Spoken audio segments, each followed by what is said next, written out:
Welcome to the first season of CrossFire West League 2026. See this year's start of the Western League as 8 participating teams from all over the CrossFire West region battle it out in March to May in order to claim the throne and compete over a total prize pool of $228,000. For the first season of 2026, get treated to 3 months of high-stakes action, as the season consists of 2 regular season phases and a double elimination playoffs where legends are created. In the regular season, Phase 1, all 8 teams are included in a single group where they all play best of 3 matches in a single round-robin format. Support your favorite teams as every match counts here. Every performance in Phase 1 will determine which 4 teams will be part of the Elite group, where they are guaranteed playoffs, while the other 4 teams in the Contender group will either fight for playoffs or relegation. Expect no resets, as results accumulated in Phase 1 are carried over in the next phase of the competition. In the regular season Phase 2, witness teams from both groups compete in a single round-robin format within their same group. For the elites, this is their chance to secure advancement to the upper bracket round 2 of the playoffs. As for the contenders, be ready to see some of them say their goodbyes. In the playoffs, the 6 remaining teams will brawl in 10 total grueling best-of-5 blood fights in a double elimination bracket. 3 consecutive victories will result in a chance for royalty, while 2 defeats mean the end of a valiant journey. Legacies either move forward or are cut short. Here in the finals, experience a grand bout between a challenger from a victorious path and an adversary that has once tasted setbacks to determine who will be crowned champion of the CrossFire West League Season 1. Not a memory, a movie. Every round, every map, every series is a mark of a continuous history. This is the road of recovery for the old glory. CrossFire West League, reclaim the throne.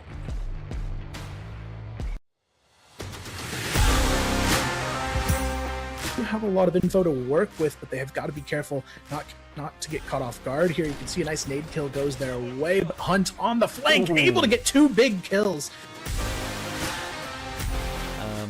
Even though Nemesis is 4-1 up, it feels like a much closer game purely because of these scenarios. Good kill from the back of the site for Sads. Ducking and diving, now Dipsy in an awkward position. Does find one, trade isn't quick enough though. Gives Dipsy a chance, he's going to run him down. More than enough time for that defuse. Kiko's in the corner, Lion Claw and Zen have rotated in. Flex and Spoxy are going to be here too. All 10 players are pretty much going to be on this side of the server. Finally the first kill comes through and the bloodbath will begin. Oh my goodness, it's an absolute cluster. It's ended up in a 1v1, would you believe? It's Spoxy versus Dizzy, and Spoxy will complete. Unless they can't remove Flex, which surely they will, him being so low. There's an extra kill though. Now Alucard's a little bit nervous knowing that he could catch him, and Flex has caught him.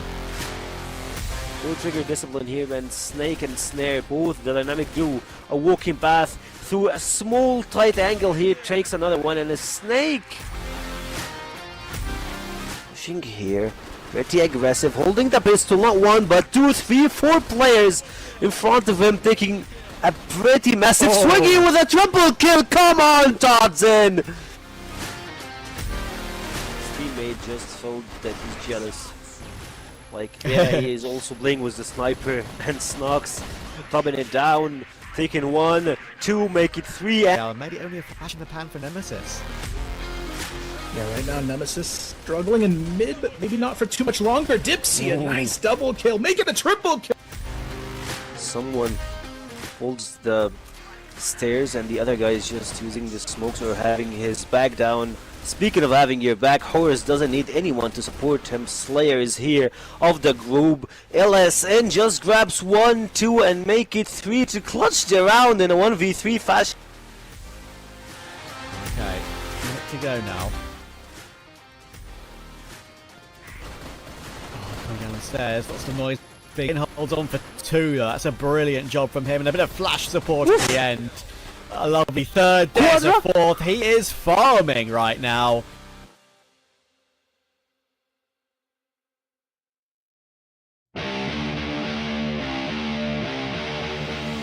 display a lot of stuff for them. Alucard going through the stairs, dropping Todd's in and Snake down.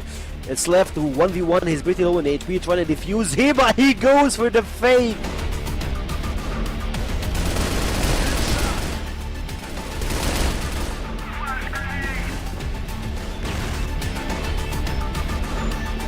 Those lives for free. What they've done to that early 5v3. Oh my goodness, Kaiser's so blind.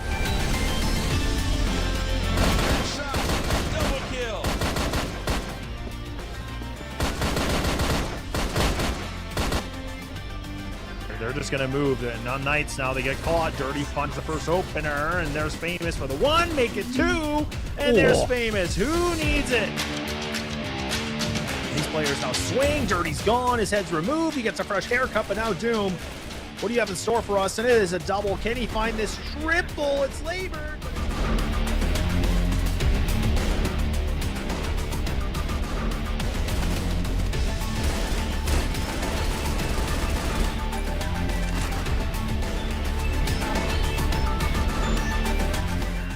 Now for LCK, where they want to go with this. The C4 is kind of on catwalk. They need to be careful. And oh man, that's a nice kill from Dirty. There it is. That's what we're talking about. A quad kill to serve it up on a cold platter.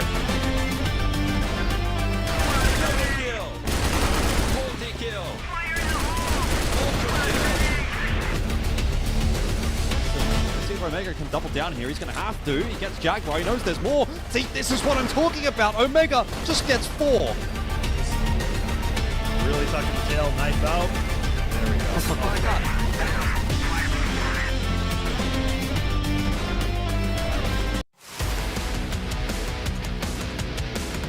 Aggression in the round seems to be one of the key points of resistance here. Jin, that's a good shot. Needs a little bit more. He gets 2 or 3 even. Very nice round out from Jin.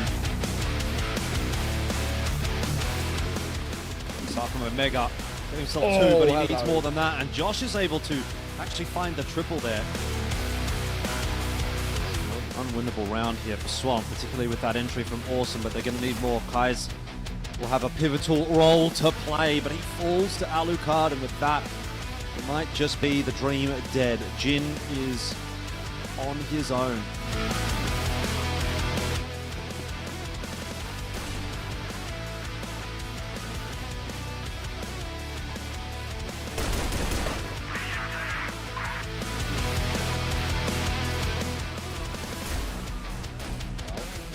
Okay. It's an absolute massacre coming through. Pistol pulled out.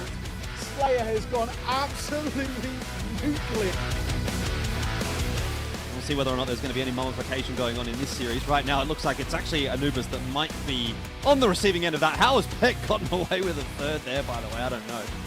He's popped off in this round, and it's looking like it's going to be a banger of a start for Nemesis. Just Muffin left alive here at the bottom.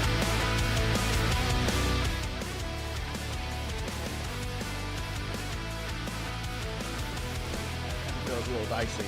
The diving in. It's pretty low. Took that C4 down, which is huge. We're going to try and make a move here as he goes on the corner. Nice find from him, and a second. The pistol pulled out. That is 2 really quick kills and making another. He's on for an absolute clip here. Exactly what he is doing, but he's done it so late in the round that he might actually get the timing right. Anubis, oh, I have no idea. Doom's going to go down as well. Somehow Omega has threaded the needle and given 3BL a chance in this round, and all in the meanwhile, Gaino is on the other side of the map. This is ridiculous. Stay by Foxy already. That might make them not check him in the corner, but he's been seen now, that's for sure. And Famous will just about survive behind the boxes. More bang frags will come through from Lionclaw. Gets a second on Famous after all that damage he's done, and it's a great round from Lionclaw to start us off here. Alright. Can it actually happen? Maybe not. Maybe not. Maybe unKnights will actually try and not complete embarrassment. Oh, maybe it will be complete embarrassment. They will pick Foxy 1 by 1. What a way to finish it.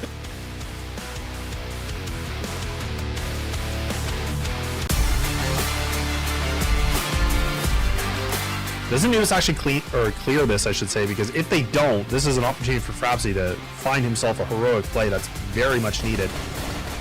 Muffin does spot it, but he doesn't do a good job clearing it. So now Frapsy finds himself 2. Oh, why not make it a 3rd? They threw double nades on there. I mean, he'd be a dead man. He actually swings this. Wow, he swings this so wide. I thought he would have saw them. Oh, how does he get away with that? How does that even work? What? I don't know how he finds that kill and makes it a triple 2. Hang on a second. This post plant, it is falling apart. JK. Yeah, JK, LOL indeed. Yeah, okay. Kane! What is that? What is that? How does he find a triple like that? This... To suss things, it will. They're having a bit of a look into mid, but they've decided to go, and the timing looks to be pretty decent. This could actually work out for Nemesis. Alucard for 2. Horus and Snake fall, and now Totson as well. Still well set up to defend A, and all of B has now been cleared out by Vitality, so they're going to start to send the forces across, and Nemesis are aware of that. They have to hit the site quick, and Dipsy, well, he's taken matters into his own hands. A triple kill on the entry will make this round interesting. The historical ways of, you know, just being that ultra aggressive team, and they don't even allow the smokes to come through. Damn, trying to go for some shots. He actually brings the pistol out. Nice little bit of a double 2, so that's the bomb dropped. Salty just hanging by, but look at Damn. Right, that's always the worst part, right? One of the worst parts. Oh, Muffin. Yeah, that's not good too when you give your backup like that. And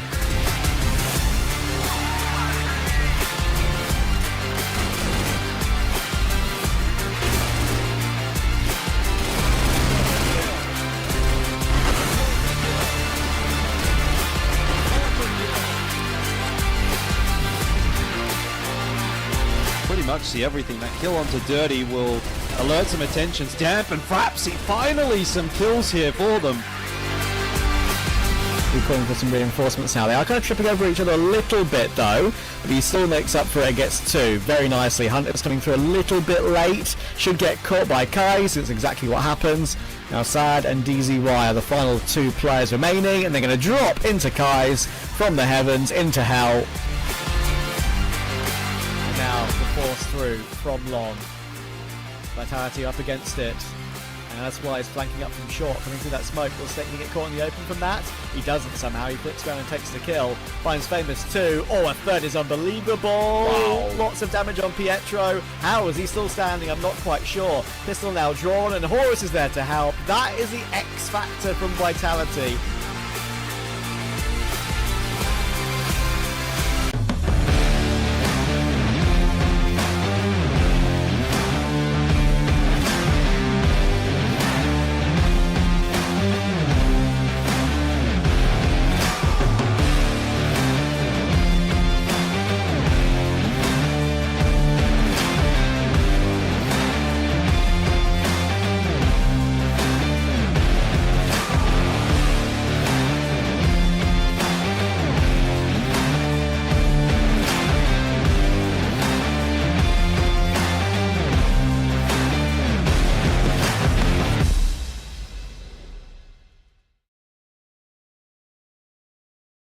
Welcome to the first season of CrossFire West League 2026. See this year's start of the Western League as 8 participating teams from all over the CrossFire West region battle it out in March to May in order to claim the throne and compete over a total prize pool of $228,000.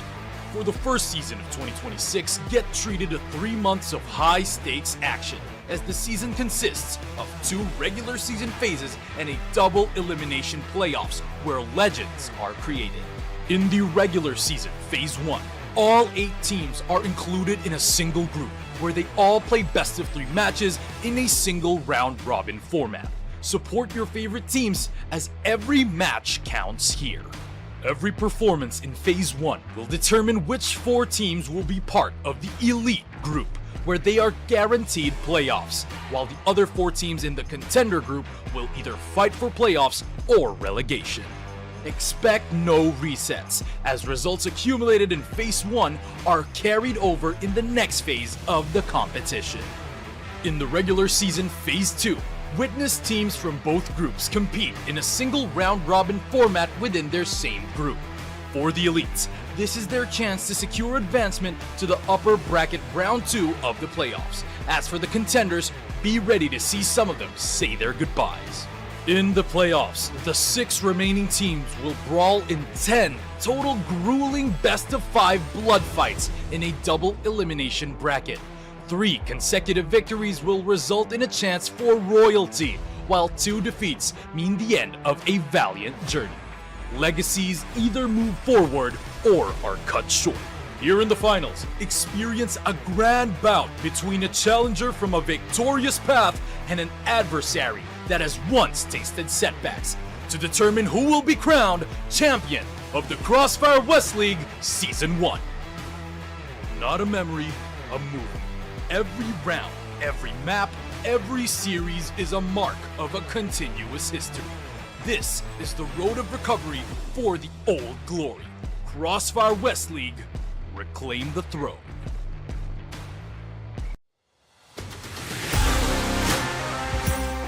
Have a lot of info to work with, but they have got to be careful not to get caught off guard. Here you can see a nice nade kill goes their way, but Hunt on the flank, able to get 2 big kills. Even though Nemesis are 4-1 up, it feels like a much closer game purely because of these scenarios. Good kill from the back of the site for Sad. Ducking and diving, now Dipsy in an awkward position. Does find one, Trade isn't quick enough though. Gives Dipsy a chance, he's going to run him down. More than enough time for that defuse. Kiko's in the corner, Lion Claw and Zen have rotated in, Flex and Spoxy are going to be here too. All 10 players are pretty much going to be on this side of the server. Finally the first kill comes through and the bloodbath will begin. Oh my goodness, it's an absolute cluster. It's ended up in a 1v1, would you believe? It's Spoxy versus Dizzy, and Spoxy will complete. Unless they can't remove Flex, which surely they will, him being so low. There's an extra kill though. Now Alucard's a little bit nervous knowing that he could catch him, and Flex has caught him.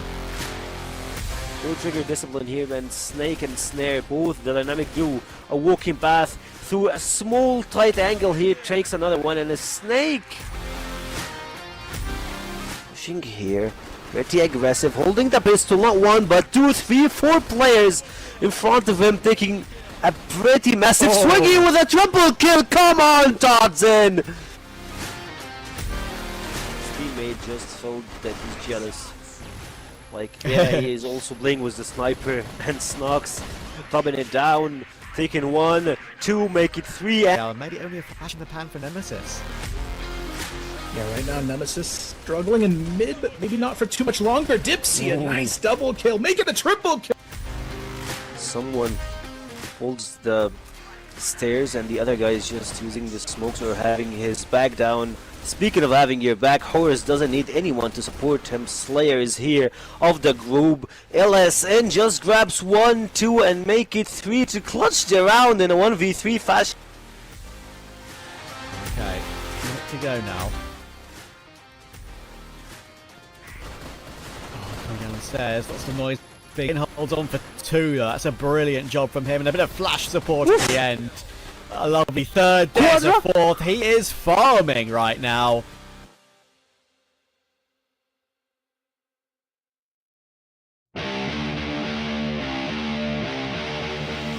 Play a lot of stuff for them. Alucard going through the stairs, dropping Todd's in, and a Snake down. It's left to 1v1. He's pretty low in HP, trying to defuse him, but he goes for the fake.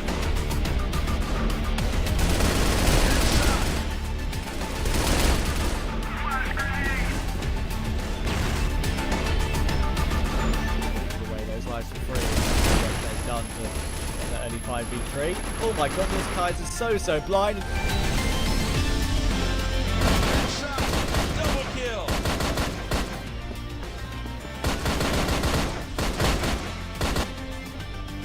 They're just gonna move. The unKnights now, they get caught. Dirty finds the first opener, and there's Famous for the 1, make it 2, and there's Famous. Who needs it?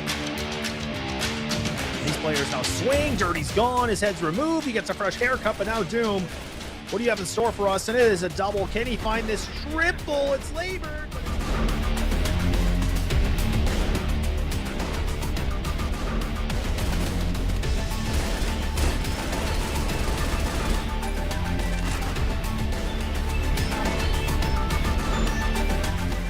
And now for LCK. Where they want to go with this. The C4 is kind of on catwalk. They need to be careful. And oh man, that's a nice kill from Dirty. There it is. That's what we're talking about, a quad kill to serve it up on a cold platter.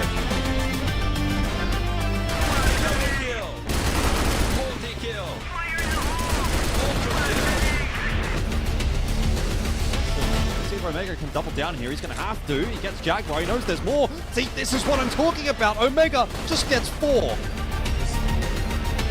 tucking the tail, knife out. There we go. Oh my God.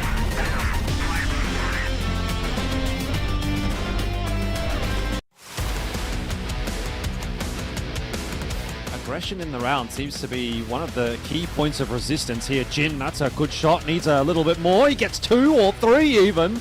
Very nice round out from Jin. Start from Omega. Get himself 2, but he needs more than that. And Josh is able to actually find the triple there.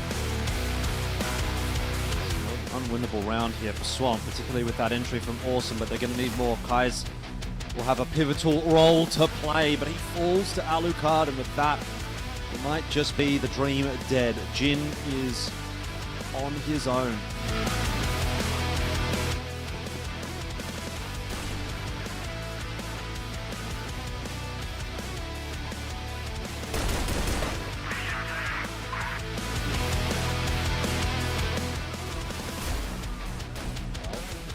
Oh, okay. It's an absolute massacre coming through. Pistol pulled out.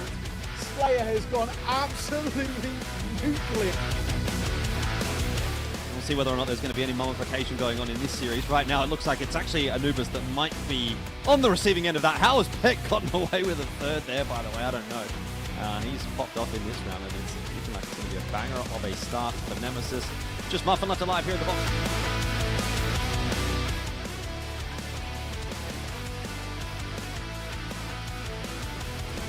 Feels a little dicey. The diving in. It's pretty low. Look at that C4 down, which is huge. We're going to try and make a move here as he goes on the corner. Nice find from him, but a second. The pistol pulled out. That is 2 really quick kills and making another. He's on for an absolute clip here. Exactly what he is doing, but he's done it so late in the round that he might actually get the timing right. Anubis, oh, I have no idea. Doom's going to go down as well. Somehow Omega has threaded the needle and given 3BL a chance in this round, and all in the meanwhile, Gaino is on the other side of the map. This is ridiculous. Saved by Spoxy already. That might make them not check him in the corner, but he's been seen now, that's for sure.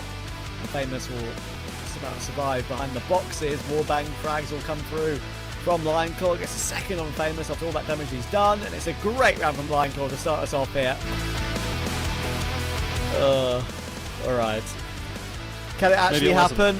Maybe not. Maybe not. Maybe unKnights will actually try and not complete embarrassment. Oh, maybe it will be complete embarrassment. They will pick Foxy 1 by 1. What a way to finish it.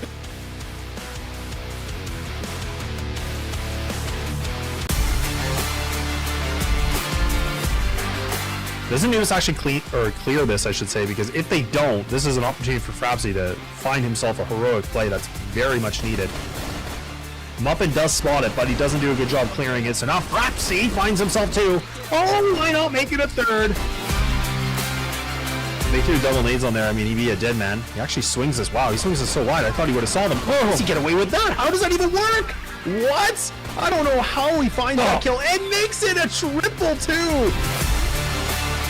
Hang on a second, this post plant, it is falling apart. JK. Yeah, JK, LOL indeed. Yeah, okay, Kane! What is that? What is that? How does he find a triple like that? This... To suss things, it will. They're having a bit of a look into mid, but they've decided to go, and the timing looks to be pretty decent. This could actually work out for Nemesis. Alucard for 2. Horus and Snake fall, and now Totson as well. Well set up to defend A, and all of B has now been cleared out by Vitality, so they're going to start to send the forces across, and Nemesis are aware of that. They have to hit the site quick, and Dipsy, well, he's taken matters into his own hands. A triple kill on the entry will make this round interesting. To the historical ways of, just being that ultra aggressive team, and they don't even allow the smokes to come through. Damp trying to go for some shots. He actually brings the pistol out. Nice little bit of a double 2, so that's the bomb dropped. Salty just hanging by, but look at Damp part. That's always the worst part, right? One of the worst parts. Oh, Muffin. Yeah, that sounds good too when you give your back up like that. And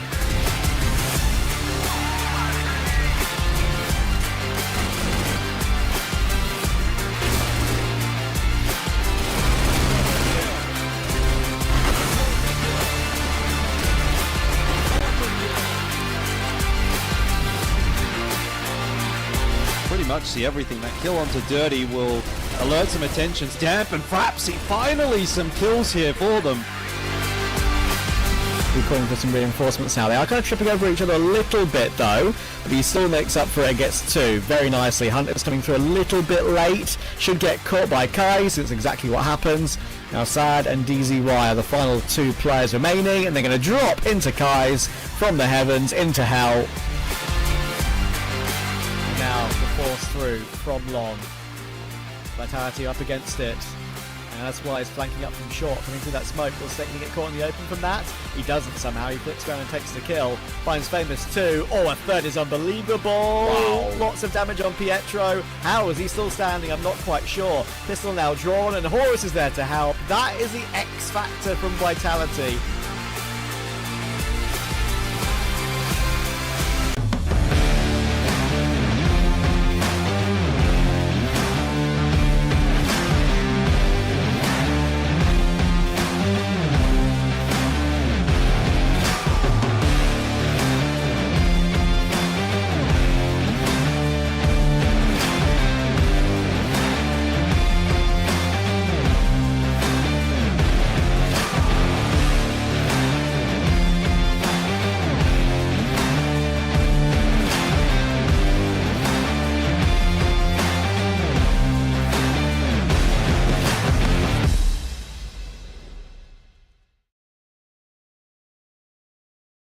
Welcome to the first season of CrossFire West League 2026. See this year's start of the Western League as 8 participating teams from all over the CrossFire West region battle it out in March to May in order to claim the throne and compete over a total prize pool of $228,000. For the first season of 2026, get treated to 3 months of high-stakes action, as the season consists of 2 regular season phases and a double elimination playoffs where legends are created.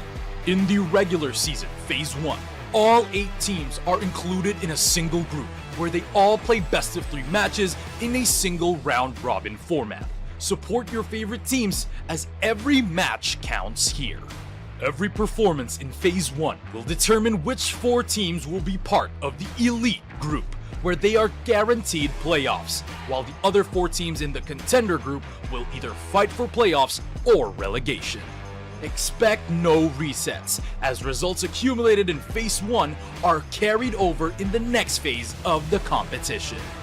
In the regular season Phase 2, witness teams from both groups compete in a single round-robin format within their same group. For the Elites, this is their chance to secure advancement to the upper bracket round 2 of the playoffs. As for the Contenders, be ready to see some of them say their goodbyes. In the playoffs, the 6 remaining teams will brawl in 10 total grueling best-of-5 blood fights in a double elimination bracket. 3 consecutive victories will result in a chance for royalty, while 2 defeats mean the end of a valiant journey. Legacies either move forward or are cut short. Here in the finals, experience a grand bout between a challenger from a victorious path and an adversary that has once tasted setbacks to determine who will be crowned champion of the CrossFire West League Season 1. Not a memory, a movie. Every round, every map, every series is a mark of a continuous history. This is the road of recovery for the old glory. CrossFire West League. This is exactly the kind of game and performance I wanted to see. This is the Hail Mary. Every individual player is bringing their A game right now. that's what I'm talking about. I've had enough of being quiet. I want to get things moving. Menacing, not able to get any. Free! Oh my word, straight out through that smoke just makes it. Zane has what about risk here? Yes, Trevor very scared going for that tweak.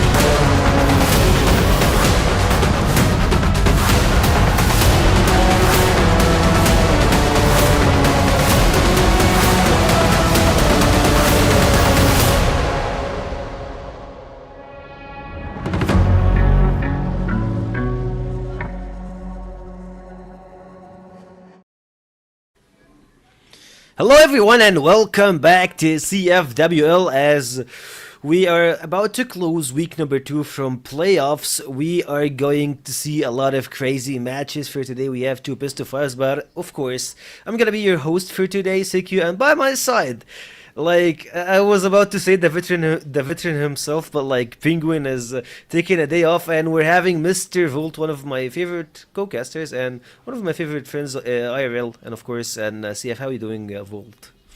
Well, I'm doing great. We're not casting here today, of course, even that pleasure to have at last, but hey, it's still going to be a great one indeed. I would definitely say still best of 5s feel like they're going to be very different. I'll keep the talk when we actually get to them, but yeah, like very 2 different sides of what I expect out of the BO5. I'm hoping for surprises. That's all I'm hoping. Man, speak of surprises, we had a lot of them in the course of the playoffs, like, or watching the playoffs itself. We had 3BL knock off LCK in the lower bracket, and then they just followed them like, guys, like, why you're alone in the lower bracket? Like, they felt like they needed to join them, not like keeping them alone, like give them some comfy. And after that, they just had like a banger of a series, 5 maps. We went to overtime at some points, and we went to, like, I don't know, like we had a lot of ups and downs for this series. Sometimes, like at some point, we felt that 3BL might close it. LCK tried to came back, and they actually did it. That's for LCK. That's how they managed to be in the lower bracket. And of course, on the other behalf, we had unKnights play versus Vitality, which also went to 5 games, and unKnights went to the lower bracket, and now we have LCK playing versus unKnights, and one of them will leave as the 4th place of CFWL after those matches in the playoffs. Like, we had a lot of shenanigans in the playoffs. Yeah, I mean, absolutely. It's going to be really fun to see how things are going to go. But I think that 3BL really are definitely the most intriguing game, right? They walked into phase 2 kind of uncertain, and they have actually put some good going at times. Never really materialized, and a little bit lucky, I would say, though. I think thanks, and that falls onto Imperium actually knocking down Swamp Gaming down with them into the relegation, because it would have been a very different world in terms of seeding. Of course, for Anubis, though, a little bit lackluster, but that's what we kind of expected out of the teams coming from the contender stage, right? Your teams that have not really materialized shouldn't be competing with top 4.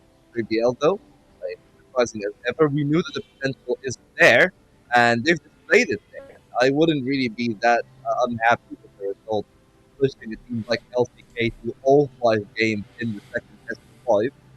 Still an achievement in itself. They're one of the strongest teams, one of the best going for the West in CFS as a whole. So yeah, like I think it's only up from there for 3BL. I'm really excited to see what they have for stage 2. But I think for us here still in stage 1, things are actually kind of intriguing. I'm really looking forward to the upper bracket one a little bit more than the lower bracket game. Yes, they are definitely higher between the 2 teams down there, but Vitality and Nemesis in the game have always gone one way, and I'm interested in seeing if Nemesis were keeping something for this moment here particularly push himself into. Yeah, of course, we are waiting a lot to see what Vitality can actually do after, like, they had some of, like, I don't know, some weird stuff happening in the phase 2, of course, in the playoffs. They were about to get dropped down, of course, to the lower bracket.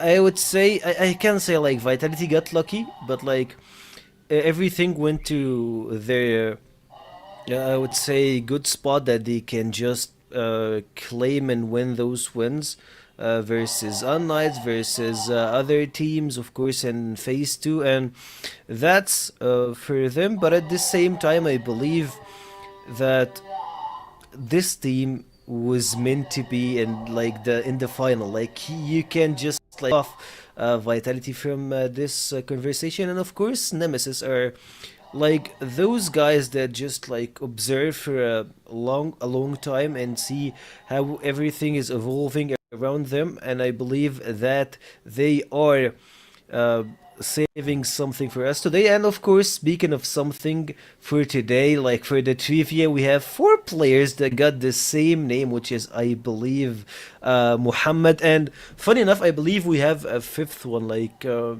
Penguin's name, like first name is Muhammad, I believe, something like that. He's Yeah, Muhammad Penguin or isn't Mahmoud? playing anymore though. Yeah, that's the thing Oh. though. Like, I mean, Uncle I Penguin. know that, like, and I think Penguin's name is Ahmed actually. But anywho, Oh, so uh, that makes the 3 of us. yeah, You, me, yeah. and Penguin. Hey, I don't know what is it with Egyptian parents and naming every kid the same name, anyways. But that's a discussion for another day. That's the culture discussion more than one for Crossfire.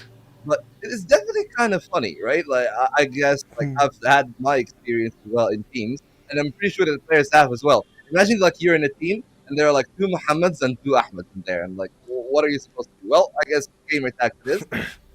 It makes for funny conversations sometimes. But in totality, though, I believe that 2 of those guys here, especially in Dipsy and Comet, they're gonna have a lot on their mind. They're gonna have to work through a lot of things, I guess, and we are being tested for the other side. So we'll have to wait and see how things actually go. Yeah, of course, we'll see how things actually go. And of course, guys, as always, on Sundays, we have a special segment that will be a mini game that we always have at the end of each broadcast week to have some fun with, like, the I would say, our co-analyst. And for this one, let me just like try to break Snake, it down it's to you. Snake. That one is Snake. Oh. Like Vitality It's player, yeah. it's so clear. But I was, let me just like wait. Let me just like tell how it goes for our audience.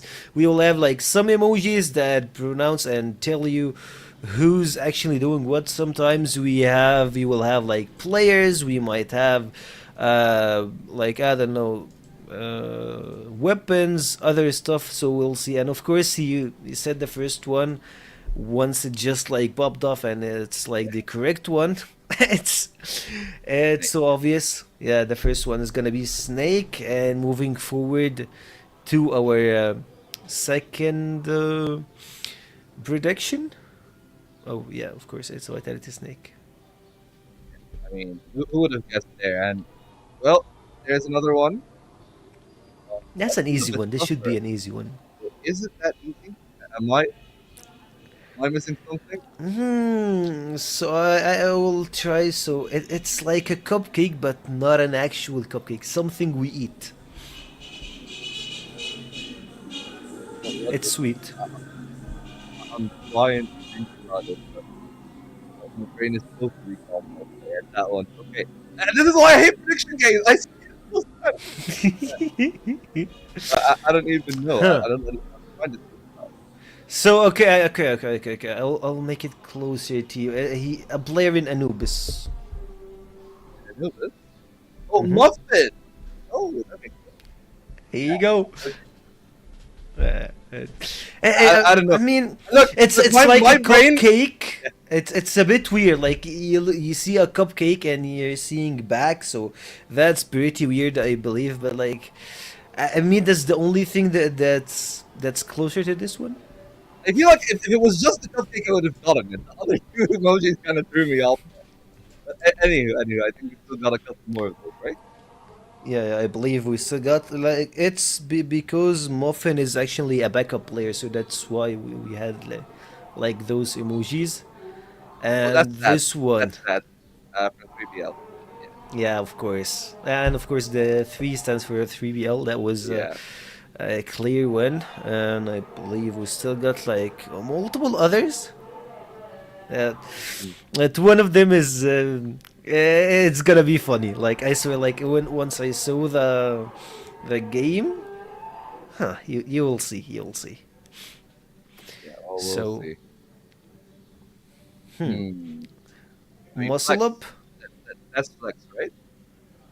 Yep. And the second is for the second seed. Yeah, I mean, once I saw the second medal, I'm like, this is LCK, and I saw the fight. It's like, yeah. Yeah, of course. And the answer will be broadcasted here. Yeah, LCK Flex. And we still have a couple more. This one, hopefully, it will be the one in my mind. Oh, okay, it's not the same one, but like, it should be easy Oh, to. that's snare. to Yeah, guess. that's snare. That's drum. Yeah, no, drum is snare. Perfect. Man, like, I love that you're making it more like a rabbit question. Like, you're making it pretty fast. Yeah, that's snare. That's. But I still don't understand though. Like the cupcake now I get once I get muffin like into perspective. What are the other? Which one of those emojis were supposed to be like a hint for Anubis? I don't get it. Maybe I'm trying to think about it too much anyway. No, you're overcooking. But so Okay, another Sol? player. That's an easy one. Wallah, that's an easy one. Yeah, Salty. Yeah, his name Anubis. Yeah, Anubis. Again, and look, I'm struggling with the Anubis guys. Okay, I'm just fixated on the guys that are here in playoffs. My brain isn't like, oh, there's still actually 4 other teams that are in the league. Yeah. And that's for Salty and Yeah. Why are they doing the man dirty, man?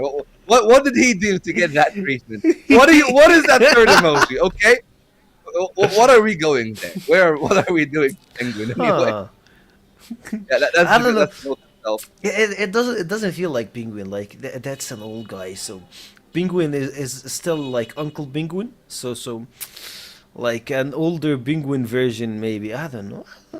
But like yeah, the answer is Penguin. He is. He's he's a lovely guy. I mean, here's the thing: he's pushing 30, so by player perspective, he's kind of old. And I mean, talking of old, I guess we gotta go to the other old guy here. That's just famous. Yeah. Yep. The only American guy that who shoots heads and gets like I don't know the most kills, the highest KD, like one of the highest KD in the entire league, and while playing on 100 Bing and 33 years old, so he's just like Yeah, I mean, destroying look, the league famous casually. Milan, look, Casually. There's a reason. There's a reason we only get to see famous Milan like once or twice.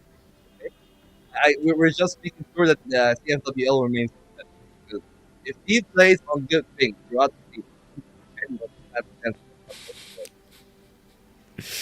to Yeah, I can double down on that. Famous is just unreal. Like he's really good as a player. Yeah, of course, and I believe we still got 2 more on our pocket. So let's go to this one. Will be Elfish. Elfish. You got it from the emojis or that like. I got it from the elf, man. Like here's the thing. Like Okay. there's a little bit in my head that's like since I guess most of the most of us are speaking that like Franco language, basically like Romanization Arabic. Like Okay. I think of it as elfish, like like not an elf. Like, Oh actually, yeah. yeah, because like that's like our Z. Yeah, that's like the Arabic name. But yeah, like I mean, it makes a lot of sense for it to be an actual elf more than that. Anywho, Funny enough, he's not here again. I I'll never just keep- thought of that. I never thought that EL on the first, like on the beginning of his name stands for elf, for like Okay, wait, why is there a self shout out here? Okay, so thank you guys. Okay, I appreciate it, by the way, but we could have had anyone else. Okay, that's me. Yeah, that makes sense. they tried to have Seki, but like I don't know, it's a name that Yeah. stands for nothing, so they just went with Volt. I mean, yeah. Something What does that understandable. even? Here's the thing. What does your name stand for, anyways? That's the big question. I never knew good. that. Neither do I. So moving forward, it's just Okay. like five. It was just like something random came up, and it just like came like that. Like okay, it's an old story that no one really interested in. Like my old gaming like tag was security, like something security. It was like pretty old thing, so people were calling me Sek or Sekio instead of like having the full name. So that's it. Well, otherwise, like, let's skip the name thing and everything on the side. Of course, that's our point system. Let's wrap it up real quick. Top 3 will get to EWC. Top 4 will head to regional qualifiers for CFS. And the remaining 8 from the 5th place to the 12, of course, will go to the qualifiers. And the last 4 teams will leave the CFOL. That's for our seeding and everything. EWC, CFS, regional finals, and the qualifiers. Moving forward, of course, the prize pool, a huge one. On the line, it's like 228,000 for the full teams that's they're participating in the entire tournament. That's something huge. And of course, we'll head to our playoff brackets. And those playoffs were a hell of a ride. From the top score, like we had LCK 3BL, and then playing again on the lower bracket, Nemesis having an easy way to get to the upper bracket final. Of course, Vitality. What do you call it easy though? That's the thing. Like, what do you call a team beating LCK 3-0? An easy ticket to the upper bracket final. Funny enough, I feel like it was weird. Like, okay, like you have a really valid Here's the point. thing, It's valid. There's something that is very obvious to this. Stylistically speaking, Nemesis Okay. plays so well against specific teams, and they struggle against some others.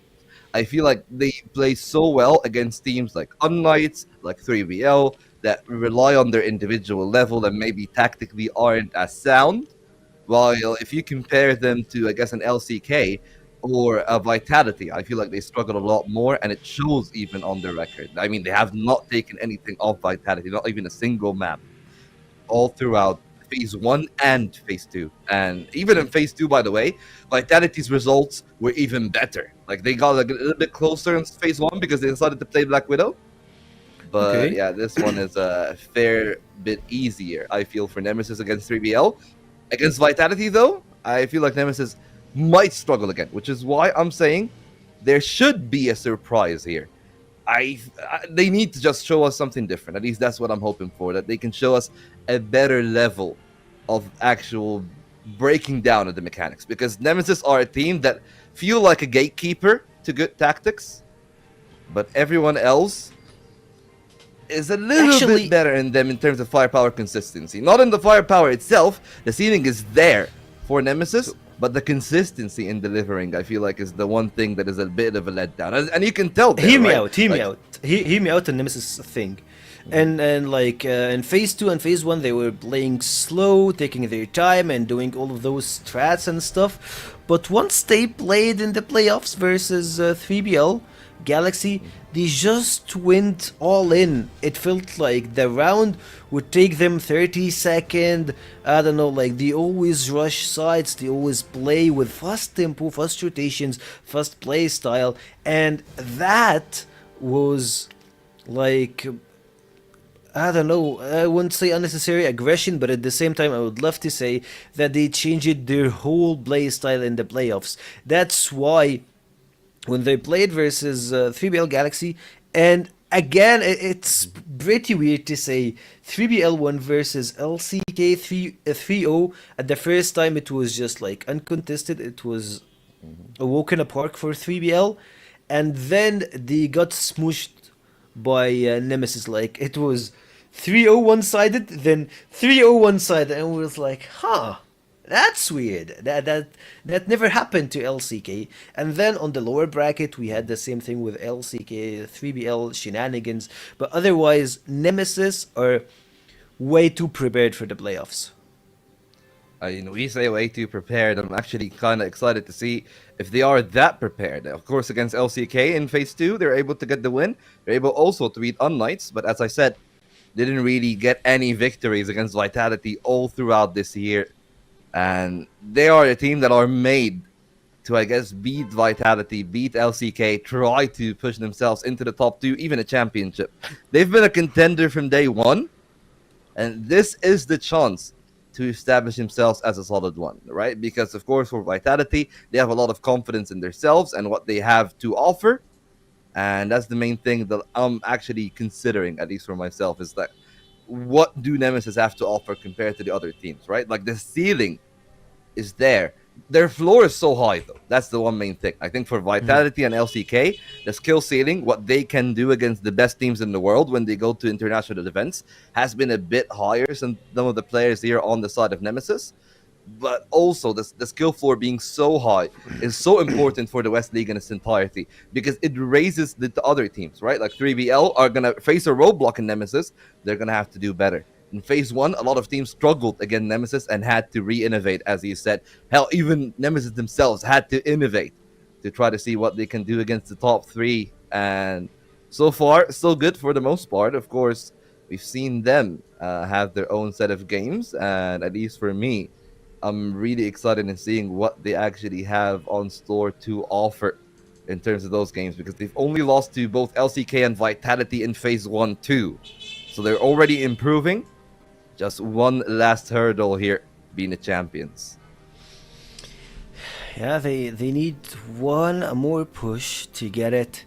They need to find the missing pieces in the puzzle to find their way in the top 2, top 3, and for today the challenge is pretty high. It's not gonna be easy to play versus Vitality and the playoffs, and of course, like you have a lot of I would say high hopes. Like you have high hopes for this team after what we see from them, how they finished after Phase 2, and their own formation is giving you the fact like, yeah, that's the first time they play as a full squad together, but like this mix is making some really huge progress, and it feels like they have their own recipe to solve the puzzle or like get to the finals. And I would say they are one of my top 3 teams, or like I would say top 2. Like I'm still like, even though I think that their game versus Vitality would be hard, but I believe they can make it through the lower bracket. That's for me. Yeah, and I mean, just the closing sentence on that one is I feel like only they and Vitality have fully dedicated themselves to the game. I don't think that they're the only 2 teams at the top, at least. I know that 3BL also are in the gaming house together and practicing together. I think that they're the only 2 teams at the top of the elite bracket that actually are all present in the same premises and that do actually go through that. And there's a lot of improvement to be gained from staying together as a unit.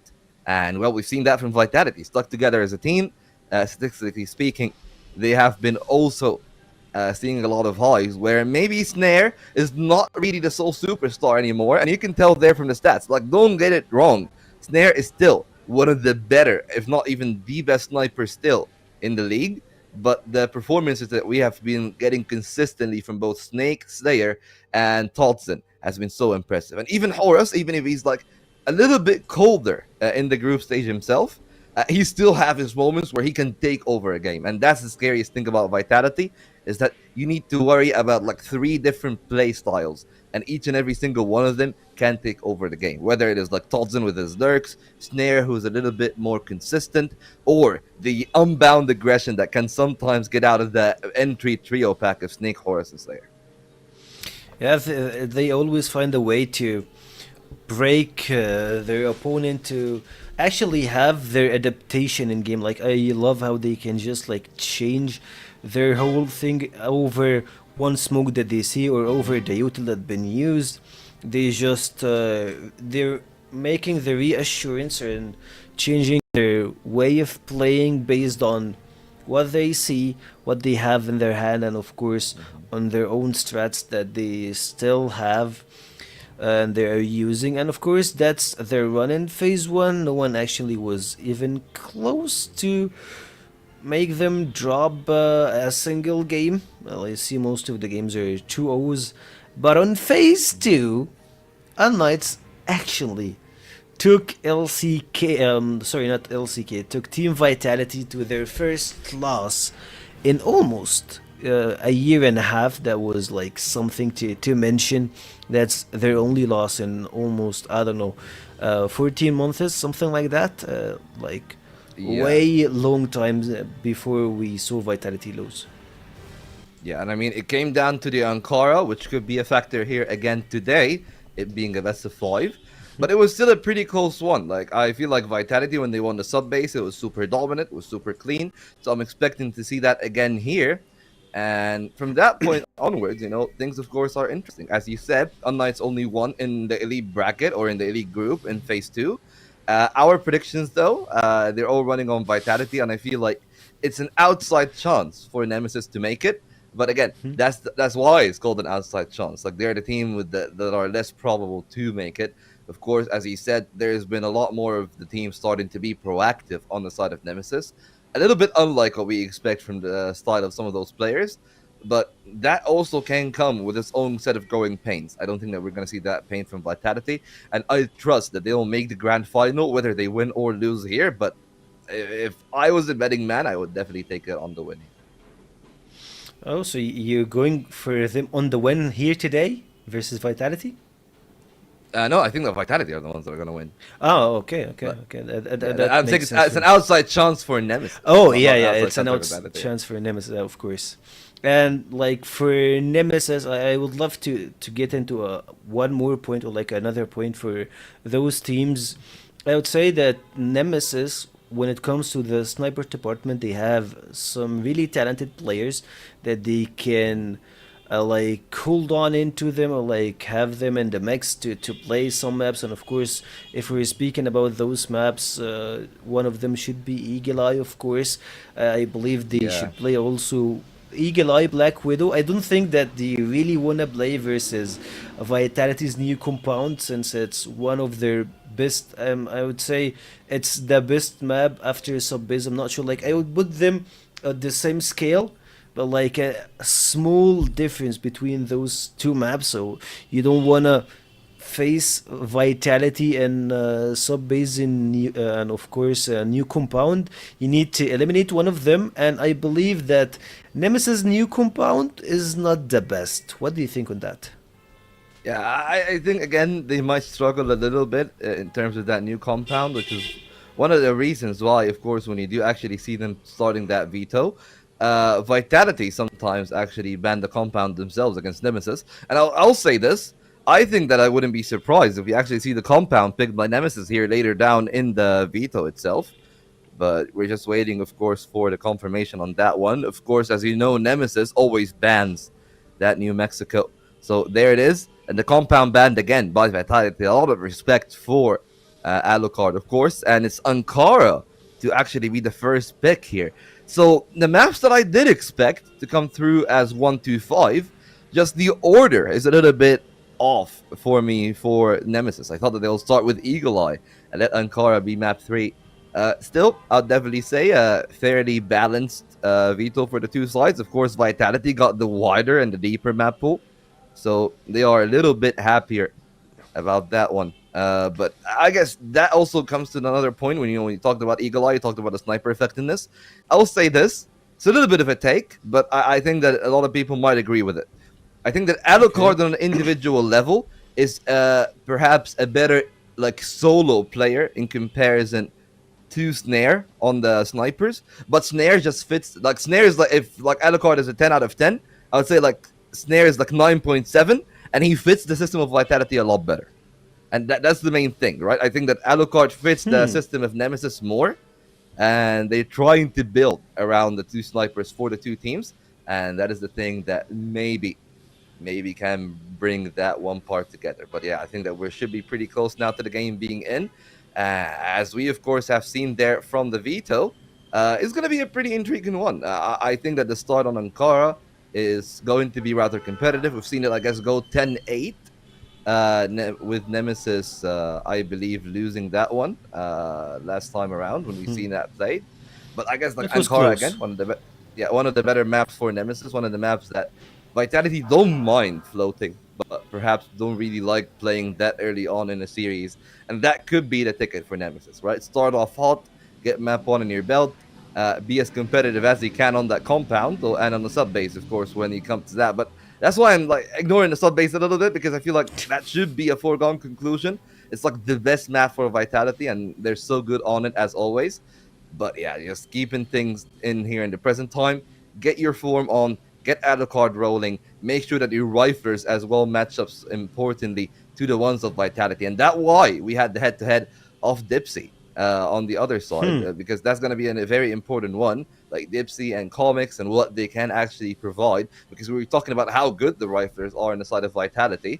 And if you're able to shut them down early on, especially Totson, if you're able to neuter his lurking prowess, that will be like a big sigh of relief. You'll be able to play the map a lot better, because Totson knows how to thread the needle, how to play the line between being aggressive enough to be a nuisance, to keep someone attracted to you and itching for a fight, but not presenting the fight enough to the point that the other side is still strong, right? Like, let's say that Totson is like looking towards mid, the rest of the team can execute on either E, A, or B with a little bit more ease. And that's the one main thing that perhaps that's the line that they will need to play. And how can they actually either expose him or not give him enough of resources that the rest of the team can still play around the map well enough? That is the thing that we're going to be seeing. But again, like Ankara, maybe the lurk isn't going to be as impactful. At least that's what we have seen from Ankara. It's really been about the executes, and that's where things can go to a massive blowout here. Okay, so that's for Ankara. Like, I love your depth analysis on Ankara, but also when you speak about Ankara, when you speak about the flanks, you have a player that's called Snake. Literally, he steps up to his name. He always finds a way to solve that puzzle, like to get into enemies' backlines and trying to take or like a couple of picks from the enemies or like from the opponent team, that he's always been famous of doing. And I believe, even though like sometimes the map doesn't help you with that, but like the player itself can find his own ways to get closer. And speaking of that, I believe that's something Team Nemesis don't really want to play against, since New Mexico is all about finding flanks and fast rotations. That's something been known a lot for Team Vitality. But let's cut the chase about New Mexico and head to Ankara. And speaking of Ankara, we'll hit Chelaz and Trav to break us and have the first map of today. Well, thanks very much, guys. And yeah, a lot of big discussions here, right? We got ourselves a very full day of CrossFire. It's myself and Trav here to bring you through in the casting booth. And honestly, there's a lot to take away out of this for me, Trav, just because I was actually able to watch the first game where Vitality actually took their first loss.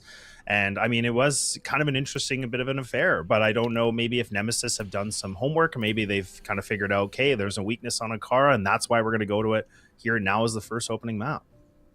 Yeah, maybe a little bit surprising that the the veto's gone in this direction in terms of like the order of the 5 maps. But yeah, I think either way, it's the main thought is always Vitality should be winning games, all these sort of games, right? I mean, they've been the dominating team throughout the entire season. They finally picked up a loss. I think it took like 24 games in a row until they finally lost a game. And yeah, I think against Nemesis today, it should be a W. I think the main thing for me that I want to see is a clean one as well. I mean, like, so often we see these games got quite a little bit elongated kind of for no reason. If you look at the other games that they played in the bracket, Vitality actually took 5 maps to beat unKnights. That is not... It shouldn't be that case, in my opinion. I mean, Vitality do have some weaknesses, don't get me wrong. They even though they are the all-conquering team of this region, they do have some maps they don't love. But in this particular veto, it reads like a 3-1 or a 3-0 to me. Yeah, no doubt about it. And I'm glad you bring that up, right? Because I guess like it's one of those things where we talk about where Nemesis are in a great position where, yeah, like they've had some good moments. They were able to beat 3BL, getting 3-0 to put themselves in this position for the upper bracket. But again, you're playing a very different monster now, right? Like this is Vitality. They have been very dominant pretty much the whole time. Yes, they took a little bit of a loss. Yes, they took themselves the full distance against unKnights, which was a little bit interesting in its own regard. But I think that's where I'm kind of curious for Nemesis, where Beck, I think he does really well to any strat. Him and Kevin seem to have a good system in place, and it's really just about these guys showing up. And I think Volt made a really interesting comment in the beginning too, is saying Alucard, arguably could be probably one of the top, players, obviously, for someone like Snare, he's obviously on the better team, so it's just a better fit. But I agree. I think Alucard has definitely improved tremendously so far this season. Like, I think his style has changed quite a bit. It felt like he used to be the guy that was passive, as a sniper. Now it seems like he's starting to get aggressive. He's starting to make some plays. He's starting to get a little bit more, feeling himself on it, which is great because that's the change up that's needed. So we just have to see these guys kind of elevate their game plan and just their gameplay a little bit more today. And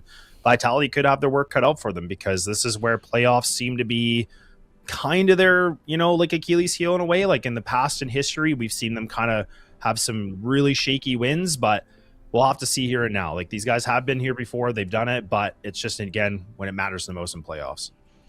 Yeah, on the Alucard discussion as well, one of the main things that I feel about him is the fact that he can be a very stable player. He's a very different type of sniper player to the other snipers in the league, like Spoxy or Snare, as an example.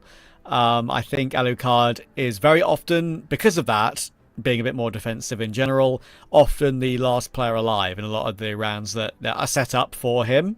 Because of that, obviously, he can be a decent clutch player. But yeah, he doesn't have like the absolute X factor that I feel like some of the other sniper players can have, purely because he's a different type, different sort of style of sniper player. But it doesn't mean he's not giga consistent, which is what we know he usually is. Especially when you put him in those anchor positions where he somehow manages to get 2 or 3 kills when it looks like he should only get 1. So, yeah, that I think is a sign for me that he's going to have to be on his absolute best game here to have any chance against Vitality. Snare, I will admit, the times I've watched and covered Vitality this season, he's been a little bit under par. It's ever so slightly more underwhelming than perhaps you'd expect from a player who is on the best team in the league, but that doesn't matter because they relatively, more often than not, still win. And as Volt pointed out, it's the team effort that is it's so well synergized at this point, well figured out after so many seasons playing together. So yeah, that usually makes up for any individual playing a little bit below par, and there should really be no issue on that side. They've had their huddle, they've had their communication with the coach, which they had plenty of time to do, and now we can jump into the server ASAP.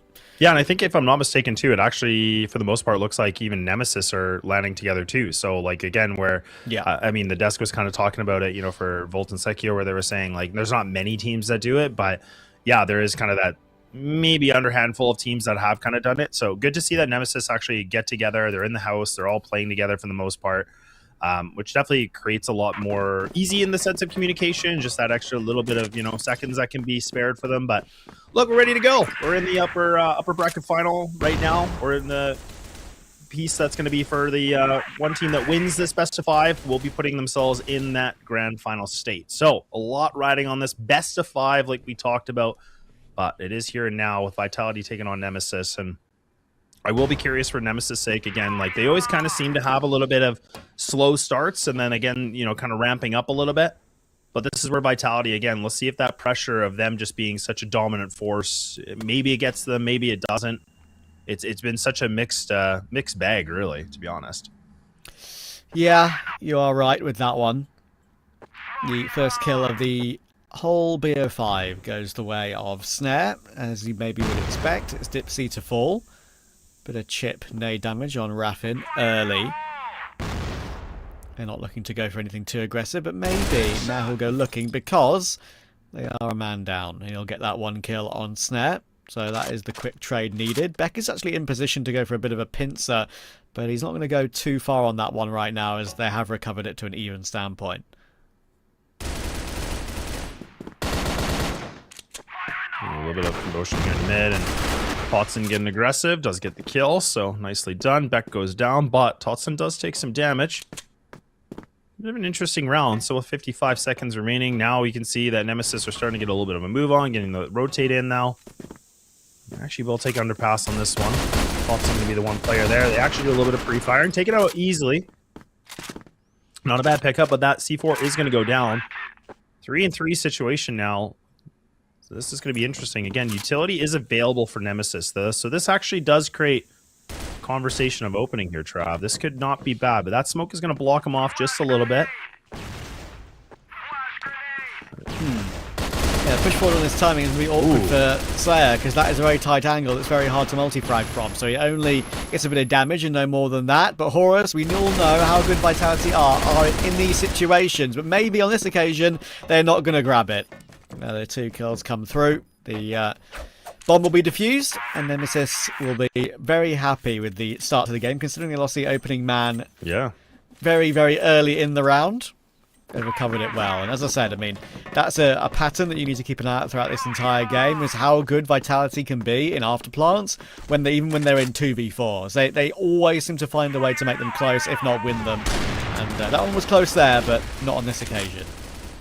Yeah, definitely not. And Dipsy finally gets a little bit of revenge, right? He was the first player that went down early in the beginning rounds, so now he gets himself a little redemption to get that kill. And that's actually a nice pickup too, because Snare was trying to, get the timing. He was trying to beat that smoke, maybe to get into Hotel, which would have been absolutely cheeky, but just a little bit too late. Trying to take advantage of the spawn, but not able to find it just in time. But either way, now Vitality being down the man, they're trying to re-aggress. Totson goes down, so now they're getting pulled apart here one by one, and look at that.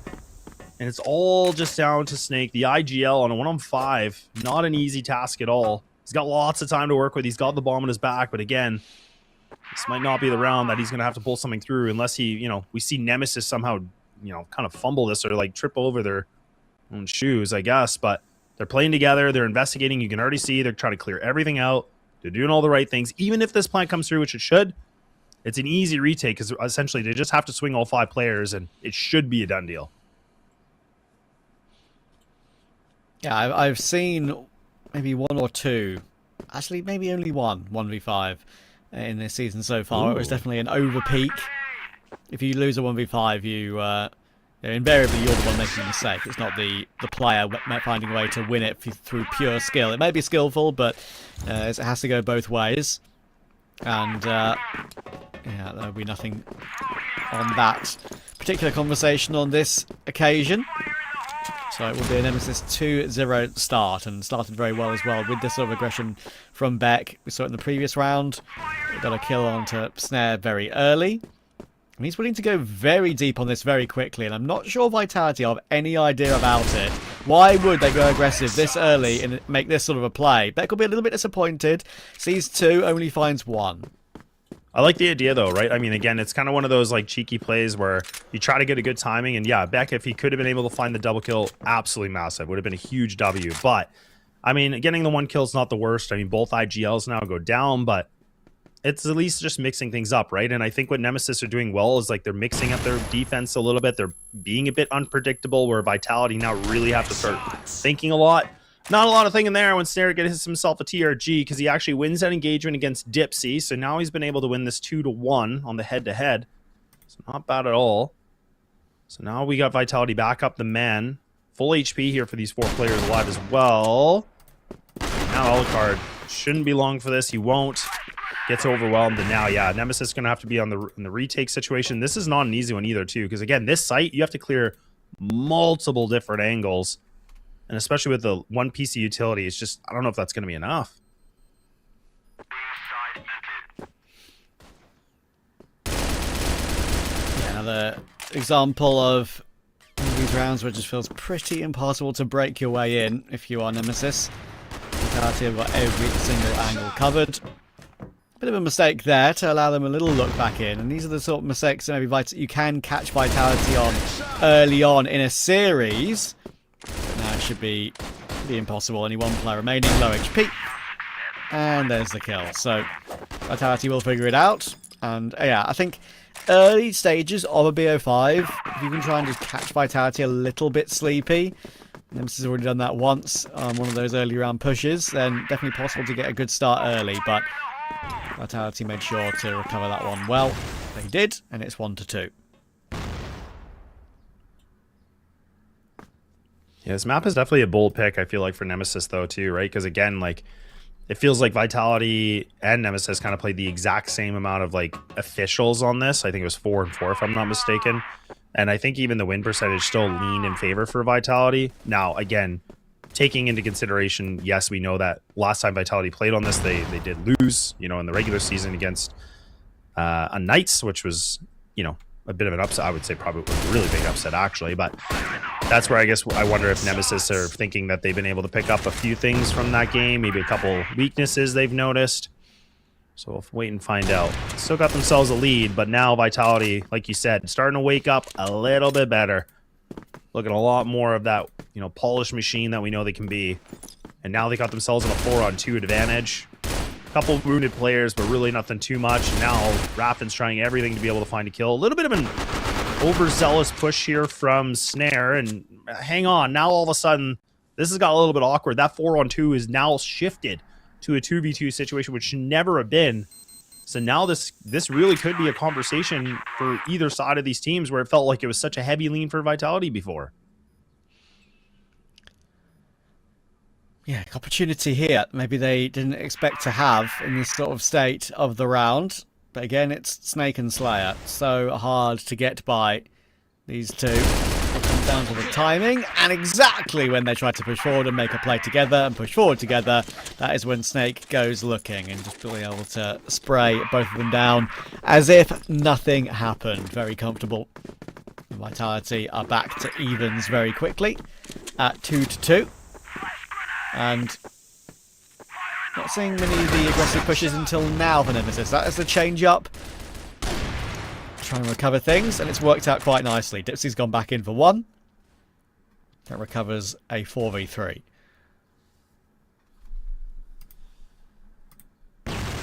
Yeah, again, I'm actually really liking the way that Nemesis are playing the GR side. Like, again, I think it's been a really good variety, in my opinion. Like, we saw a lot, you know, previously where a lot of teams, they just kind of play the standard, you know, 3 on the A site, kind of just like lean on a little bit on the B. Oh man, that's just nasty. I was talking about leaning and Snare. I don't know how he gets away with that, but he does. And now, I mean, again, I was giving so much praise for Nemesis the way they're playing, but then they just allow this like gap in their, you know, defense, and they kind of let him just kind of slip right behind the enemy lines and finding a double kill that should have never happened. So now a little bit of that mistake cost him this round, unless Raffin can redeem himself and be able to find a clutch. But what a difficult task. They all know where he is. Not long for this world, and there we go. Vitality back into winning fashion. Wouldn't expect anything less, really. Snare making moves, making great plays. Again, looks like Dipsy's going to try and make the move, this time toward the bottom of middle, which is a bit of a change-up. It's been a rifler here more often than not, rather than a sniper player going for a play like that. But yeah, not going to stick around for too long. Pressure actually being put on the map for Vitality in 2 or 3 separate avenues. So just showing a little bit of presence, making them feel uncomfortable.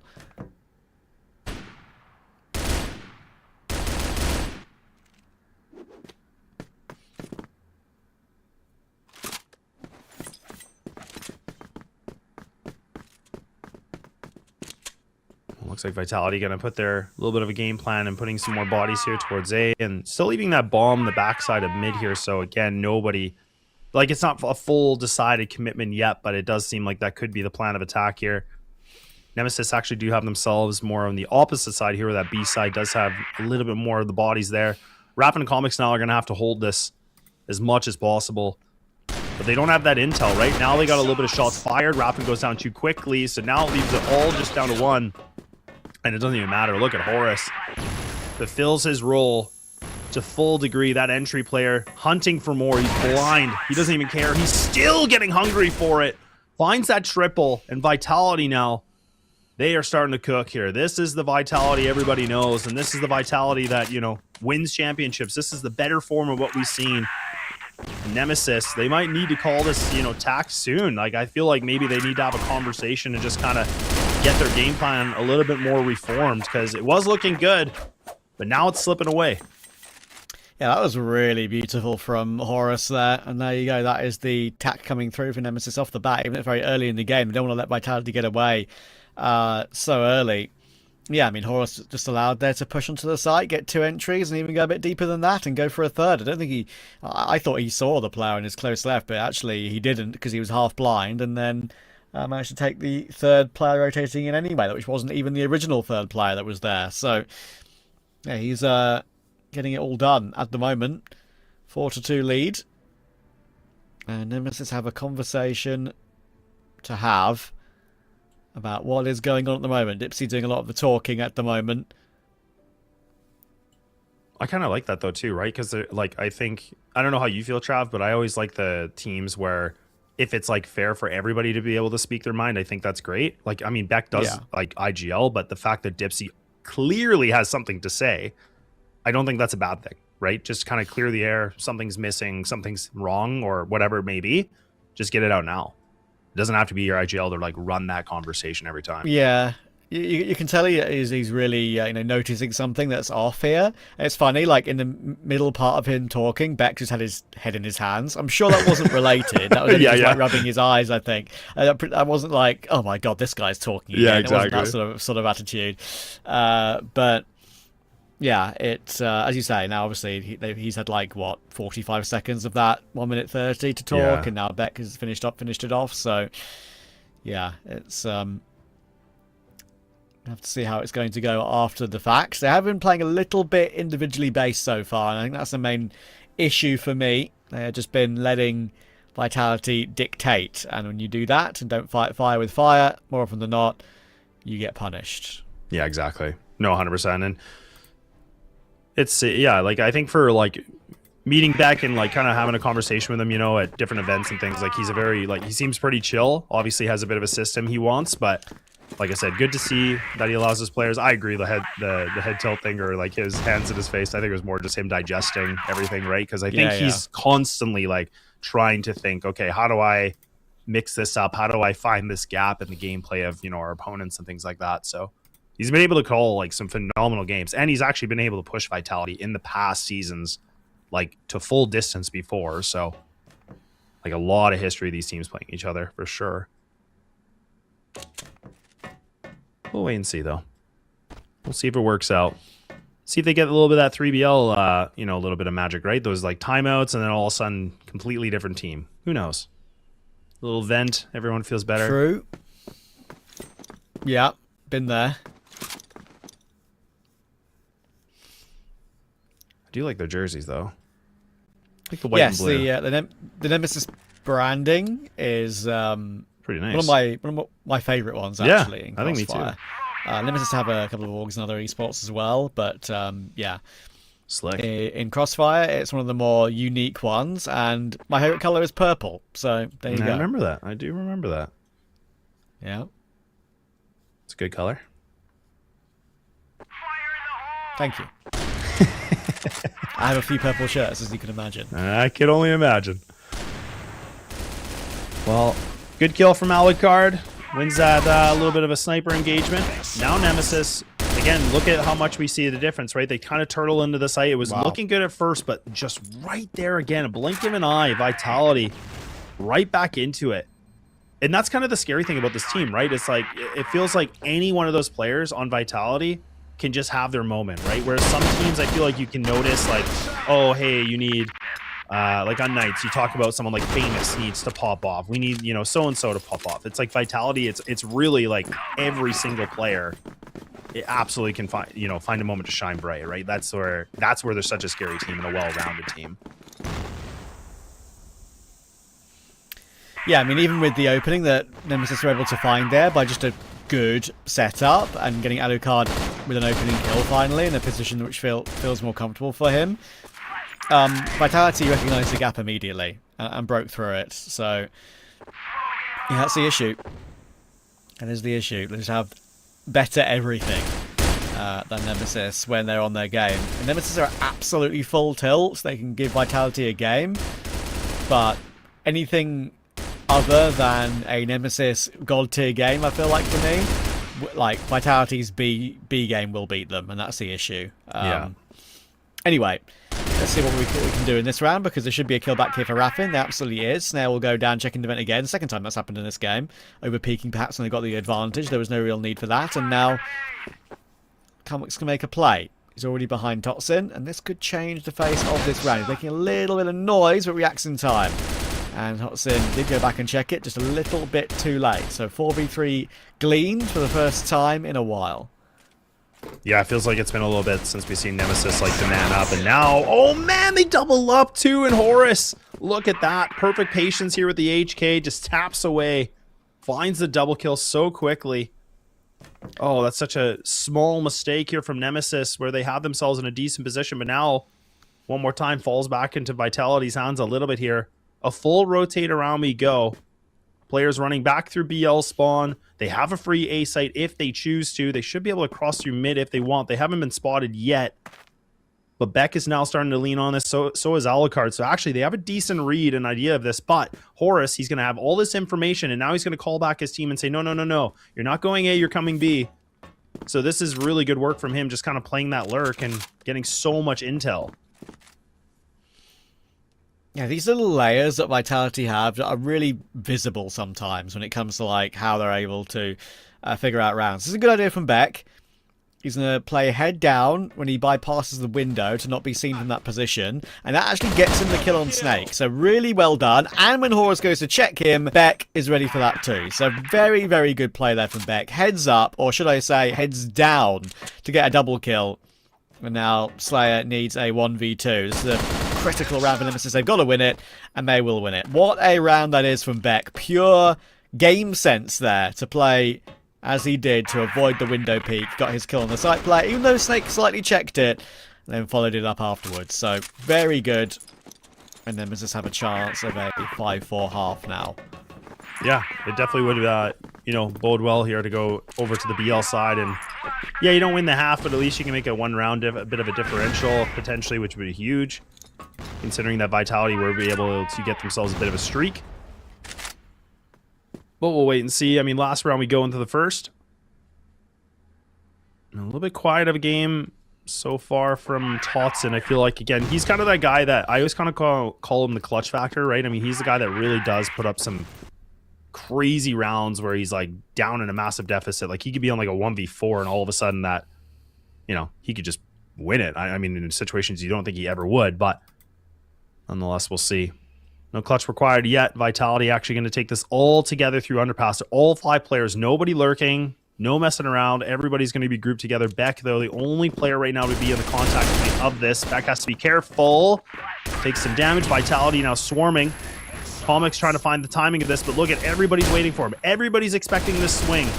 So he needs to be crystal clear. He has to be perfect on the timing here. And oh man, Snare's able to line up another shot. So Dipsy gets caught here with a nade out in his hand. And now Snake should be able to just slither his way into this site. And Nemesis, they crumble like a cheap cookie. And Vitality looking to put themselves on the 6th round, and honestly, in pretty convincing fashion. Wouldn't you want all your cookies to crumble? I don't know, man. Like, I understand, like... I guess. Well, I don't know. Like a good cookie doesn't crumble, no? It doesn't, but, like, you want it to crumble when you eat it. So... You? Like, isn't soft cookies good, though? True. I mean, there are two different types. I don't know. Well, you know, I'm also thinking maybe it's a little bit different because, like, Canada might be a little bit different definition of a cookie than that maybe. Is true. That is true. That could be maybe why. That's fair. Now I'm thinking. I mean, because they're like, some people call bits like particular types of biscuits cookies, and it's like they're not real. They're not real cookies, really, for me. I would actually agree with the Canadian definition, I'd imagine. There you go. I'm on your side. But yeah, I just wanted to have fun with your statement. That's all. Thank you. Hey, that's okay. That's okay. Fair point. Yeah, I had a cranberry and orange cookie just the other day, which is why I wanted to reply. So there you go. It was very nice. I didn't go for the classic, what is it, like oat and raisin or whatever it is. That's too basic for me. I went for cranberry and orange, and it was very, very nice. So look at that. There you go. Exquisite. Love it. Oh boy. Well, that was quick. No messing around going into the second half. I like it. Yep. Cookie conversation makes time go quicker. Who knew? It sure does, yeah.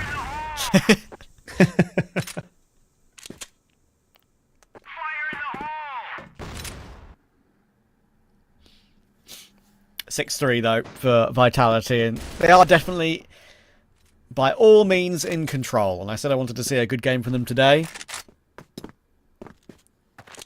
Yeah, no doubt. I mean, really, realistically, like for me, I don't know how you feel, but I feel like Vitality, like for them, if they could be able to find, obviously a 3-0 would be massive, but like being more realistic, like a 3-1 would still be like a normal day for them. Like I think giving up a map is not super surprising. But Agree. I mean, if it goes 5, again, it kind of makes me wonder a little bit more. Not to take anything away from Nemesis, of course, but I mean, the spotlight is on Vitality. Just because of the expectation they've created and the precedents they've kind of set now as like this top team, right? Yeah, I think, as you say, 3-1 is very reasonable because there are a couple of maps in the pool which they obviously don't adore. But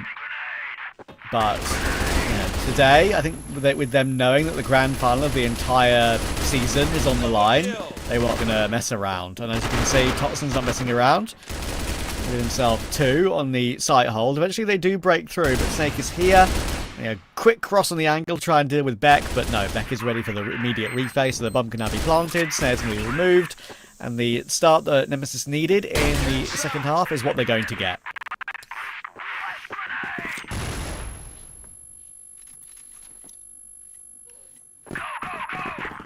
All right, so Nemesis fire back a little bit here.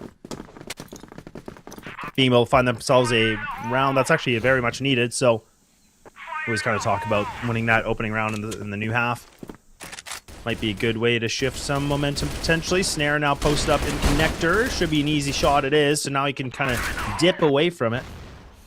But anyways, but now Nemesis losing Dipsy again. This is where it's been a little problematic for me, Trav, where again, I would arguably say he's one of the better players in the sense that he can be pretty scary with a sniper too, as well with Alucard. Like he's kind of a really strong hybrid player. So him going down really fast is creating a lot of problems here for Nemesis, but that's good work from Vitality. Just again, kind of capitalizing on the opportunity, making it a little bit easier for themselves, but not for Snare. Caught, and there's 3 guys just staring right at him. So this ain't good. This might be an open sight for the time being. Yeah, despite getting openers, they haven't been able to close the round Vitality yet. Good flank round from Alucard, catching Horus in the open. Now, Snake and Totson have to recover together. That is a great opening kill. Bomb only just got planted, but Alucard, great pick. Great pick to grab. Beautifully done. Now this clutch for Snake. It's going to be very difficult. Sure, both players below or around half health and below half health, so it's a little bit easier for him, but the angle is solid from Beck, and Nemesis have started the second half excellently, and I wonder how long it will be until Vitality go for attack of their own. Yeah. It's always a great mystery with them too. Nemesis scooped up on towards A main. Good utility from Totson, just kind of again, just trying to slow things out a little bit. Raffin actually caught it, but look at Nemesis. They're running right in. They're not even going to wait. They're just going to try to slip through if they can. That's going to be this bomb drop now as well. Totson doing a good job so far anchoring, but Dipsy needs to be able to just slide in, and he does. Finds himself that double kill. And now Snare trying to get something in the backlines as fast as possible. This is just a chaotic round. Utility, shots firing, everybody, so much action so early on in the round. And you can see Vitality. They're going to kind of regroup. They're going to pull back just a little bit. Nemesis still have to get this bomb down, and it will eventually now. But they have to find a moment here, Trav. They have to get something on this post plant quick. Yeah, Snare got his opening kill brilliantly, but then obviously went for a second and got taken down to 2 HP in that attempt. But that is the kind of move he can make. Oh my word, that was beautiful. He's blown the head off of Beck. They still might not win the round, you know. Horus is going to have to do it alongside Snake, and now it's only Snake. Comics 1v1 playing time and gets a headshot in the end. So despite some incredible individual skill from Vitality, and especially from Snare, that pre-fire in the vent was beautiful, glorious. It's not enough to win the round. Great play from Comics, and we're even at 6. And that's exactly what I was saying, right? I mean, you win that first round in the second half, and look at how much they've changed. Like, Nemesis are really starting to play a lot better now. The motor's starting to run a little bit better. Everything's more smooth. They're winning some opening duels. Yes, it gets traded out pretty quickly, but this is looking like a very different team than what we saw in the first. So this BL side is starting to be a little bit more of that comfort zone for them. Vitality now, a little bit of a sweat break, and potentially on this Alucard does actually win the sniper engagement against Slayer, but Totson can't seem to anchor this either. Gets overwhelmed by numbers. Now Snake in this site needs to now go for a bit of a run. Nemesis are just going to run away. They're going to burn a lot of utility. Snake should be able to catch this free kill on Becky. Does. It's perfect timing. And now he's hunting. He's got himself maybe an opportunity to find this kill of Alucard, but Alucard doing a great job just running away, repositioning fast. But I would really like to see him playing a little bit closer with his teammate just to have that trade opportunity. Otherwise, this could create an opportunity for Snake to be able to find a one-on-one duel. Yeah, Comic's directly underneath him, under the stairs. Very hard position to pre-fire, but actually decides to dive straight into the vents to check it first. And finally, he'll find the angle. But now, of course, the information on where Alucard is might be known with how he's thrown that grenade. Or can he defuse behind the wall? He cannot. Alucard gets the angle. Just about hits the one bullet. And would you believe it? From 6-3 in front, Vitality have lost 4 in a row and now 7-6 behind. Oh, man. Really good work from Alucard, too, though. And I love that positioning of the bomb plant, too, right? Because that allowed him to be in that position, to be that aggressive. So, again, just like these little details that, again, you know, some folks might miss, but that allowed him to just be in that right position. And like you said, it was really close. Like, it felt like, you know, you could just spot the top of his, like, back or his head, I think that was. I'm not even sure, when he was dipped down as well. But nonetheless, really good work from Nemesis. Now bringing it back into a conversation where Vitality looking a little bit more nervous. Now they have to call the tack, like you said. Stray gets himself an opportunity here to talk. And that's going to be tough, too, just because, again, like, these guys are... It feels like Vitality aren't even making critical mistakes. It just feels like Nemesis are getting some decent timings, to be honest.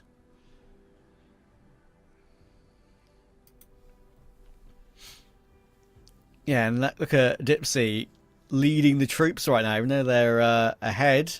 Of course, Beck's not in his chair at the moment, so he's the one doing the talking alongside Kevin. They'll be loving how things have gone so far. This has been very impressive. All the close duels in the middle of the round have gone their way. The clutches have gone their way. Alucard's 1-1, Comics has 1-1. And Vitality are under a bit of pressure after what looked like a very confident start to the game.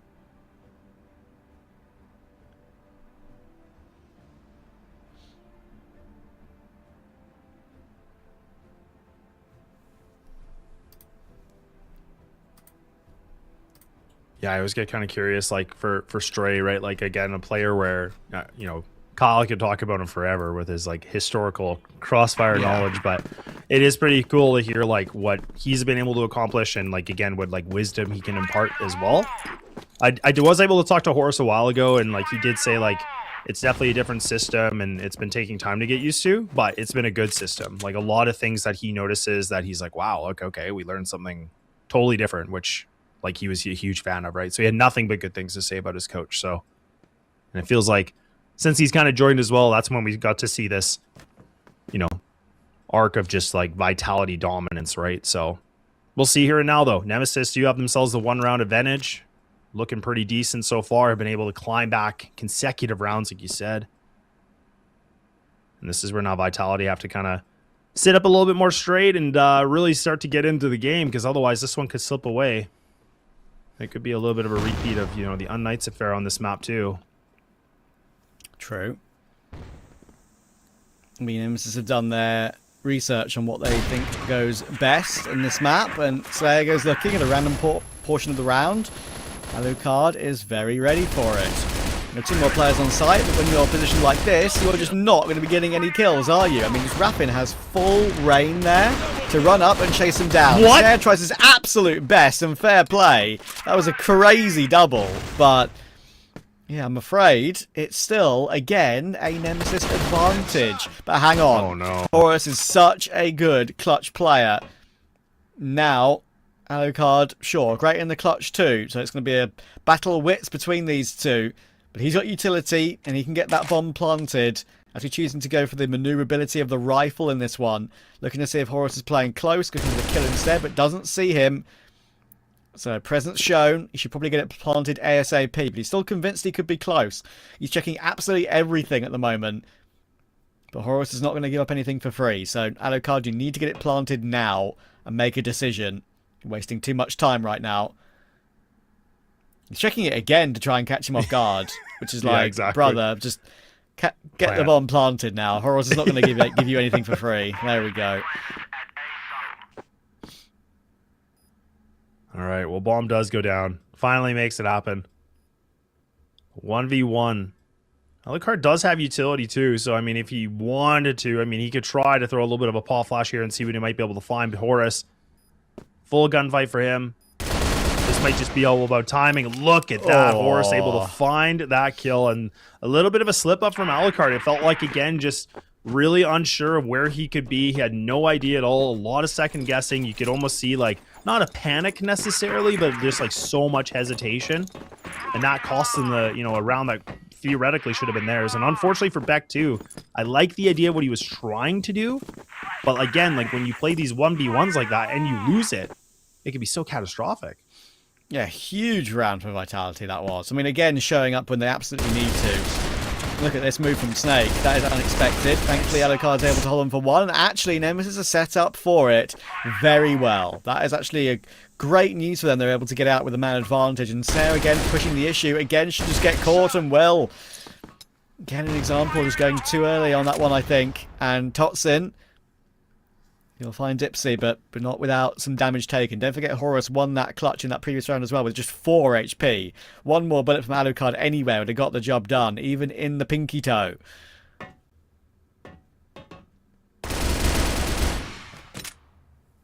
Yeah, the pinky toe definitely can hurt if you hit it the wrong way, that's for sure. And now these guys are lit, so we'll have to see. Vitality, again, like you said, good in the HP department. Both of them actually pushing out an A main, so they're going to try to review and see a little bit here. But do they actually go all the way around, or do they kind of go back towards A? This is so interesting because the C4 is actually going all the way towards B. It's in hotel right now. You have Beck that's been able to clear out the information going, look, I have a free site. Maybe just check your 6. Maybe just be a little bit aware that they could be hot on your tail, maybe. But Vitality are just actively moving here. They have not stood still. They have just been jogging. Oh no. Timing They're going to double down on B. Yeah. If they actually do gamble and where both of them are playing, that would be pretty unfortunate. Beck and Alucard just tickleable, really. And that's why Totsin's playing a very naughty angle to try and gain an unexpected 1-for-1 when you're low HP yourself anyway. 1 is enough, and now he's got an opportunity to do so. They have split up, but he's looking the wrong way. He does move from that position. So, great chance now. They've got 2 players who can play together, go for a trade, rather than the opposite way around, where Vitality could retake with 2. It's only Slayer, but it's so very winnable again. Surely not 2 in a row. There's the first bit of information, but obviously Beck's playing it very carefully, being so low. But now Slayer is basically 1 HP. Oh my word, he could not be lower. But of course, if Alucard goes for a peek at the wrong time, he could still get caught. He knows where he is though. He's playing time, pistol drawn, playing around the boxes, and there we go. The one bullet that was almost a guarantee was hit. He could have been 0.5 HP there. He looks so low HP. So, in the end, Nemesis do win it, and that is a great rebuttal. They're now 2 away from the map. Yeah, I love the smirk on Alucard's face too, because I think even just that reposition into the middle of sight was huge, right? Because again, Slayer was kind of like, I have no idea where he could be, right? He was trying to pre-fire some spots, and Alucard played that perfectly. He just played the timer as much as possible, so massive, massive clutch here. A little bit of redemption from him from falling on that last one previously against Horus, so Nemesis back into a 1-round advantage. Now Vitality keeping it just a single sniper here of Snare. Now, Slayer will keep the rifle back in his hands, which I'm always a huge fan of. Nemesis actually looking to put a little bit more pressure and attention into middle. And Vitality, instead of committing the 3B this time, they've actually committed the 3A, as they've realized that A has been taken over quite a few different times. Utility getting thrown. Lots of an execute coming through now. Nemesis, they're not going to mess around. They're actually going to commit to this. So now Vitality have to recollect their thoughts. They have to figure out what they want to do with this setup a little bit. Snare here just in spawn, but does actually get taken out. So he gets caught a little bit early. Now Horus, tasked here difficult with players running at him. He's got both different angles, but he's still able to find one more kill before he gets put down. That's huge. Another example of Horus is doing the absolute maximum for his team, even in a very difficult position. He was totally surrounded there. Able to get that jiggle headshot on one more. Now Raffin tagged down to low HP. Snake, Slayer, and Totsin trying to force the issue with the bomb down. Totsin was low. He could go first, but he went very separate from his two teammates. Sure, him being low, he can look for information, but maybe there's no tradability because of that, and Beck's going to hold on. Slayer's going to go for the defuse between the boxes, though. Oh, no! How's he done it? That is such a steal. Because of the bomb plant position, he could defuse it between the two of them, and Nemesis did everything right. They should be on map point right now, but they are not. Oh, man, and again, that's just that little bit of inexperience as this group, unfortunately, where maybe just that miscommunication just pulls up a round favor, like you said, for Vitality. Should never have happened, but all comes down to just the plant position. Oh, you hate to see it for a Nemesis, but you love to see it from the Vitality side. And a lot of ninjas, which has been kind of sick, actually, to be honest. I feel like this season's been really interesting with a lot of ninja diffuses. I think even Vitality side either way, but yeah, boy, oh boy. What a round to lose. That's a classic Vitality round to win at this sort of stage of the game, right? It's like the best team never goes down quietly. Exactly. That's always been the funny thing about Vitality, like such a grinding team, right? Like it never feels like they can get dominant wins. It always has to go like tail end so hard. But I mean, they get their rounds in, you get some experience, I guess, right? Good response here as well. Totsin will find another to bring it back into a man advantage from nowhere. And there's Snare. Is that the round that kickstarts Vitality into actually getting a map point first out of the two teams? Wouldn't that be something?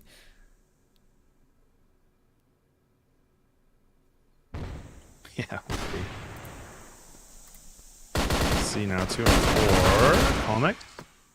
Okay, good shot. Now Slayer needs to be careful. He can't overextend this. A little bit of a spotting here. Oh, Alucard, you're going to have to hit a sick shot here. You're going to have to land a really good shot.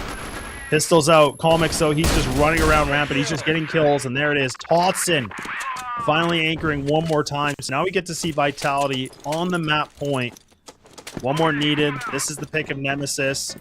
Vitality, if they can find this, they're going to move on over to sub base. A little bit more of that, comfort pick for them. So everything from Nemesis, they're going to have to pull all the strings here. Double snipers from them. Alucard and Dipsy now are going to try to go for the double DRG.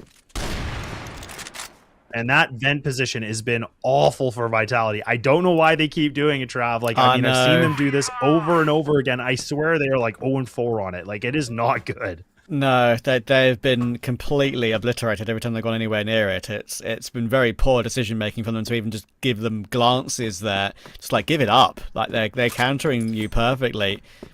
They're thinking, oh, well, maybe this time they're not watching it. Oh, they're still watching it. But yeah, they've been still recovering these rounds, though, even in a position like this.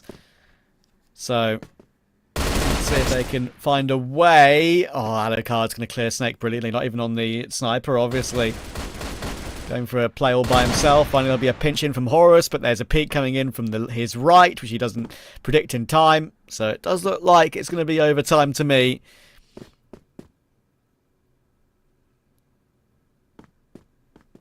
Yeah, unless we get to see Slayer and Totsin maybe pull up a massive clutch here. I mean, it's a lot to ask here. Long road they have to go, and they're not even playing together. So this is going to be like, again, a difficult situation because they're going to have to create some kind of an opening. But even Comics right now, like, again, he's kind of overextending in mid a little bit. I mean, I know there's nobody there, but it is a little bit risky. But he is just trying to get as much information as possible. And now Slayer... yeah, his back's turned, so now Comics does get that intel. Should be a free kill. It is. So it pans out well. Now Tossing with only 10 seconds remaining has to make a play. Not going to happen. So we are going to go into overtime for map number 1 of the best of 5. And Vitality will not go down. Yeah, I was going to say, will not go down without going the distance. Big surprise. Oh, dear.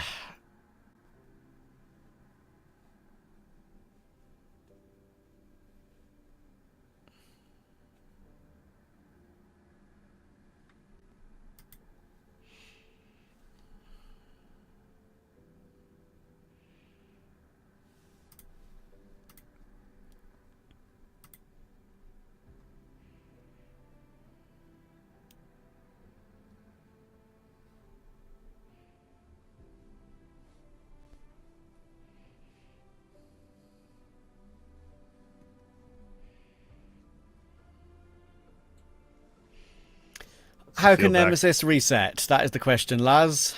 Yeah, I was thinking the same thing. I was just looking at back and I'm like, yeah, I hear you, brother. I get it. Yeah, just kind of like rubbing the eyes like, oh boy. Okay.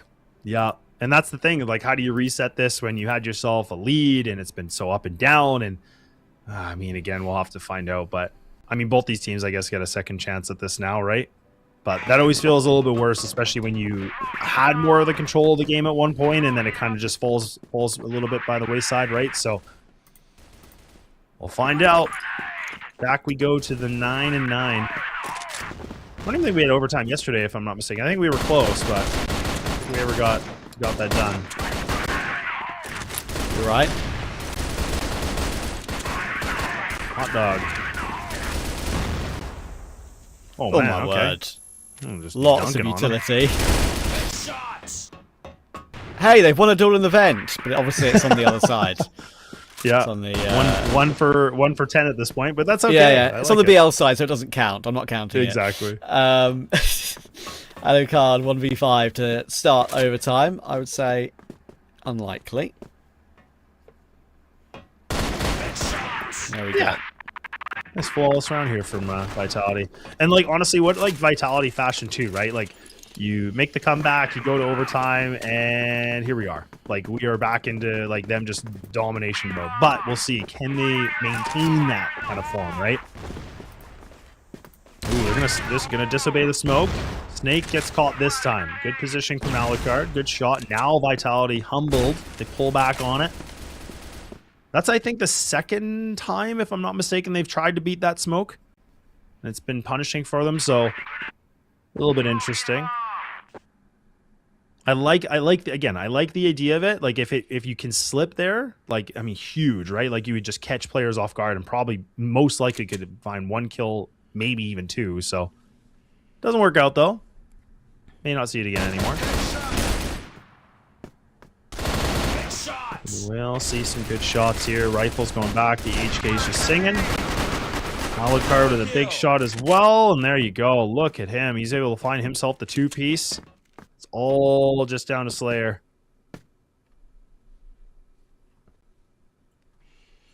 Pretty impossible. Stuck in the corner, and Beck will get the job done.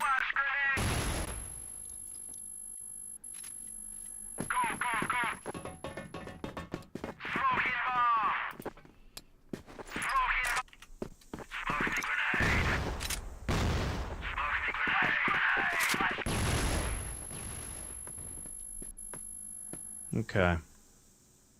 Right back into it, Nemesis. They got the pulse. They're still here. 3 players on A, leaving you just actually a D player. I think that's Beck. Yeah, so Beck's actually pushed all the way in Hotel too. So Vitality waiting things out.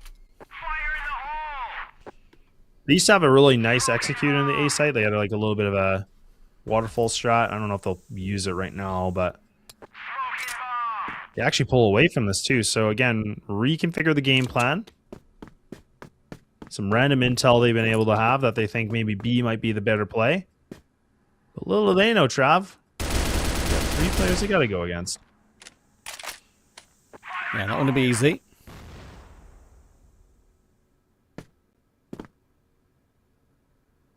Totson, are you ready for Beck and Alucard to be coming your way? Yes, he is. Very, very ready indeed. Quick pop up. Quick kill. Comixon goes for a play, thinking maybe they're distracted after that moment in middle, but they're not. And this time it's Raffin's turn to peek the vent and get taken down. So maybe it's just not too successful for anyone in this game so far. On the GR side. That doesn't seem like it. It's not the play. And usually, honestly, usually it is, but... And Snare should be able to get this flank. Oh, he's got the knife out. Oh, no. No. No. Come on, you're man. kidding. Oh, no. Do it to him. Big laughs, big smiles. Yeah, not bad. I mean, they were up like 4-1 at that point, so or 4v1. So it's like, whatever. Have a little fun with it, I guess. Yeah, exactly. That's obviously like there's no like monetary value. There's literally no value to making that sort of play whatsoever, except getting your opponent's heads, and that is what he's done there. Snare having a bit of fun, and all power to him. Yeah, I'm for it.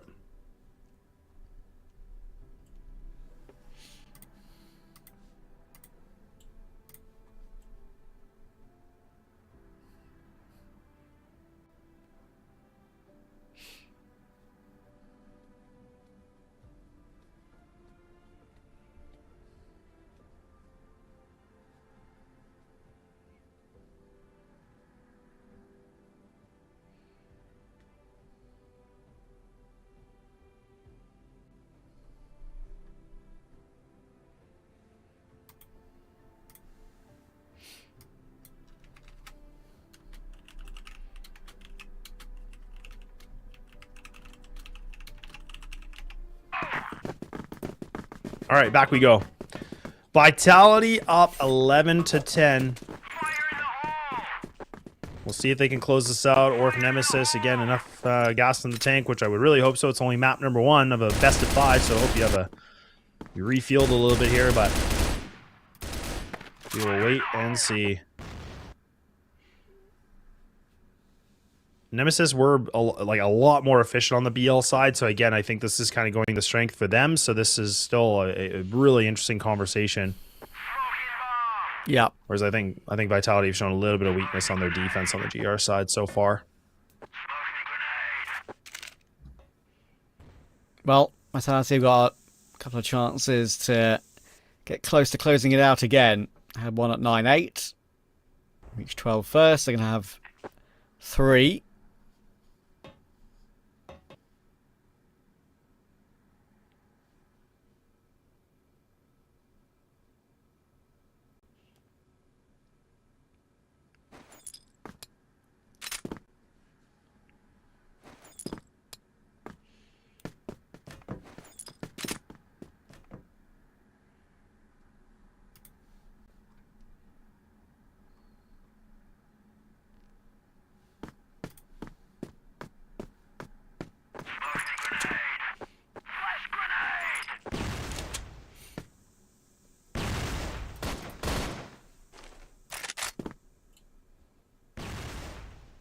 Pushing through the underpass now.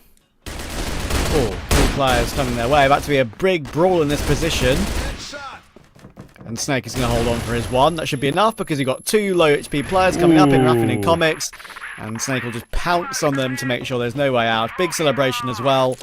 They're up to 12. And once again, showing what they're made of. Very close to finding Ankara and going up 1-0 in this BO5.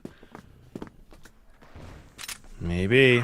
Definitely have some room to work with, which is good for them, so we'll have to make sure they don't get in their own heads a little bit. Slayer, though, he's been very aggressive. He's actually pushed down mid. Look at how well they're actually going for A main controls. Well, and Slayer actually cheeky, little bit of a swing, too, and actually gets rewarded with the kill.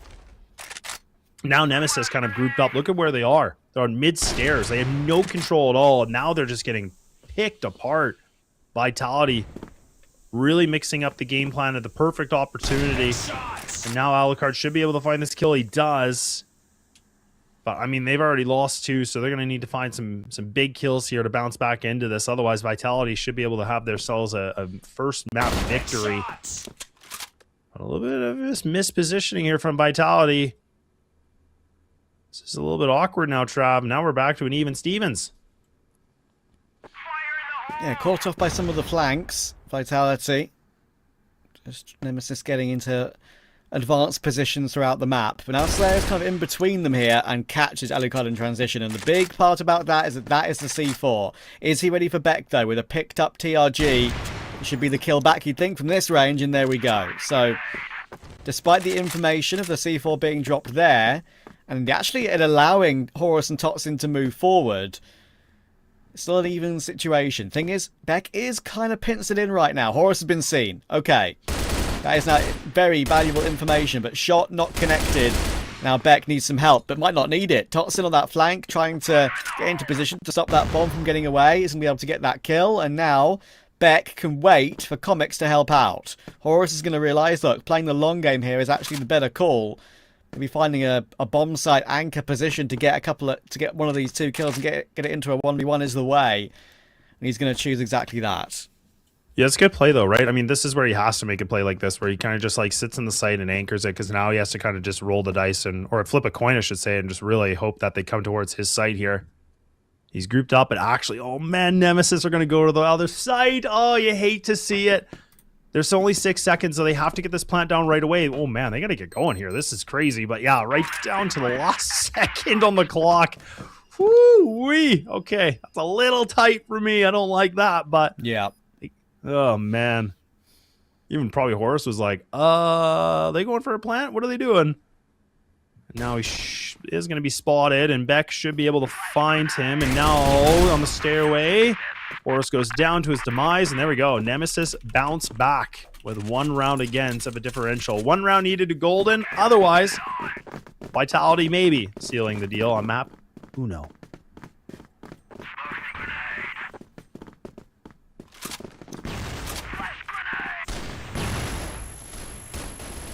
Are we going to get to a golden round in the first ever map of this BO5? That would be something. It would be something, Trav. Because we got a lot of Crossfire here today, so that's a lot. It's the Vitality way, maybe, I guess. Trades galore.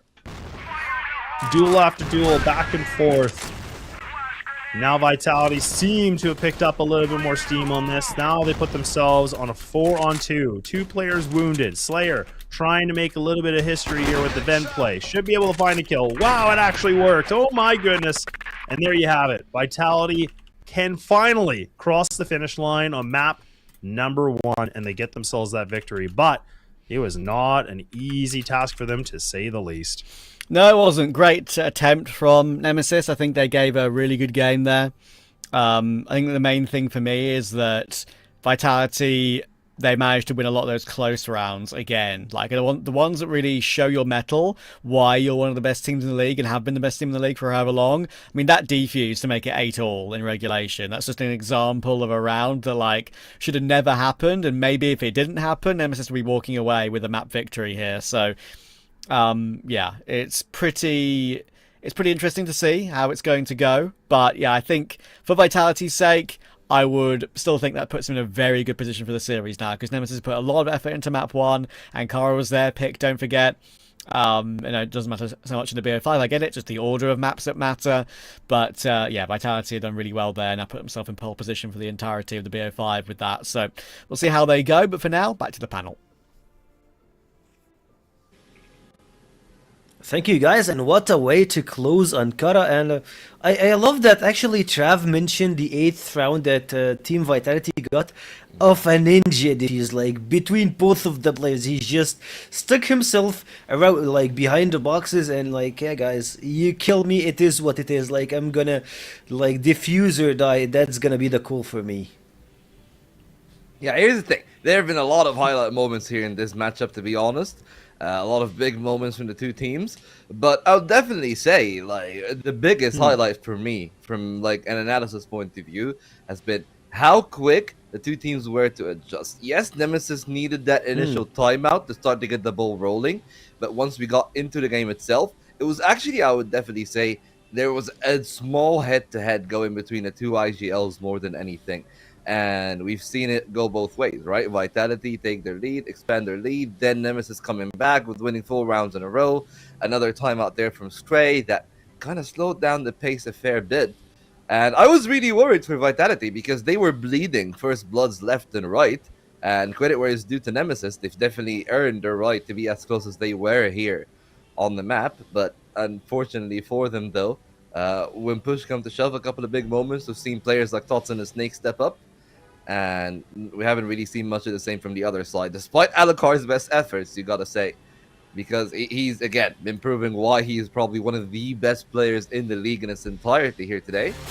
It just didn't really pan out in the end. And the one main thing that could worry me about Nemesis the most is that their inability to close out 5-on-4s is going to come back and haunt them a lot more on the maps that Vitality have picked themselves, more than this Ankara, which already they were punished on a lot of 5-on-4s, just because they get the man advantage, get a little bit complacent, play around to the edges of the map, and that it was the best place for Vitality to pick up the punishment on the other end. And, well, as you can tell there, again, look at this, another 4-on-4, right? I want you to look on the minimap and see that it's only coming down to that final 2v2 that you see the players from Nemesis coming in together. When it's 4-on-4s, 4-on-5s, you see them still spreading the default a bit too much, a bit too indecisive, just like Laz have said. And that bit of hesitation is the one main thing that Vitality has been pouncing on to get their big advantage at the start of the match.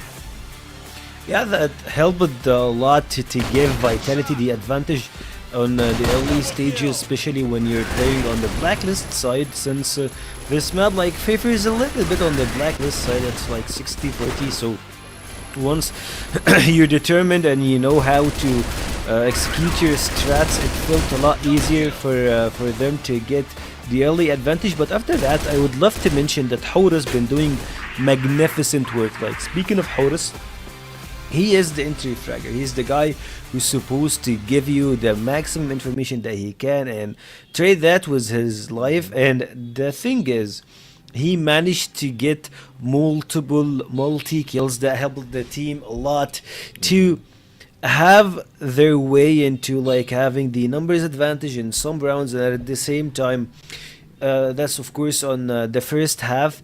When they went to the other side, he was still fragging, so you love to see Horus in action. You love to see the whole team getting some wake up call. Like, it felt like Vitality, yeah, they're struggling a bit when it comes to holding Nemesis aggression early on once they got to the blacklist side, especially once they are going from mid to A. It felt like you need to find a counter or something to stop them, but after that they just like, it felt like bread and butter, and they found the actual like, it felt like they found the key to win the round. That's it. Yeah. I mean, there's definitely a part of that, of course, to be said. And yeah, the MVP here is Horus. I'll definitely say that he, as he said, found the multi-kills, got himself on the entries. A part of that, of course, is what he did deliver. But there was a part of this game where I feel like clearly, at times, Nemesis were just a little bit lost. Especially when they're on BL, you see that they won the rounds mainly off the mid-rounding itself. It's not on the execute. Like I said, that you're supposed to play the Ankara, and that's how Vitality got their own lead. But it was really mainly in the mid-rounds, right? Like the way that they would pivot around middle, then kill the players up on the bridge, or just while they're skating towards that B site sometimes. And that's the one main thing, that when Vitality fixed that, didn't give them as many opportunities for kills, things started to become a little bit easier for them in the overtime. And we've seen how that one went. Of course, again, like a great performance from Beck on an individual level, a good performance from him as well individually, and like in terms of calling, of course, and the firepower. But yeah, it's starting to be a little bit scary for Nemesis here. They didn't get that map pick. Most likely the sub base is also going to be a bit of a struggle. So then things roll over to, well, what are we gonna go for on map 3? And that's the one main worry that we might have. Of course, all that is a little bit too far in the future, but that's because, well, we've seen how good this sub base has been from Vitality. There's been, I guess, no team but LCK that have actually got them as close on there. Maybe you can talk about the unKnights upset that has happened, but I think that's a one-off. I think that's a fluke, guys. I still need to see more substance from unKnights especially than anything else. Because again, like that's the thing, like the ceiling is there for unKnights, but their floor isn't high enough. I think that the floor is pretty high from Nemesis, and they will be a team that will be good on this sub base. They'll be competitive, but I don't think that they're gonna steal that one away. I thought that Ankara was supposed to be their chance for stability to push this deeper into a map 4 or a map 5. Now I'm starting to get a little bit worried, and they will need both Dipsy and Comics to step up big time if they'll have any chance here on map 2. Well, like, hear me out. We all know that sub-base is just like written under Vitality's name, but at the same time, like, on Team Nemesis, they still have some decent stats over the map itself. I mean, it's not like Vitality, but I would love to see how can they actually have their own strat performed on the game. So to see that, we'll hit to Laz and Trav. Hi, we're here. Hi. We're ready for map number 2, and it is sub base, right? I mean, I don't know. Like, do you feel this way, Trav? Because I think yesterday we had a big conversation about, you know, like when 3BL played, we were like, look, you have to win the first map. Yeah, you know, that might really jumpstart your way to getting the series. I kind of feel like that was the case here for Nemesis. Like, I feel like that map on Makara should have gone their way. I think this could have really stretched things out. Now that sub base is in the favor for Vitality, I mean, look, I don't want to like just, you know, predict it because I don't know yet, but I feel like Vitality have a really good position to be 2-0 pretty quickly here. Yeah, it feels that way, doesn't it? It really does. I mean, I think the way we've seen them play recently just kind of opens up the you know, the path of like all these close rounds, all these ones that you would think they would go either way. They seem to find a way to win them more often than not. Yeah, I think on a map like Subbase, which we know, sure, both these two teams are competent on it, but Vitality have that extra level, and it wouldn't surprise me if that would be the case. But you never know, because don't forget, Nemesis started pretty well at the beginning of the previous map, and it took Vitality to, you know, really step it up to get a good lead early and get a 6-3 half. Then it was when Nemesis managed to answer back. So, in general, it's been a very back and forth day so far. That could still be the pattern.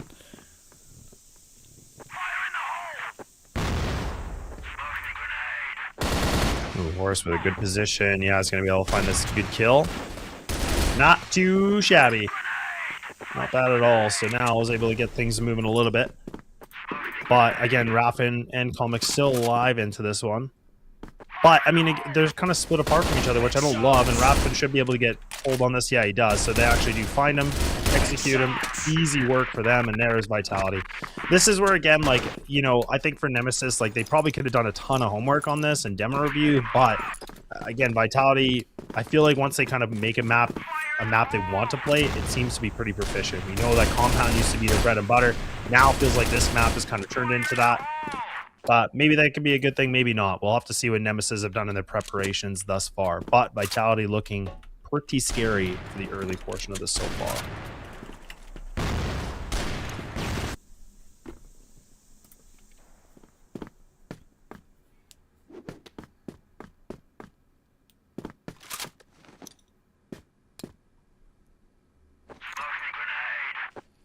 First pick onto Snake.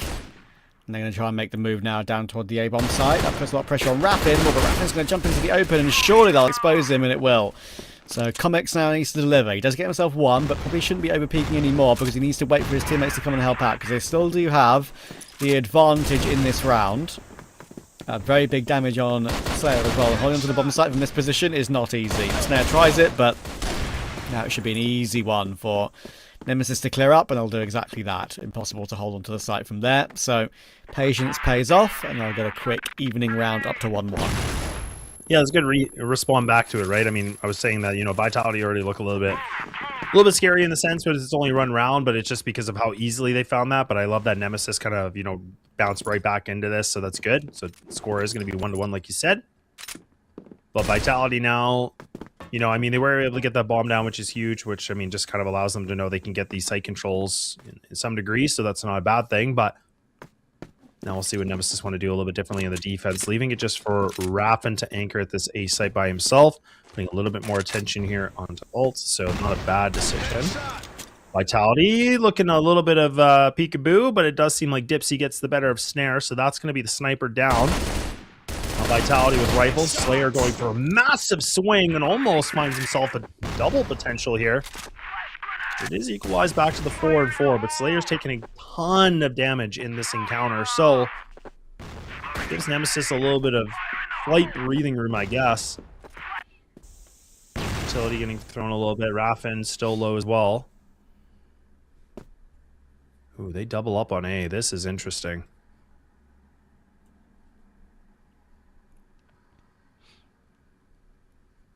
Yeah, don't usually see the site being held like this. Very often in certain scenarios, it's a one they just leave open to retake because it's a very powerful way to do that sort of move. But Raffin in the corner, as I've been seen, will eventually force a player back away.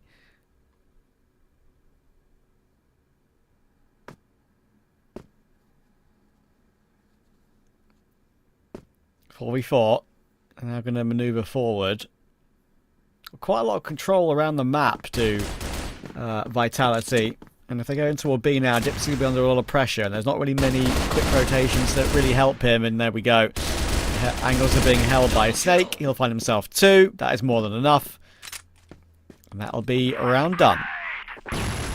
Round done and finished. Yeah, I mean, not to, it's not to write Raffin off, but I mean, you got, 2 players that are essentially looking right at you, spamming the door. They know exactly where you are. You're going to have a bad time. It's not going to look good. So, Vitality bounce right back into this. Get themselves a little bit of a lead here. A lot is riding for Nemesis here on this defense. You're going to have to find something big here. Vitality taking their sweet time. They actually do get woodroom control, so Slayer, yes, despite getting this control, does take a lot of damage, but actually he pulls away from it entirely, so I mean, what was once gained has now kind of fallen back. Nemesis don't really seem to care, like their setup is kind of preparing for anti-stratting that a little bit, so a bit more attention with utility, a little bit of smokes here to block that off, but now Slayer trying to see if he can find something in the vent. He's trying to get that, just that little bit of a pixel to see if he knows somebody's close on by, but there is a jump spot here from one of the players. Comics does get this, so now he knows. So now he has to worry about this itch of Slayer. Doesn't have any utility to flush him out, but doesn't matter. He's got himself a pistol. Straight to the cranium of Slayer.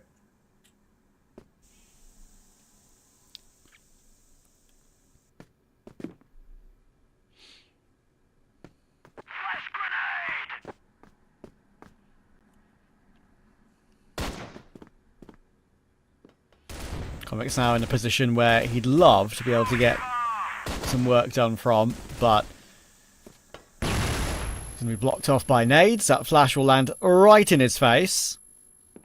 Thankfully, he will not be pressured during that moment. And there we go. That is his time to pounce. He'll get himself 1. Snare does find the very quick trade, but it's still an advantage for Nemesis, and if they go down quick toward A now, again, a lot is on Raffin. If he goes down, there's an issue, and there we go. What a brilliant entry that is from Snake. Wow, so damn clean. And they're looking for more off the back of that as well. Snake's going to try and push up and hold a bit of a tighter angle. With the bomb planted now, when you have an advantage for like Nemesis had before, it's a little bit easier. And very possible, especially when there's a couple of low HP players. On this occasion, for Vitality, they have a lot better positions set up. And if Snake's able to find damage like that, that could be more than enough. Horus on the stairs will find one of his own. And just like that, it is going to be round complete. Unless Beck makes something stunning happen. Is it possible? Oh, it is possible. What? Beck's pulled it off. I do not know how. That is one that should not have gone Nemesis's way, but he's managed to grab it. Wow, that's crazy. I don't even understand how he did that. Like, I was just about to give a lot of praise for Snake, that little bit of a cheeky off angle where he's able to find Alucard. I'm like, hey, this is great. Like, these post plants are looking good, but Beck somehow, some way, I mean, through the behind the enemy lines, he's able to get a massive, what is that, triple kill if I'm not mistaken. So, a little bit of a slip up here from Vitality, but Nemesis still putting up a lot of fight into this, which you love to see, right? I mean, this is where we talked a lot about it before, like the team that's been, kind of through the grind in the playoffs. They were able to get a big 3-0 to start things off. And now going against a team like this, for the upper bracket final is a pretty big feat and a pretty big opponent to go against. But they are kind of going toe-to-toe with them right now. They're not really looking too weak right now. They're still putting up a lot of different efforts. So Vitality have to use this to kind of have a conversation.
Okay, so we've had our little tack pause coming in now, but unfortunately it's turned into a tech pause, and it's because of the electricity issue for Raffin. So that is the issue we're working with right now. Hopefully we'll get him back into the server as soon as possible, but for now, a break until he returns.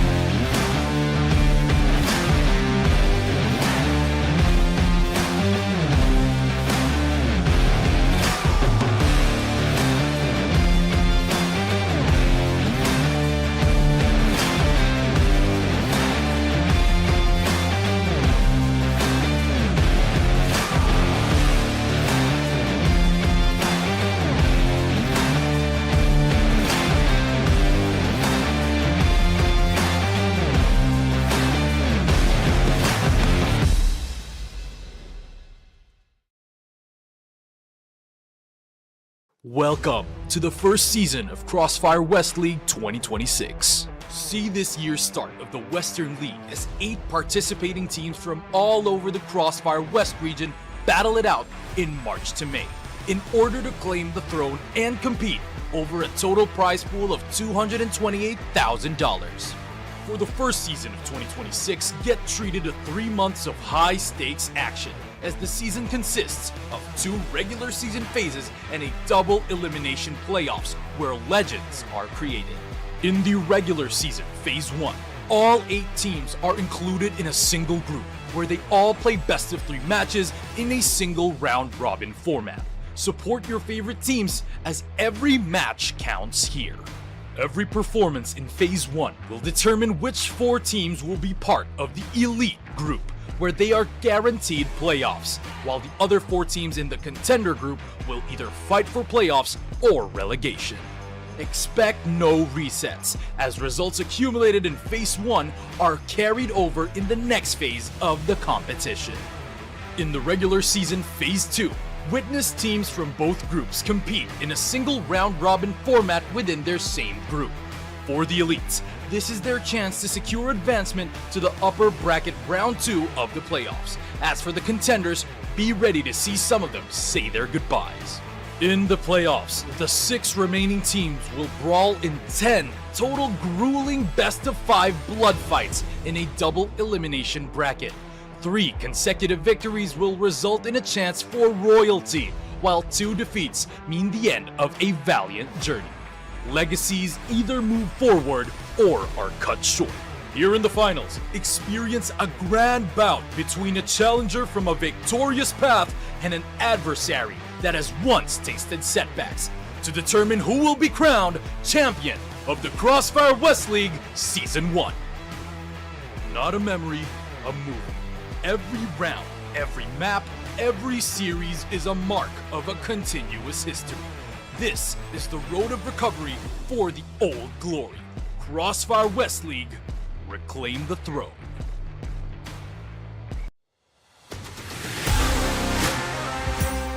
Have a lot of info to work with, but they have got to be careful not to get caught off guard. Here you can see a nice nade kill goes their way, but Hunt on the flank, able to get 2 big kills.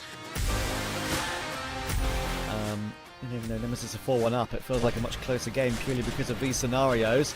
Good kill from the back of the site for Sad. Ducking and diving. Now Dipsy in an awkward position. Does find one. Trade isn't quick enough though. Gives Dipsy a chance. He's going to run him down. More than enough time for that defuse. Kiko's in the corner, Lion Claw and Zenith rotated in, Flex and Spoxy are going to be here too. All 10 players are pretty much going to be on this side of the server. Finally the first kill comes through and the bloodbath will begin. Oh my goodness, it's an absolute cluster. It's ended up in a 1v1, would you believe? It's Spoxy versus Dizzy, and Spoxy will complete. Unless they can't remove Flex, which surely they will, him being so low. There's an extra kill though. Now Alucard's a little bit nervous knowing that he could catch him, and Flex has caught him. No trigger discipline here, and Snake and Snare, both the dynamic duo, a walking path through a small tight angle here, takes another one, and a Snake pushing here, pretty aggressive, holding the pistol, not 1 but 2, 3, 4 players in front of him, taking a pretty massive swing here with a triple kill. Come on, Todzin! His teammate just thought that he's jealous. Like, yeah, he is also playing with the sniper, and Snox clubbing it down, taking 1, 2, make it 3. Yeah, maybe only a flash in the pan for Nemesis. Yeah, right now Nemesis struggling in mid, but maybe not for too much longer. Dipsy, a nice double kill, make it a triple kill. Someone holds the stairs, and the other guy is just using the smokes or having his back down. Speaking of having your back, Horus doesn't need anyone to support him. Slayer is here of the group. LSN just grabs 1, 2 and make it 3 to clutch the round in a 1v3 fashion. Okay, minute to go now. Coming down the stairs, lots of noise. Big holds on for 2 though. That's a brilliant job from him, and a bit of flash support at the end. A lovely third, there's a 4th. He is farming right now.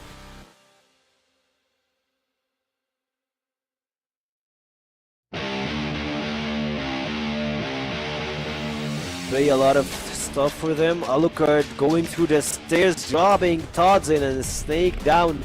It's left to 1v1. He's pretty low in HP, trying to defuse here, but he goes for the fake.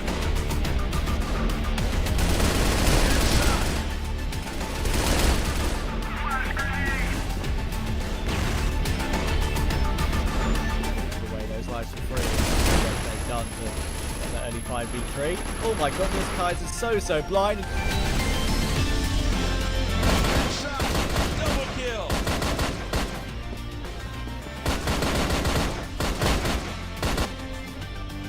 They're just going to move. The unKnights now, they get caught. Dirty punch the first opener, and there's Famous for the 1, make it 2, and there's Famous. Who needs it? These players now swing. Dirty's gone. His head's removed. He gets a fresh haircut, but now Doom. What do you have in store for us? And it is a double. Can he find this triple? It's labored.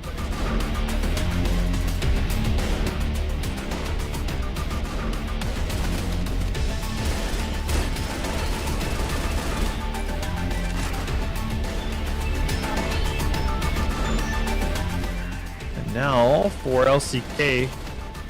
Where they want to go with this. The C4 is kind of on catwalk. They need to be careful. And oh man, that's a nice kill from Dirty. There it is. That's what we're talking about. A quad kill to serve it up on a cold platter.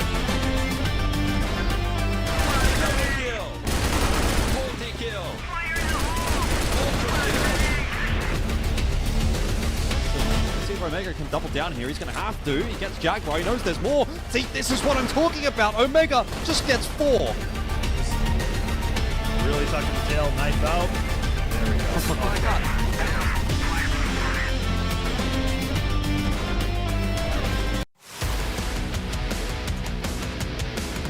aggression in the round seems to be one of the key points of resistance here. Jin, that's a good shot, needs a little bit more. He gets 2 or 3 even. Very nice round out from Jin. Start from Omega. Get himself 2, but he needs more than that. And Josh is able to actually find the triple there. Unwinnable round here for Swamp, particularly with that entry from Awesome, but they're going to need more. Kai's will have a pivotal role to play, but he falls to Alucard, and with that, it might just be the dream dead. Jin is on his own.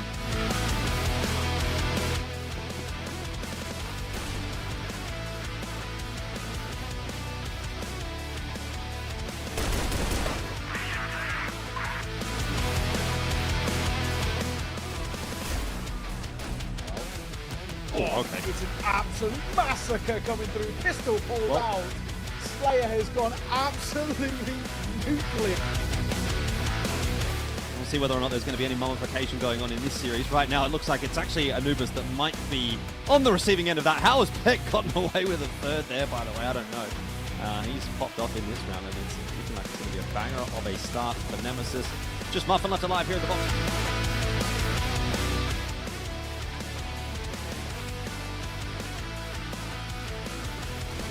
Feels a little dicey. The diving in. It's pretty low. Put that C4 down, which is huge.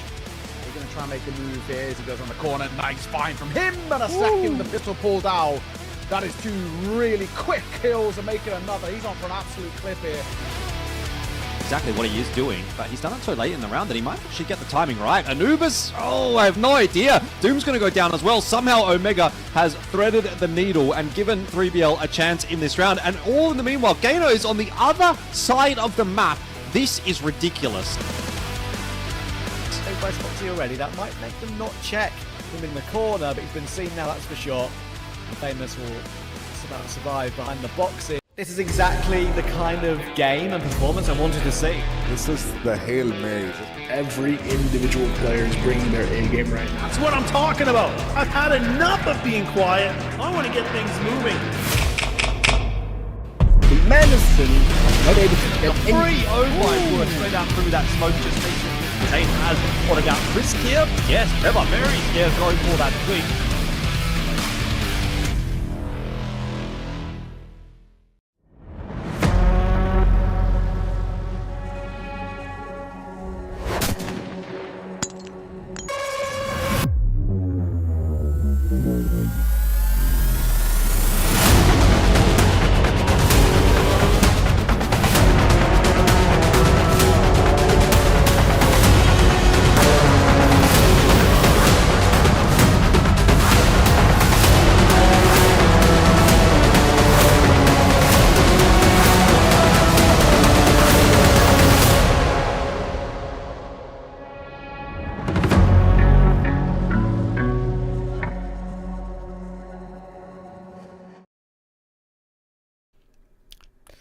So a little bit of an unfortunate situation here coming in for this one. Raffin, his electricity problems are maybe a little bit more permanent today than we'd maybe hoped.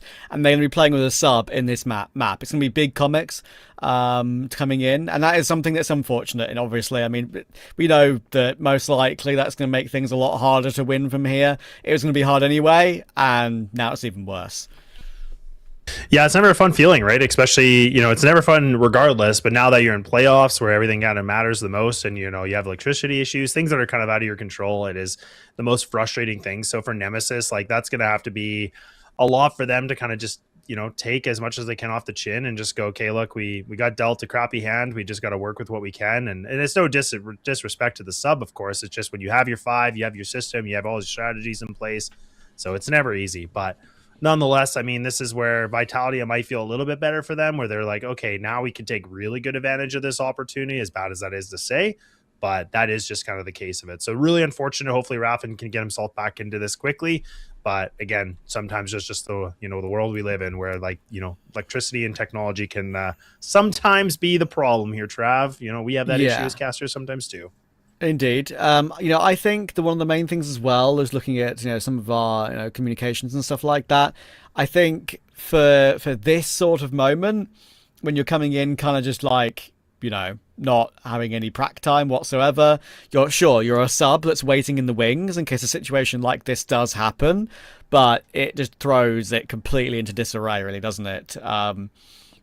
Still, it you know, the fact that they are available is the most important thing. They don't have to, you know, play 4v5 or anything ridiculous, and we do hope that it's sort of a situation where they can play out this map and maybe Raffin can still come back for map 3, right? So sure, maybe by then it's a little bit too late. They might be you know, 2-0 down by that point, but still, it's you know, what can you do? You have to make the best of a bad situation.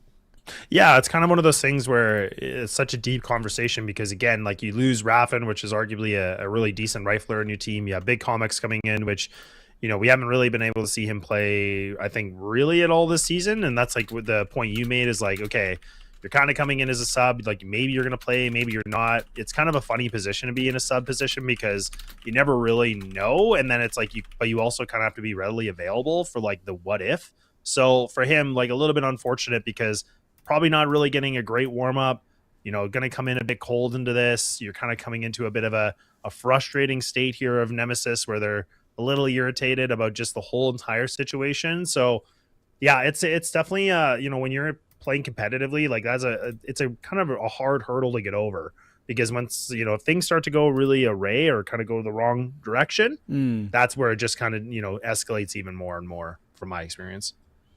Yeah, I think, you know, for me, I think this just makes things even more easier for Vitality. They should be making this 2-0, and if they have to play with Big Comics again in map 3, then it probably will be a 3-0. Yeah, we'll have to see how it goes, but yeah, we've seen crazier things happen when we've had to have stand-ins play, so you know, you never know. It's always a question mark, that's for sure. And I think Vitality just need to make sure they keep focused. That's the main thing, right? In a situation like this, you can't be distracted by the situations that your opponents are going through. You've got to focus on your own game, even if you know it may be easier now. Yeah, you've got to just figure it out and stay in your lane as such, in terms of just making sure you focus on your own individual ability and your own level, which should be enough to win the game even if they were playing with a full team. But yeah, it's supposedly made a bit easier for them now. Yeah, it really has. And again, that's, you know, I think just going back to the point in my Canadian a little bit of background, where it's obviously no disrespect to Big Comics. It is just the inevitable, right? Of like, look, like a sub, you pretty much get very minimal playtime officially. Probably you're going to play practices and stuff, but not the same. Like very different, you know, situation and kind of atmosphere. So yeah, it does go, you know, feel pretty good for Vitality. And like, you know, I think we both kind of said it as like, it does give them a pretty decent leg up, but like you said as well, like they got to make sure they're not kind of, you know, overconfident in this, because again, I think Nemesis have really proven that they have been able to fight back a lot and they have been very competitive so far, despite that they're down a map. But even the second map has kind of gone a little bit back and forth, which has been good to see, but a lot of question marks now out of this one for sure. But just waiting to figure out what's going on as well, folks. Like I think there was just like a lobby issue as well. So we're just waiting for the confirmation. Yeah, shouldn't be too long.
So unfortunately, it looks like the delay is a little bit longer to try and get big comics in the server and sorted out, trying to get the lobby all figured out and everything, and that is just classic stuff. So unfortunately, rather than just wait on the player cams, it probably makes sense to throw to a proper break. When we're back, we will start talking about the game, I promise.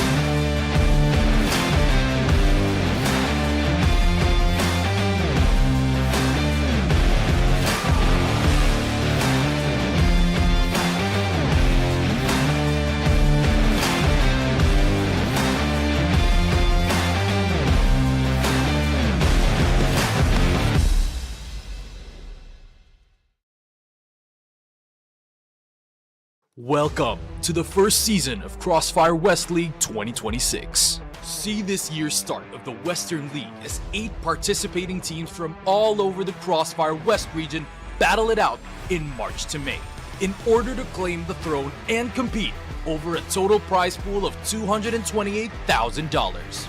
For the first season of 2026, get treated to 3 months of high-stakes action, as the season consists of 2 regular season phases and a double elimination playoffs where legends are created.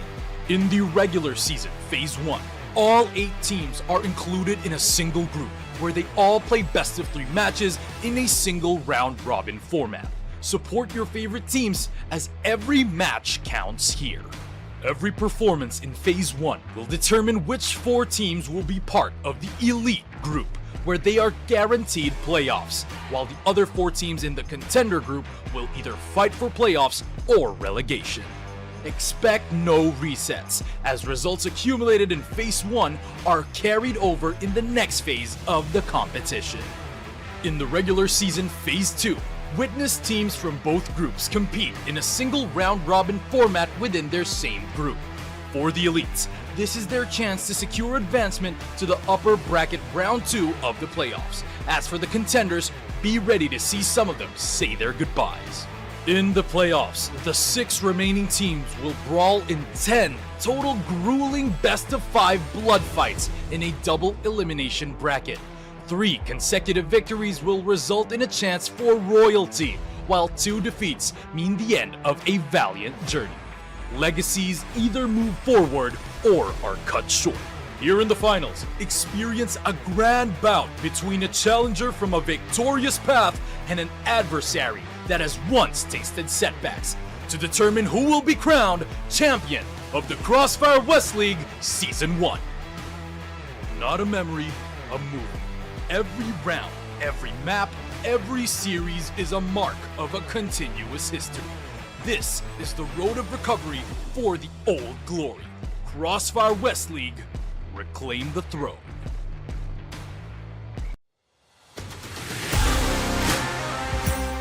You have a lot of info to work with, but they have got to be careful not to get caught off guard. Here you can see a nice nade kill goes their way, but Hunt on the flank, able to get 2 big kills. Even though Nemesis is 4-1 up, it feels like a much closer game purely because of these scenarios. Good kill from the back of the site for Sads, ducking and diving. Now Dipsy in an awkward position, does find one. Trade isn't quick enough though, gives Dipsy a chance. He's going to run him down. More than enough time for that defuse.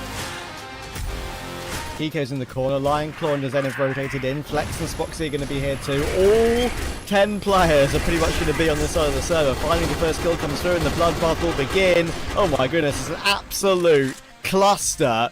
It's ended up in a 1v1, would you believe? It's Spoxy versus Dizzy, and Spoxy will complete. Unless they can't remove Flex, which surely they will, him being so low. There's an extra kill though. Now Alucard's a little bit nervous knowing that he could catch him, and Flex has caught him. No trigger discipline here, and Snake and Snare, both the dynamic duo, a walking path through a small tight angle here, takes another one, and a Snake pushing here, pretty aggressive, holding the pistol, not 1 but 2, 3, 4 players in front of him, taking a pretty massive swing here with a triple kill. Come on, Dodson! His teammate just felt that he's jealous. Like, yeah, he is also playing with the sniper, and Snox thumbing it down, taking 1, 2, make it 3. Maybe only a flash in the pan for Nemesis. Yeah, right now Nemesis struggling in mid, but maybe not for too much longer. Dipsy, a nice double kill, make it a triple kill. Someone holds the...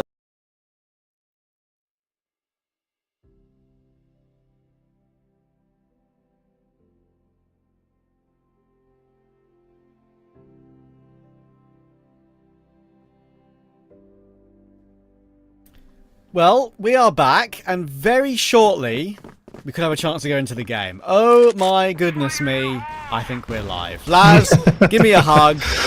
We're watching Crossfire again. Now we're back into it, eh? Yeah, it takes a little bit of time, but we're finally ready to go. And it does look like Raffin's still out, so his issue is still a problem, but we'll have to wait and see if that maybe rectifies a little bit later. But for now, we thankfully get to go back into the game. So, long reset for both these teams, and now Nemesis try to get a little creative to take a little bit of a stairway walk, but unfortunately Horus kicks them on down, and Vitality get themselves right back into a 4v4.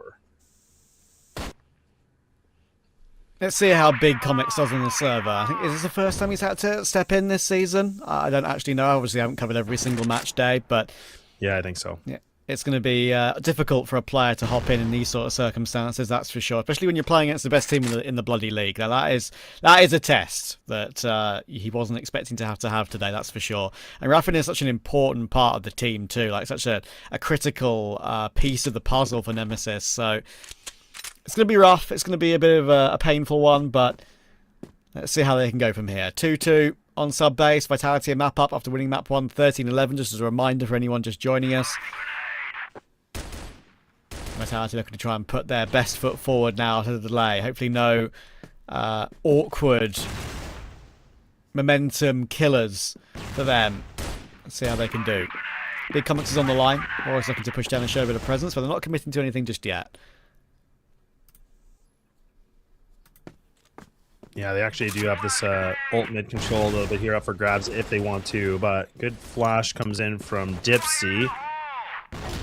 Nade as well from back. Not going to land, though. Not going to be able to make the connection. Ooh, okay. Decent from Nemesis actually re-aggress onto the stairway, so they actually do find some duels, and now Vitality, a little bit more work ahead of them. 20 seconds. They have themselves a site. Utility going to get thrown, but Slayer in not the best position here, and Nemesis actually might get pushed back a little bit here, and that smoke does get bloomed, but they're going to try to run through it. Now Vitality, somehow, they're just still losing bodies, and there's Dipsy. Big round from him, able to find the triple. Not bad at all. Yeah, that's something to work with. They're unbeaten with Big Comics this season. Call it. Stop playing right now. Yeah, great in the stuff. game now. Yeah, Big Comics can say, yep, one round against Vitality. See ya, I'm out. Yeah, quit while you're ahead, baby. Let's go. Good pick from Alucard to find his counterpart Snare. That is a very nice one to begin. Big Comics getting for his 1 kill in his 1 round of play so far. Already doing his job around that A-bomb site, just jiggling the stairs as it stands. And the whole reason why he's called Big Comics is, I believe, he's just the older brother of Comics, right? That is the story. I'm pretty certain. So. Yeah, I would hope so, yeah. So, yeah, I think I was told that by Penguin a few times. But, yeah, that is, you know, having both of them in the server on the same team is pretty cool, has to be said. There are very, very few teams in esports where you've had brothers playing for them. That is true. Even if it's not permanent, it's fun. Yeah, it's still good, you know? Something fun to talk about at the family dinner, you know? Exactly. Now there's a little bit of a Paparino here, and Big Comics does get himself at least 1 kill against Slayer, so not bad at all, but look at Nemesis, man. They are still fighting. Vitality seem to be the one that have kind of taken a little bit more of a sleep during that break, and now on the brink of losing 2 rounds in a row. Deck should be able to finish the deal, and he does. So Nemesis put themselves up to a 4-2 now. So Vitality, not the best start since that tech issue. So we'll see a little bit differently. And there's only really been, what, 2 players that have been able to find kills from Vitality's side. You have Horus with 4 and Slayer sitting at just the 1. So they need to wake up pretty quick here if they want to keep themselves in this map too. Otherwise, Nemesis might be able to get themselves a decent grab up. Yeah, I mean, they're looking great. So that's one of the things that this can kind of do, right? I mean, I mentioned it many times, just like the mentality of this sort of situation.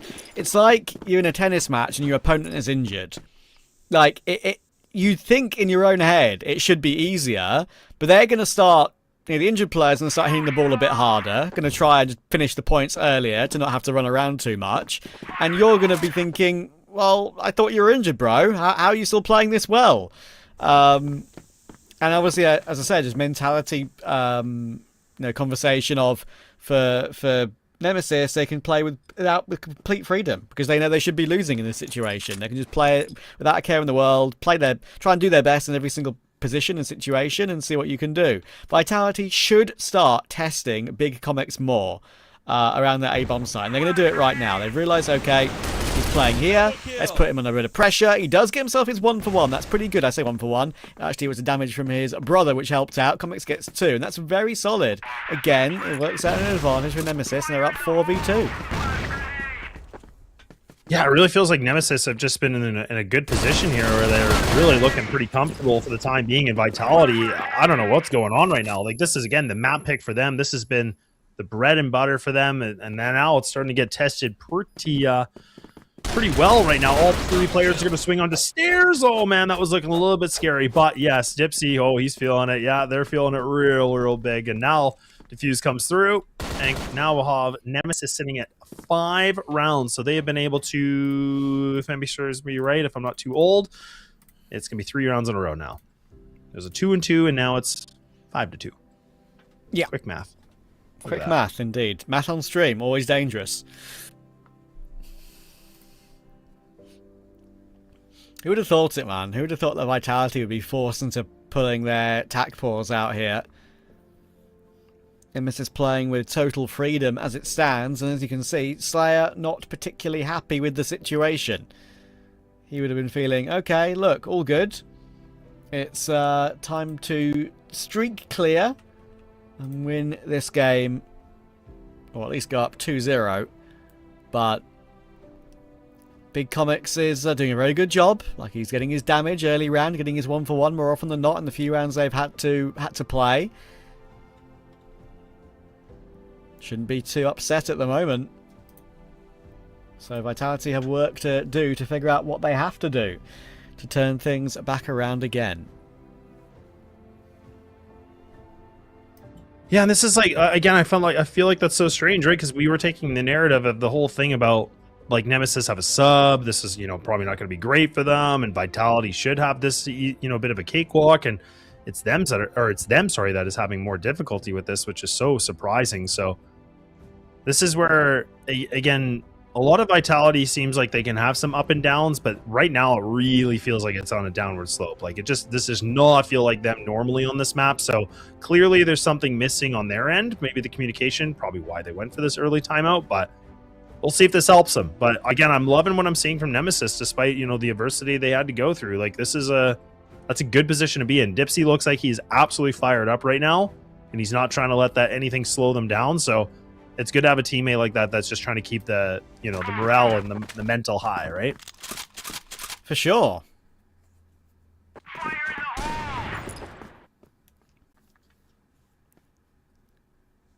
Yeah, Vitality in a little bit of bother at the moment. We need to try and find a recovery to a 5-4 here at the end of this half. Just feel a lot more comfortable about things.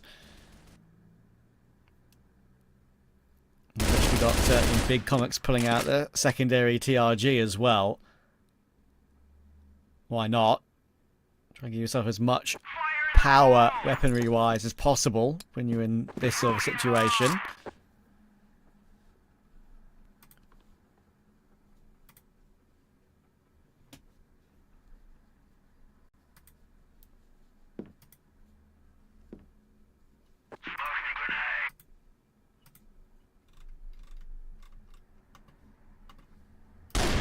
All right, pop again.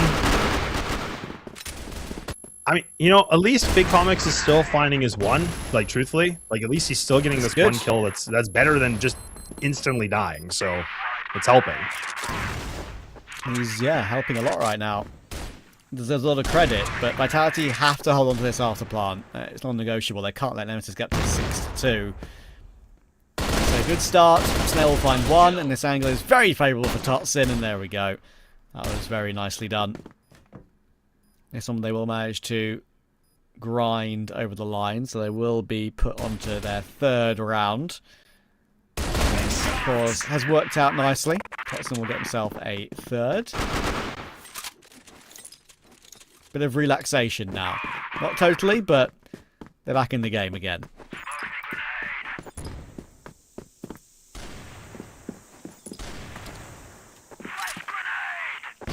Back in it again. Alright, so Snake now going to get a little bit more aggressive. Now they're just going to put the foot on the gas a little bit.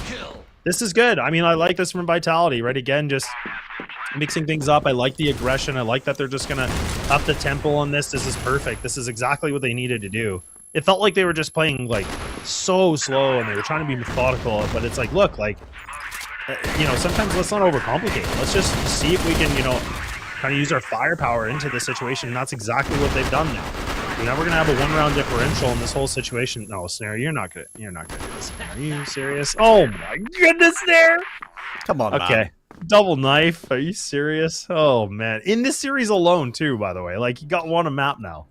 Sometimes you don't see that throughout the entirety of a split, let alone a you know, twice in one series. He's trying to be cheeky with it. I don't blame him. Why not when you have free reign to do that? But it is a bit naughty. It's a little bit naughty, but I love it. I love naughtiness. Snare feeling confident, and now Vitality have been able to recover like we thought they should and would.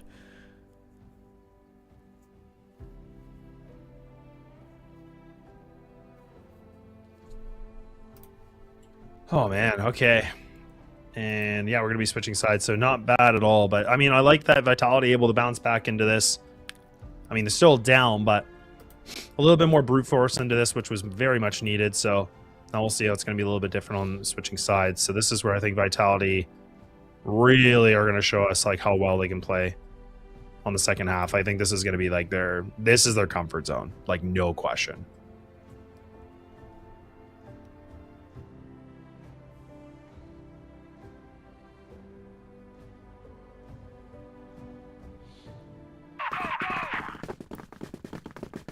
Let's see if that proves to be the case or not.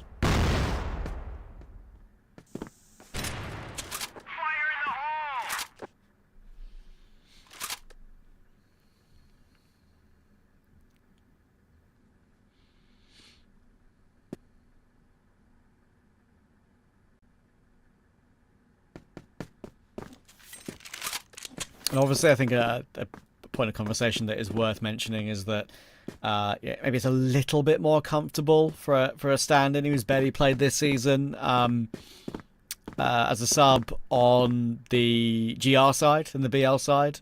You can just put yourself in an anchor position and try and do your best, right? On the BL side, it'll be a little bit more difficult to get into the game. Yeah, no doubt. It just kind of like makes me wonder what like they want him to do, right? Like, do you make him to kind of be the entry maybe, where like gets a kill or doesn't, you know, whatever, no harm, no foul. Doesn't seem like it yet. It seems like he's kind of the secondary in, but doesn't even matter. Big Comics finds himself a big old kill. So now Nemesis have been able to find some stranglers here from Vitality, and Snake does pick up a little bit of something. But it's just Nemesis across the kill feed here, all down to Horus. They all know where he is. It's just a matter of time. And there we go. Nemesis back on to winning ways with a 2. Yeah, there you go. He got into the round immediately. Fair play. Playing with his brother on that position, playing very, very well. Obviously, you know, communication is never going to be an issue. That is very well done. 2 kills to start off the second half for him. Again, Vitality is not looking overly comfortable.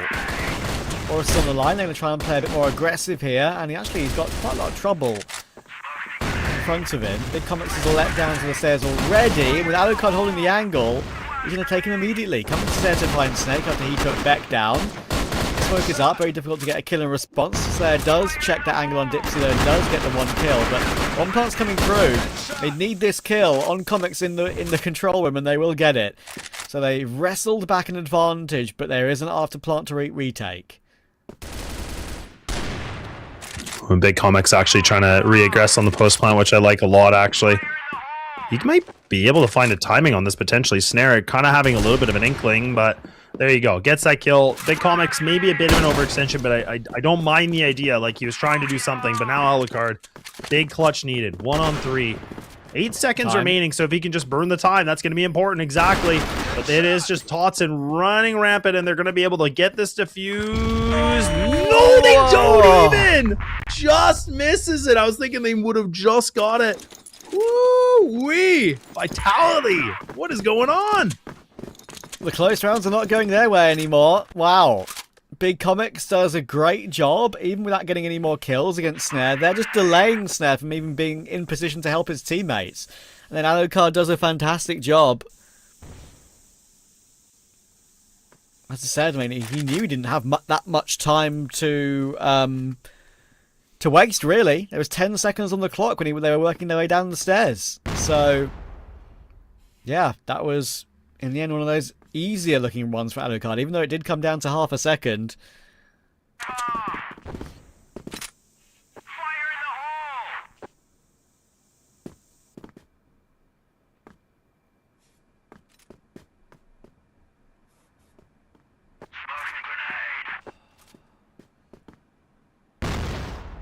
Vitality are in trouble.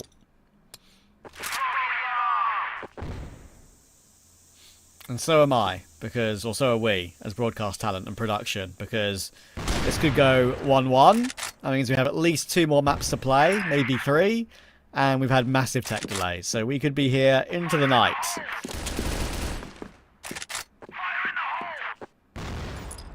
It's already night, where production are from, so they're going to have to be getting the energy drinks out, that's for sure.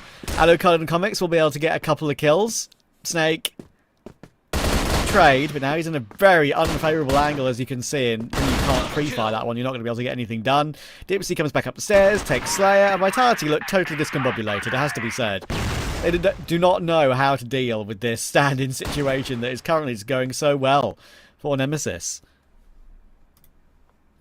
Yeah, it seems to be the case, right? I mean, it's so surprising. Like, I don't know, we both, I think, kind of have the same opinion of, like, okay, really, Vitality, huge opportunity for you. Doesn't seem like it. Seems like the substitute buff is real. I guess Big Comics, you know, bringing in a lot of big things here for this team. Like, he doesn't need to get the kills. Maybe just something he said. I don't know. But Nemesis now, in a surprising fashion, at an 8-4, where this is Vitality's pick.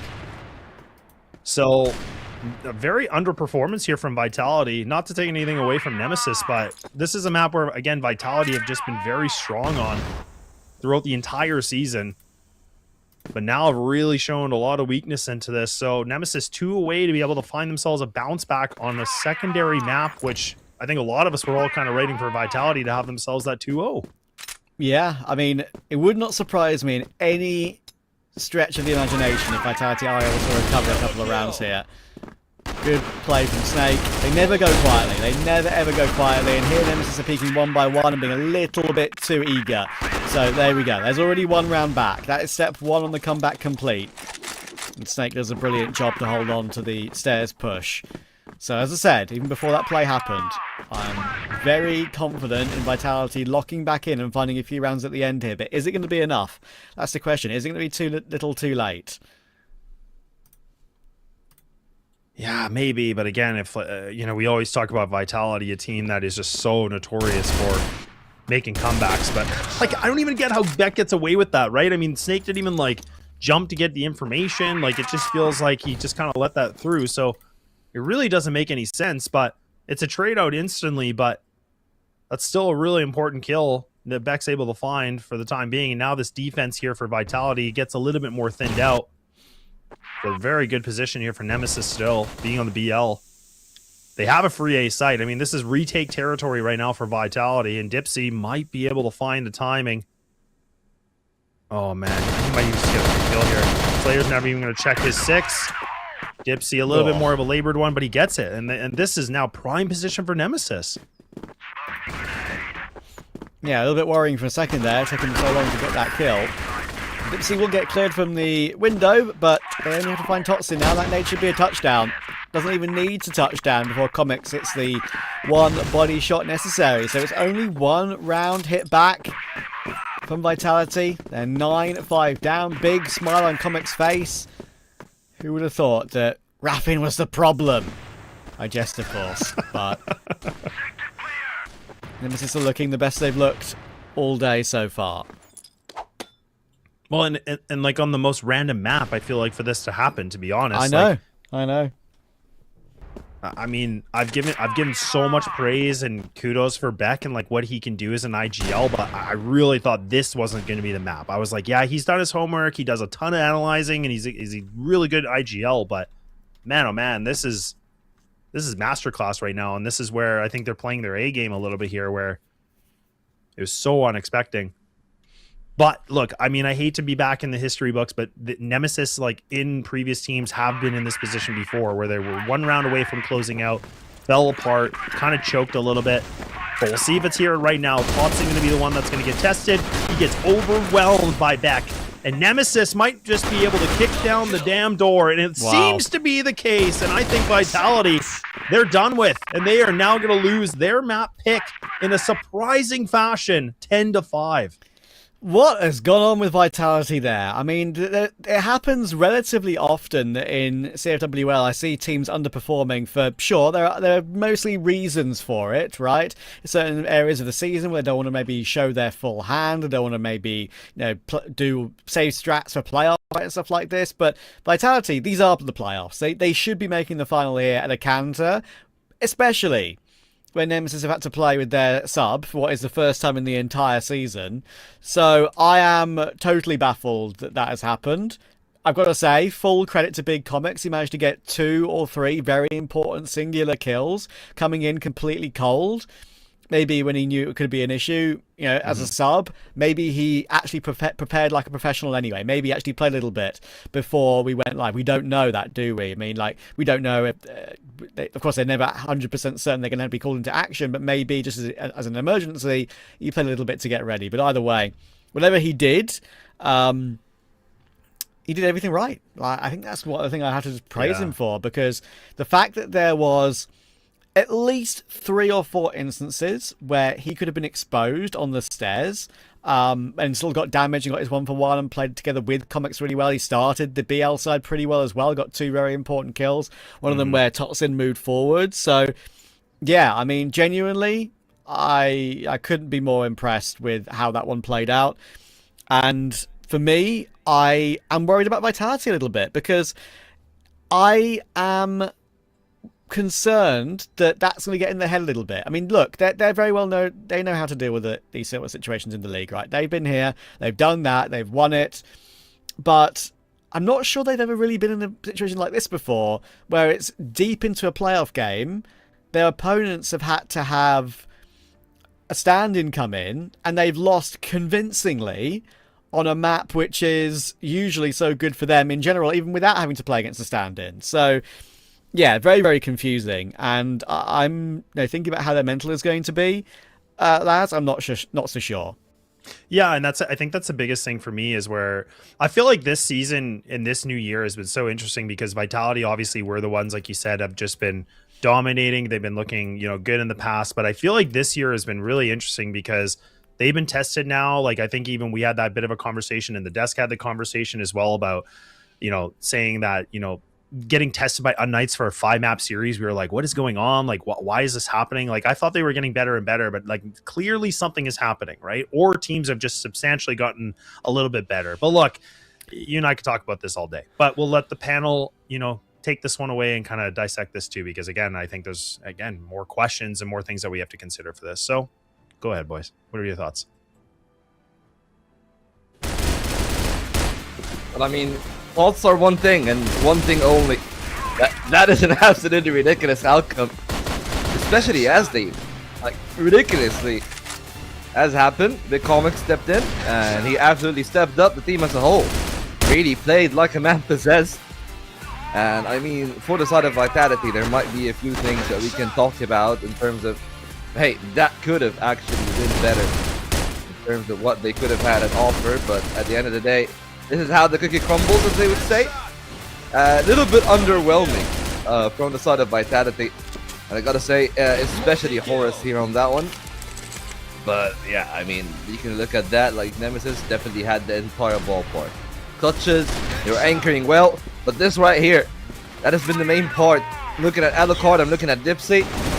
They really reinvented themselves, and Vitality came in with a game plan that didn't really pan out that much. Fortunately for them, they've been kind of the most domineering team in terms of fighting for the double door this time around. Didn't really work out for them whatsoever.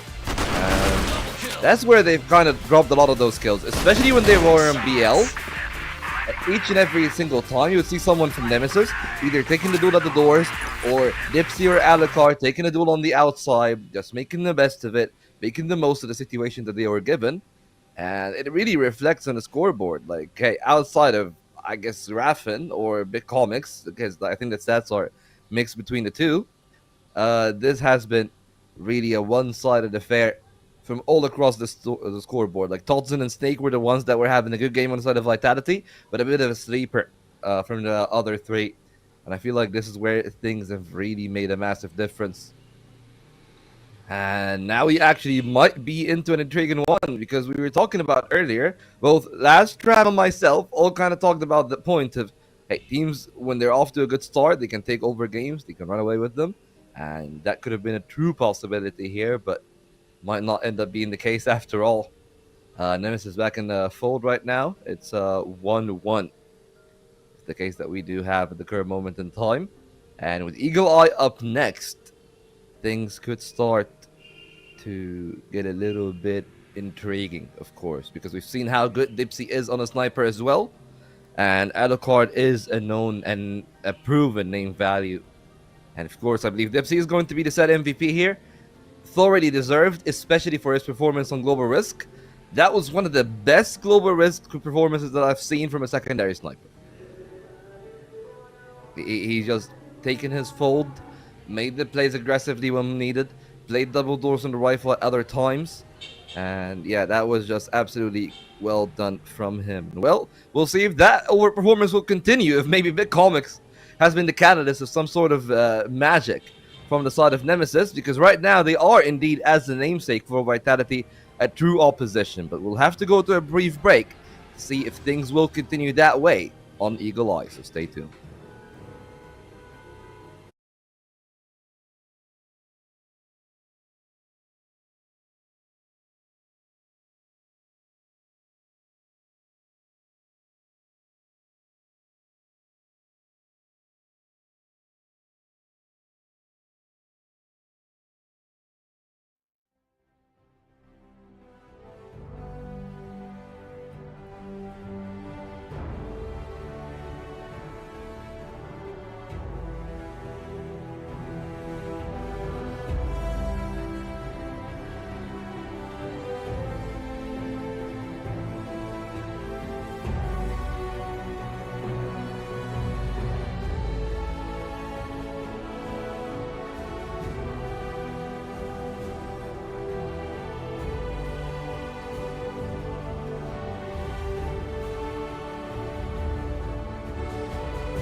This is exactly the kind of game and performance I wanted to see. This is the Hail Mary. Every individual player is bringing their A game right now. That's what I'm talking about. I've had enough of being quiet. I want to get things moving. Madison not able to get Free! Oh my word, straight out through that smoke just makes it. Zane has what about risk here? Yes, Trevor very scared going for that swing.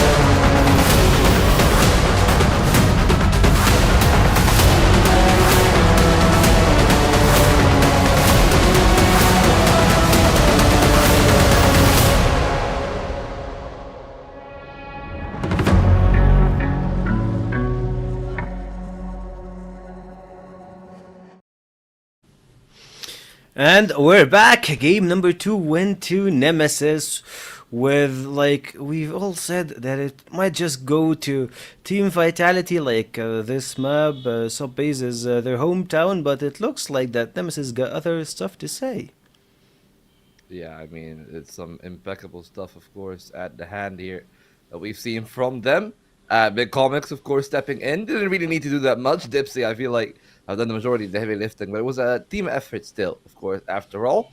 I'm still a little bit intrigued of what's actually going to happen if Big Comics is still going to play for this Eagle Eye, or if Raffin is going to go back into the fold. But for any case, though, Vitality might have to be concerned, because if Dipsy is on that kind of form and Alucard is still playing to his usual level, this might go all the way. This might go to 5 maps. At this point, it's 1-1 with an Eagle Eye that, at least given what we've seen on Kara, I would have said, hey, Vitality is still a little bit favored.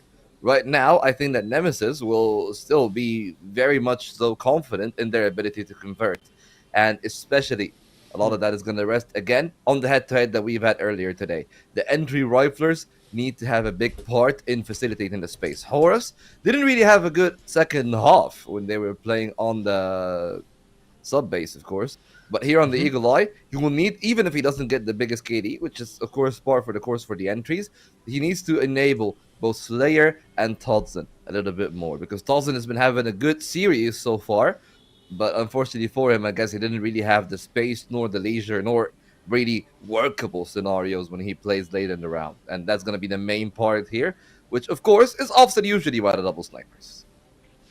It is, and like when you're playing Eagle Eye, as you've mentioned, you need like really good snipers. And for me, I believe that when it comes to Team Vitality, they got the enough firepower that they need for this map. But to be honest, for Team Nemesis, after what happened, like they have the substitute coming in and playing, it feels, I don't know, I'm not sure if they still got it. Like, still you're playing with a -1 of your most important player, but let's see how it goes. And now we'll hit to our casters. Well, Vitality have a job to do. I mean, oh, Trav, I think you're muted. But either way, we're back. We're ready to go. Correct. Map number 3. I was going to say, I don't hear your wonderful voice. But I no, was unmuted on VMix, but I wasn't unmuted on Discord. That's okay, that's okay. Which is like, everyone at home could hear me, you couldn't. Like sign And language, you hearing I'm me? like, what are you You saying? hearing me, Laz, is the most important thing. I don't Yeah, care about the exactly. viewers. I'm kidding. I care about the viewers. But I care about Laz more because I know him personally. Yeah, mate, this is really important for Vitality. They have to bounce back here because you can't be losing to a sub. Like, it's as simple as that. I don't care who you are. I don't care how good Big Comics played, and considering the circumstances, you can't be losing to a sub. Simple as that. No, really. I mean, and that is a big case of this, right? And now it's like, I don't know what's going on with Vitality. Like, that's always been the biggest question mark to me, is it really does feel like the late portion of the season, like, all of a sudden things are starting to look a little bit sloppy. It's not really the greatest. I don't know why. They've been so dominant, and I don't know, even when, like I said, when I talked to them originally, like I've talked to the couple players, like they seem Like, it doesn't seem like there's anything going on. Like, they really still feel confident and feels like they're like, yeah, no, it's like same thing. It's all good, you know, but I don't, yeah, it's a big question mark for me. And that's where I'm kind of trying to just digest this because I just don't get it. But either way, I'm happy to see Nemesis still fighting on, still making this a very interesting case. And now we get to see what happens on a map like Eagle Eye. And we're ready to go. Dipsy one more time, finding himself a big opener. And that has been really magnificent to see from them because that's something he's been doing quite well in the later portion of the series.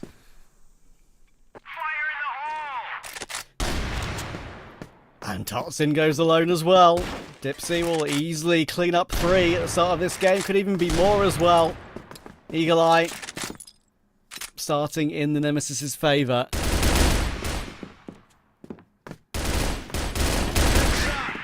And there we go, the aggression to finish it off too. No hesitation. Raffin's not back. They're still playing with big comics, and maybe he was the answer all along. Maybe he was just, yeah, he was like the, you know, stall for X, and that's him. He is just him, I guess. And now it's really looked a lot different since he's joined. But I mean, the fact that Dipsy gets a 4K is just huge, right? And now Vitality, I don't know. Like, again, I always kind of take a little bit away out of player cams, but a little bit of stress into this. But right now, not a stressful second round. They do find themselves a decent couple openers. Finally able to get some kind of duels in their favor. Beck now the one player that has to kind of hold on to this B site. Rotates are finally coming through. Bomb still has to get picked up though. So Vitality, despite this control, they don't have to commit to it. They can actually just still wait things out a little bit. Beck's kind of repositioning himself. He's trying to get some information. He's trying to be a little bit cheeky.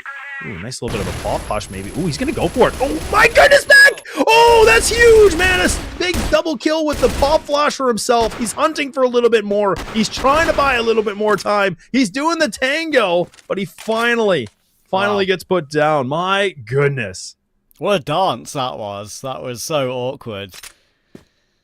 But Vitality found the answer, and that's what actually matters. Big comics now in the 1v3. About to be caught on the cross, I would imagine, as well. There's the information for Horus. He sees him coming, and an easy headshot on the side. So, that is a good recovery round to begin. But yeah, crazy moment. One for the highlight reel of the series, that's for sure. Vitality having the, I think it was Slayer there, having the old rock spray to put on the ground there. They're all old organisation, obviously. That can refresh that to a Vitality one once they play at a CFS.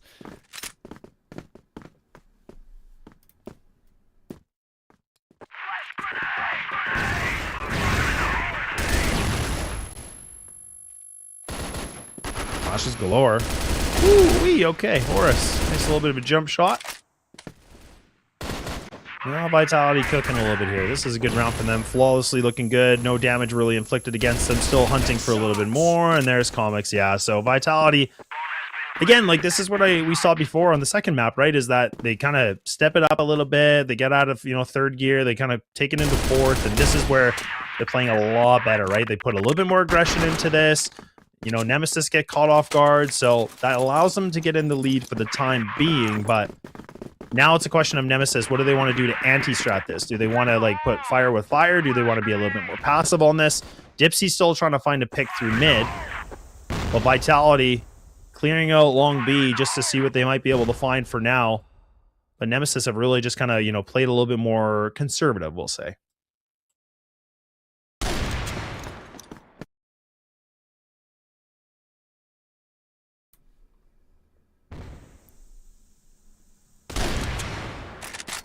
Oh, that's clean. Snare's done a wonderful job there. Now that gives an opportunity to maybe push up to the B-bomb site. But the bomb still dropped back in middle, so they haven't got any full committal to the round yet. Haven't made a decision.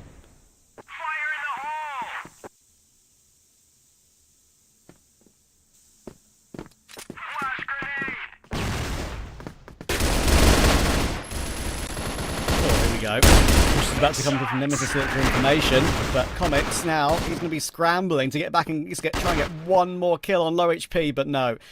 Slayer is going to push him out of the round. Now it's time for Alucard's clutch attempt, though, and that is a great bit of initiative to find one. Almost couldn't dive and duck away in time out of the clutches of Snare. But now in the 1v1, the two main sniper players, Alucard and Snare, will be going up against each other.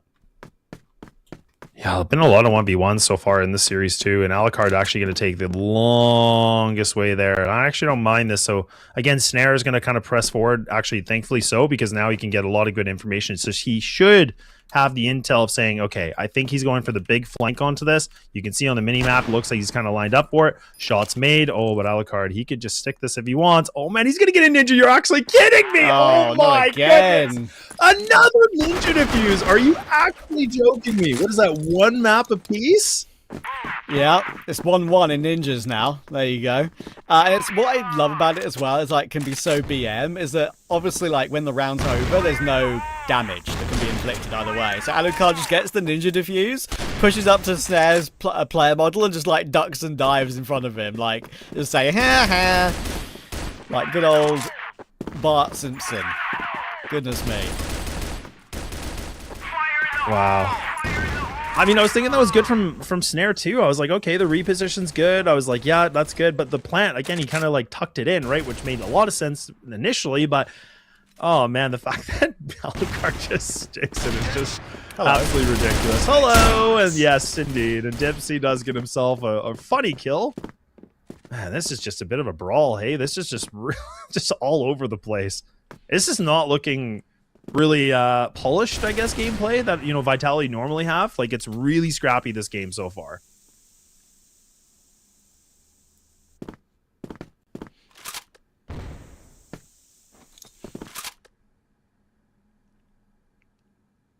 I think that's what Vitality won't mind too much, right? I mean, like the main thing is they're in the game. It's like Nemesis have had a absolutely whirlwind start they haven't been able to recover from.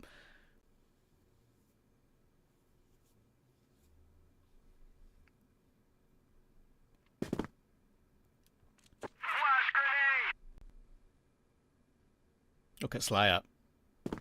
He's up quite a long way here. Don't think they know of his position. That's going to be a 3B in the side. Big Comics will get caught. That forces Beck to make a move, and it's only a 1-for-1. So 3v2 to work out here. Good kill from Comics, though, too. And Alucard actually might be able to find himself one, too, and he does. So through, again, like the chaos of the situation, now the bomb's in control, and I got to imagine Alucard saw it. I feel like he did. Or Comics, my apologies, but he does get it. Snare has no idea. Comics, a little bit of a jumping shot out of the window. All right.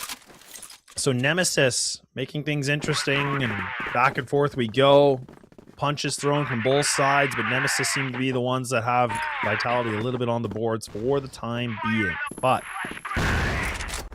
you can see that Vitality are trying really hard to like find these opening kills right away. I mean, this one will work out. I feel like Dipsy actually has been quite successful doing that before. Quite a few different times in the 5 rounds we've had so far. But Snare finally gets himself something, but it's short-lived. It is a short tail indeed here. This just kind of feels like DM-ish, does it not, Trav? Like, I feel like they're just really fast, right? Yeah, very pacey start to the game. And the thing is, like, if it is going a bit DM-y like this, I feel like that favours Nemesis somewhat, because they, right now, will be, as I said, playing with a sub and everything, will be playing with a little bit more freedom, a little bit more, you know, lack of pressure on their shoulders here. I mean, excuse me, I mean, sure, Big Comics hasn't had a great start to the game, but everyone else is playing well, and that's the most important thing. I mean, obviously you've got Alucard on the sniper on what is a sniper's map. Dipsy's playing well alongside him too. Beck up to 6 kills, so they're all doing their job across the board, and Slayer will be very unlikely to be winning this 1v3, so they're going to have a 4-2 lead. And Vitality, just in general, are up against it. Surprisingly so. There's been no comfort for them at any point in this entire series, by the way, because map 1 went to overtime, as we know. They've been really grinding this one out, and it's not really been going their way for the last map and a half. Yeah, and it kind of feels like they're just like off a cliff. Like I don't understand like what the downfall is. Like, and that's what I was saying before, and I was kind of like, fumbling my words because I don't understand. Like it's so weird how they don't look the same Vitality that they were before. So something is kind of like, you know, make them a little bit shook, I guess. I don't know, but we'll see now. Slayer actually going to press forward a little bit on the post mine. He's looking for a duel, which makes a lot of sense. Oh, Lucard does get away in time. I don't think Slayer was able to spot him unless he caught that foot, but tough to know. But look at how much he's pushing forward. I mean, this is good. I mean, he's trying to find an engagement, right? But he's going to have to eventually figure out a new game plan. Oh, man, he might get the wraparound on this. Ooh, this could be bad. But he's got to go now. Oh, another ninja. No, it's too late. It's already over with. Another ninja defuse is happening. What is that? Is that 2 in a row? It's not actually 2 in a row. I don't think it's not 2 so. in a row? Okay. Okay. I think there was one round in between. Okay. Maybe I'm wrong though. Because you're Canadian, you'll just agree with me immediately, even if I can't try and correct you. I was legitimately just going to agree with you and be like, yeah, you're right. See, I know you too well, bro. I know you too well. But yeah, it might have been. But honestly, everything's been such a blur so far today with the tech pause and Big Comics having to play and Nemesis playing so well. Like, who knows? Let's see.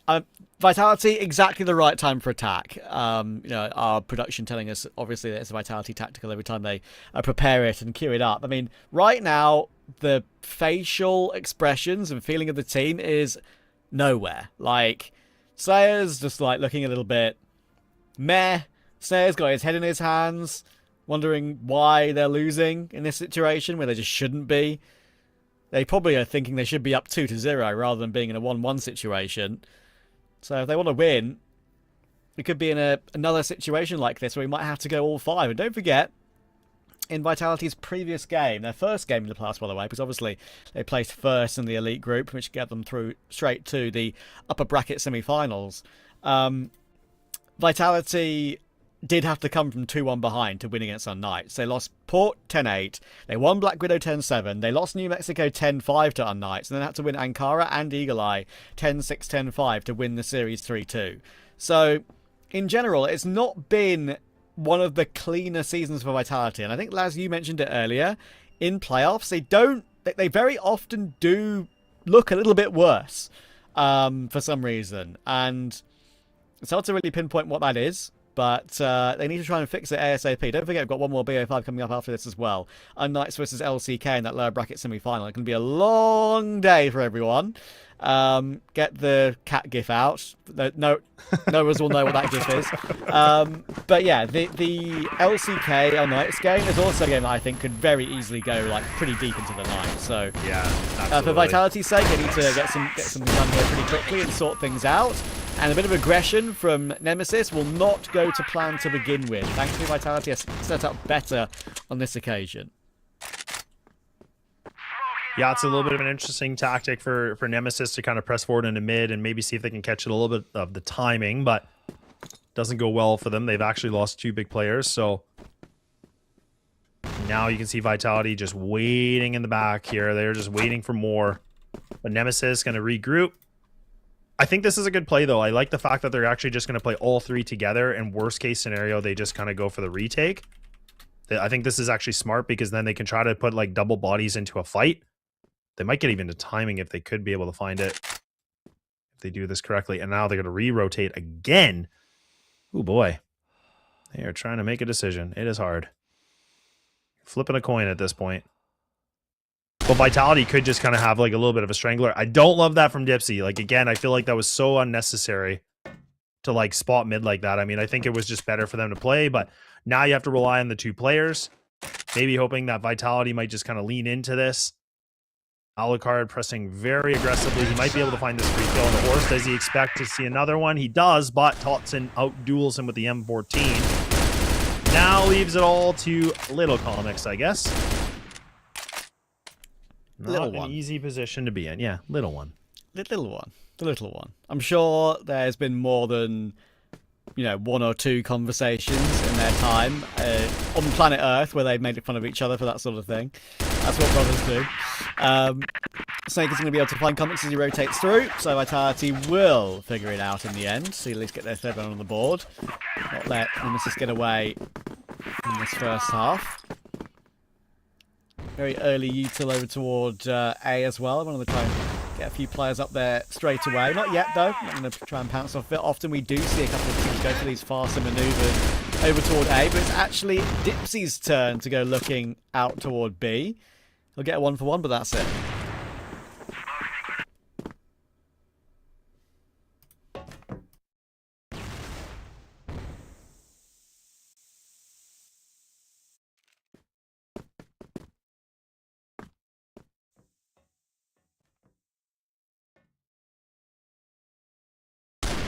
Yeah, for a game that was going very scrappy and a lot of fast pace, now things have really changed. Like, I kind of wonder if Stray was just like calming, like, look, calm down. Like, we need to reset a little bit, take this slower. That slow play, maybe not looking good. Big Comics, I should say, was able to find a decent duel, was trying to be able to get out of that, but unfortunately get caught. Alucard also caught. Oh no, that's not a good position for Beck. Again, he has that utility ready to go. He is never expecting to see someone like Snake just kind of slither into his face like that. And now leaves Comics, the little one here, for a 1-on-2 situation, sitting in the tower. He does have the HK, so that's actually a decent rifle to have in a position like this, but not easy. Have a task with a minute remaining, though. Vitality still waiting things out. Not over antsy for the plant, which makes a lot of sense. Snare's the one that actually is holding on to it, so Comics is going to reposition himself a little bit here, giving up that tower control. I don't know if I like this. I mean, I almost wonder if he should have just stayed put, but Snake's surely going to see him here, right? You'd think. Oh, man, he's close. Oh, geez, what is going on? Okay, Snare actually does get the flick of the wrist. I was thinking, man, I think Comics might be able to get a timing here. Yeah, that was actually a very nice shot from Snare in the end. Made it look very quick. That was the kind of sniping we expect from him. Vitality now looking like they're just locked back in a little bit here. 4-4. Chance now to get a lead at the end of the half.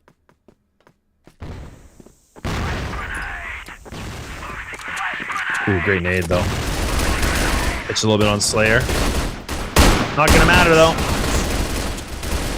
Holy moly, guacamole. Okay. Vitality have just bombarded this site. A lot more, composure into this take, a little bit more effort into this one. Not looking so discombobulated. It actually looks a lot better now. So Stray able to get some good words of wisdom into this one.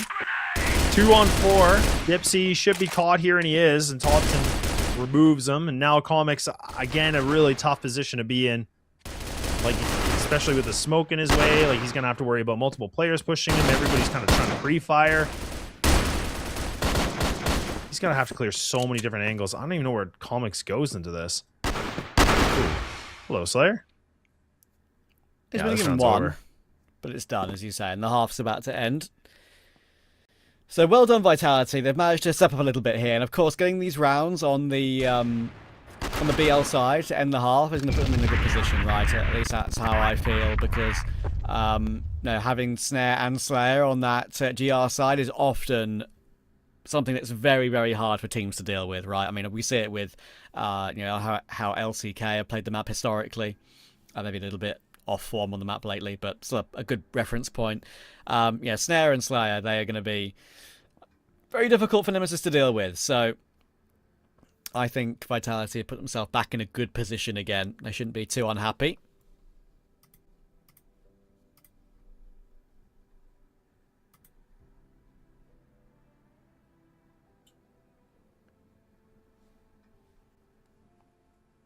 Yeah, what a weird game, though. I'm going to be honest, like, not what I was expecting. It just feels like Vitality are kind of playing this, like, they're just trying to breathe. Like, you know what I mean? It's almost like a little bit of catch up, if that makes sense. Like, it doesn't feel like they're really running with the game so far. Like, yeah, they're in a lead, but it's been a struggle. Like, I mean, the later portion of that first half got a lot better, but man, it felt like they were like thrown into the big end of the pool and they didn't have any idea how to swim. You know what I mean? Because that sucks. Yes, because I've actually never learned to swim in my life. Whoa. That's a crazy bit of Travis lore for you. That's Oh, one of man. the things that maybe is a weakness on my side. There's a flood, I'm screwed. We'll See save you you, later, don't worry. mate. We'll get Nao to yeah. save you. That's true. I have been in a pool. Like, it's not like I, steer clear of water. But, yeah, I've actually never... I'm sure in an emergency I could figure out the basics, because swimming isn't the most difficult thing in the world. I do know how to get out of emergency situations, but I've never been taught to swim exactly. So, yeah, I've never had lessons in my life. Kind of crazy. Totsin, he'll be looking to try and swim here and not sink. He gets himself one. That's pretty good. There's two. And the third. There we go. Certainly no sinking from him there. And the A-bomb site is totally under his control.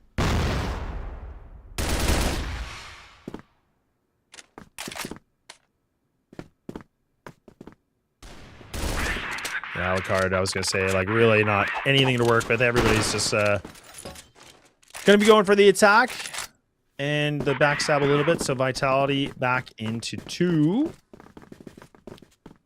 Now Nemesis being on the BL side, this where it could be really tough. But Snake, really nice push. And getting that one and then just kind of dipping out is huge, because now you're going to see, like, this could be even from thoughts in. I was like, man, this timing could be absolutely picture perfect, and it is.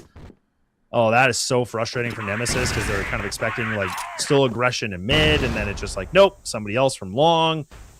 That timing was perfect. Couldn't have been any better. And now Vitality.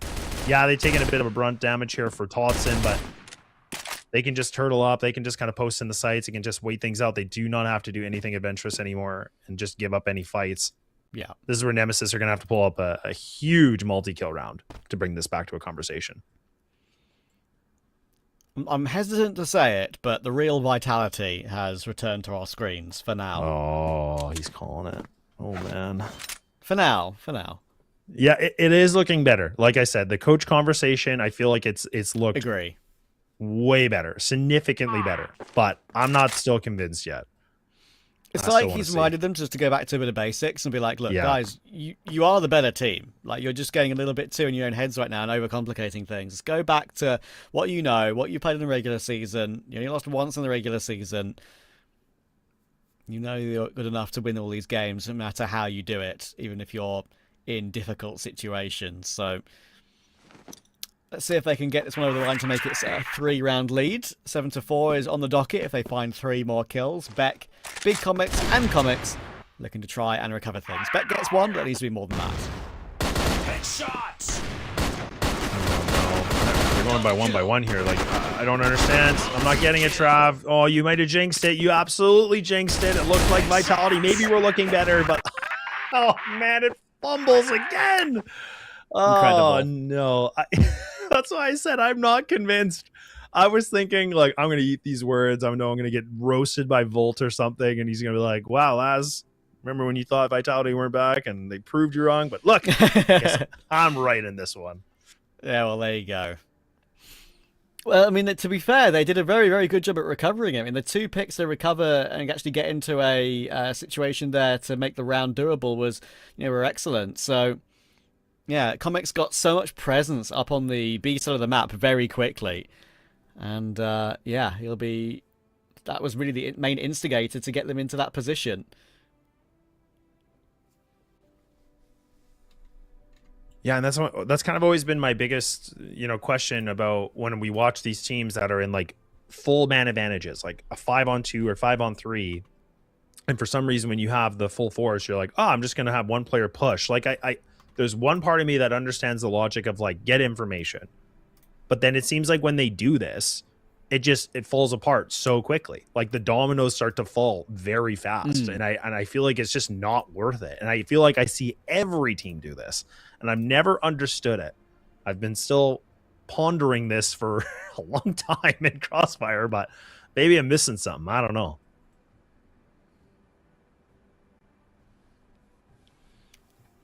Oh, good time for a Nemesis timeout, at least.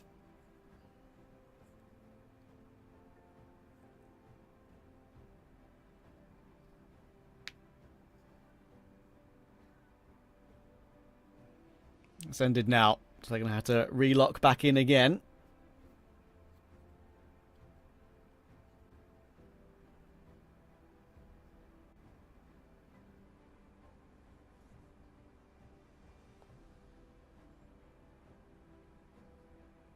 Well, they looked better when Stray was able to talk to him. So we'll see if this little bit of that attack, you know, does kind of help them out a little bit more. But that was a round that, again, shouldn't have really... It shouldn't have never happened. I mean, huge for Nemesis. I love it. But it's also just like when you're watching Vitality and being critical about it, it never happened. Oh, man, Alucard. Okay, quick on the draw. Hitting targets. Now they're just going to put on right on the gas. They are not messing around. They decide to send it. And they have absolutely just taken out every Vitality player in their path. And now Slayer hoping to be able to find some shoes here of Dipsy. Dipsy now being able to wound him a little bit. Both Vitality players pretty low in the HP department. But they got some utility that they can work with. A little bit of a pop flash here to maybe allow Slayer to get out. Dipsy is quite blind, but they need to take advantage of this. But the smoke is problematic. Now this is where you got to be careful. They have the man advantage, Nemesis, but again, time is ticking away. 13 remaining. They just gotta burn it, yeah. And there you go. Big Comics, the substitute, comes out with a big swing, knockout punch, and we're right back to a tie game.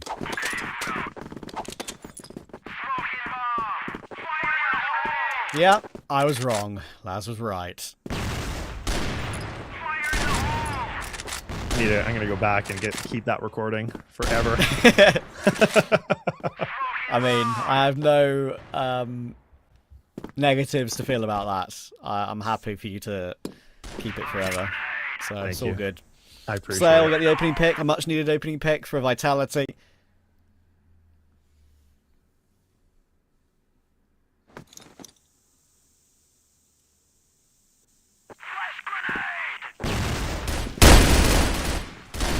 Big kill.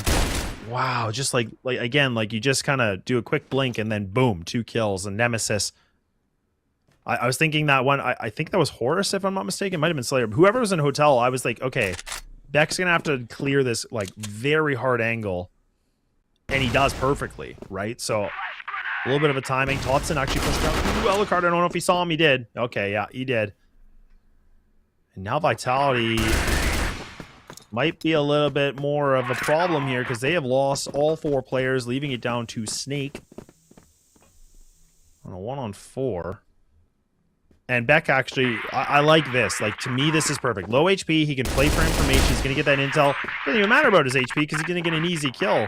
So even if he went down, you have all 3 players that are going to be in the post plant, they're going to be waiting for it, they can play the trade. That to me is way better. That is not polished. That is a way more foundational setup here when you have the man advantage than what we've seen from Vitality.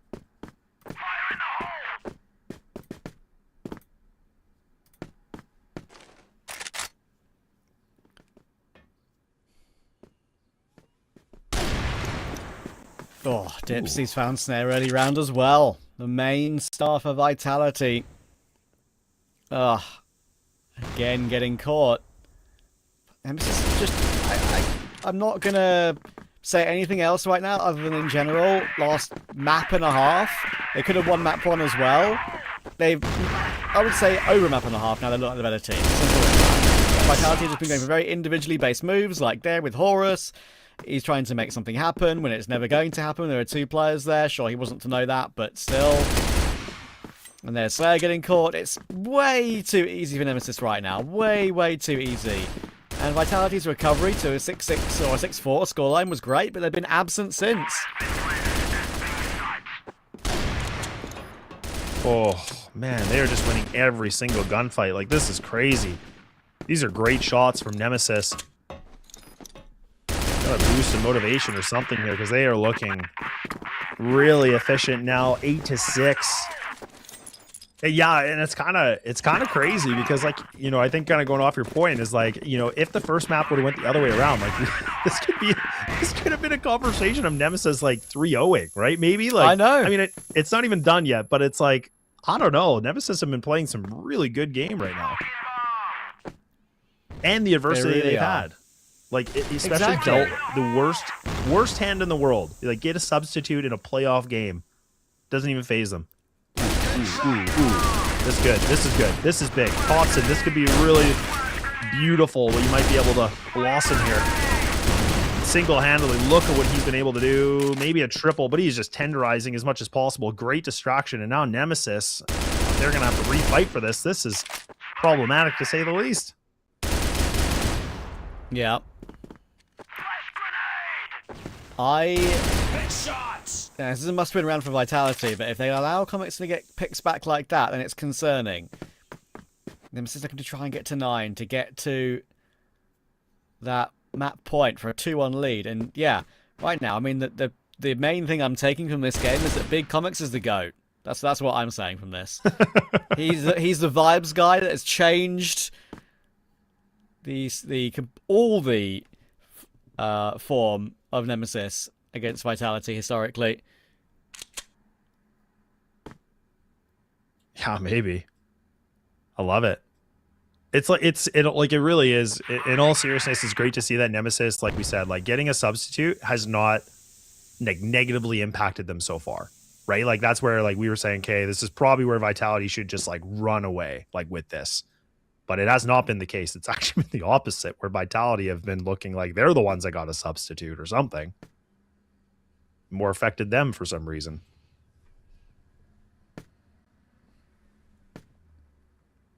"26 seconds here.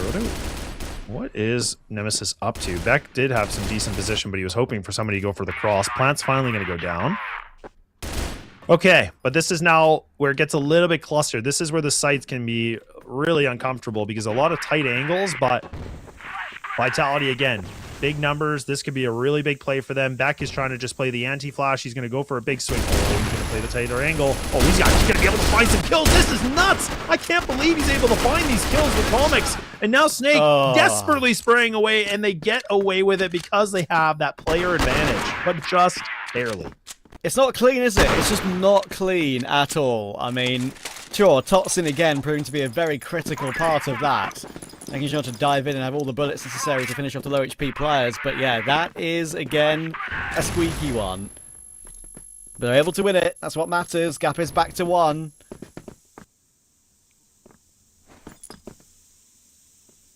It was a good attempt, though. Like, valiant effort from Nemesis, right? Like, again, like, in that position, they didn't really have a lot of breathing room, so they had to make some kind of a play, but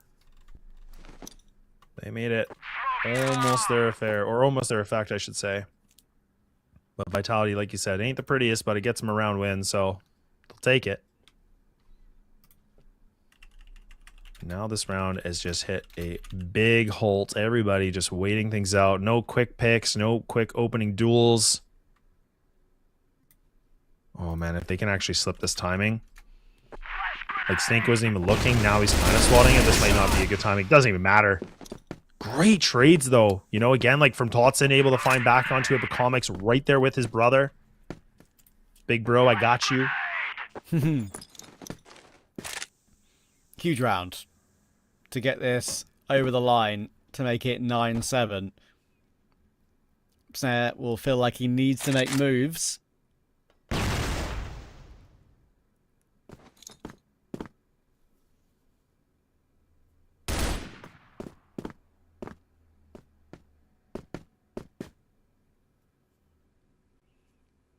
They're going to stay stock solid, though. Going to play back in the 3v4, play from sights.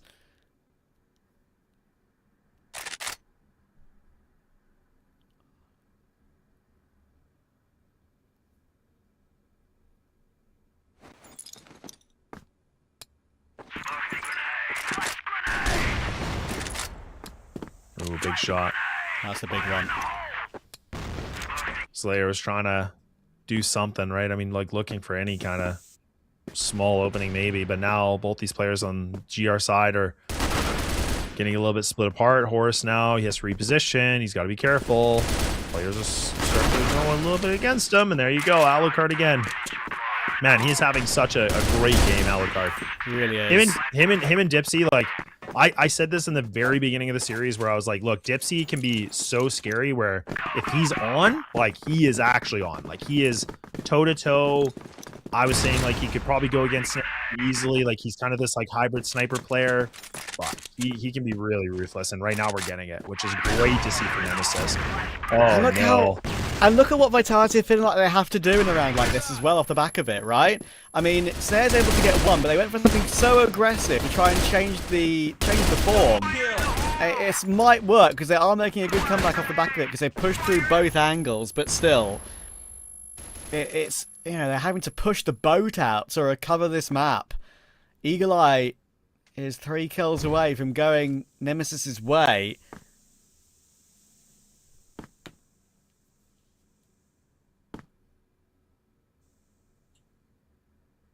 Yeah, Vitality have actually been able to get into mid, so I'm thinking they must have saw the bomb. Yeah, I'm trying to see who that is. I think it was Horus. I think he's actually got the information, so they're just going to sit on it. Oh, man.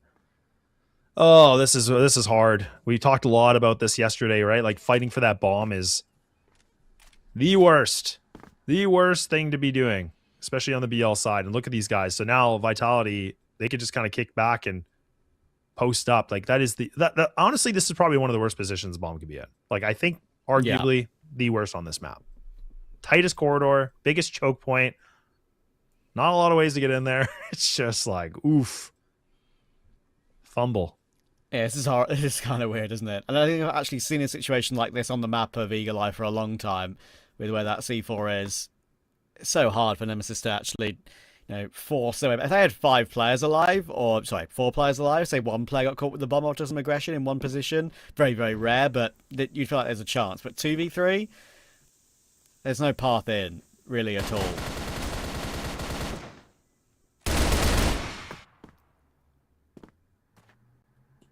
He actually was able to get that bomb too, which is funny. And now Alucard 20 seconds. Pop a little flash. Off you go. Oh, man. Oh, he's going to fight. Oh, he's actually going to fight. Okay, hang on. He's got a little bit of time. You know, you don't got time for this. You got to go. You absolutely need to go, Alucard. Stop overcooking. And now that might have just actually delayed it just enough, because now Snake is going to be hot on his heels. Alucard, yeah, there's just no time. This is over. He should be dead. Unless Alucard hits the most insane shot. Okay. Yeah. Whew. He actually got the plant on like 0, literally 0. Look at the timer. Yeah. It hit 0. He got it with probably like 2 tenths to spare or whatever. Yeah, if he, like, I like that he was trying to, like, he goes back for the first fight. It makes sense. Tried to do it one more time. I'm like, if they would have swung that, yeah, could have been huge. But time was not on his side, unfortunately. The fact that they even got it into a vaguely winnable position was the most impressive thing for me, really, considering how long that bomb was lost. But there we are.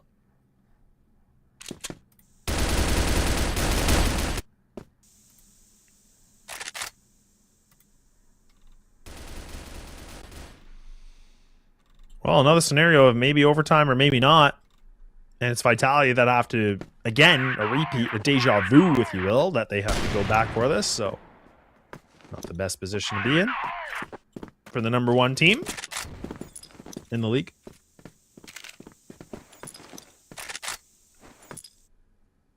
Yeah, a lot of tension in this one, though.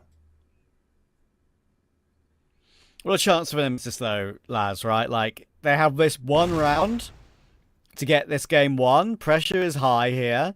They know what happened on map 1. They locked Vitality, got to overtime, and they looked a lot more comfortable. When the game gets close, Vitality usually play better Crossfire. Simple as that. So, for Nemesis here, they've got to win it here and now, it feels like. But can they? Totsin doesn't usually let that happen. Big Comics has to trade his brother. He's not able to. And they're recovering things excellently. Look at all these Totsin's way. He's taking a lot of blind time there, but it doesn't matter. Snare's there to help. And this game will be going OT. Vitality never go quietly, do they? Even a wounded Vitality who are playing poorly. We have more rounds to play. Yeah, not even... I can't even help but just think, like, that's... I think you said it best. It's just the Vitality way. Like, it just... Honestly, as I said deja vu, I'm like, yeah, this seems like it's going to happen again. And, I mean, this is where... I'm trying to think if it was last year or the year before, but I remember... I'll never forget that game, and I think it was Eagle Eye, where Beck was, like, calling a great game, huge lead, let it kind of fall apart, was back in the lead in overtime, had to go to golden round. They lost it in golden round. I think it came down to, like, a 1v1 or something, like, and it was against this team Vitality. But, oh, man, like, it's hard to get away from that, and it sucks for, Team Beck, or the captain of Beck, to be able to be in this position where you have this lead, and then it just, again, they kind of creep back into this. But that's what Vitality do. That's what everybody should know. So they'll just kind of have to get the, no sweat off the brow, essentially. But here we back are at a reset. Oh, boy.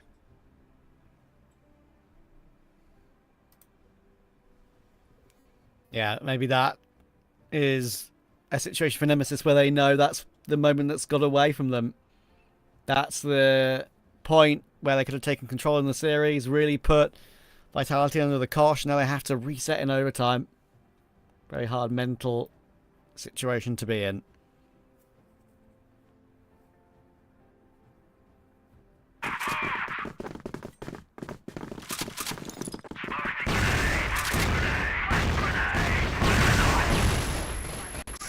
My goodness. All right. Oh, man. Fire in the hole. Yeah, lots of nades. Full deathmatch session has commenced in mid, and it seems that Vitality were the successors. So, out with a bang. 10-9. Vitality find themselves in the lead, but it was the same thing we saw before on Ankara. I had to think about what map that was. They were able to do the same thing, where they were able to win the first opening round. We saw Nemesis bounce right back in. Now, could that be the true deja vu that I predicted? Horus, he's running in. Running and gunning. It's crazy, lads. It's crazy how they just change the pacing when they get to overtime. Yeah, I don't get Doing it. regulation, guys. For God's sake.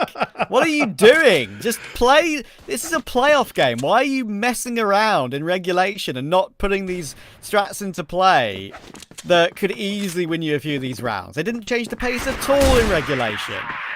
It's like they're... I don't know. I can't say anything without being banned from the broadcast at this point. I don't understand what they're doing. Why they suddenly start playing it overtime. It's actually just insane. They're just totally different. I don't get it. It's like, they evolve into a whole new Pokemon or something. You know what I mean? Like, it's just it's just crazy. Like, I don't even get it. They're like stage 1 and they're like, nah, hang on, stage 2, and you're like, wow, look at them. Oh, it's just absolutely ridiculous. I'm with you. I don't get it. Like, it's just Vitality are such a... Yeah, they're just so random. They're an enigma. They're an enigma in their own way, which is weird considering they're a team that has won like 35 of 36 games in the last like 2.5 seasons of CFWL. It is kind of crazy. Anyway, there's a chance for Nemesis to get around back here at the end of the first half of OT. Comics has done well to trade Slayer out, but Totsin's delivering again, doing fantastic work. And once again, we have a 1v1. Alucard versus Snare. 1v1 we saw earlier in the game as well. Bomb is dropped below him. Snare knows where it is, but there's a full 1 minute 30 for this 1v1 to play out. Alucard on the high ground. Snare's going to try and get on a bit of a high ground himself on the box to see if he can see the tippy top of Alucard's head.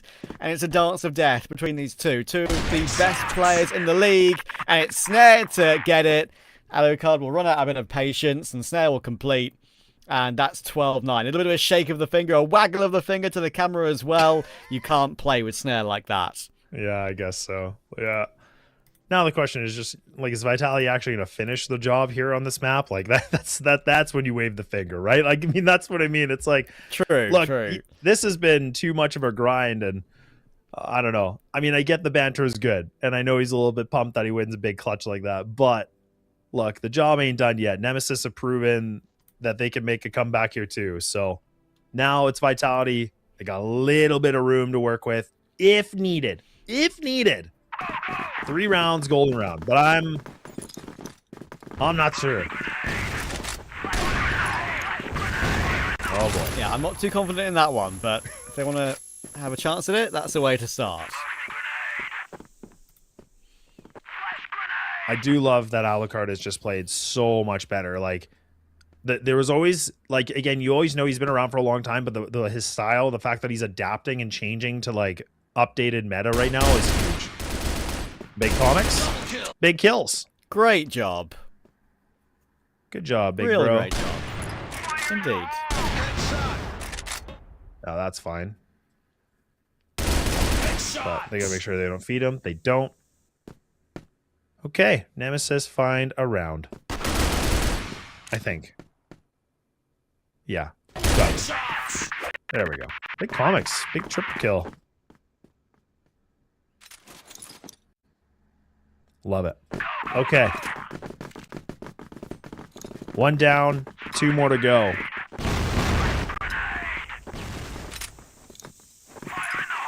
Can we really get back to another similar scoreline to map 1? Let's see. Surely there's one of these 3 rounds where Slayer and Snare can really put in their best foot forward.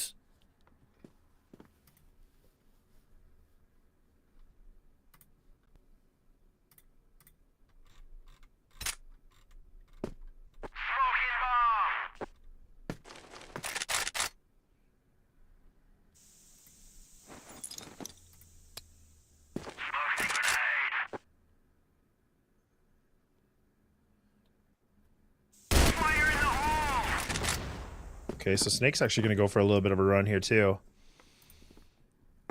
Playing behind the new box. Big old metal box.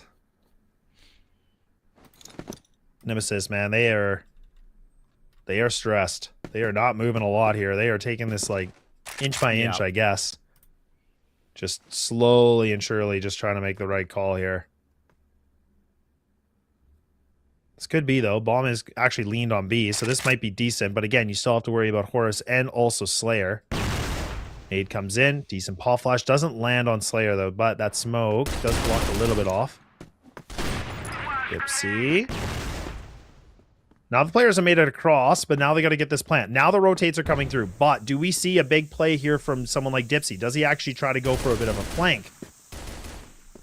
Seems like a couple players are a little distracted by him for the time being, but it might not be. It might be all a ruse. Beck, though, oh my. The M14 was singing a little bit, but now if Alucard goes down, yeah, this is it. Ninja Diffuse comes down, and Vitality will find themselves at 13-10. They get the job done. It ain't pretty, but it works.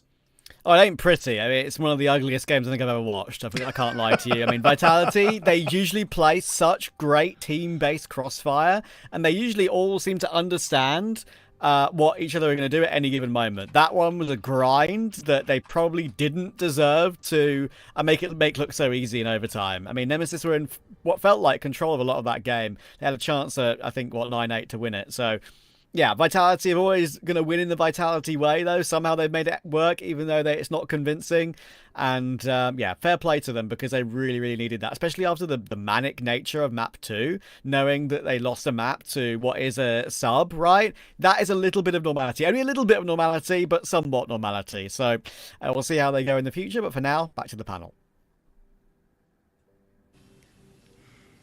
Well, Trav, of course, it's one of the scrappiest games that we have seen in the playoffs. A lot of ninja diffuses, a lot of weird stuff that happened, and also, like, getting to overtime, it was just like, huh, guys? How did you drop that? I mean, it goes both ways, right? It's like, Vitality, how did they drop the Eagle Eye? And then, how did Nemesis drop it to OT? And what the hell did that game devolve into? I guess, yeah, it was a glorified DM by the end. A lot of chances, but let's just bring it back to the beginning, right? Because I think the way that the game started was played so well from the side of Nemesis. Whether it was Dipsy or Alucard, they kept finding first blood time and again, and they've neutered everyone. Well, almost everyone. Todson, he was the main reason that Vitality actually got some rounds earlier on in the game, despite the bright start, of course, from Dipsy, then Alucard carrying it on, and hell, even Beck had a couple of big rounds himself. And I was worried for the main part of Vitality, that I said, if they want to have success here, it will have to come through the Riflers. Slayer, Snake, and Horus weren't really doing the hottest at the start. And then they started to pick up some steam. Todson laid back a little bit as he allowed them to get more of the resources. And that really was the most important part. And you can tell there in the highlights in the beginning. Like, I just want you to look at the highlights at the start of the rounds, right? Like, not at the end. Like, every time a round starts, you see a highlight or someone from the side of Nemesis just getting a massive advantage early out of absolute beginning. Yeah, I can totally agree. And at some point, it felt like that they have the dynamic duo, Alucard and Beck. They were just firing at all cylinders, taking a lot of rounds to their pocket, and it felt like it just goes like that. Sometimes also big comics step in a couple of rounds, like guys, keep in mind that guy doesn't even play with the main roster, so you should not be expecting a lot from him. But like he did his part, he covered some points, and with that being said, I don't know, like. Look at rounds like these. Yeah, exactly. Look at the rounds like these. Doesn't make any sense. Like, I'm sorry. Like, I feel like Kraft is absolutely hitting the nail on the head right there. How many times do we see Vitality, the team that is known to be the cleanest, the most organized, and plays as an absolute unit, look this flustered in a game? That they don't play the buddy system. Even Thompson here in what is supposed to be a highlight moment for him. Where's his trade? He's holding 3 people on his own. There's no support for him. It's not like they're making the play on the other side of the map. It was just completely individual from Vitality, and they must be counting the lucky stars there, because that would have been a moment where the game would have come undone if not for their own individual level. And right there you can tell Thompson, just look at that performance, man. 2.29 KD. That's absolutely ridiculous from his side. But yeah, not to take it away from the members of the side of Nemesis. They had a great game on their own right. But yeah, like, if Thompson is playing games like these, do you even need Snare? Do you even need Slayer? Do you even need Horus to show up? At that point, I don't even know. It was just like Todzin having his moments, of course, and you'll see that the KDs doesn't reflect the like the actual stuff that happened in the game. Yeah, we had like this game, it was more of a ping pong series. Like he grab a win, I grab he grab a round, I get another one, like he get 2, I get 3. It was just so random, and at some point you've seen that Vitality, like, okay guys, they're dropping a lot of rounds, it feels illegal, and out of the blue, Todzin making wonders. The whole team is making like their best I wouldn't say their best comeback, like, but their scrappiest comeback that you would ever see. And then voila, over time they just go full hooga booga, let's 5-man mad and let's fight with all guns. No one knows where is, like, no tactics, no nothing. Like, it's just 5 players with guns trying to find a kill. That's yeah, and here's the thing. Yeah, in that kind of crossfire where it becomes a mess, the lurkers get so much value, and that's why it makes a lot of sense why Thompson is the MVP. But it also comes down to the same thing that they've said on the caster side of things. Like, hey, they played the entire regulation, the entirety of those 18 rounds in a single pace. They didn't change it at all. They aggressed a couple of rounds, but they kept the same pace. It's like, hey, we want to take duels heads on. They want to take the fights aggressive and early. And when they slowed down the pace a little bit, or when they went for trap plays, anticipating the move, when they were a bit more reactive on the side of Vitality, that's when things actually went a bit better for them. So a little bit surprised that's actually their approach to the game. But hey, I guess to each their own, and at least for now, they should be pretty happy with the result of that one, because it puts them in a driver's seat with Port up next, and you can tell one team didn't really play much of that Port.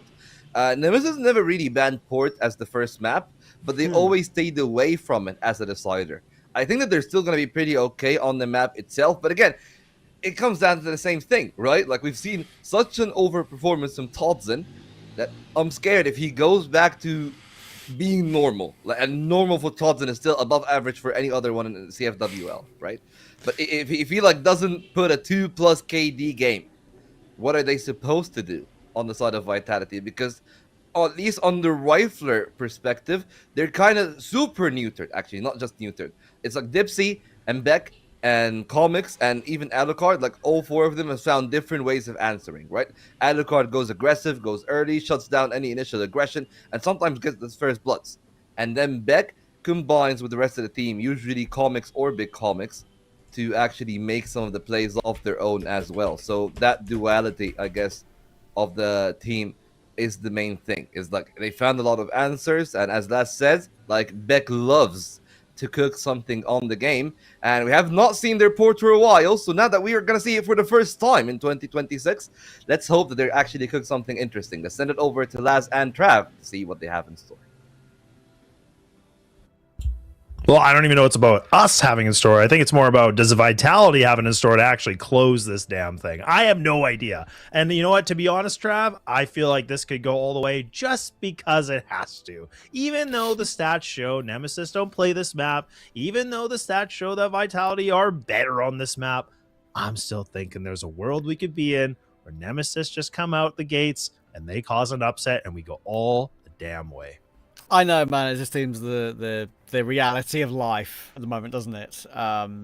Unfortunately, but yeah, it should is a strong word. I've been using that word to maybe not good effect today, but it should be a Vitality 3-1 win from here, especially if I believe they are still playing in big comics, right? I mean, while he's played very well throughout the entire game, the lack of Raffin in such an important playoff game can't be underestimated. I mean, who knows, actually, if that would have made such a big difference, considering how under par Vitality had been over the course of the game so far, right? That's obviously been a not an X Factor situation for Vitality, but more of a unfortunate situation for Nemesis of a what if situation, a question mark. So yeah, it's a shame. But we're not done yet. That's the main thing. We're not done yet. It could very, very easily still be going deep into the night. We shall see. But our first BO5 could very well be coming to an end here. Vitality Nemesis about to get underway. On port, Vitality's one of their favourites. Should be a map that they're going to perform well on. And they can close it out here.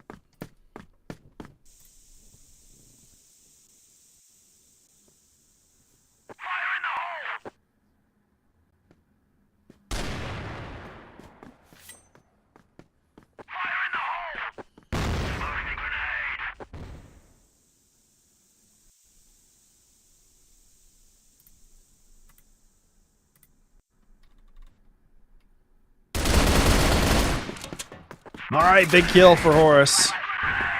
Now Connex here onto the top tower. Gonna have to lock it down as much as possible, but his position not the greatest. He actually has to jump out of the high ground and look at that Vitality with a massive sweep. Flawless round to start things off. And this is going to be, I mean, again, statistically and what we know for data, whatever, I don't even know anymore. Like, it's just, Vitality do have the leg up, but like, we both have mentioned, who knows? Nemesis could be able to throw a little bit of something out of thin air. I wouldn't even be surprised. But Vitality give us a little bit of that puff of the chest to show why they're good on this map. Yeah, I mean, that first round was an example of how Vitality should be playing their Crossfire, right? That was dynamic. They stuck to one play. They had an idea of how they wanted to go about it. They're ready. They made it happen. They hit their shots. Let's see how much more of that we see over the course of this first half of Port. Yeah, Alucard's position, not the greatest. Like, again, he was in the worst spot because he was already getting shot. He was already taking a lot of damage, so not easy. Deck finally a little bit of reply. I think that's the first kill, literally first kill from someone on Nemesis. So, yeah, short-lived. Deck now done. Totson, I mean, Volt made a big statement about him saying, like, look, Totson's going to need to put up some pretty big KD on this. And, yeah, so far looking so good. But Horus seems to be leading that in the frag department with a 5-0. Well, Vitality, this is, again, this is where we should be able to see them just, unleash the playbook, be able to show something big here, maybe. Flashes galore. And Nemesis actually do come up with the opening duel, but Alucard struggling a little bit to find the shot. Finally makes it. There it is. Now he's starting to cook with a little bit more premium gas. And now Snare by himself. With 2 minutes on the clock, bombs robbed. Should be a dead man in a matter of moments. And there it is. Nemesis bounce on back. Yeah, good sign they're willing to go a little bit more aggressive in these situations. And actually, I was just thinking about it from what I was saying earlier as well. I kind of feel bad for Raffin because, like, he played what? A map in 3 rounds. And clearly he's in a situation where he's been told that there's no coming back today. Like, it's not even like it's something you could hope to fix yourself or hope a company could fix, and the electricity will just flip or trip back on again, as it often does in some houses. But clearly it's a problem that's out for the entire day. So maybe he came into today knowing that. Maybe he was given a notification saying it will go off at some time later on. get your sub ready. Maybe that's why Big Comics was ready so quickly today. That is something I'm thinking of, because often their electricity companies do give you a heads up when that sort of thing is planned. But if it wasn't planned, well, actually, if it was planned and it wasn't planned, it sucks for him. Bit of a shame for a playoff game. It is, yeah. It absolutely is. Yeah, I can't stress that enough. That just, it really does kind of, the team morale just really does shift so much too. So I'm kind of taking the opinion that it was unexpected, just because of, you know, you're 3 rounds in, you know, it just doesn't really make sense that he kind of disappeared like that. So we'll see. But I mean, this is where Nemesis still, we're putting up a lot of good fight, you know, despite that, you know, adversity. But now, you know, Vitality do get themselves a decent lead for the time. But now Dipsy, he is starting to cook again. Like, this is where him and both, you know, Alucard have been really influential on this team. And if they can do some lifting, they're not fatigued yet. That's where Vitality might be able to struggle a little bit here. And this is where Nemesis might be able to have themselves a potential second round to tie this game right back up. C4 is in the grasp here for Nemesis. Does he have a rifle? Yeah, he does. Okay. He's got the M14. Bit of a choke point here. There you go. Yeah, I was going to say perfectly. Like, I was thinking they're going to go for the instant trade. I didn't know Alucard was going to go for, like, the Bambi leap or something, but he did. So it worked. It doesn't matter. Cool style points. Yep, it worked.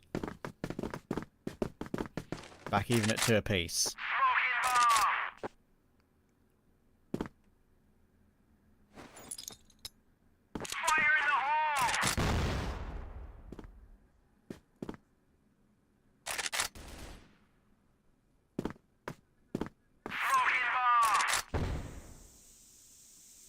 Re-smokes to keep Dipsy safe.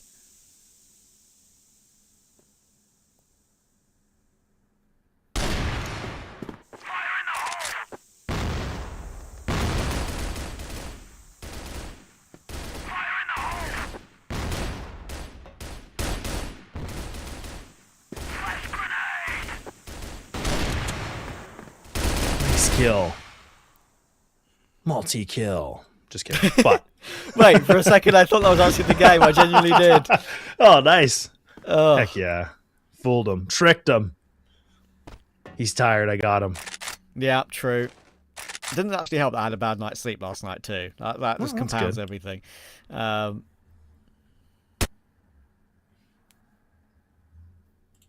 see if Vitality can get something back here in this 3v4 with maybe a headshot.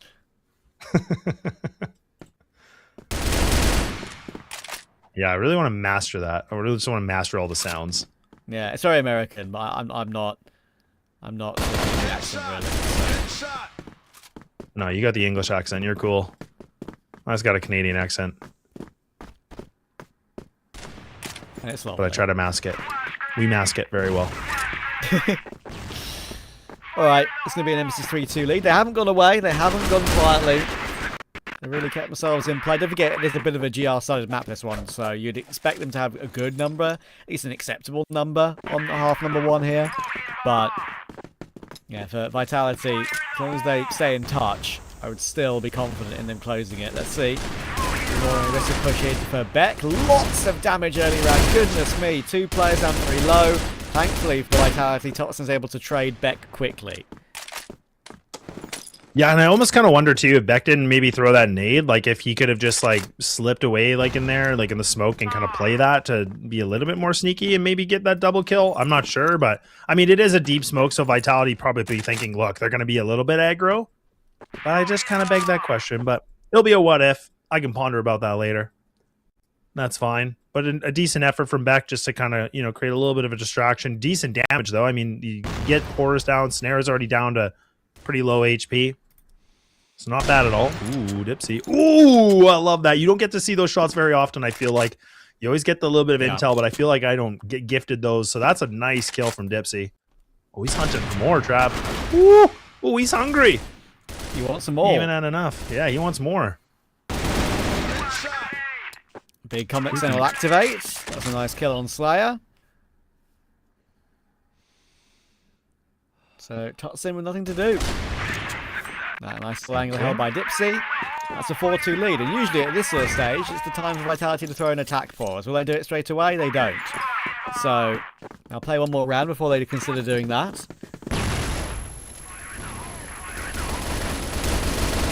Yeah, I was thinking the same thing. I'm like, man, I feel like Vitality are going to be calling this pretty quickly.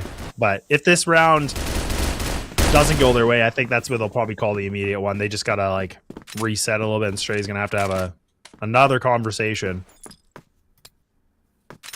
We'll see, though. Nemesis have really mixed it up nicely on the GR side, just playing aggressive, really tried to just look for a little bit of a chokehold if they can. Vitality suffocating a little bit so far. It was looking really good initially, but then they kind of slow things down, and then they start to just get, pulled and picked apart here. Slowly and surely. Ooh, Beck. Ooh, that's annoying. Nice kill from Snare, though.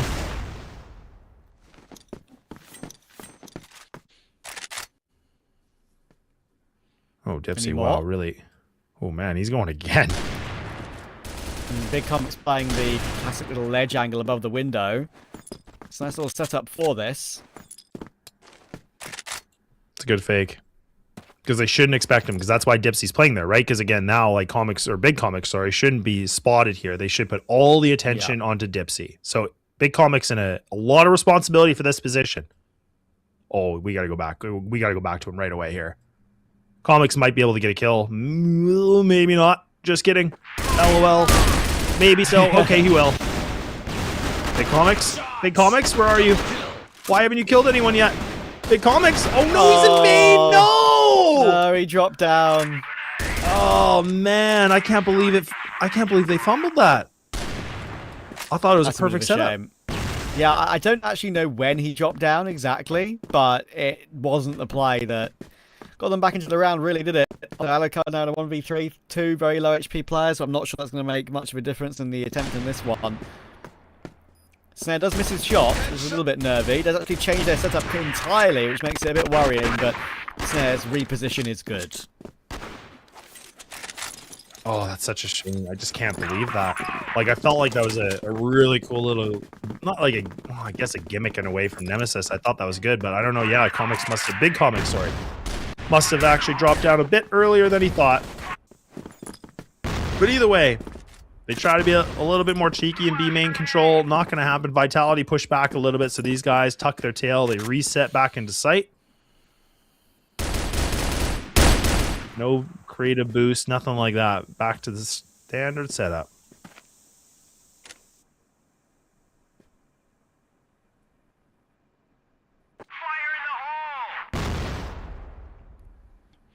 I'm going to set up here for Comics and Beck. Horus and Snake and Slayer on the other side of this little gap you can walk through to make a play in toward the A side of the map, and when you have a setup like that to counter it, that's probably the first example of the entire BO5 where a player's come through, an idea has come through, and there's been a direct counter for it. But hang on, the round's not over. Toxin's answering back toward Comics. Beck could be flanked here, and will be, and Snare has a slight opportunity in what it would be a 1v3. Yeah, and again, he's still got that minute 16 too. So I mean, he has some time behind him. This isn't going to be, right down to the last 20 seconds. So at least he can do something. But instead, with that time, he goes a little bit quick, and I think Vitality are going to call the tack. So yeah, I mean, this is man, again, like big kill from Comics. Like I think that was the triple kill onto the Catway there, or like onto the. Well, I think I call it Cat, but I mean that was a really nice triple kill. Big lineup. And again, it's just these weird positionings that we see from Vitality, right? That seem to cost them like these rounds where it always looks good for them, and then they make one little missed call, or maybe there's a calm somewhere, and then somebody on the other side of Nemesis gets a massive highlight reel. So now a big conversation for Stray to just really, again, reiterate, like back to go to the basics, right? Like you said, I think that's the most important thing. It seems like they just overcomplicate it all the time now. Yeah. I ain't with it. If you're not with it, I'm not with it. I follow your lead, my friend.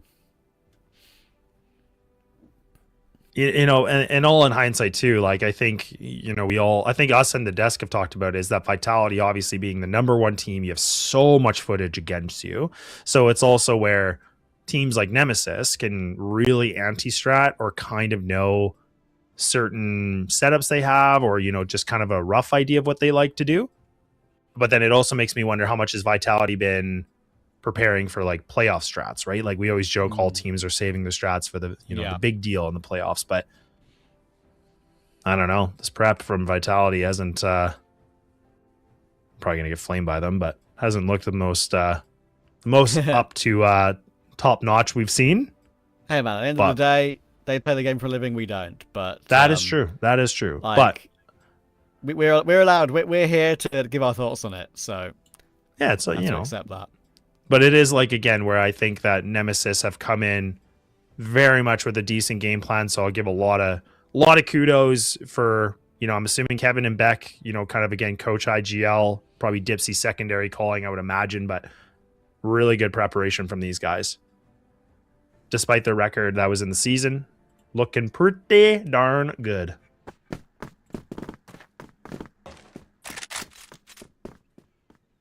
Back underway.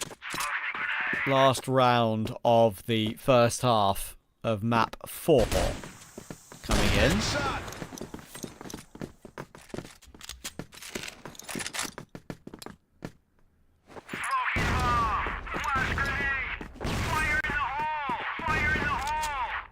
Yeah, good duel. I think it was Dipsy, right? Yeah, it was Dipsy. Okay. Man, he, like, I think Volt really said it well. Like, I think, you know, Dipsy is really played lights out. Like, he really has. Like, the fact that he's been able to win the sniper duels, I think, honestly, pretty convincingly now. Like, I feel like it's, I'm trying to think of even a math. Like, I'm not even going to do math right now. I just don't have any more brain capacity for it. But, like, it has been quite more significant than Snare's been able to find his openers. So, you love to see it. Ooh, big spam, though, from Slayer. That's huge.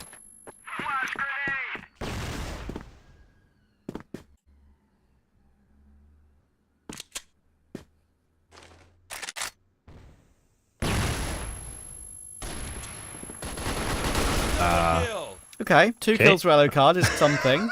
I was thinking kind like, of just like not looking push. Yeah. But there we are. Slayer. Something back. The problem is they've got Slayer in a great position too. Oh dear. Big Comics is going to be caught in the side. He got so much progress, Slayer, through the middle of the map there.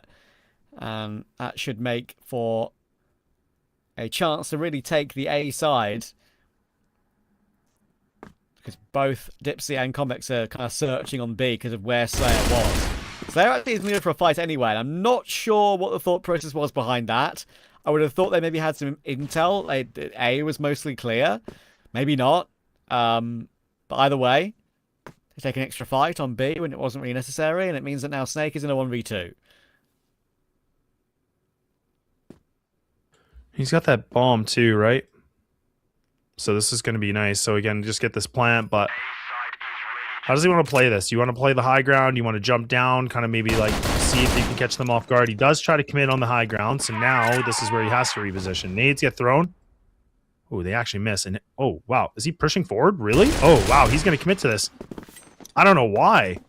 I guess he was assuming that, you know, both Nemesis players were going to go through bridge and kind of like just group up, but yeah. I think yeah. One of the things that I think is evident there for Snake is that Nemesis are very, very aware how good he is in clutches and very aware that he lets to play very active in clutches. Like, you know, you don't see many players hunker down and just hold an angle really anymore. That's not how the game works. But Snake is extra in the fact that he does tend to go for the extra move, the extra push round more often than not. And knowing that, knowing it's a 1v2, knowing that he has to make the play, that's why they waited for him. And it worked well.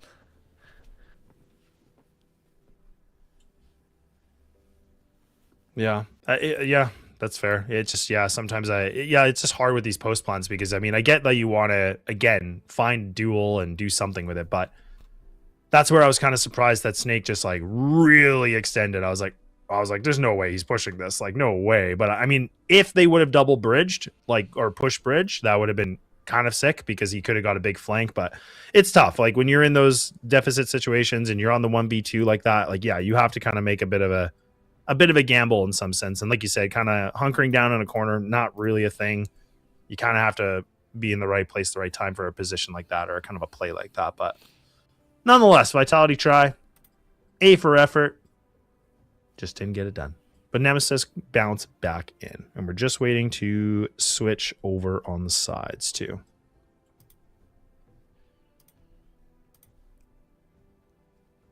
Yep, shouldn't take too long. Slightly better mood in the Vitality camp, seeing some smiles and some chatter from what we've seen earlier. Obviously, they're in a much better position in the series now. We'll see. Maybe. Or maybe not. Just kidding. Oh. Uh-oh. Kevin? It's going to be okay.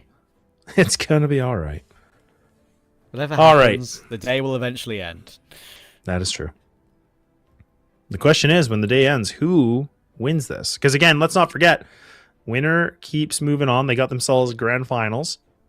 True. Loser of the match gets to go to lower brackets. So it's not like you're out, but it's just you got to fight for your life a little bit more, which is not really fun to do too.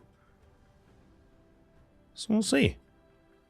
I was actually thinking about that too when Nemesis was playing quite well in the sense that I was like, ooh, man, they could be up 2-1. And I was thinking if Vitality actually dropped the series, I was like, man, that lower bracket would be very interesting too, right? Because we had that after this series too. So I was like, ooh, like this would be a unique matchup. Yeah, knowing they would have Vitality next instead. I mean, I think anyone in this stage of the lower bracket now will know that Vitality, they're going to have to be a team that play get any chance of winning. But yeah, it's a tight season, and that lower bracket is going to be critical. Of course, if Nemesis drop down, then we were playing the winner of unKnights and LCK coming up after this game.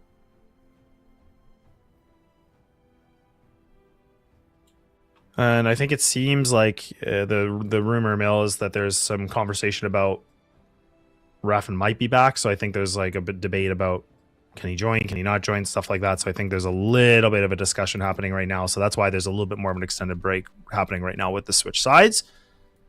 I mean, since the half's over, I mean, if Raffin's ready to jump in, arguably could be fine, I guess. Like, shouldn't be an issue, but I also don't know if that's not within the rule book. So I would think I'd be a little bit more understanding if it wasn't, if it was like middle first half or something like that, potentially, unless there's obviously like a huge disconnect or something with the player, but we'll wait and see. I mean, it's a big mystery that I don't know how to solve here, Trav.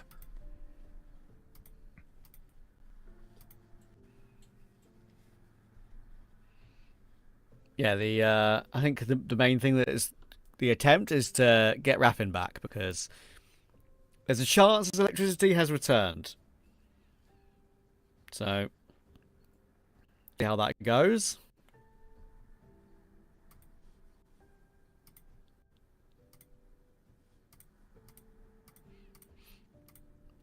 For now, though, because we've got, one more BO5 to come today, I'll just let the POV cams run out for our voices, and when we're back, ready and rain to go in the second half, we will start talking once again.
Take it, lads. All right, we're ready to go. After a long-awaited discussion, it is the decision. Big Comics gets to still hang out with us. Raffin, unfortunately, not able to join in as per the rules, so Nemesis now have to continue on. We'll see if that will either ignite them to play better, or maybe it could be their demise. We will find out. Map on the line here for Vitality, maybe to close things out with a 3-1. Couldn't tell you. No idea. Question marks.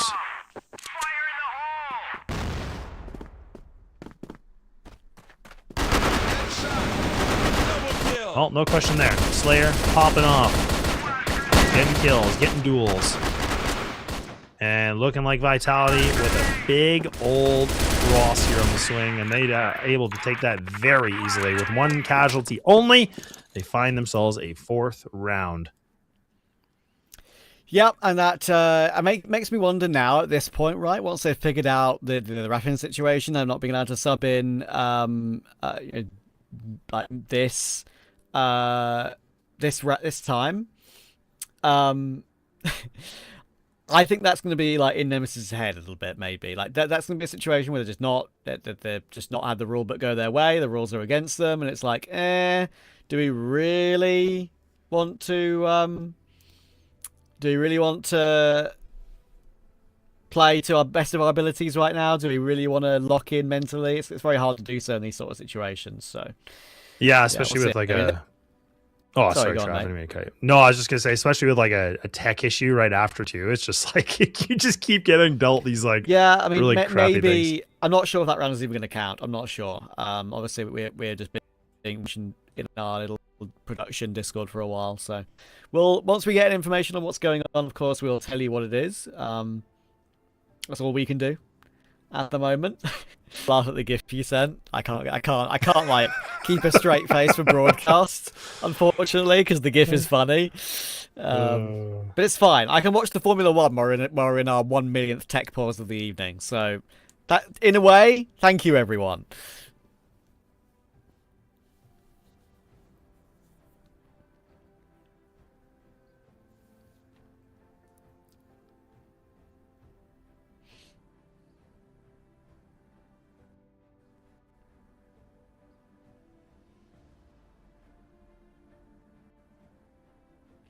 Okay, I think we have an issue with the round, and we have an issue with how they came back to the server, and we have an issue with everything, because it's CrossFire. So we're going to throw it in it break and see you as soon as possible.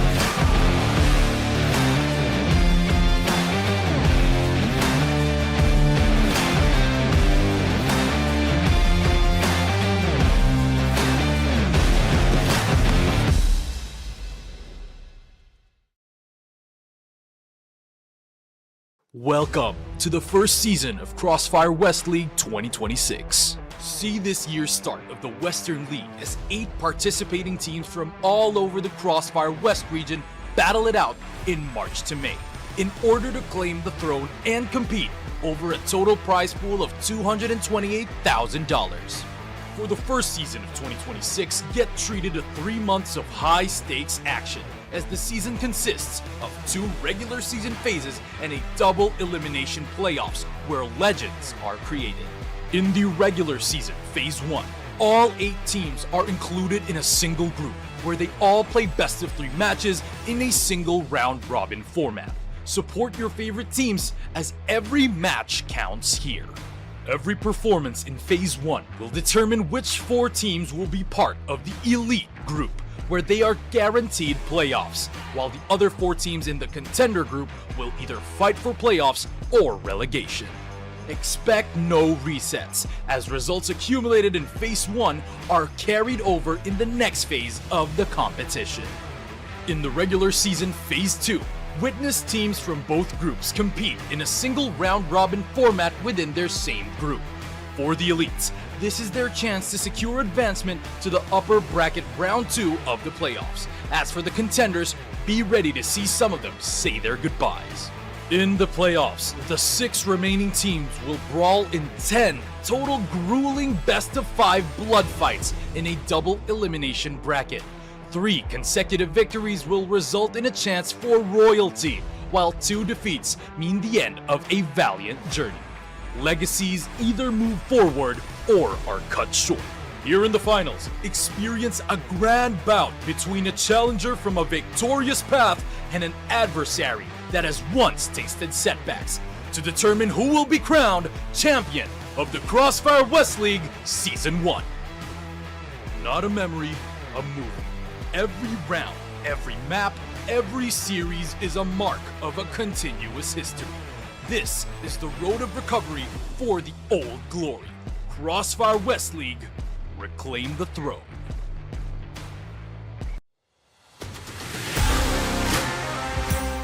You have a lot of info to work with, but they have got to be careful not to get caught off guard. Here you can see a nice nade kill goes their way, but Hunt on the flank, able to get 2 big kills.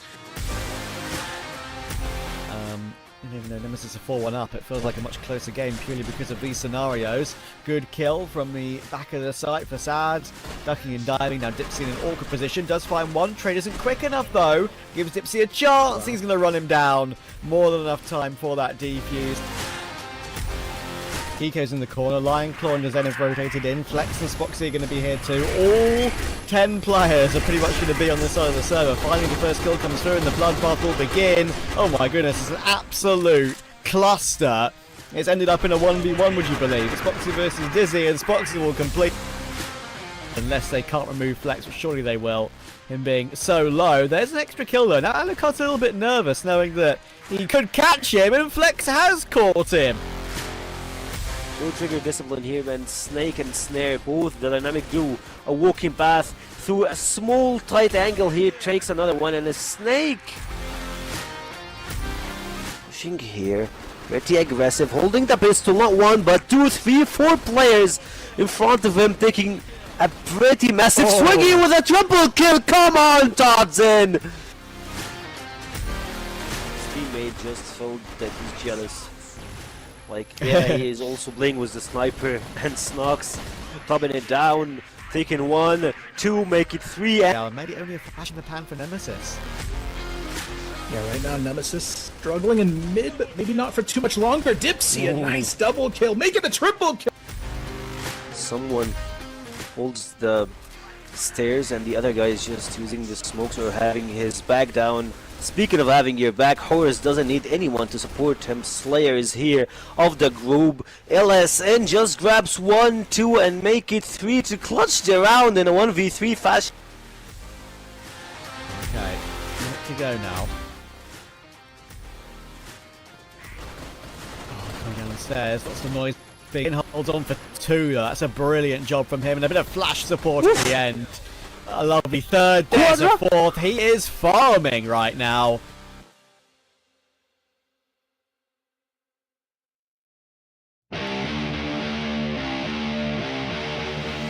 Play a lot of stuff for them. Alucard going through the stairs, dropping Todson and a Snake down. It's left to 1v1. He's pretty low in HP, trying to defuse here, but he goes for the fake.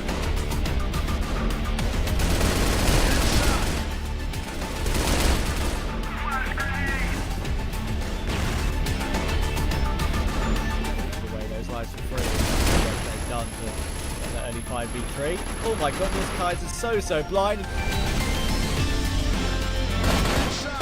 Double kill.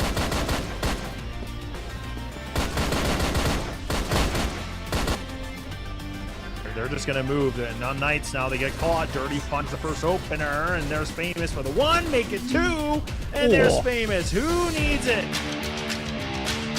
These players now swing. Dirty's gone. His head's removed. He gets a fresh haircut, but now Doom. What do you have in store for us? And it is a double. Can he find this triple? It's Labor.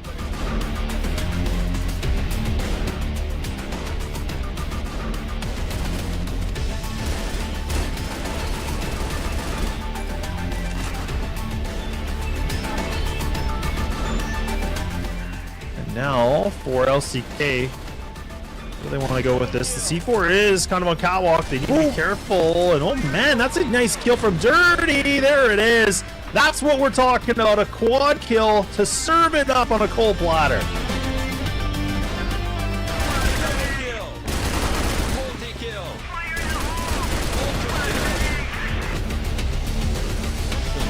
Omega can double down here. He's going to have to. He gets Jaguar. He knows there's more. See, this is what I'm talking about. Omega just gets 4.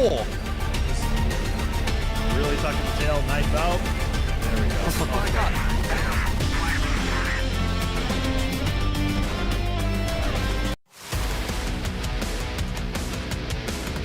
Aggression in the round seems to be one of the key points of resistance here. Jin, that's a good shot. Needs a little bit more. He gets 2 or 3 even.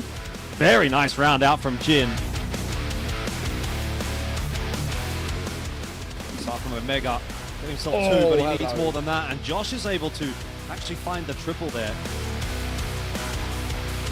Unwinnable round here for Swamp, particularly with that entry from Awesome, but they're going to need more. Kai's will have a pivotal role to play, but he falls to Alucard, and with that, it might just be the dream dead. Jin is on his own.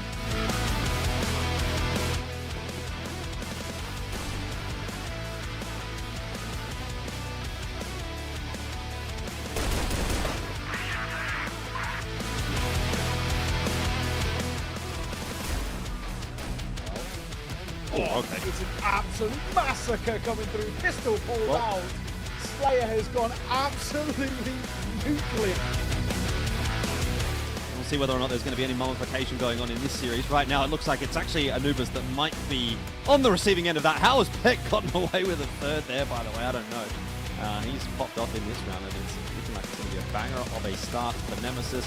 Just Muffin left alive here in the box.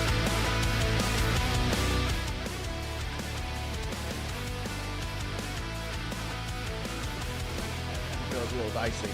The diving in. It's pretty low. Put that C4 down, which is huge.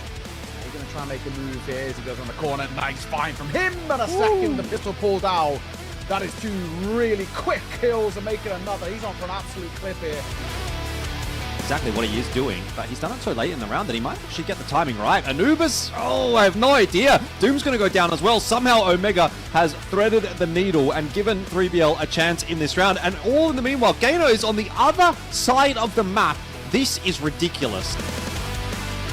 So by Foxy already, that might make them not check him in the corner, but he's been seen now, that's for sure. And Famous will somehow survive behind the box. This is exactly the kind of game and performance I wanted to see. This is the Hail Mary. Every individual player is bringing their A game right now. That's what I'm talking about. I've had enough of being quiet. I want to get things moving. The Medicine not able to get Free! Oh my word, straight out through that smoke, just makes it. Zane has what about risk here? Yes, Trevor very scared going for that quick.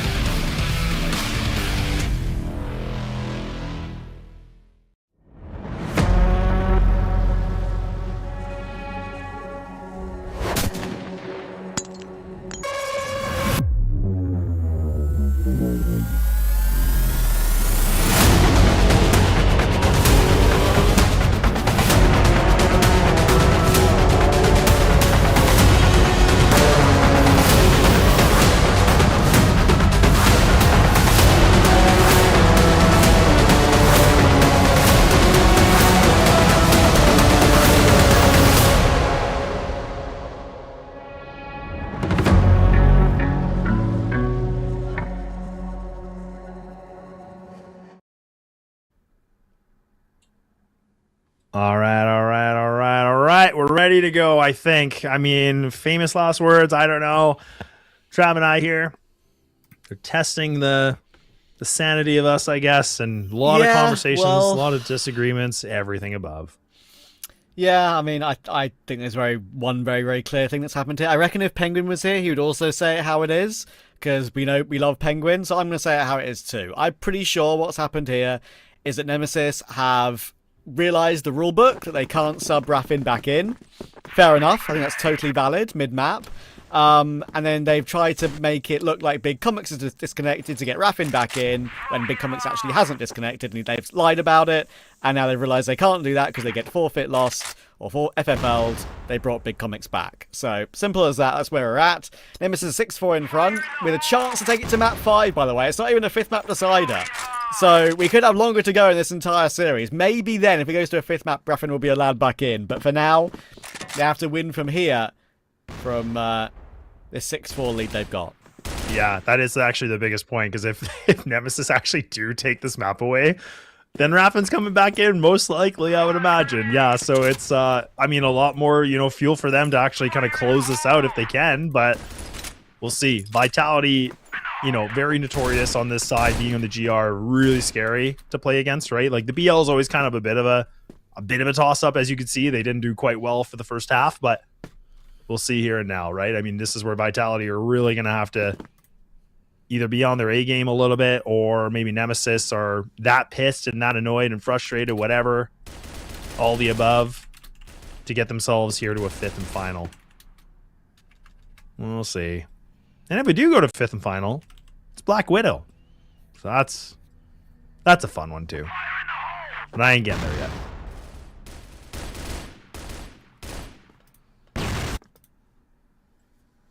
First chance for a bit of progress for Vitality. They got Horus up toward long. It will be a bit of a face-off with Big Comics on this line. Obviously, Horus has to be worried kind of about 2 separate angles right now.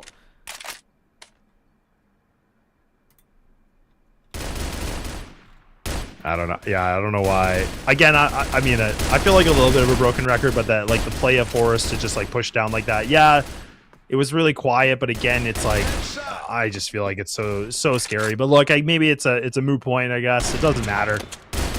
It's Cal's opinion. Doesn't mean anything, I guess. Vitality. Good quote. Thank you. I'm glad you know what I'm talking about. Yeah. Not everyone picks up on it. Well, either way. Hey, Friends is legendary, man. Hey, it is legendary. You can't ignore that. Yeah. Legendary retake. Vitality. Period. Okay, so Vitality won the round. Is it going to be a real round, and are we going to be playing them immediately? Oh my god, we are. Incredible scenes. We are in it. Oh boy. Yippee-ki-yay, we have done it. This map feels like it's gone on for so long just because of these issues. Like, it just feels like we have dragged this one map over like an hour, I feel like. But probably not the case. But who knows? We'll wait and find out. Maybe Vitality come in, knockout punch, get it done, 10-6, taking care of business, and book themselves a golden ticket to the grand final. I don't know. Or maybe not. Maybe these bees don't buzz as good as they could, you know? Yeah, that is true as well. 'Tis the season for bees, so it could be, could be. Saw a bumblebee in our garden today, actually. So, yeah. There you go. Maybe get those in Canada. Saw one too.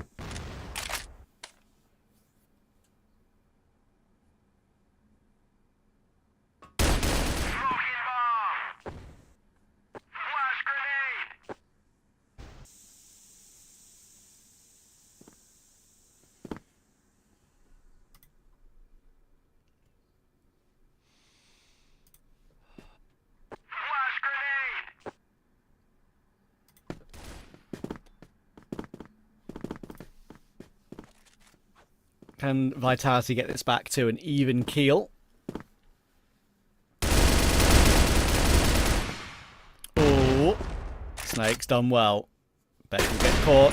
Now Snare knows what's going on, and the fact he's been able to react to that kill, considering there was one more player on the angle, is very impressive. Big Comics will unfortunately miss a shot, and that will allow Slayer to do more heavy lifting. Alucard needs to try and make something happen, but it's not going to be possible, I don't think. Horus has given him a freebie, but Slayer's going to try and push him out of the round, giving them way too many freebies here. Vitality wanting to get this one back to 6-all way too quickly, especially with Snake and Slayer, not exactly very healthy. So, yeah, need to be careful here. It's Alucard after all.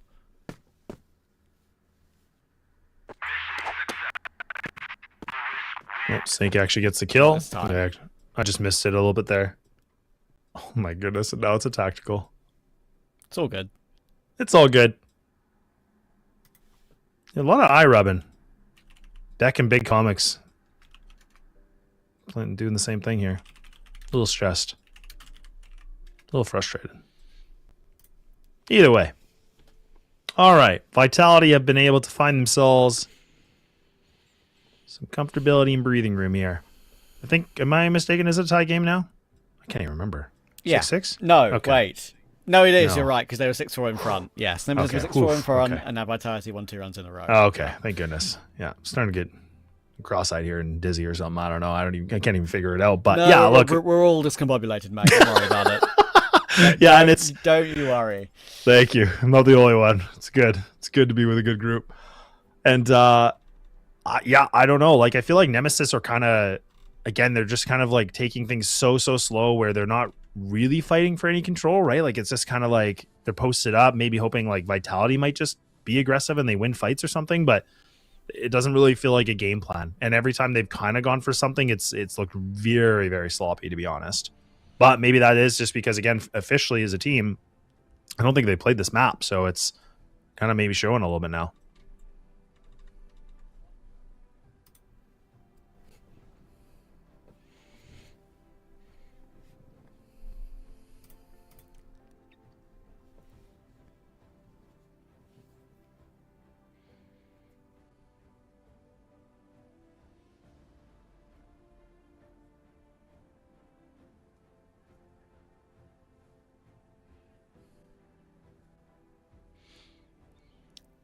So Nemesis's tack has expired. Snake will be back in his chair at 6-all, and we go from here. Vitality on the favoured side of the map, don't forget. Looking to try and win this game and take us to a victory. A 3-1 victory in this BO5.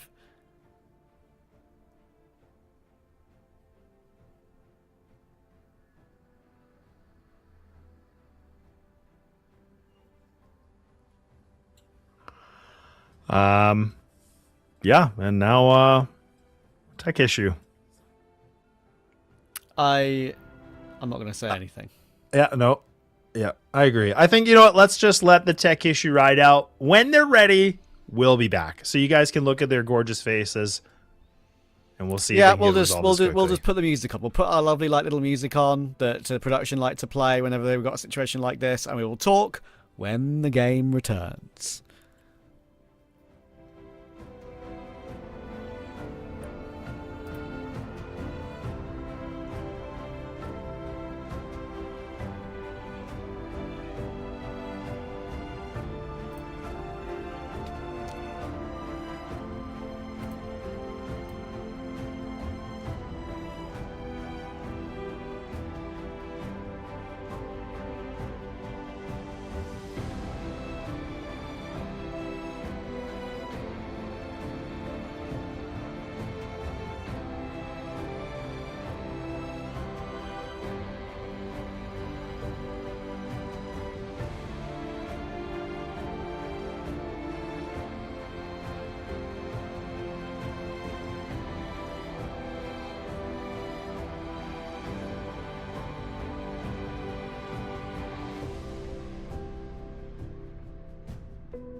Okay. 6-6, not 6-7, but this is where we are. Tie game, Vitality, Nemesis, map, you know, potentially 3 here for Vitality. I don't know. We'll see. But look, Nemesis ready to go back into this, maybe. We'll hopefully have no more tech issues, no more problems. Trav and Laz will guide you through it, I think. Of course we will. We're always here for you guys. We'll give you the information. We'll try and take you through a day. And the worst part is we're not even halfway through the day yet. And it's nearly 8 PM local time today. All good though. Vitality, they, as I said earlier, they should be in pole position here. They're playing against a team with a stand in. They're playing against a team who's a bit discombobulated after having to talk about the rules for the last hour. And Vitality are also on the favoured side of the map.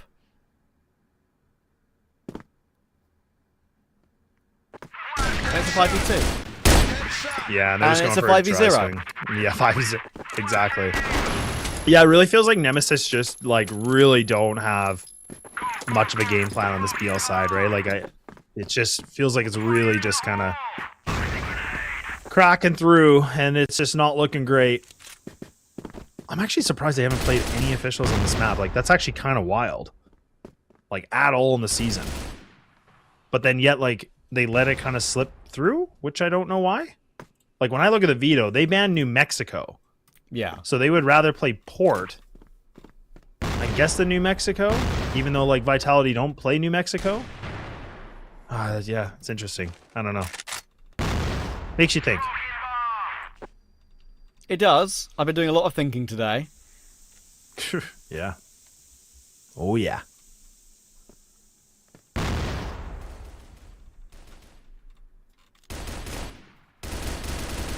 But Vitality do climb back in.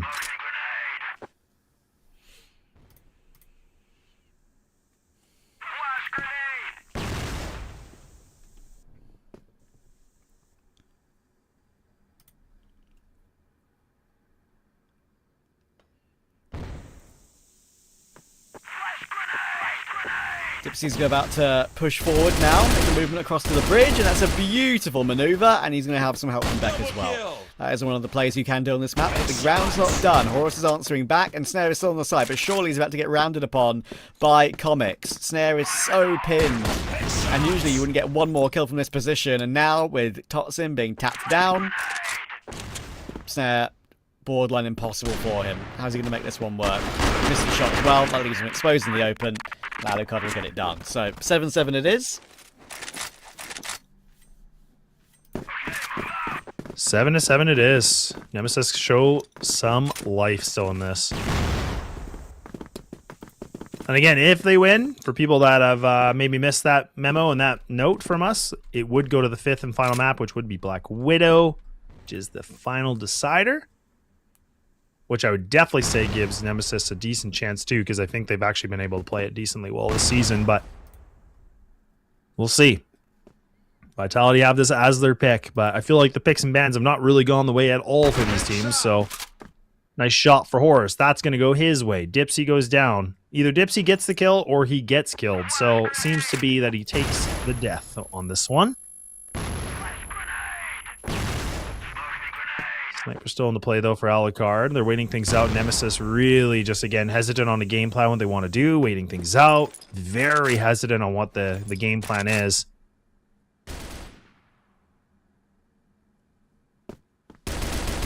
Double up in GR spawn from Vitality, which is not too bad.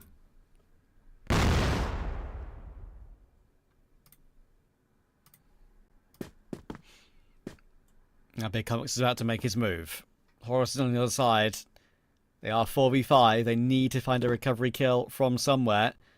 Totson, of course, a little bit concerned about both those two angles. They've seen them go for that bridge play already. So he's occupied with both at the moment.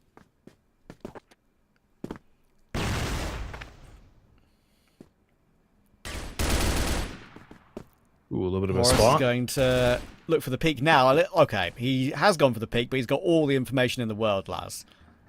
Yeah, it's decent, right? Like, again, he doesn't get any damage against him. Gets another kill. So, yeah, that's a ton of good investigating detective work from Mr. Horus himself.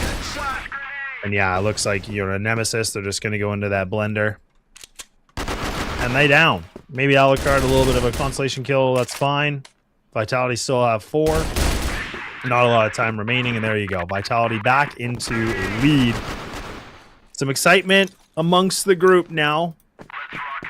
It's question, can they close it? Can they get it done in 2 more? And then they'll have their series with a 3-1. Moving them into grand finals.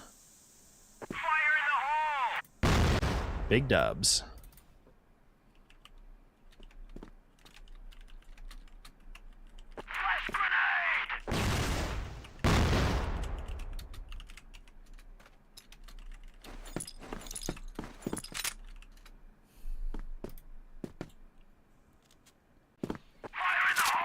Nemesis not going quietly though, they're still fighting. Ooh.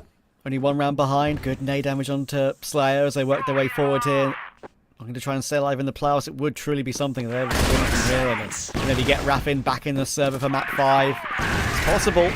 The game is not done, and now pretty impossible, I think, for Snake and Toxin to really hold on to this area. They're going to need to multi-kill, but look, Horus is on the scene as well, and they're getting all the kills back so damn quickly. I think they know Alucard stuck in the corner. Misses his shots, though, on the spray, and now Snare has to win the fight. Again, it's Snare Alucard 1v1, by the way. Snare goes for a massive bit of movement, and I'm not sure that was necessary, and he gives Alucard the opportunity. Oh, Vitality, just whiff. Simple as that.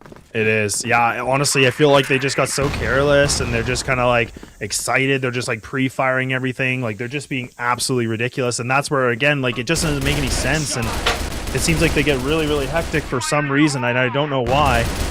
But man, oh man, what a round to lose. What a way for them to lose that in that kind of a situation. But we'll have to see if they can bounce themselves back into this. Trade kills back and forth for both these teams, and Alucard now getting a little bit excited, using that clutch into his effect to be able to find another duel. So Vitality now down in the numbers. We'll see with this man advantage. It might be just enough for Nemesis to maybe find themselves on map point.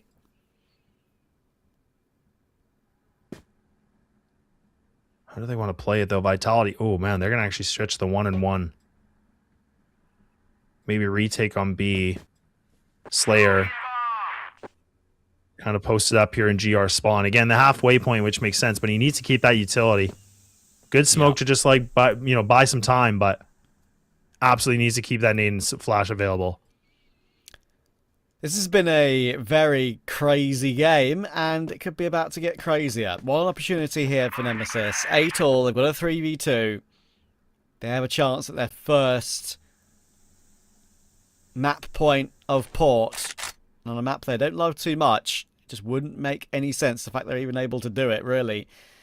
But we already had 2 overtimes in this game, so why not another one, to be fair. Slayer's on the line, he'll only get some damage. Look at that, 1 HP on comics. It has to be only 1 HP. It's a sliver. And Horus is in position to go for the clutch. He'll get taken out by big comics, good swing. And that's 9 to 8 confirmed. Vitality will once again have to do this one the hard way.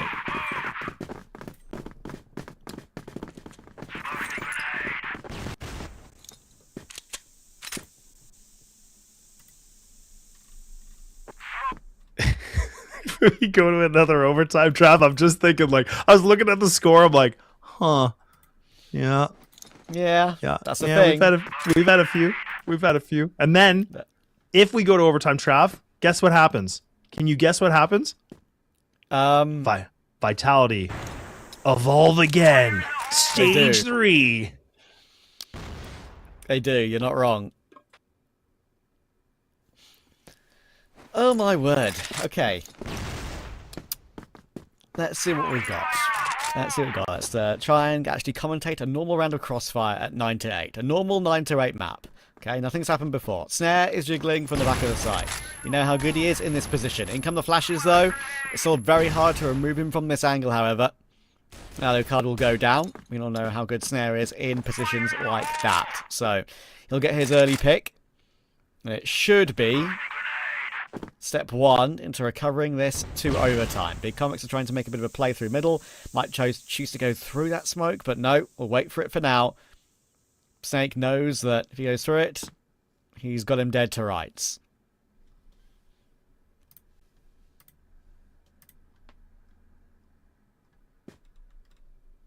He's got him dead to rights. You're absolutely right. Now they're going to go through the mid door. They're going to try to swing through this. Ooh, they're actually going to press on too. They're not actually going to pull back. And oh, Nemesis. Oh, Nemesis. They're getting kills. Vitality might choke this. They might not be able to maintain that lead they had once before. Now this lead of Nemesis might just be enough to push this to a final map. And Snare just jumping around. And Nemesis, they have done it. Despite all the adversity, despite all the rules and all the different things, they have done it, and they have to push it to an absolute limit. That means Raffin is probably coming back, and here we are again. I need to sneeze right now, so take it. Okay.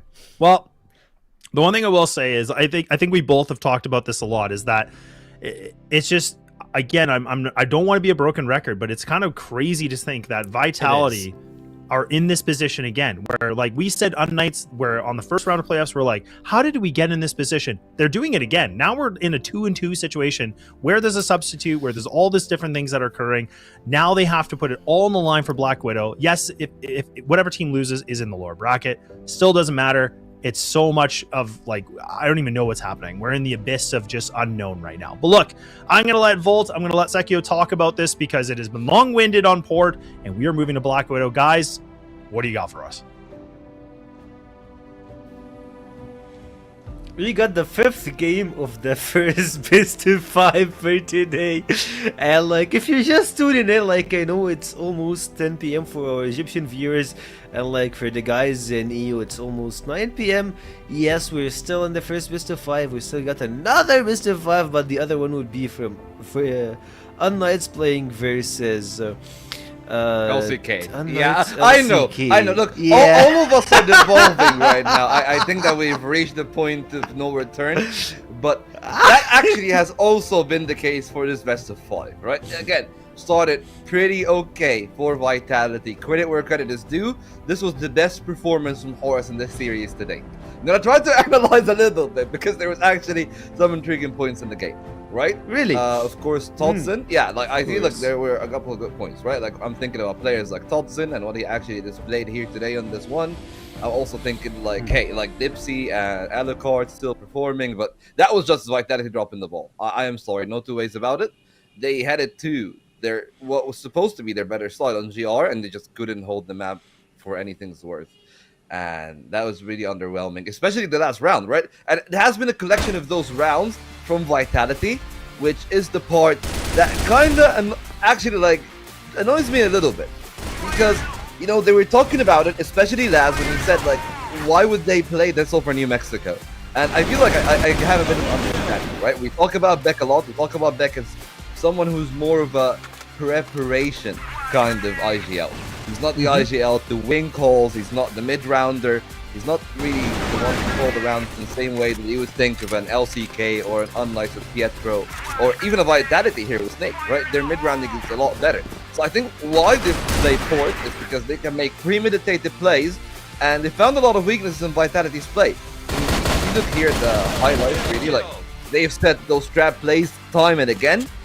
Each and every single time, they do find value. Vitality this time a lot slower to adapt, and I gotta say a lot more underwhelming for the two people that usually would take the helm. You know, like you look at Slayer, you look at like Snake at other times. The two of them have really been rendered ineffective once more, despite what was actually a pretty okay start. But yeah, unfortunately for Vitality though, seems like this one is still going to go a little bit longer, and maybe their worries of their playoffs not being their best performances might have to continue for a little bit more. But as we said, still the upper bracket, still of course the stakes a little bit lower, but there has to be some sort of appreciation for the kind of stability that we have seen from Dipsy all day long. Like him and Alucard, they've been as impeccable as ever, start to finish.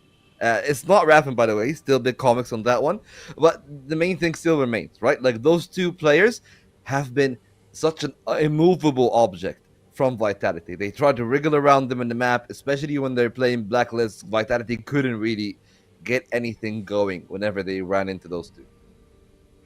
Yeah, and like those two been, as you have mentioned, they have been just like the anchor for Team Nemesis. They are just taking the duels, taking the kills, and grabbing them what they actually need. And of course, there is something that grabbed my attention, that whenever you see Vitality, or like it feels like Vitality is an open book for them, even though that we didn't see Vitality play that much on screen. Of course, like they didn't go to lower bracket, they didn't get to like the LCK level of playing tons of games, but it feels like they can read what they need, even though they're playing. I'm not saying like that's a bad thing on big comics, but like he's just there for being there. Like nothing on him. He's a substitute player. He's not like the guy who scrims, who plays, who does this, who does that. Like he's just existing in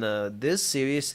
And like yeah, they're playing almost most of the rounds 4v5, and they're winning. The viewers and Vitality fans are asking, where are you guys? We can't see.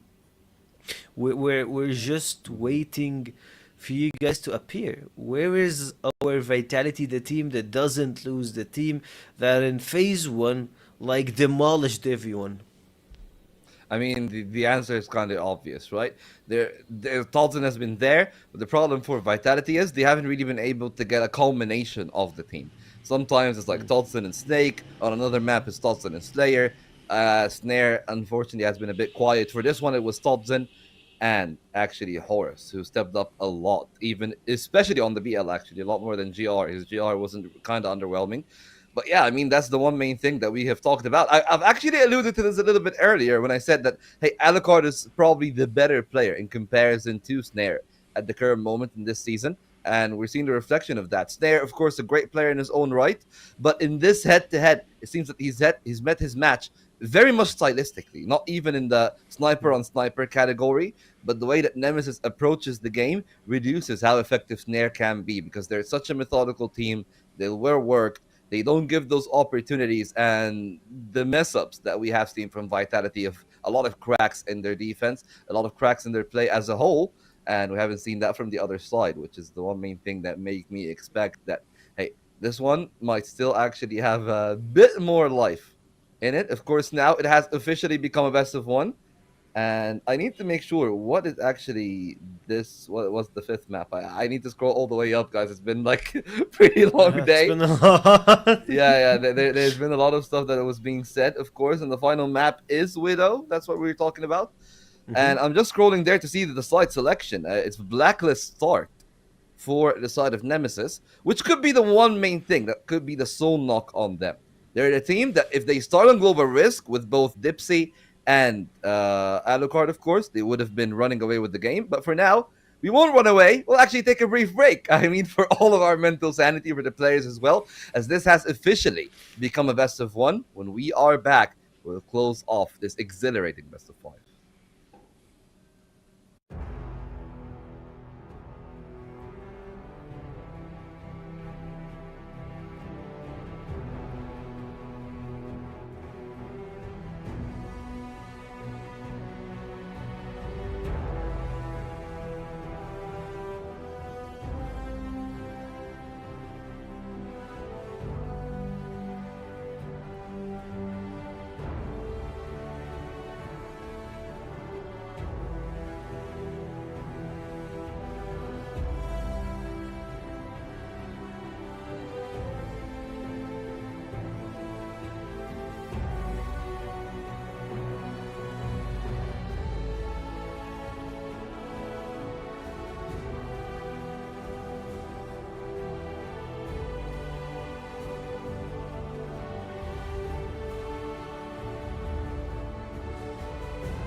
And we're back with you guys to see the final game of this best of 5. We still got Black Widow, and like speaking of Black Widow, it's gonna be the decider. You need to have like your core sniper players, of course, your team communication, your plays, and when it comes to those stuff, like I don't know, like we have spoke about those stuff like a lot, but like let's just like break it down again and see what. Hey, I'm not gonna those break guys can much do. down. I'm just gonna give Okay. two big opinions here.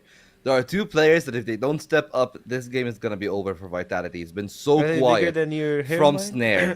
Hey, Yeah, hey, okay. what? Why are you going at me? I'm on your team, man. What the hell?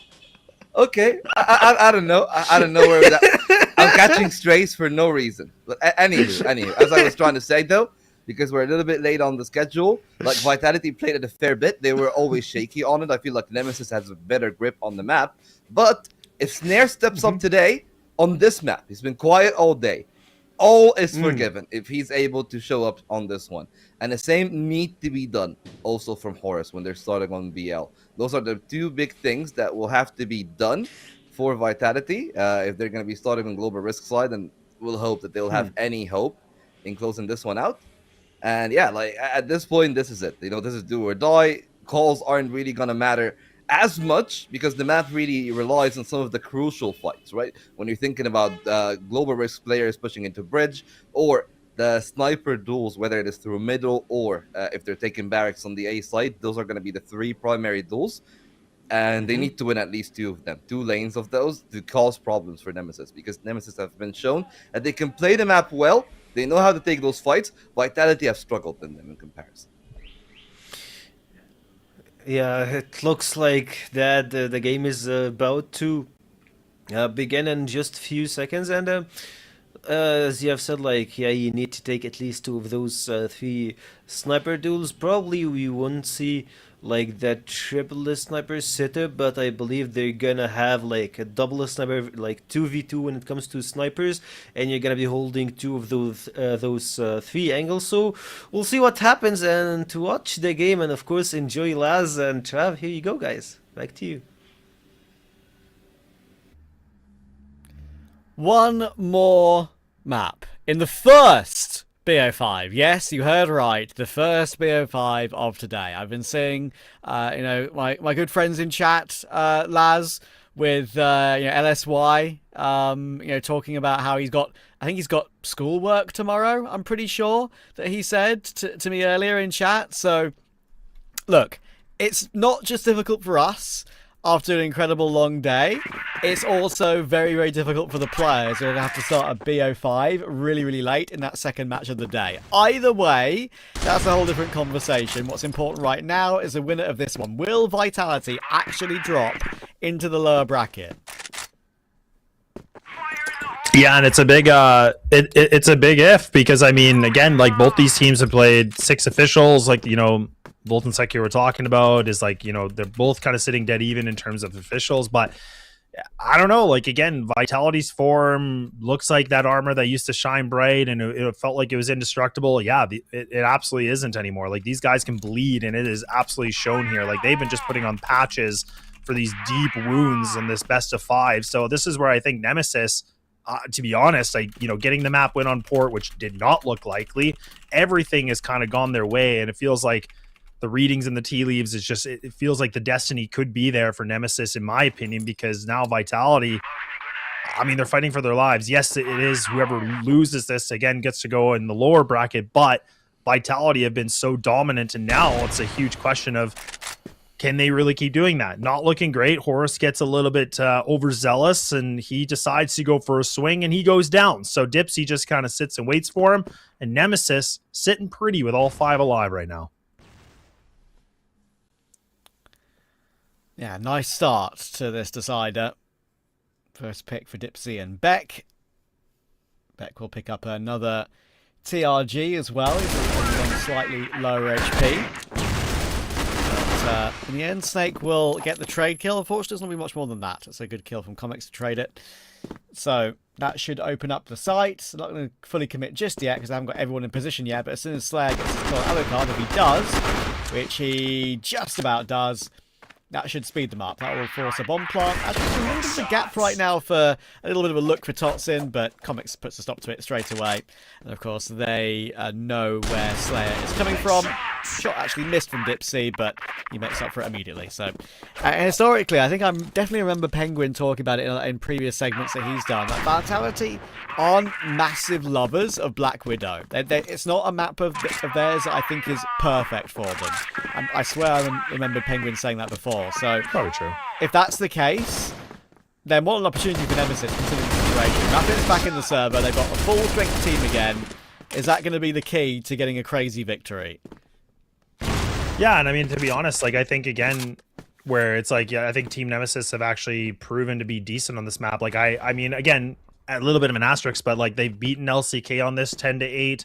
I think they've also been able to, you know, run over, like, a bunch of random other teams as well. So, for me, that's where I'm kind of thinking, like, yeah, I actually do think they're doing quite well. I know Vitality, I think they did play them on this once early in the year, or earlier, I should say, in the season, where I think Vitality actually did kind of just absolutely bulldozer them, like a 10-2. But I felt like Nemesis looked really, like, to be honest, they looked quite awful. They did not nearly play the level they're playing right now. So I don't even really want to count that. So, and Slayer was having himself an absolute field day. Like, he had a 4.0 KD that last time. So kind of insane. Not the case right now. As you can see, Dipsy's the one that's putting up some massive KD ratios. So, I mean, Nemesis definitely look a lot better on this map. They've tried to make it more of a regular occurrence on it. And you can tell the Vitality do look uncomfortable. I definitely agree with you. I think Penguin did mention that. That does sound familiar, because I think Vitality have shown mixed results on this.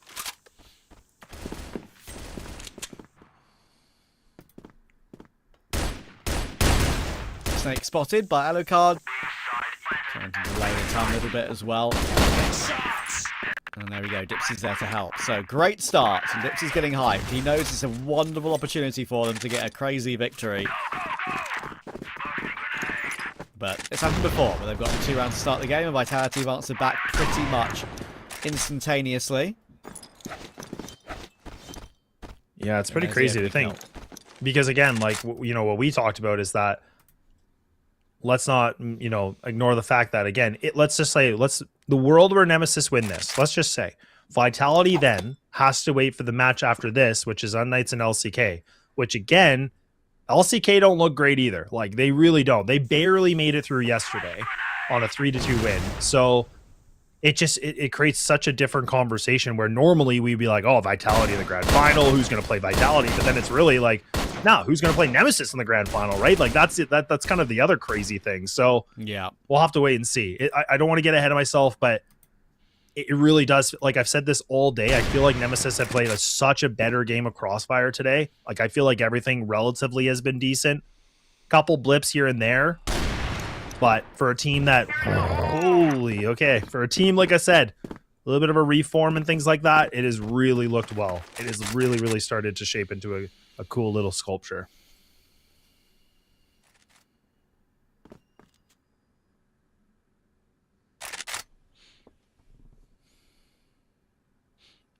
So, waiting to see if Nemesis are going to take long.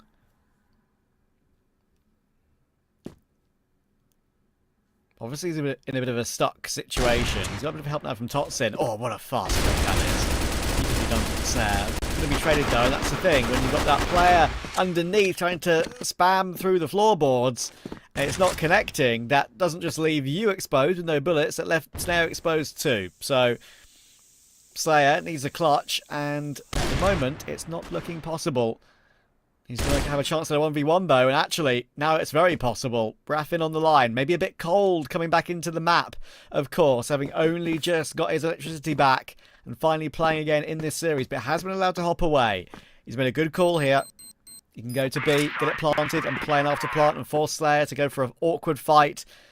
Close range. Maybe he's hearing him going in as well. Is Raffin going to flank round from the window? Looks like he might want to try and do something similar, but no, not going fully through until he knows Slayer is on the site. Could we see another one of these rounds where it's a little bit of a defuse straight up here for Slayer? He's going to tap it though. It wasn't a full hold, and it's now a bit of a mind game. So is he going to hold it full hold this time? He's going to, and guess what? It's happened again. I was thinking that too. I was thinking I like the position he was in. He made the noise obviously to do it too. He's like, no, I'm around here, so they're like the hesitation on just fully sticking it was there, but I was thinking, man, if he actually wraps around this, he has to commit pretty quickly. Like he cannot hesitate, and he did hesitate. So that allowed, what was that, Slayer? I think he was able to get that easy defuse. So yeah, honestly, it's just been a day of ninja diffuser. Is that? Are we 5 for 5? Like I'm gonna have to go back, but I feel like we're at least 4 for 5. Might be the but fourth. I think it might be the fourth. Okay. Yeah, this is that's at least never happened. At least one that has come through in a manner that's a close round, like in a 1v1, right? Yeah, maybe we've seen a few others which were just a defuse when one player was alive, which he had no chance in a 1v4, maybe, as an example. But yeah, we'll see. Yeah, look at that. Like, as soon as they get a round like that, look at how different they play, right? Like, just that motivation just, like, really, really just seeps back in. And good shot from Comics. But they're going to need a little bit more than that. Still a man advantage here for Vitality. Smoke's going to go through. Does he want to beat it? Oh, ooh, he's going to... Oh, Alucard, are you joking? Okay, no, he's going to pull back. I think he was really hoping somebody was playing close cat there, but... Oh, he gets a timing. Wow, Snare tries to reposition, and look at that. Alucard, what a pest. Now it's back to an equal situation. Uncomfortability one more time for Vitality. It was looking good, and then they just slowly and surely lose their players. Where's that bomb want to go, though? It looks like it could still be the A split on this. Comics has to be careful. Ooh, I think he might have spotted Horus. Alucard has to get this, though. Oh, Horus is actually swinging? Oh, no way. Horus actually commits to that fight. That's crazy. Now Slayer caught. This should be it. Yeah, there we go. Nemesis. Wow. My, oh, my. They actually pull that through in their way. But I got to give it to Alucard. That was huge. Like, the first initial push through that smoke, trying to see if someone's close, not there. He waits, and he finally gets it. Patience is a virtue, and there is a great demonstration of it there. Yeah, Vitality is really feeling it right now, aren't they? I mean, they've not looked comfortable the entire day of play, which is just a fact. I think a lot of credit needs to go to Nemesis for making them uncomfortable, right? Like even with a stand-in, right? That shows you that they deserve to be playing at this particular level at the moment. Well, it's just, yeah, like I agree with you, and I think it's even just playoffs in general. Like it's just playoffs have not looked good for Vitality. Like I don't want to take anything away from unKnights, because again, like we always kind of said they were that really cool team that got formed, and we're like, maybe it could be interesting, and it was. Like unKnights didn't get it, but unKnights had them on the ropes, and they were really close to being able to win that, and it was a 3-2. Like it was Vitality, like you mentioned a couple maps ago. Like they had to reverse sweep essentially to get 2 maps in a row to conclude that whole series. So playoffs have been an absolute struggle bus for these guys. But that's where I think all of us that have been around in Crossfire for a bit of time have always said Team Vitality have always been so dominant in the regular season, but then something happens where they get almost humbled in one weird instance, and then playoffs happen, and then they're not the same team. Like I don't know if they overthink or pressure or nervousness, but like something just happens differently, and something changes in the air for these guys, which is so wild to see, unfortunately.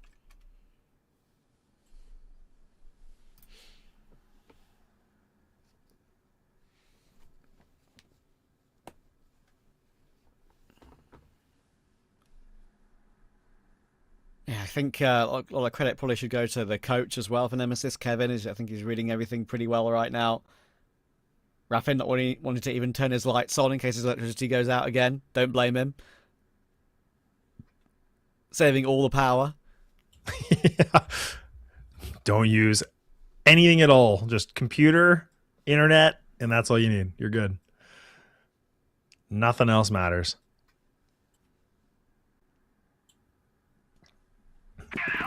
Yeah, like, look, I don't want to...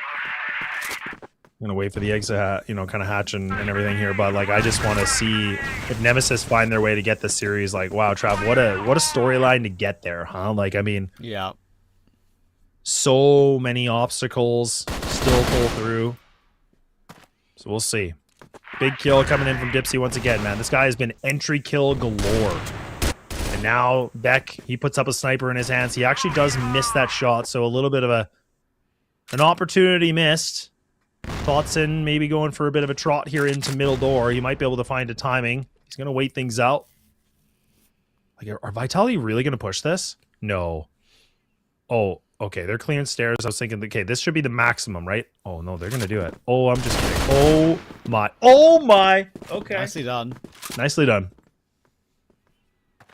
Yeah, they wanted that as well, right? I mean, I think very often in this series, when Vitality have been a kill down, they've gone searching back for the recovery frag one by one, like with one player. That was actually more of a collective effort to make a move as a duo / trio. They had a third player over just a little bit further away. So I like that. That's an important change up. They've tried a little bit to fix that over the course of the series, and maybe that will work out in this round. Again, more information gathering here.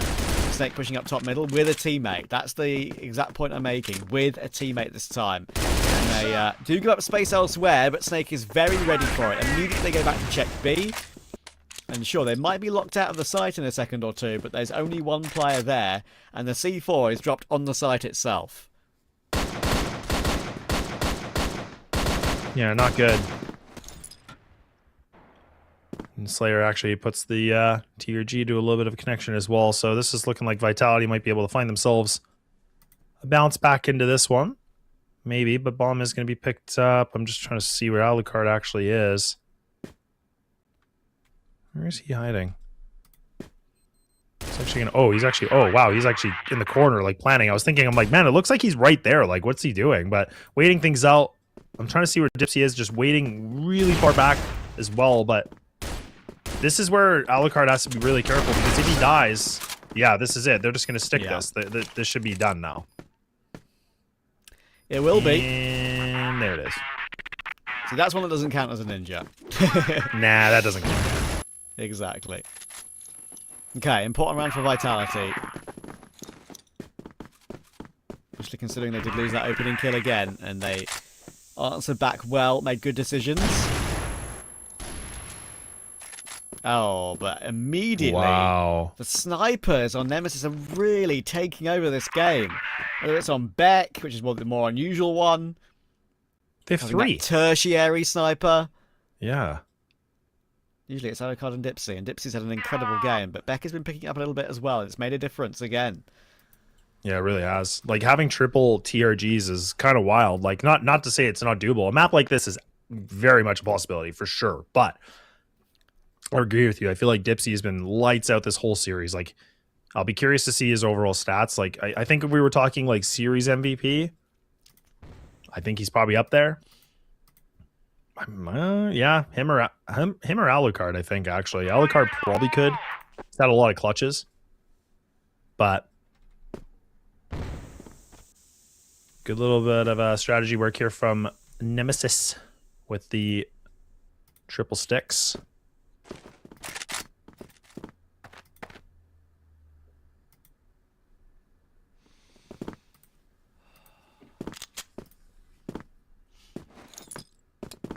No snipers for Vitality, though, actually, so.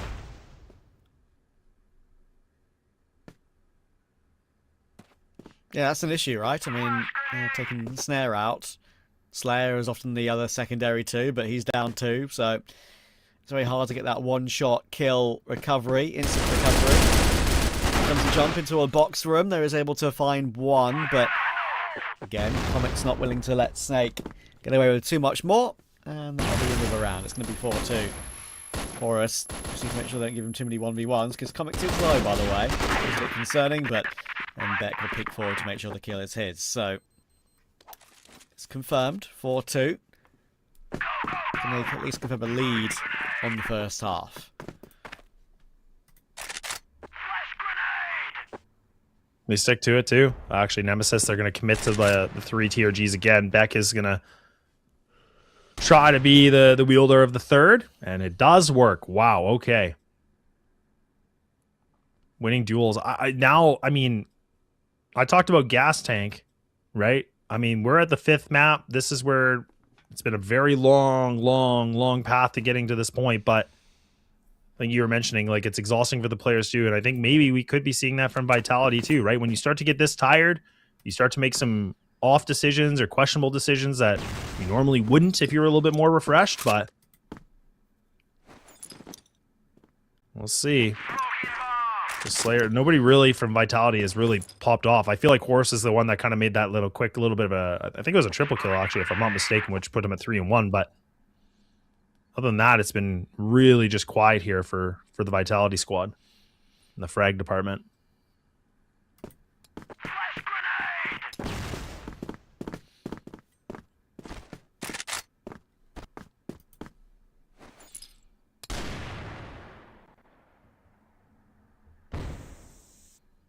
Or setting himself up for counter util if Nemesis tried to make an explosive play in toward that B side of the map.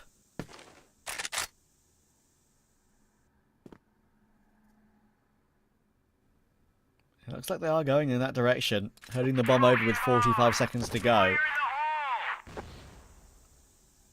And the setup here for Vitality is quite good. They might be 4v5. I would not hold this take against them. Horus there, as you can see, gets 2 immediately. So straight away we're back to an even kill. And Becca's taking a lot of damage, down to very low HP.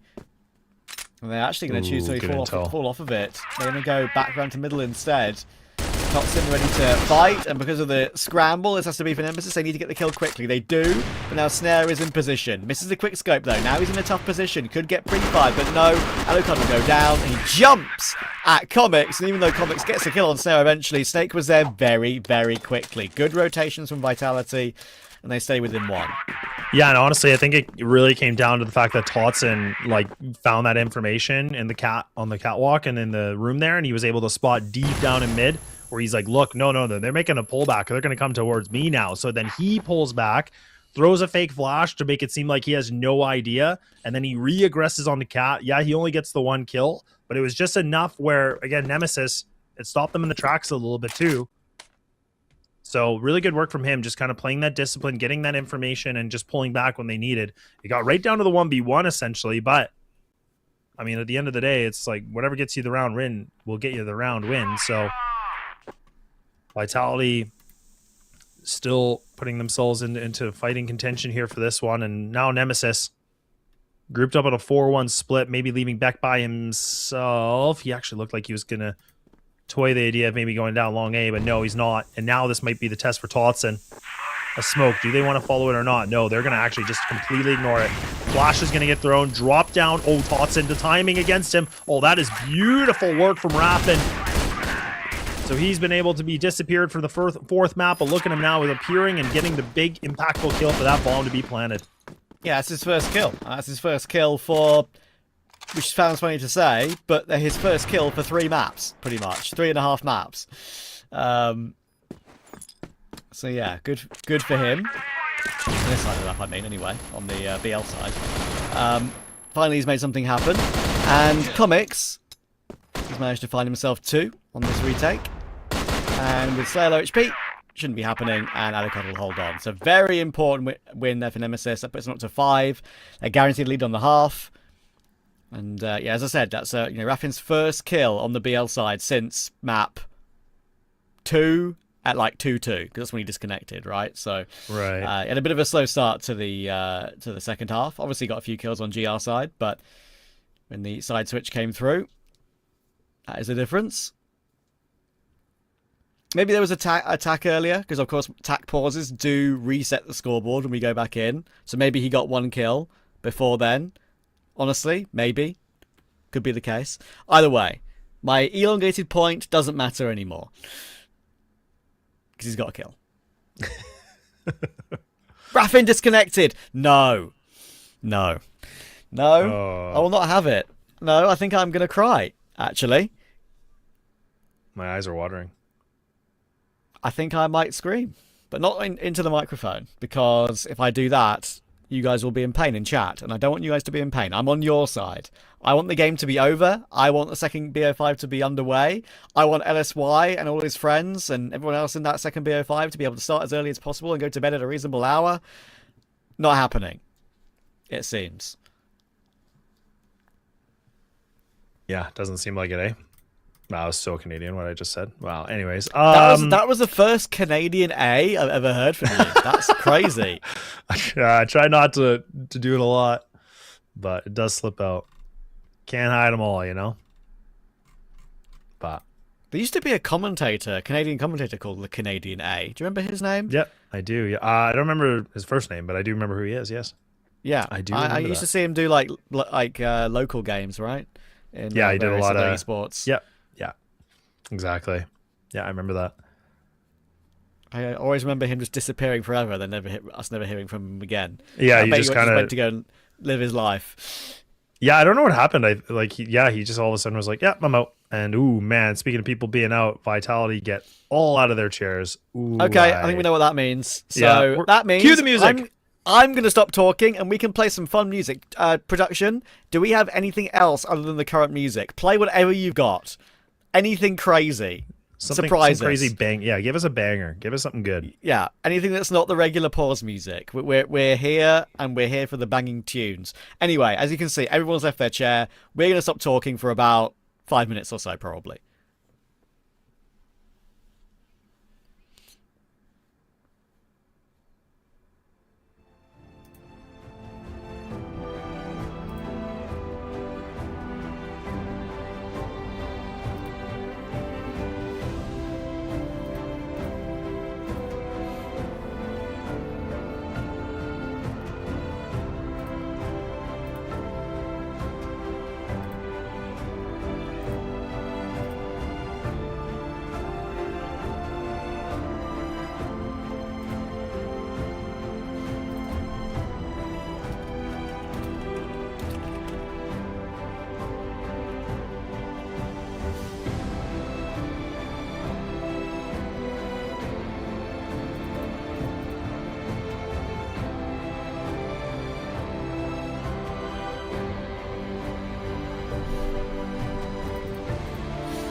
Alright, thankfully it's not a permanent issue for Raffin. Hopefully he'll be back, but unfortunately Big Comics is in the server, so that is the answer. And wouldn't that just put the cherry on top of a crazy day if Nemesis, that does hurt Nemesis in their efforts to win the game from here? Yeah, no kidding at all, right? I mean, like, if that was really the end tail of this whole story, that would really just feel like a kick to the teeth, wouldn't it? But we'll wait and see. I mean, they're still finding opening duels. Dipsy's doing what he was, but now Snare has been able to find himself a little bit more of a playful way to get back into this game. So we'll see, but lots of action happening into main as well, but it's really back and forth, but it seems to be benefiting, obviously, Vitality here, and Snake has taken some big damage, but now Alucard and Beck remaining alive, but they got the bomb. They don't have to fight for that again. They can kind of just pull back, wait things out a little bit. This is where Vitality struggle. This is in the late portion of the rounds where they really don't seem to have a good grasp of what to do. And this is something we're noticing, because now someone's going to try to get it more aggressive, looking for information, get a kill against them, and then making it back to the 2-2. Hopefully I'm wrong, but I'm just saying something I've seen. Once, twice, 3, 4, 5 times. It's accumulating. You're not wrong. You're not wrong.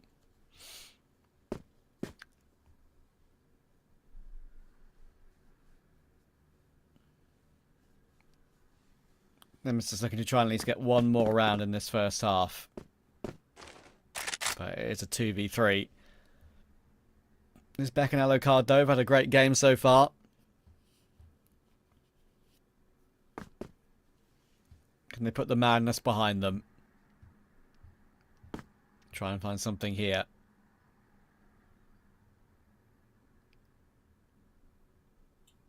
Oh my goodness, if he gets this kill. Oh no. Oh, you're kidding. Oh, you're kidding. 15 seconds. No, he's got to go. You can't go. You can't go B. You got to go A now. You have to avoid Snare, though. Oh, Snare misses.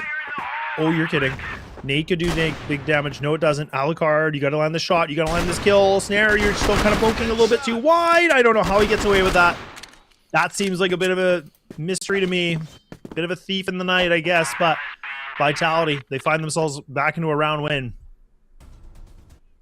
Yeah, and that I actually agree with you. I think Snare was actually a little bit wider on the angle than maybe he realised he should have been, because Alucard could have easily caught his arm or his leg sticking out there, but doesn't. So, yeah, it's... I mean, you can kind of see the expressions on the players, right? I mean, I think Beckett, he's feeling it right now as well, because he's like, what kind of bad luck has befallen us today? We've played well, we're competing with the best team in the league, and we're having issues with the team being ready and electricity, and I mean, it's all down to how Big Comics can do on the second half. I hope he puts in a good job here, because it's not easy for him either.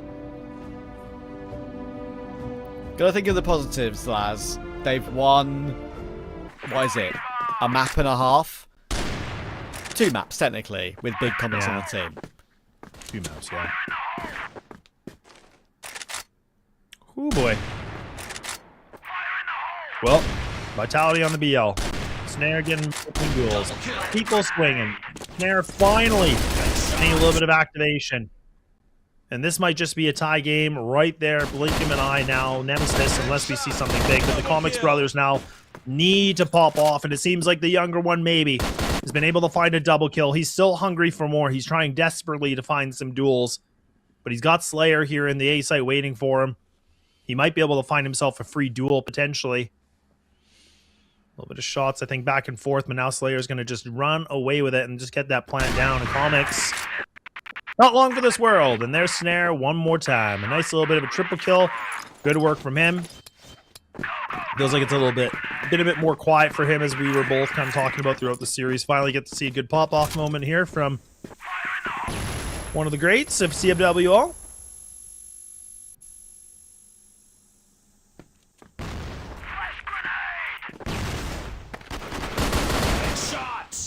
Good kill from Thompson. Beck trying to force his way through for a fight on the long position. Looks like Big Comics is willing to pick up the tertiary sniper as well in this one. in the second half. They're throwing out all the stops to try and make this game a W for them.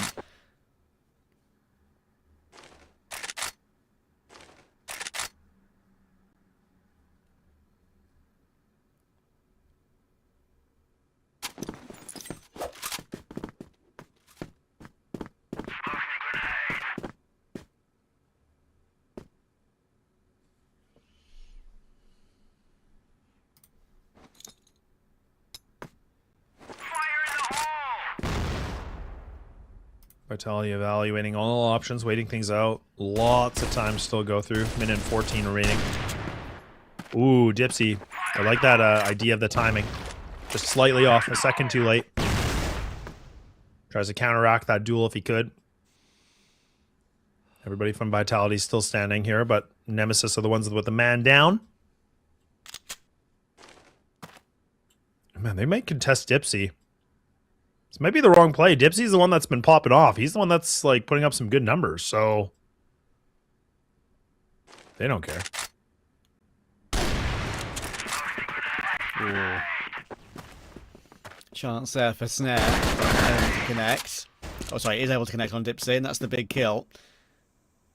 And now, Alucard and Big Comics. This is a pretty much impossible retake. I think it's probably time for Nemesis to have a discussion about if there's anything left they can do to win the game from here. Nice kill from Big Comics, actually, through the box on Totsin. It was only a 2v3, but Alucard is dead to rights because of Slayer's position.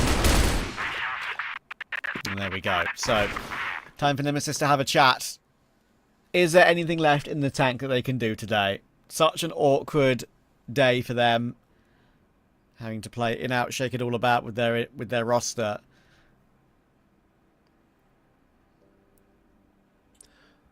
Yeah, I mean, I just like, we can't stress that enough. Like, that is, like, if you play any competitive like esport or like, you know, or Crossfire or whatever it is, like, again, going through things like this, like, it just, your 5 players have to be all on the same page. Like, that's where all it takes is one of these guys to get so tilted, play wrong, or I don't want to say like be toxic, but like it could just really seep in the team's like attitude, and then that's when the team can really fall apart, right? So it's just like, we've talked about it all throughout this BO5, is that Nemesis have been playing really good and they've been really going toe to toe, but they have been dealt every difficult situation possible. Like this, I don't think in my time in Crossfire, I truly don't think I've been through a situation like this where substitutes in and out, connection issues, things like that. Like it's been a minute. Like, don't get me wrong, tech issues are inevitable, but man, Nemesis have really had to go through some thick mud here to like get to this point, which is, I got to tip my hat for them, to be honest, because I feel like a lot of teams would have crumbled for sure earlier on. This was on map 1 or 2 that this started, and then it's just been I mean, all the way. I genuinely think Vitality should have won the series 3-0 comfortably, considering the issues that Nemesis have had to go through today. So, doesn't help the tack pauses are like 1 minute 30 or 1 minute 50, by the way, as well. It's like, if there's any people working with Crossfire, please just give them less time for tack pauses. It's too much time.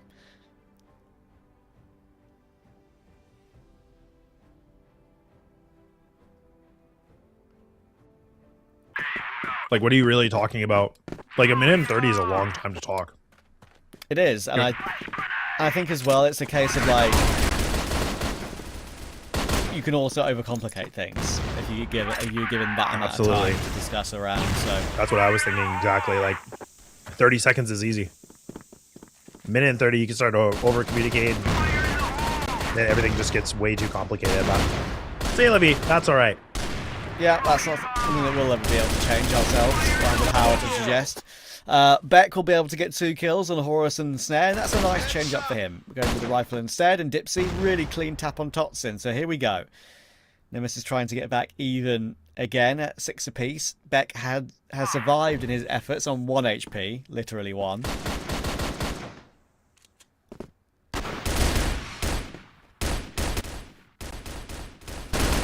All down to 1 snake.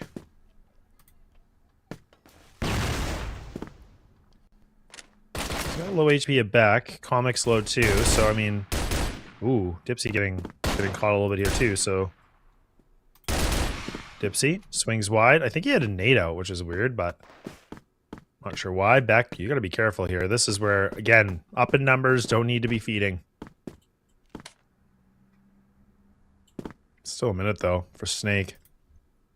Now, if he really wants, he could do what I think he's doing, where he's gonna go all the way around, and he's going for a run to go to B. Which, in hindsight, 2020, pretty great idea.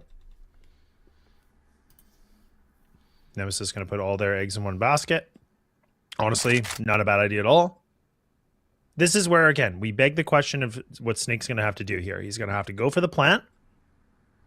He's going to have to make a play right away and find a kill or two very quickly. Yeah. Like, if he doesn't, it's over. That's one of the things I was talking about earlier with Snake's tendencies in a clutch, right? He really goes looking for the kill a lot in these scenarios. And now, like, the jig is up, and it's very difficult for him to do anything from here. Good reaction to find Beck, but Beck was low HP. 1 bullet from death. But the thing is, Beck has actually done good damage considering he was that low. He's put Snake down to 20 yards. So, get the plant down in the end, in time, with 3 seconds on the clock. But even though that is the case, Comics is low himself. This is very doable. Snake is so good in these big moments for Vitality and always has been. See what he's got. It's the Comics brothers to try and make something happen. Big Comics is the healthier of the two. He's going to go searching for the play. They're going to go together into a box room, go for the kill, and it's Big Comics to guarantee the trade. They do get away with it. Huge moment for him as the sub in today. And don't forget they're technically almost unbeaten with him. It's almost 2 out of 3. I'm going to count it, considering the tough day. And yeah, they're back even at 6-6. Yeah, I think we both have said, like, Big Comics has really done a great job as a substitute. And he's really pulled up through. And that was a really great play from both of them. Just good communication, playing the double situation, instant trade back. And, oh, man, talk about trade backs. Dipsy finds himself, too. Big clutch, maybe a big following round to go with it. So now everybody's, again, I think the emotions are running very high, and just that the tires have kind of hit the road, and now they're feeling really good about this. And now Vitality, a 2-on-3. Snake and Snare, full utility for Snare if he wants, but he's going to try to duel it. He's going to just wield the sniper, not going to make any impact at all. So I think Nemesis might be able to find themselves a big round win here to put themselves back into lead. Ooh, Dipsy. Yeah. I did not find him, though, but that's still fine. A repeat, Trav. Yeah. And this time... Knife? For 2. Yeah. Unfortunately, there wasn't a second player on the site. I understand the thought process though, and to try and delay it as long as possible, but he has gone straight for the plant this time. Unfortunately, he can't reposition. So, Dipsy will get the kill. Nemesis do confirm their lead. And this has got a third overtime written all over it, I can't lie. Don't do it. Or are you trying to reverse psychology? Like, you know, you're like, oh yeah. Now you've said it though. Now you've said it. No, but now I've like reversed it. Maybe I'm going to reverse it again. Like, who knows? Freaky Sunday. I don't know. Well, things are getting freaky down long A here. This is just Nemesis loading up the kill feed, picking up kills, taking down the bomber, and now Slayer could be able to pick it up and run away, run for the hills. Totson finally gets a little bit of reply here for Vitality's sake, but Beck might be able to have himself a freebie. Snare's trying to be here a little bit sneaky. Not going to happen. We will not allow it. Oh, dang.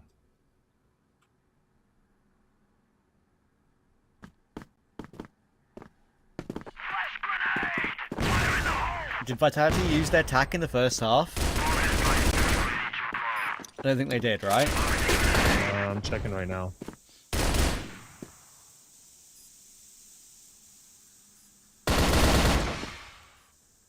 Don't think so. Hang on. This round is winnable. Yep. Slayer and Totson are so good in these situations. Okay, never mind. Now Slayer's been taken down. Totson's still far away. So, should be fine. Ninja. There we go.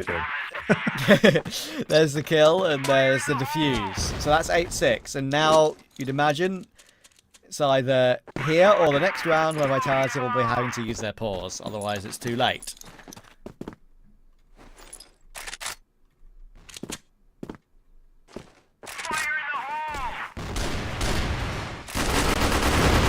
Ooh, interesting duels.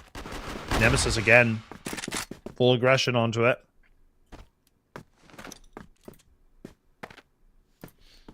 Big position from back here. Ooh, good trigger discipline. He was waiting so long just to make sure if another player is going to be able to cross, but had to go for it.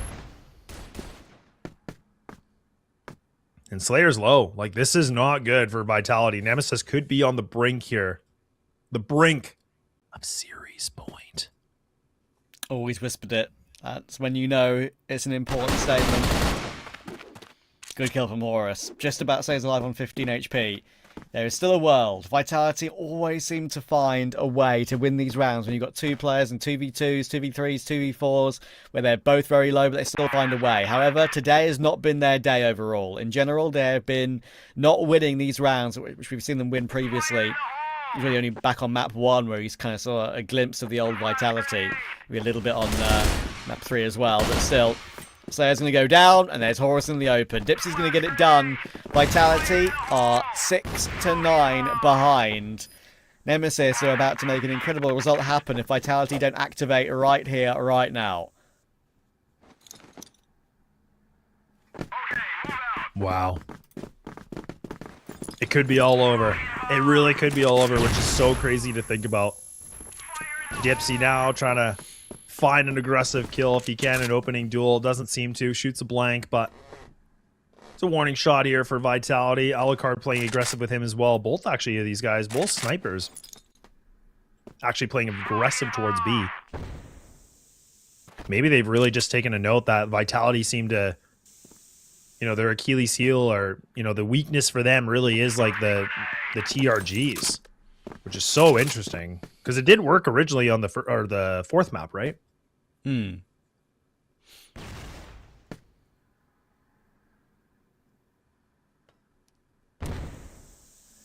All right, a little bit of information gathering here coming in from Dipsy. Is he going to be caught on this? Oh, he's going to miss his shot. That's huge. Alucard's there to play off his contact. That's a good setup to have. But Slayer, oh, he almost got caught by Beck. That was a wonderful opportunity for Beck to get that kill.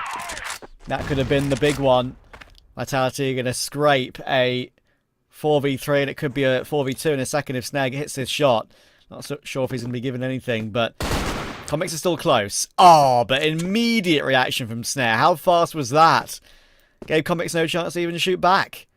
So, great opportunity here just to keep themselves alive for a little while longer.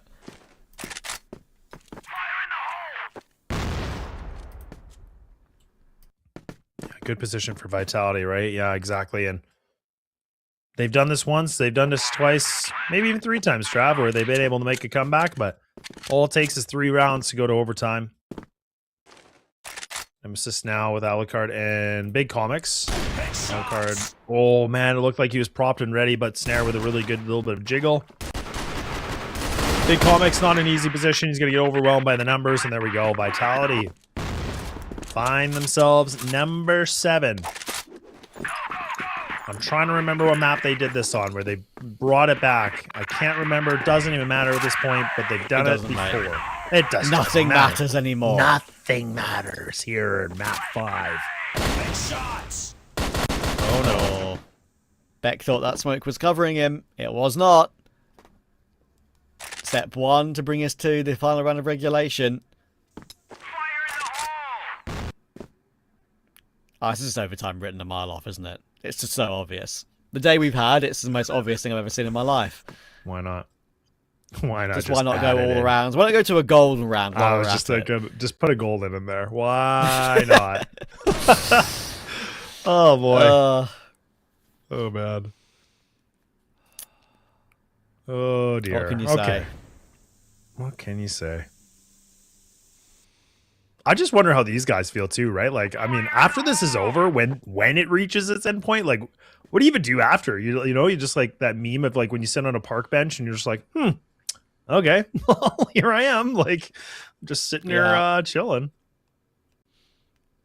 Dips is quite far forward in middle here. Needs a reaction kill. Is going to get the reaction kill. Okay, good recovery. Now they know, of course, where he is. Could be caught, will be caught, but he did at least get information for his team. There's 2 players over toward B. Thing is, C4 is going elsewhere, and it's only Big Comics on this side of the map right now. He's going to need 2 kills, probably. Slayer's waiting for him already. Good spray on the first, though. That's huge. That's a C4 down, by the way. Oh, huge opportunity with the communications now to call players over. But the thing is, if you do rotate, look where Horus is. He's in the midst of the madness. So Big Comics is going to take matters into his own hands. Alucard jumps in and finds Horus. And Snare is left all alone. He doesn't know what's hit him. It's the biggest of Big Comics to remove Vitality from the game, and look at the reaction on the player cams. What a ridiculous series. They had to play without Raffin for over half of the game. Big Comic stepped in, and Big Boy Comic stepped up in the round that mattered as well. Truly unbelievable, and they have put Vitality into the lower bracket. I don't think there could have been a better storyline ever. I mean, honestly, like in terms of CFWL, like, I mean, I feel like this has got to be one of the longest runs we've had. Crazy situations of just like, again, tech issues, substitute issues. Your sub comes in, he's actually playing pretty good. Raffin, to be honest, didn't really look like that great in form, but man, Big Comics, what a way for him to just say the last round, get a big important kill, gets the bomb down, finds a secondary one. You can see how excited they were. Look, what a crazy series. It's finally done and concluded. We're going to let the panel take this one away. Trav's going to take a nap. I am also. We'll get ready for that second BO5.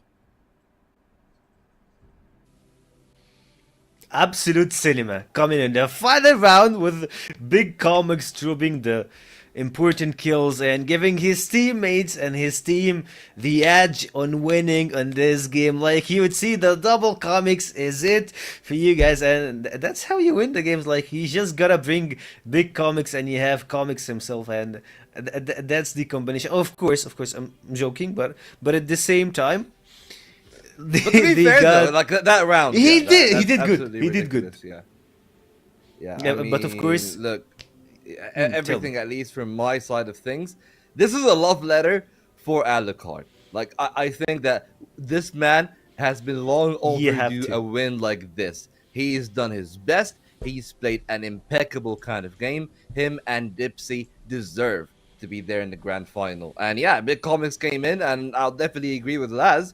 Raffin didn't really find form all day today. Even in the first round that he played, walking into sub base, wasn't really finding form. And yes, Big Comics was never really the guy that you were looking at and thinking, hey, like, he's gonna like take over from that point. But what he did is that he joined in, the pressure got completely off Nemesis. They're like, hey, it's fine, like, we got a sub, we're not gonna really overthink that one. And maybe Vitality even got a little bit of the pressure off, and they needed that little bit more drive because they've lost it significantly in the port in particular. But I'll just say, I made a prediction before the game. I said there will be 3 important fights, and those 3 fights went exactly as expected, right? Like, they fought a lot for bridge. There was a lot of good effort from Slayer to start to trade it back. But whenever they took those fights, for the most part, it was always Dipsy and Alucard fighting the wins on those 2 lines. And Dipsy was not scared whatsoever. Like, usually you see the players on BL, especially the snipers, holding a more defensive line, countering a push. No, Dipsy will go down from the BL spawn to take an aggressive peek into Slayer time and again, and into Snare, if Snare was the one that was sniping in mid, leaving Slayer on the other side. And you can look there at the highlights. The majority of those is just going to be, at least for the main part, punishes after that one. Whether it was that good start from Nemesis or Vitality making a comeback, all of that was all paid. Like Vitality thinking, we're losing this duel, what can we do to adapt? And they tried something smart, which is sending those players, instead of fighting for bridge, to dive deep in water, so it's a more difficult line for whether it will be Dipsy or anyone else on the sniper from the side of Nemesis to take that fight. And that worked out pretty well for them.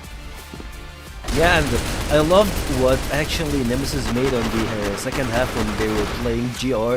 They just went with the triple sniper setup. They had 2 covering mid and 1 covering B at some point, so like at some setups, and the other one, he had 1 holding A long, 1 holding mid, and B, main, that was the 3 spots that they were going to, and we have seen that once we had a big comics step in, and of course you would see the triple man setup here. It helped them a lot into having more control over long and wide area, and to be honest, for me, it felt like some players in Vitality were, I don't know, they were like not even attending the game. Like Snare, you would be expecting him to have like more important shots, or like to have like to have his appearance in the entire series, to have him here or like do a lot of his stuff. But when it comes to this point, like, yes, some games he steps up, some games Todzen steps up, and the other games they're just like fumbling around. It didn't feel like that's Vitality. And now Vitality are down to the lower bracket in Nemesis. They secured their spot to the final, and no one, and I mean no one, would ever expect that. And of course, this story of having Rav getting the DCs, having a lot of time to get your substitute, and the big comics stepping in. That's just a dream work. Yeah, I mean, that's absolutely the stuff of dreams there. You can tell also, I mean, there is like a very famous Arabic quote that says "قَدَّدْنَوْنَ يَوْمَ مَا قَدْ لَيَنْفَعُ النَّدَمْ," and I feel like this is pretty much it, right? Like, it's unfortunately, it might be too little too late for Vitality to have Slayer and Snare step up to the platter on this map 5, because, well, Todzen have been having the series of his life for 4 maps. He eventually was going to taper off. And that's the thing, right? Like, I mean, Snake and Todzen were doing a lot of the hard work. Horus as well has been doing pretty okay. He tried his best on the port, and Snare was not there. Snare appeared here, but yeah, unfortunately, as he said, a little bit of the hot potato carry moment there, where no two people really can hold the torch together for the side of Vitality, while for Nemesis, it's been a tale of consistency from that man right here. He's been absolutely impeccable. Dipsy's not scared of hybriding. He's took the TRG, took the duels against both Slayer and Snare, and was able to win against both. And coming into this season, we thought that nobody's going to beat Snare on the TRG and on any sniper, whatever he was picking. So this is a massive story for Nemesis. They've kind of established the tempo. It's such a hard-fought game as well. Like, you can tell there, a plethora of overtimes in maps 1 and 3. A lot of absolutely difficult fights as well on the 3 maps that Nemesis have won. None of these games got any easy, really. The only one that was a big surprise was Subbase, 10-5, of course, for Nemesis, and there was always the story there of just Dipsy coming alive and having an inhuman series, and that is the culmination of it. Well deserved for Nemesis, and I will be on a massive lookout if any of the other teams, really, not just Vitality, looking for a rematch, looking to still look their way to the grand finals. Whoever is going to win out of LCK and unKnights, they're going to be having a very tough battle to have, because I feel like Nemesis, again, they match well stylistically against Vitality, probably will match well also against LCK. So my dark horse for this entire thing might be unKnights making it to the grand final along with them. But for Nemesis, they get to rest for a little bit, at least no more best of 5s today. Still, of course, the lower final to be played on another day as well. So more tape for Nemesis, more tape for Beck. And him and Kevin have been absolutely cooking some real good anti-strats here against everyone else on the field.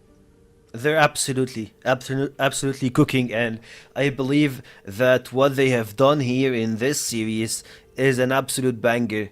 You have Beck, you have Alucard, you have the entire roster stepping up and doing some wonderful work here. It feels like the synergy that they have built over the course of time, that they have it in the gaming house, and of course having Kevin by them side and giving all those stuff. You have mentioned something like, Beck is not one of the IGLs that he knows, or how would I say? Like, he changes a lot of stuff mid-round. Like, you got a strat, you're gonna stick into it, and for me, it felt like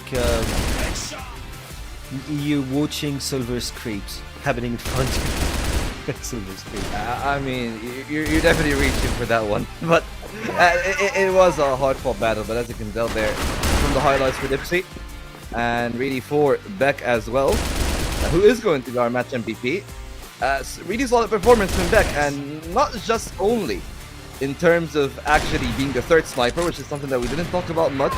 They actually were running 3 snipers on BL. They were not really scared of bringing that to them, and to be fair, a lot of good advantages for that one, and Beck absolutely have found those spaces, right? Like the pockets of the flies that we were talking about, especially on sub-base, they were able to bring the most out of that one, and that's the most important thing for me, is that they were counter-stratting a lot. And I think that Beck is going to carry that on. They've seen a lot of those teams, but my main worry is if it's actually LCK or unKnights that come through to the grand finals and not Vitality, they must struggle a little bit against them because there's just less of a playbook to work around, and the X factor takes over more for those two teams.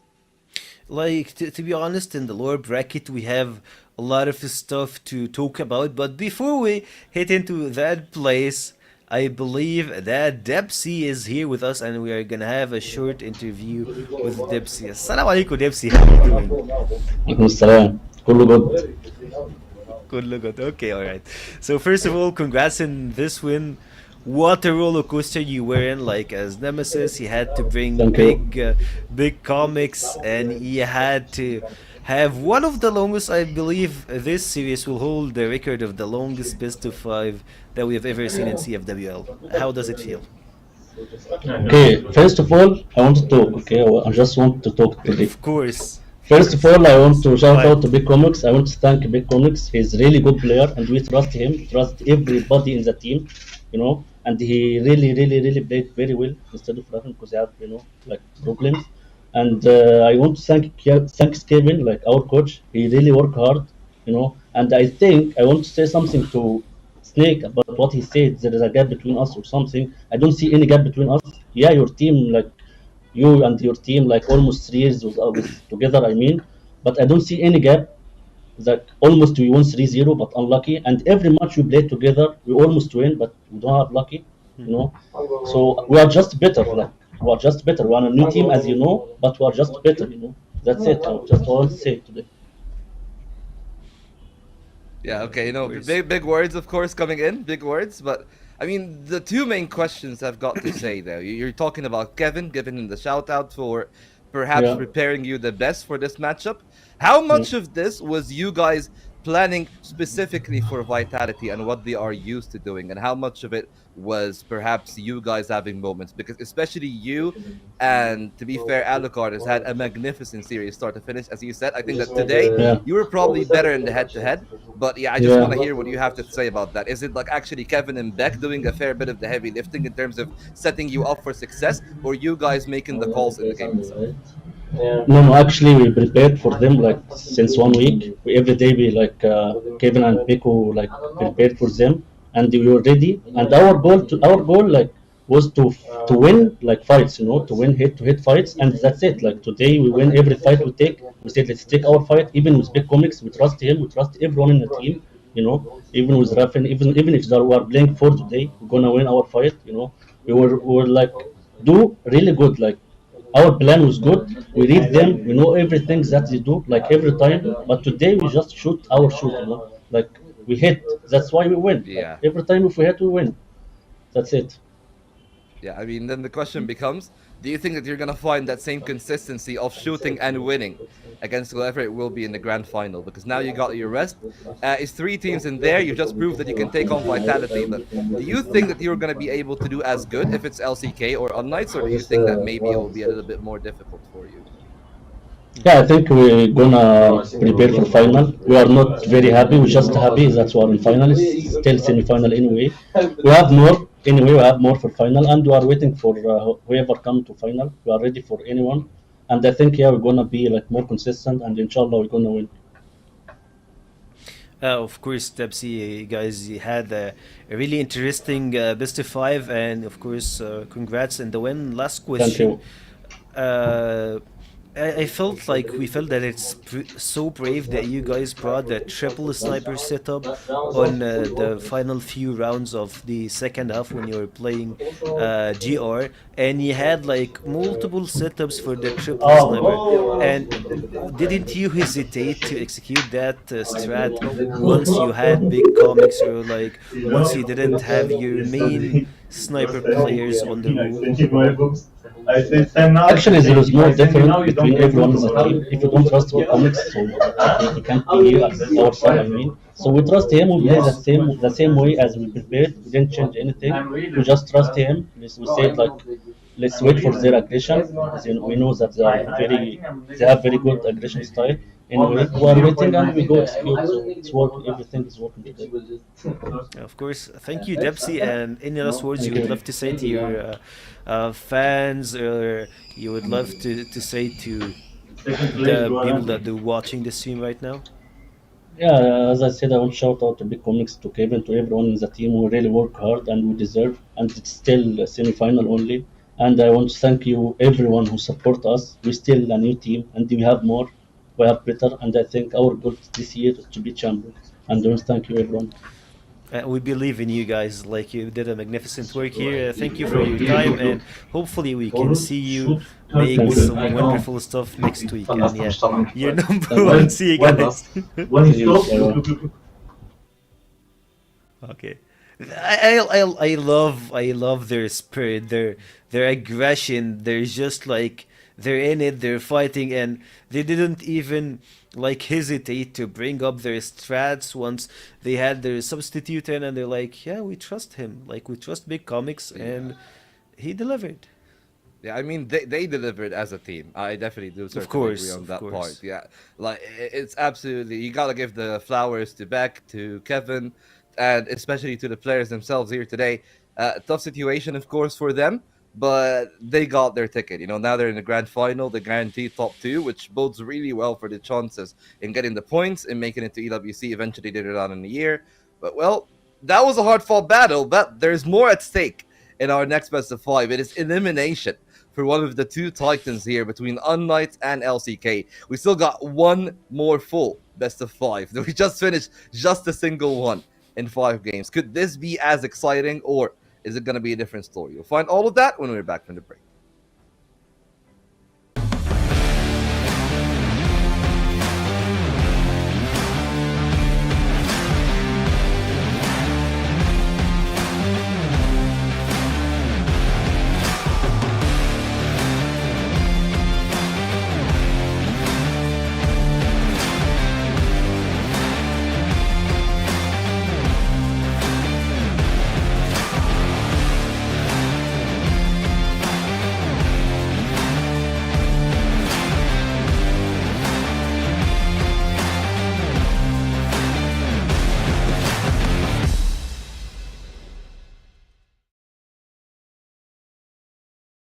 Welcome to the first season of CrossFire West League 2026. See this year's start of the Western League as 8 participating teams from all over the CrossFire West region battle it out in March to May in order to claim the throne and compete over a total prize pool of $228,000. For the first season of 2026, get treated to 3 months of high-stakes action, as the season consists of 2 regular season phases and a double elimination playoffs where legends are created. In the regular season, Phase 1, all 8 teams are included in a single group where they all play best of 3 matches in a single round-robin format. Support your favorite teams, as every match counts here. Every performance in Phase 1 will determine which 4 teams will be part of the Elite Group, where they are guaranteed playoffs, while the other 4 teams in the Contender Group will either fight for playoffs or relegation. Expect no resets, as results accumulated in Phase 1 are carried over in the next phase of the competition. In the regular season Phase 2, witness teams from both groups compete in a single round-robin format within their same group. For the elites, this is their chance to secure advancement to the upper bracket round 2 of the playoffs. As for the contenders, be ready to see some of them say their goodbyes. In the playoffs, the 6 remaining teams will brawl in 10 total grueling best-of-5 blood fights in a double elimination bracket. 3 consecutive victories will result in a chance for royalty, while 2 defeats mean the end of a valiant journey. Legacies either move forward or are cut short. Here in the finals, experience a grand bout between a challenger from a victorious path and an adversary that has once tasted setbacks to determine who will be crowned champion of the CrossFire West League Season 1. Not a memory, a movie. Every round, every map, every series is a mark of a continuous history. This is the road of recovery for the old glory. CrossFire West League, reclaim the throne.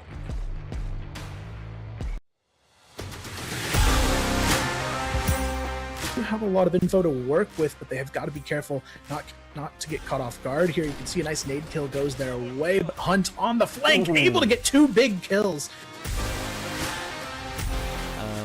Even though Nemesis are 4-1 up, it feels like a much closer game purely because of these scenarios. Good kill from the back of the site for Sads. Ducking and diving, now Dipsy in an awkward position. Does find one. Trade isn't quick enough though. Gives Dipsy a chance. He's going to run him down. More than enough time for that defuse. Kiko's in the corner, Lion Claw and Zenith rotated in, Flex and Spoxy are going to be here too. All 10 players are pretty much going to be on this side of the server. Finally the first kill comes through and the bloodbath will begin. Oh my goodness, it's an absolute cluster. It's ended up in a 1v1, would you believe? It's Spoxy versus Dizzy, and Spoxy will complete. Unless they can't remove Flex, but surely they will. Him being so low. There's an extra kill though. Now Alucard's a little bit nervous knowing that he could catch him, and Flex has caught him. No trigger discipline here, and Snake and Snare, both the dynamic duo, a walking path through a small tight angle here, takes another one, and a Snake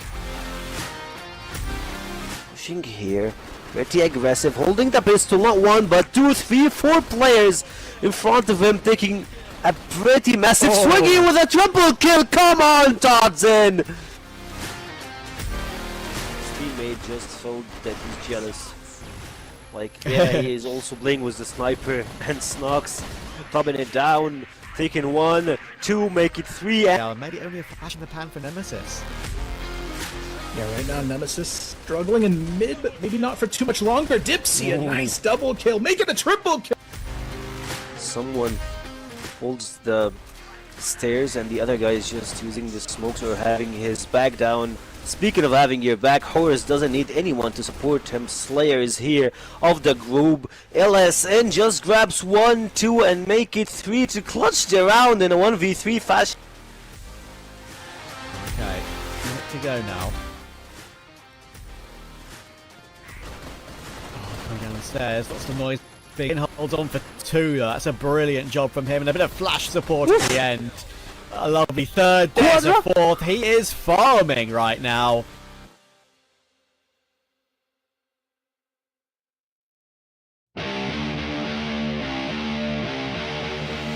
Play a lot of stuff for them. Alucard going through the stairs, dropping Todson and Snake down. It's left to 1v1. He's pretty low in HP, trying to defuse him, but he goes for the fake.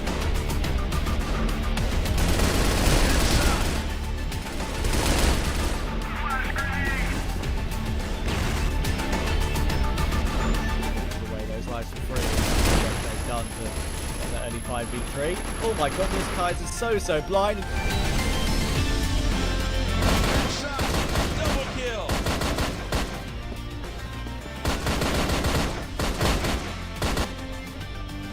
They're just going to move. And unKnights now, they get caught. Dirty finds the first opener, and there's Famous for the 1, make it 2, and there's Famous. Who needs it? These players now swing. Dirty's gone. His head's removed. He gets a fresh haircut, but now Doom. What do you have in store for us? And it is a double. Can he find this triple? It's labored.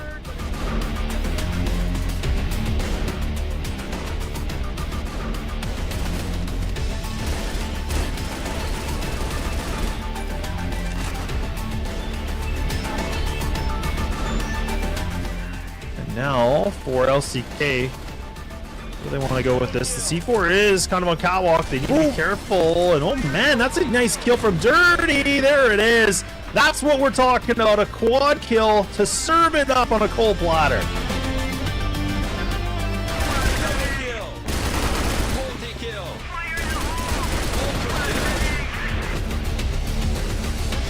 See if Omega can double down here. He's going to have to. He gets Jaguar. He knows there's more. See, this is what I'm talking about. Omega just gets 4. Really tucking the tail, knife out. There we go. Oh my god.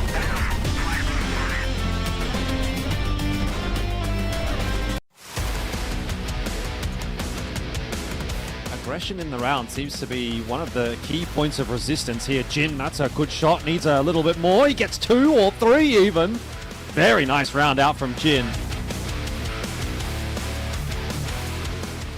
Start from Omega. Get himself 2, but he needs more than that. And Josh is able to actually find the triple there.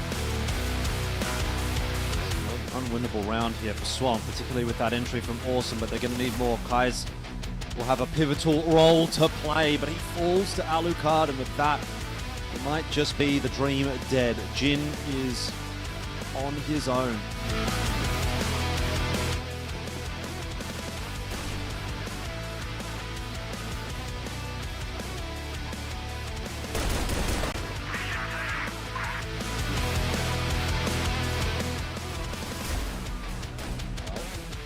Oh, okay. It's an absolute massacre coming through. Pistol pulled out. Slayer has gone absolutely nuclear. We'll see whether or not there's going to be any mummification going on in this series. Right now, it looks like it's actually Anubis that might be on the receiving end of that. How has Peck gotten away with a third there, by the way? I don't know. He's popped off in this round, and it's looking like it's going to be a banger of a start for Nemesis. Just Muffin left alive here at the box.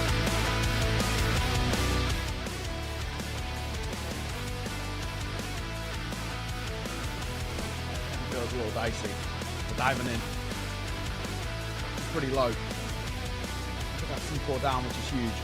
We're going to try and make a move here as he goes on the corner. Nice find from him, and a second. The pistol pulled out. That is 2 really quick kills and making another. He's on for an absolute clip here. Exactly what he is doing, but he's done it so late in the round that he might actually get the timing right. Anubis, oh, I have no idea. Doom's going to go down as well. Somehow Omega has threaded the needle and given 3BL a chance in this round. And all in the meanwhile, Gaino is on the other side of the map. This is ridiculous. Stay by Foxy already. That might make them not check him in the corner, but he's been seen now, that's for sure. And Famous will somehow survive behind the box. This is exactly the kind of game and performance I wanted to see. This is the Hail Mary. Every individual player is bringing their A game right now. That's what I'm talking about. I've had enough of being quiet. I want to get things moving. The Madison not able to get Free, oh my word, straight down through that smoke just makes Zane has spotted out Chris here. Yes, Trevor very scared going for that swing.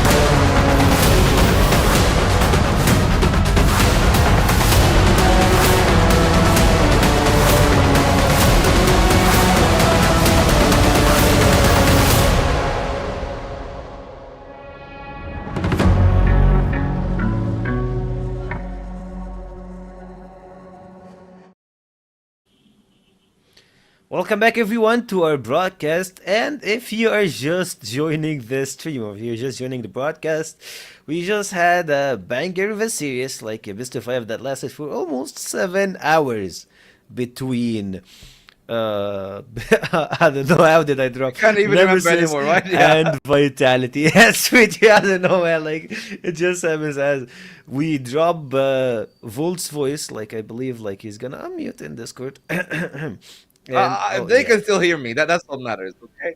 Of course. All right. You got your point. Yeah. Here's the thing, though. Like today, you have seen one team break the cycle. Right? Nemesis has not won against Vitality before, and they've won here today. Yes, it was a hard fought. It was really close, all 5 maps. But maybe we can do it again because this team right here unKnights have not won against LCK yet. They're also 0-2 in terms of the best of threes they've played, both in the game in the Elite Group that they played on April 11th, which was a fairly competitive game, to be honest. 2-10-8 in both Eagle Eye and Black Widow, but also the game that they've had in the regular stage against them, too. So there's certainly a world where we can talk about that game and say, hey, like, is this finally the time that this curse will be broken? And I think that from what we've seen from unKnights and how competitive they are and how shaky LCK were against 3BL, there is still definitely a discussion to be had about that.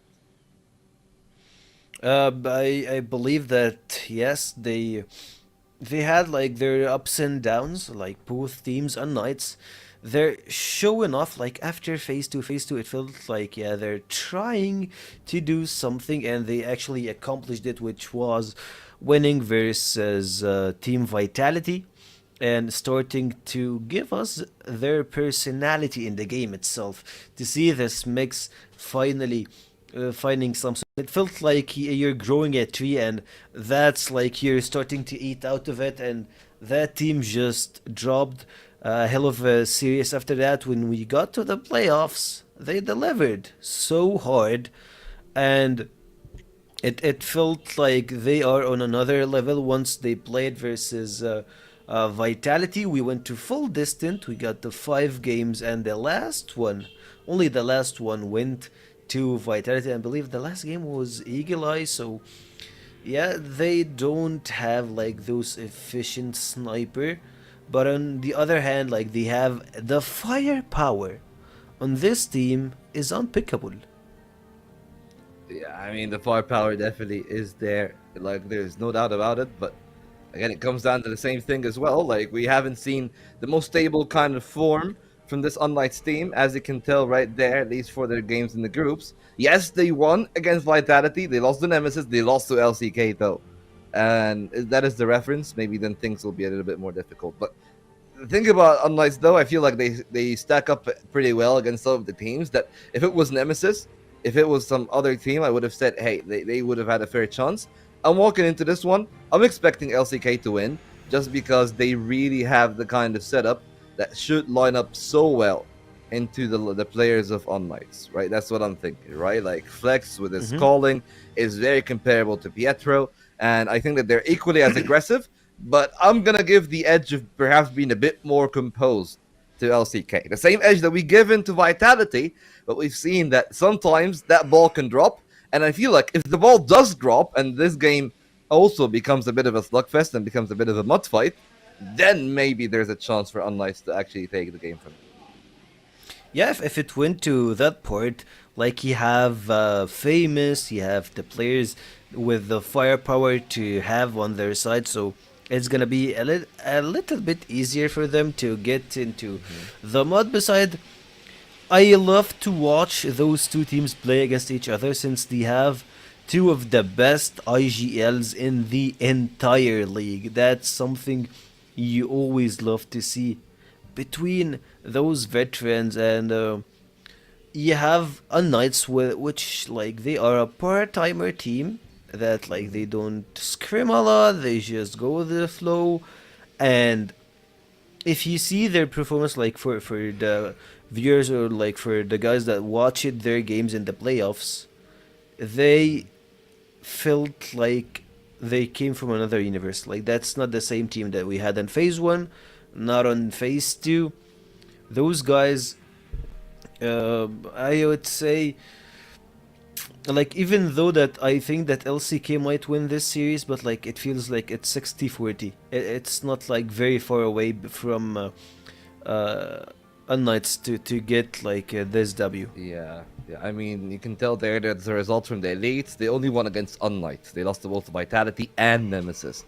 And as you said, they got shell-shocked by 3BL. Honestly, I believe that all of us were equally as surprised, both them and us alike. Then you watch them lose 3-0 on some of their best maps. Like, hey, Eagle Eye was the game coming together for 3BL, finally working out.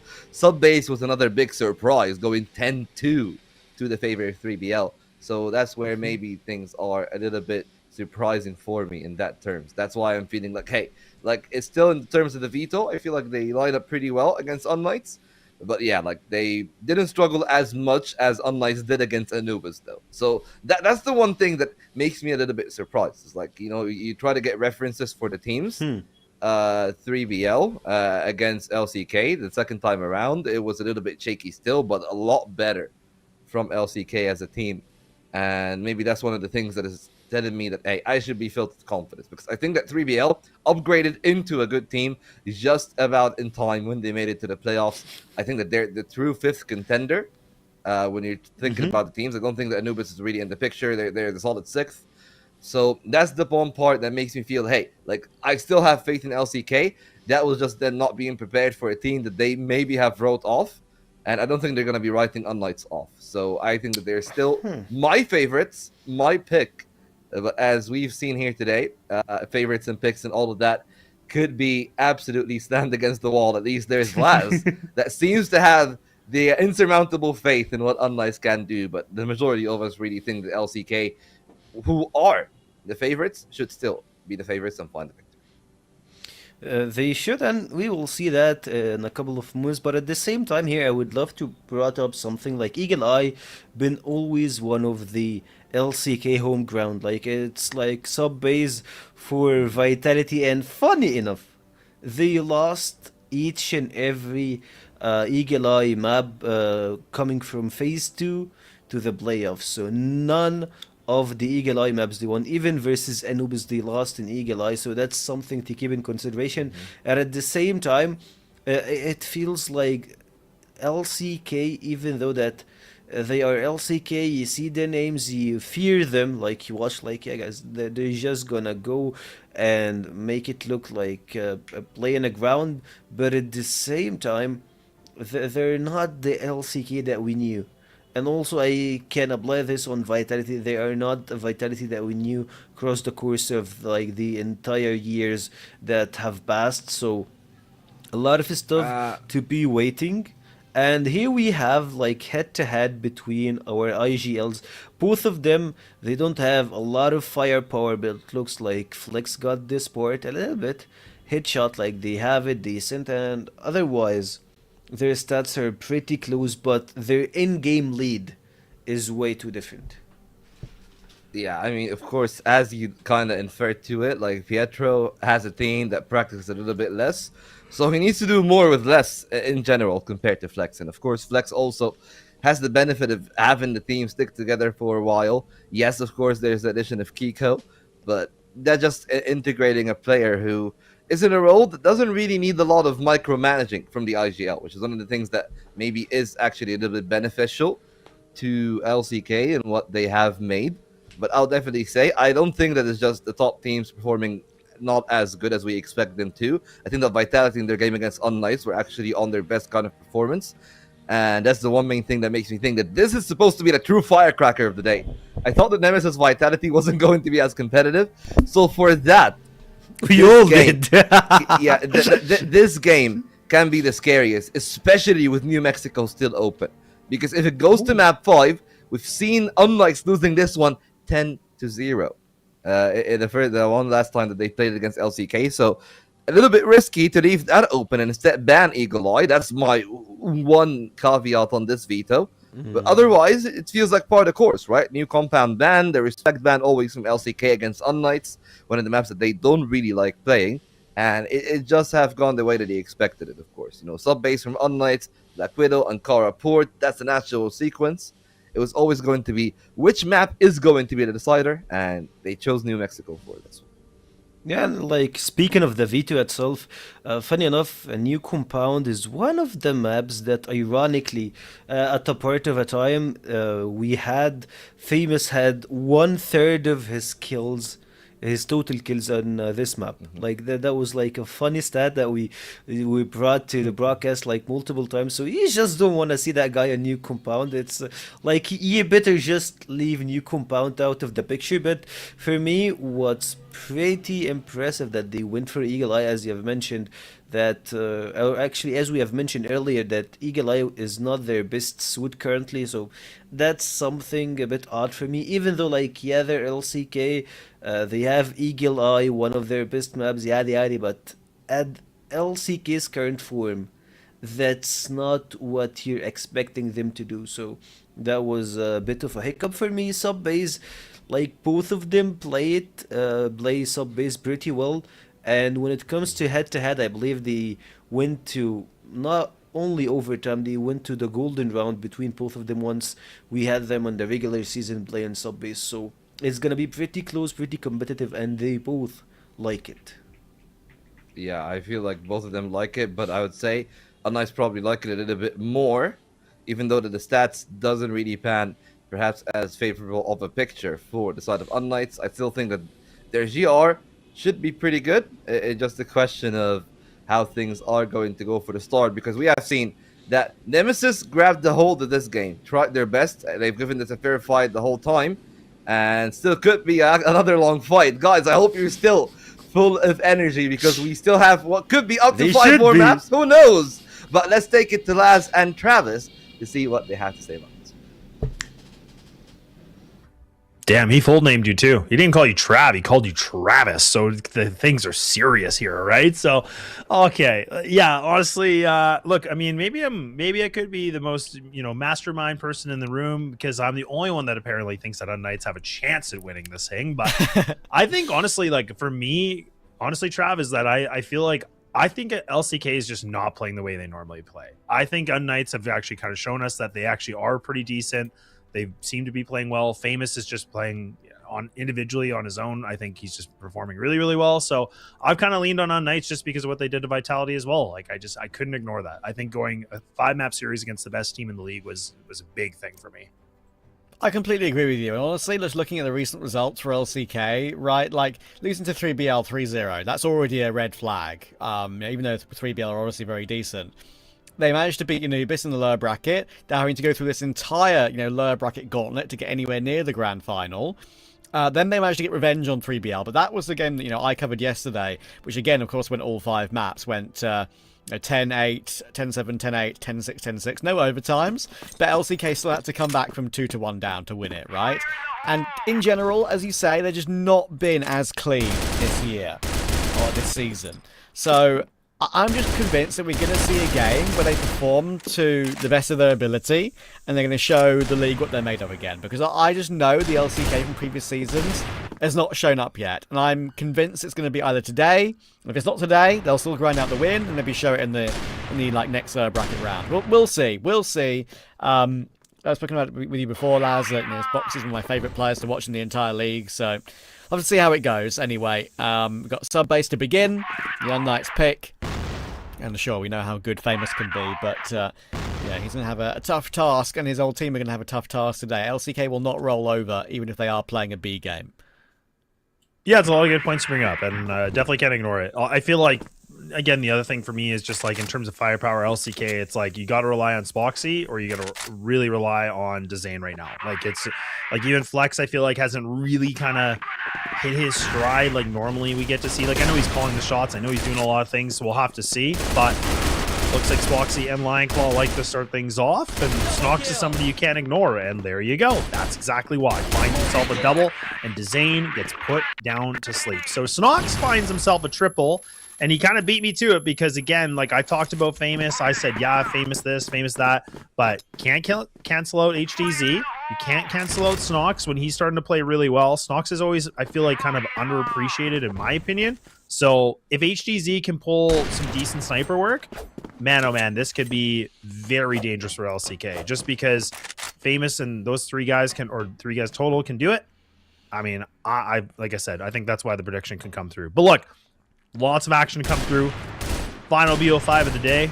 Can't believe I have to say that in a sentence, but I do. But it's a thing. It's an absolute thing. But it's a thing. And obviously, it being the situation we're in, who knows how the players are feeling? Like, I mean, I joked earlier that LSY said he has got studies to do tomorrow or whatever, right? Like, got to be up early.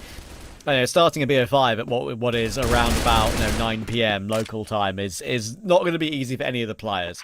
It might be good for Famous because that's much more of a time zone that he's comfortable with, I imagine. But still, obviously playing on higher ping, it's always going to be difficult for him. We know how good he can be despite that. Though. He'll manage to tap down Dezane in this round and tap down Lionclaw. So there we go. First Famous double kill of the game. And yeah, I mean, it's how they react to this sort of situation, every single player in the server, right? After waiting this long to actually play your game, longer than you ever would have expected, like, who's kept themselves focused is the big question. Yeah. It's true. Like, I think that was a big theme of the day, right? Is that, like, it wasn't even just that first series for those players. It's also these guys, too, because, like you said, it delays everything, and then these guys are kind of sitting around, like, probably watching as well, like, man, this game's never going to end. This is crazy. And then they're like, oh, we still got to play. So a lot riding on it for sure. Ooh, all right. That's kind of sick. LSY, nice little bit of a shot going down. Midair, not bad. Pretty sick, but now Spoxy by himself, clutch factor, and he's going to go down too. And, like, look, I mean, we were able to watch LCK before, and that's where, again, I love LCK. They're all great guys, but, like, again, I feel like they're kind of in this weird slump funk thing that Vitality's in. Like, it's just not really the same team at all. And look at Snox. Like, these guys are coming right out the gate, and it's kind of crazy how much it's just flooding right now against LCK. Like, they don't seem to have any sort of an answer. Like, the most amount of kills is 2 from, you know, Spoxy and Kiko, but really there's no impact on those kills. Like, it's just essentially just been little, like, gimmies here and there, but unKnights have really taken control of this game so far. 2 rounds in, I mind you, but it is setting a really good tone here for the GR side.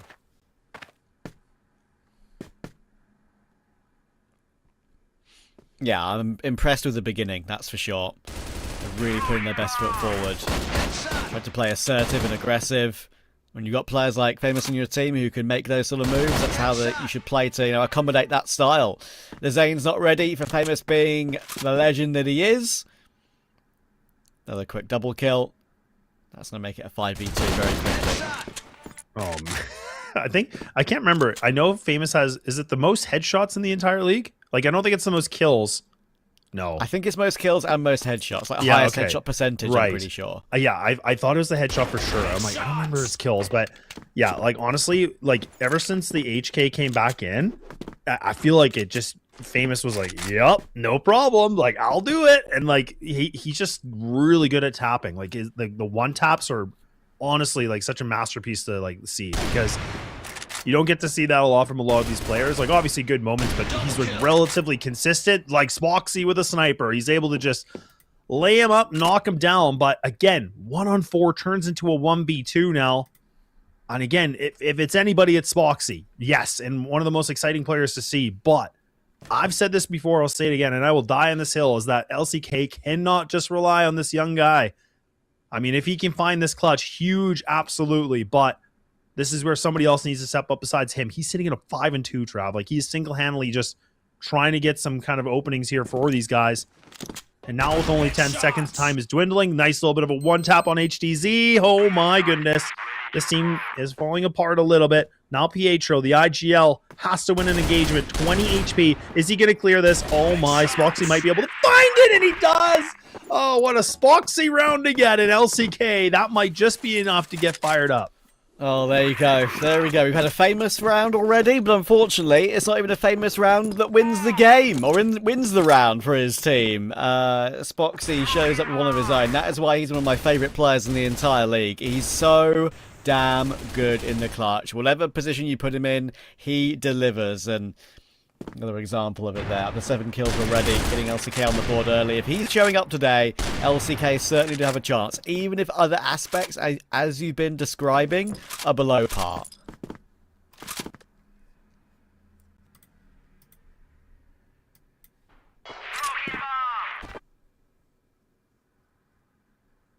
Nice little bit of a setup here from unKnights. Double stack on A. On LCK, not really fully sure what they want to do yet. Pietro not taking too much damage yet from any nade work, but now LCK, ooh, they might go for this, and actually that double stack has actually been disassembled. Famous is close though, like he's really close on buy, but again, that double stack was pretty nice because then they could have played the high-low a little bit awkward. Now the flashes come in. Famous, gotta turn around. Famous, you gotta turn around. Okay, one tap arena. Oh, it's just the Famous playground. And now Snox should be able to find an easy kill. No backs turn. And Famous again, man. Triple kill for him, sitting in 8-2. It just feels like it's one of these games where it's like, hey, who's our best player? They're just going to pop off now. Famous might be on the 4K right now. Indeed. If we get a Famous versus Spoxy show, it'll certainly be entertaining. We deserve some entertainment. We that's for definitely sure. do. I'm so glad you said that. I was like, man, we need it. After all the tech pauses. I mean, look, the last game might have had a crazy ending and a great win for for Nemesis, but something cool here would be fun. And actually, Flex has got a chance to make a 1v2 happen here. Stox, is he going to push? He is going to push. Okay. Bit of aggression there to make sure Flex doesn't win the clutch. Great round for both, but it is unKnights to take it. Yeah, and Famous again looking excellent. As you said, I've been talking about the HK. I remember when, I think it was like during a season, I'm pretty sure. And one of the previous years I was covering CFWL when they brought the HK back into like its full power again. Where they brought out this like weapon balance update. You can see every single gun has like balance after it in their name. Its balance update has like really changed many things and has made Famous even better than he was before, like with the HK being at its peak again. So Flex down to the A-bomb site here. He does get himself one, but he needs two. Oh, it's a bit whiffy from Pietro, but he gets it done. Now Spoxy's got another opportunity to make a 1v2 happen because he's got the bomb and he can go B. Yeah, he's got himself a lot of room to work with here. So he's got the plant. These guys are really far away, so he actually has lots of time for a post plant. Ooh, what's he gonna do? What's he gonna cook? Oh wow! Oh my! He cuts it right through middle too. He knows LSY's there as well. So now again, just reposition galore.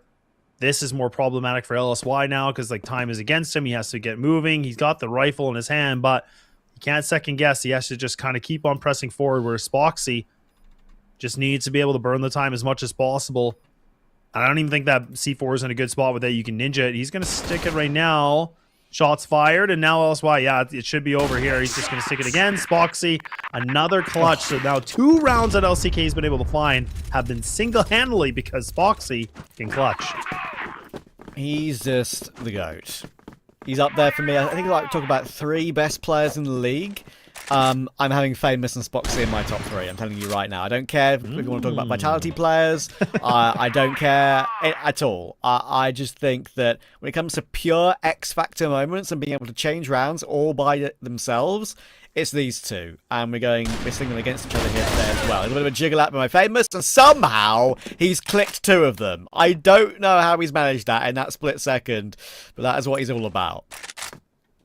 Yeah, you honestly might be onto something, right? I mean, again, like there's lots of players you could talk about for CFWL where, top 3, top 5, most exciting and things like that. Spoxy's easily in that top 3 conversation, I feel like, too. And that's always been, like, again, my criticism a little bit for LCK where you gotta, nice shot. But that's where you do want to utilize, like, your X factor. I get it.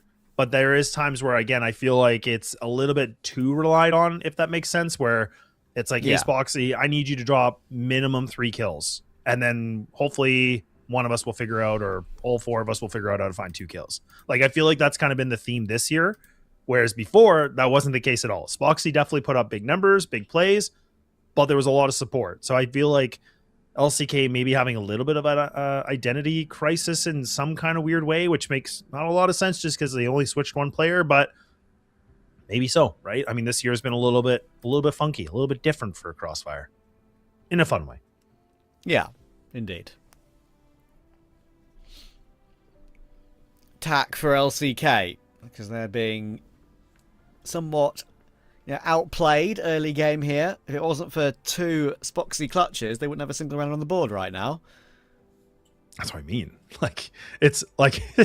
I feel so anti-Canadian because I'm being so negative, but it's just, that's why it's exciting as a viewer, but I guess that like technical side of me gets like really, really analytical to just be like, man, like it's great, but it's also like, man, we need more than that. Like there's got to be more here from some other players, right? And again, that's where I think you and I were able to, kind of talk about Kiko before, where a little bit of a poetic justice where, in the last series they played, like he was able to find I think that was like a triple kill or a quad kill the very last round, getting things kind of done for them and getting it all cleaned up. But he's one of those like young prospects that I kind of put as like one of my favorite players to see as well, just because he showed a lot of promise on the other teams he was on. So still kind of waiting for it a little bit, but it takes time to build a roster, whether it's 1 player, 2 or 3.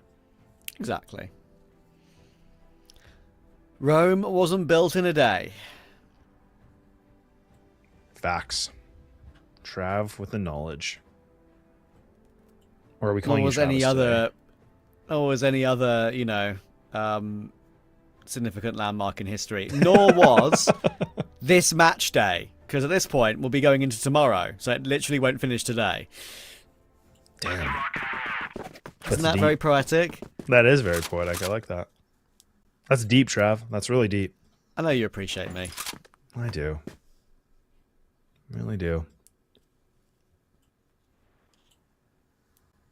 Well, I appreciate the game goes right back into it. LCK, they used attack. We're straight into the game one more time. And really, it feels like, for the most part of these like 6 rounds that have already happened, I mean, it feels like unKnights have really played aggressive, right? Like Famous, I think it was Woodroom in the last round. He like somehow was able to find a double kill in some kind of odd fashion, but gets it done. Now Famous close on by into lockers, might even try to re-aggress onto this. He's been able to find some really good timings. That's kind of given some good opportunity for unKnights. But LCK seem to have just like, again, really like slow things down. Loons has been able to just have that conversation of, okay, look, like these guys are just running and gunning you. Like we gotta chill. Like, big bro, we just need to calm on down. And not moving too much of a muscle yet.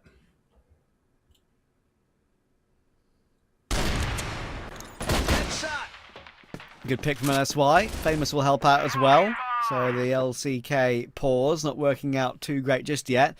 And Famous could be doing more work here as well. Two players in his way like this. Invariably, he gets both of them. And there it is again. What was he on before? We went to the attack pause. It was 8 or 9 kills, wasn't it? I think it was 8, yeah.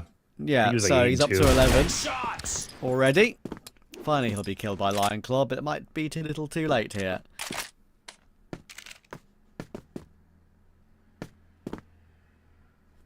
But that's a really nice thing, right? Like, again, like I always feel like I'm putting Famous on this pedestal, but like when you have a player like that that's finding you these double kills almost every single round, like how do you ignore that? Like you can't. Like it's like when Spoxy does stuff, right? It's the same thing. It's just like Famous has been able to almost every single round has been able to find 1 or at least double kills. Like that's huge, especially on the defense to be able to get that big of a lead. And look at that now. Like we're talking, it's a 5-2. Like this GR side is really looking good. Like they haven't shown a ton of weakness. They've lost 2 clutches, sure. Like that's it, but those are down to like 2v1 situations that they lost. But nonetheless, they've been hitting shots. Firepower is there. Pietro? No firepower, unfortunately, for this one. Ooh, LSY might get overwhelmed though. Multiple different angles. Ooh, they're just gonna run in. Oh, they ain't messing around. Ooh. But LSY, the guy that needs to study, he's been able to study double kills here. Flex. Hang on. Flex is in from behind. Oh, big shot missed from Spoxy, though. That's a first important miss of the game, and of course he makes up for it with the sidearm. Very quick advance. And a great spin around as well to catch Famous on that big flank. Very, very well done. Does that count? Is that another clutch? Well, I mean, it's not a clutch, but it's another highlight. It's an important multi-kill. Oh man, this is sick. I'm so glad it's this way. Like honestly, don't change it. I love the script. Oh, he's going in again. He's going in again. That's probably, I think, what, 12 or 13 now?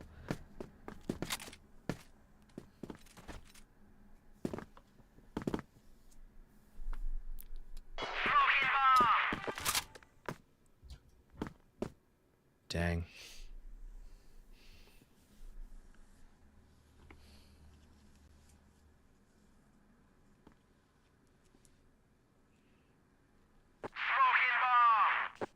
What does LCK want to do here?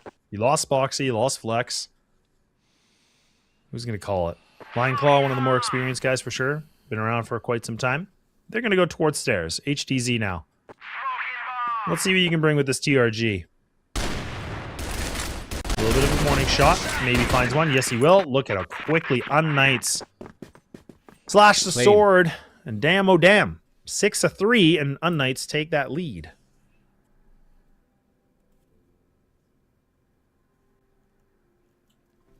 Yeah, they'll be feeling quite confident right now. The players they want to deliver are delivering. It's not only the famous show. They've got, you know, a couple of big moments from the other players on the team as well. And they'll know that if they hadn't trolled a couple of clutches against Spoxy, yeah, they would have been in an even more powerful position. That's an 8-1-1 if it wasn't for that. It would have been utter domination.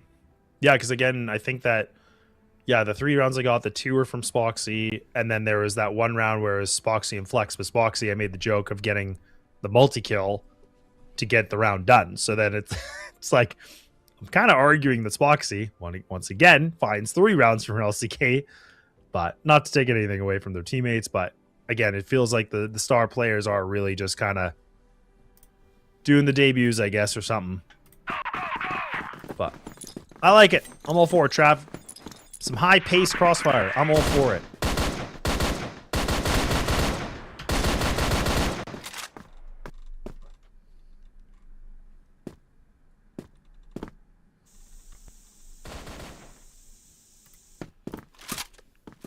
Second half underway.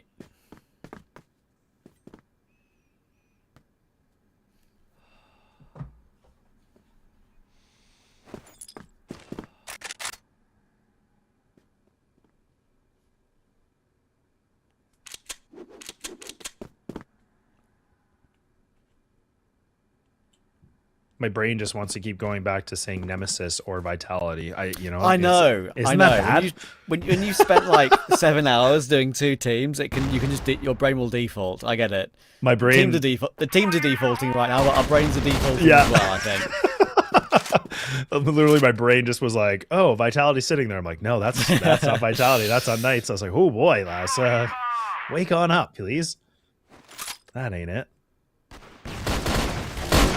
Well, angle held by Flex, catching the little vent push there by Pietro. Round's not done though. Damage done by LSY, jumping through to find Dezane, and the A bomb site is taken, but the nades come flying in. You still got HTZ and Famous still on this though. But this is hard, right? Because the post plants it's really not forgiving on this map. Like you can play the missile or like this truck. I always call it missile, but I mean, again, you have so many angles you can work with it. But Famous now watching the stairs is actually probably the best thing because HDZ can still watch into radio, watch the stairway. But now the nades coming through. HDZ, good shots. That might be enough, maybe. But HDZ now needs to connect the shots. It ain't happening. It's Flex actually. That's a great round from him. It's only 2 kills, but let's not forget he got that kill in the vent. He was able to find that important kill right at the end. So not bad at all. Yeah, and actually a good little nice bit of elevation of his position to get that final headshot. To make sure HDZ couldn't waste the time any further and maybe make that clutch a little bit more difficult. Or a retake a bit more difficult, I should say. He's done well. So, 6-4, LCK start the second half as they should, as they would have wanted to, as they mean to go on.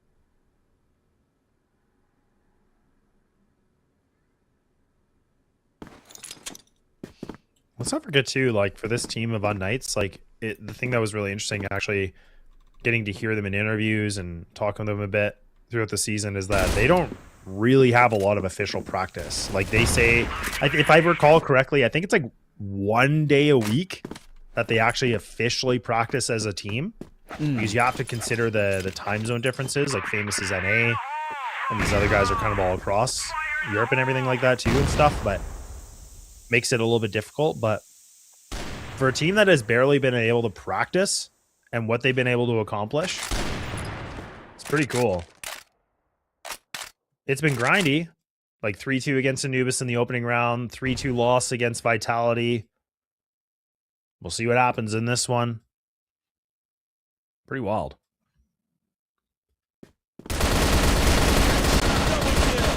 Oh, big spray down. There we go. No way in this time.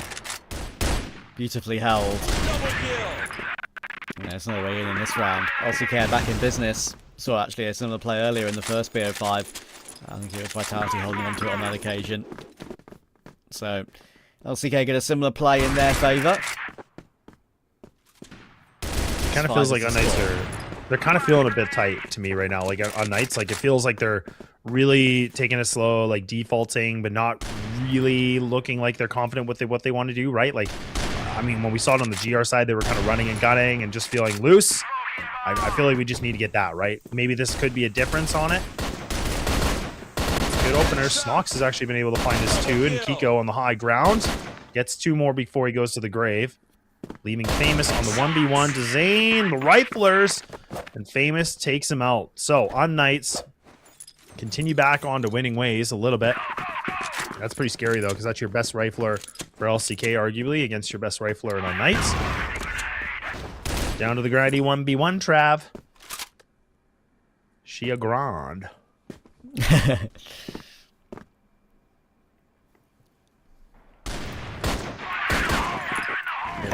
Excuse me? Cheeky devil. Yeah, he was very far in there, but no damage done for either team yet.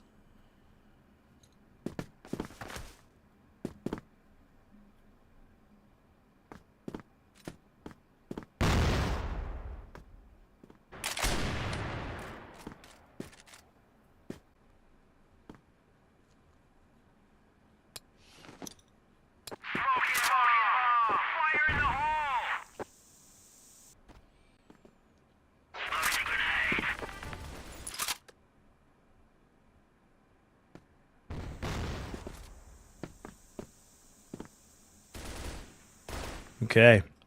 No duels exchanged. Everybody alive. Now. We're all grouped up. I'm a big happy family. Happy is debatable. Well, happy is debatable, yeah. Zane has to lock this down, though, and actually Flex. Ooh, he slips away. Of course, Foxy gets that kill. Yep, very nice. Wow, LCK really just responded well to this. Zane now might be able to have himself an absolute field day with the 2, maybe the 3. Oh man, it's labored. It's labored. But it's looking good. 1 bullet though. Just breathe on the guy. There you go. Everyone jumping him, yeah. Okay, gap is 1 again. That was a good movement there from LCK. Hold them at bay. unKnights did all group up together, and that's sort of early round to make a push. Say early round, later round to make a push together, but in the end completely stalled.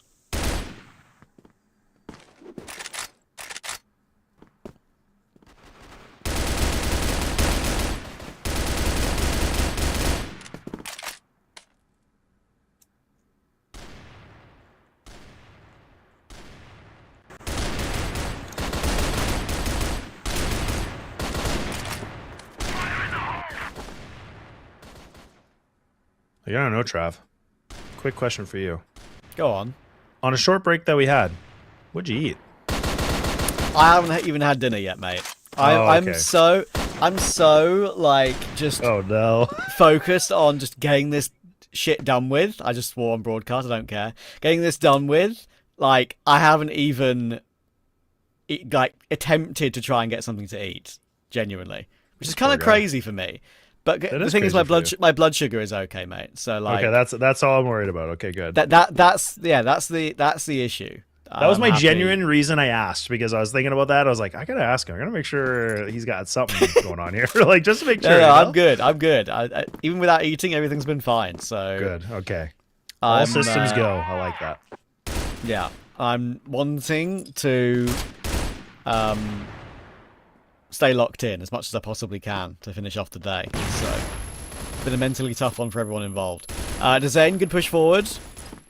Flex will go a bit of help with that one to get that kill on Pietro, and they'll fall back immediately to block off the possibility of them going down the stairs toward the A-bomb site.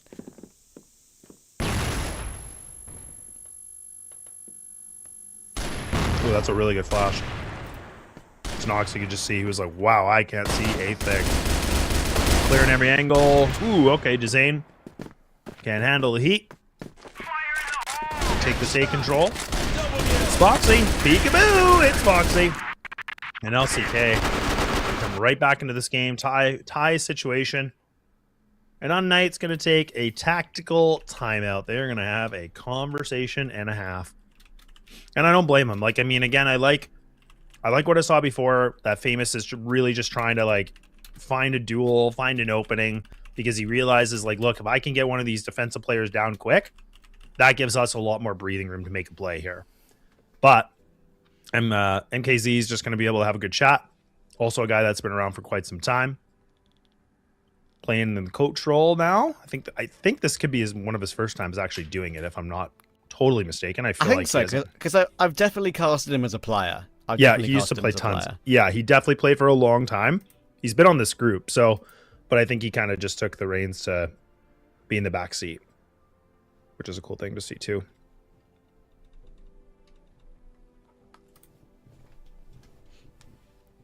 The thing is as well, like, when you have a team that has this much experience in general, like, every single player will have quite a lot of ideas, right? So it's hard to maybe put that together into something that's going to work or something that's understandable in a quick timeout.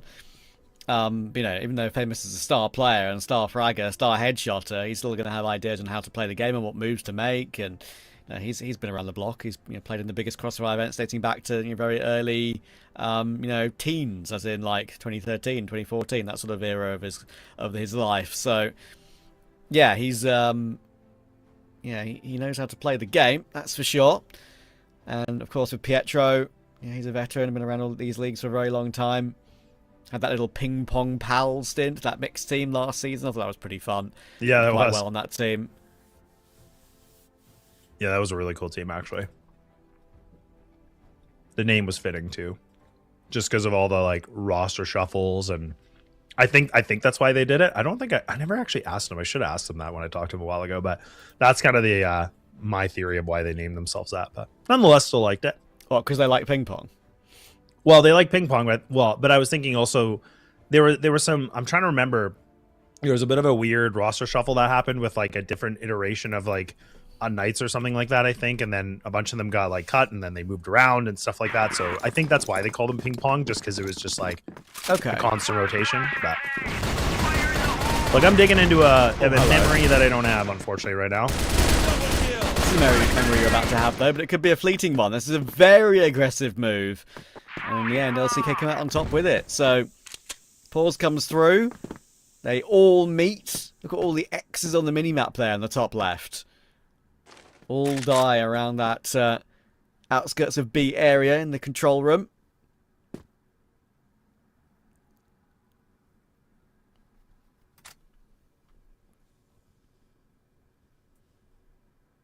Yeah, you don't see that very often.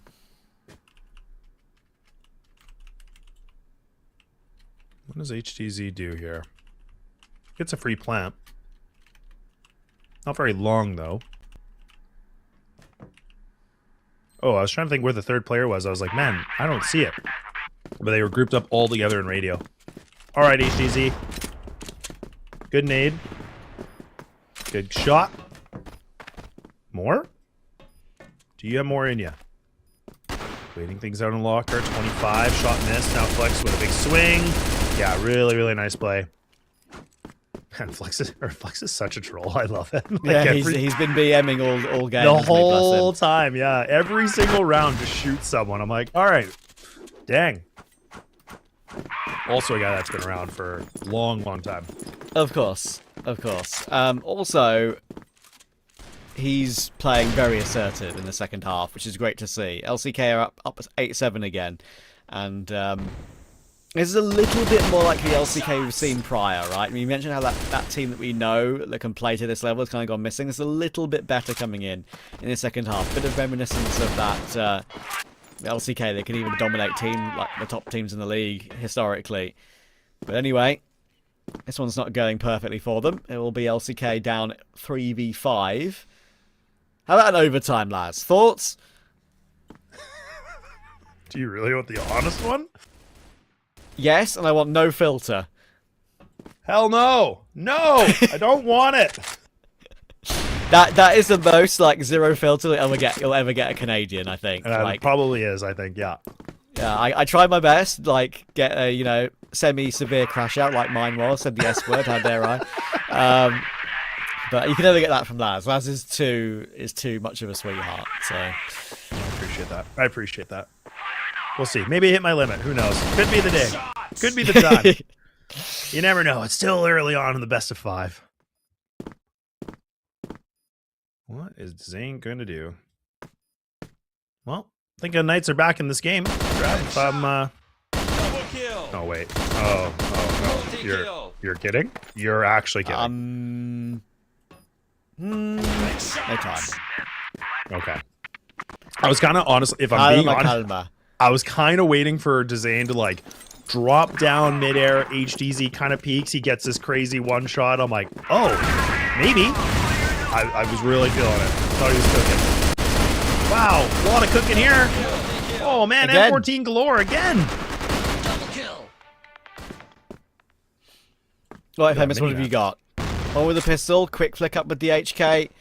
Now, he's got a 1v2 to play. Not often the player that's in the clutch, Famous, after, you know, how aggressive he often goes, and now he's a bit nervy, but being that low HP, Spoxy was always able to trade him. So it will be LCK who will reach map point first. Famous trying his best, 4 kills, I think, since that second tack pause. I think he had 4 after the first, and of course he had like 8 or 9 kills before that, so he's up to at least, I know, 16, 17 kills in this game. Majority of them headshots, obviously. You know what he's like. Highest headshot percentage in the league in the entire season so far.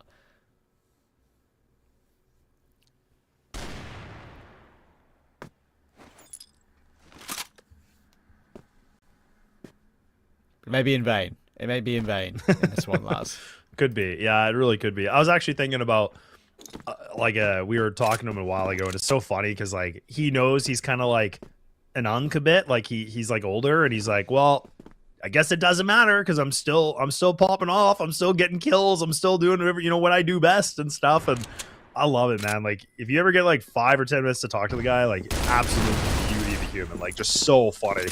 So it is cool to see him. And also, just, I'm a little biased too because he's NA like me, but yeah, absolutely so funny. Just so funny to listen to. Just like, yeah, no, like, I don't know, just pop heads, man. It's easy. Like, okay, cool. Yeah, I'd love to meet him one day, but we'll see. We'll make it happen. What's gonna happen for this one though, Trav? I mean, this is map point. Ain't no series point, but it's map point.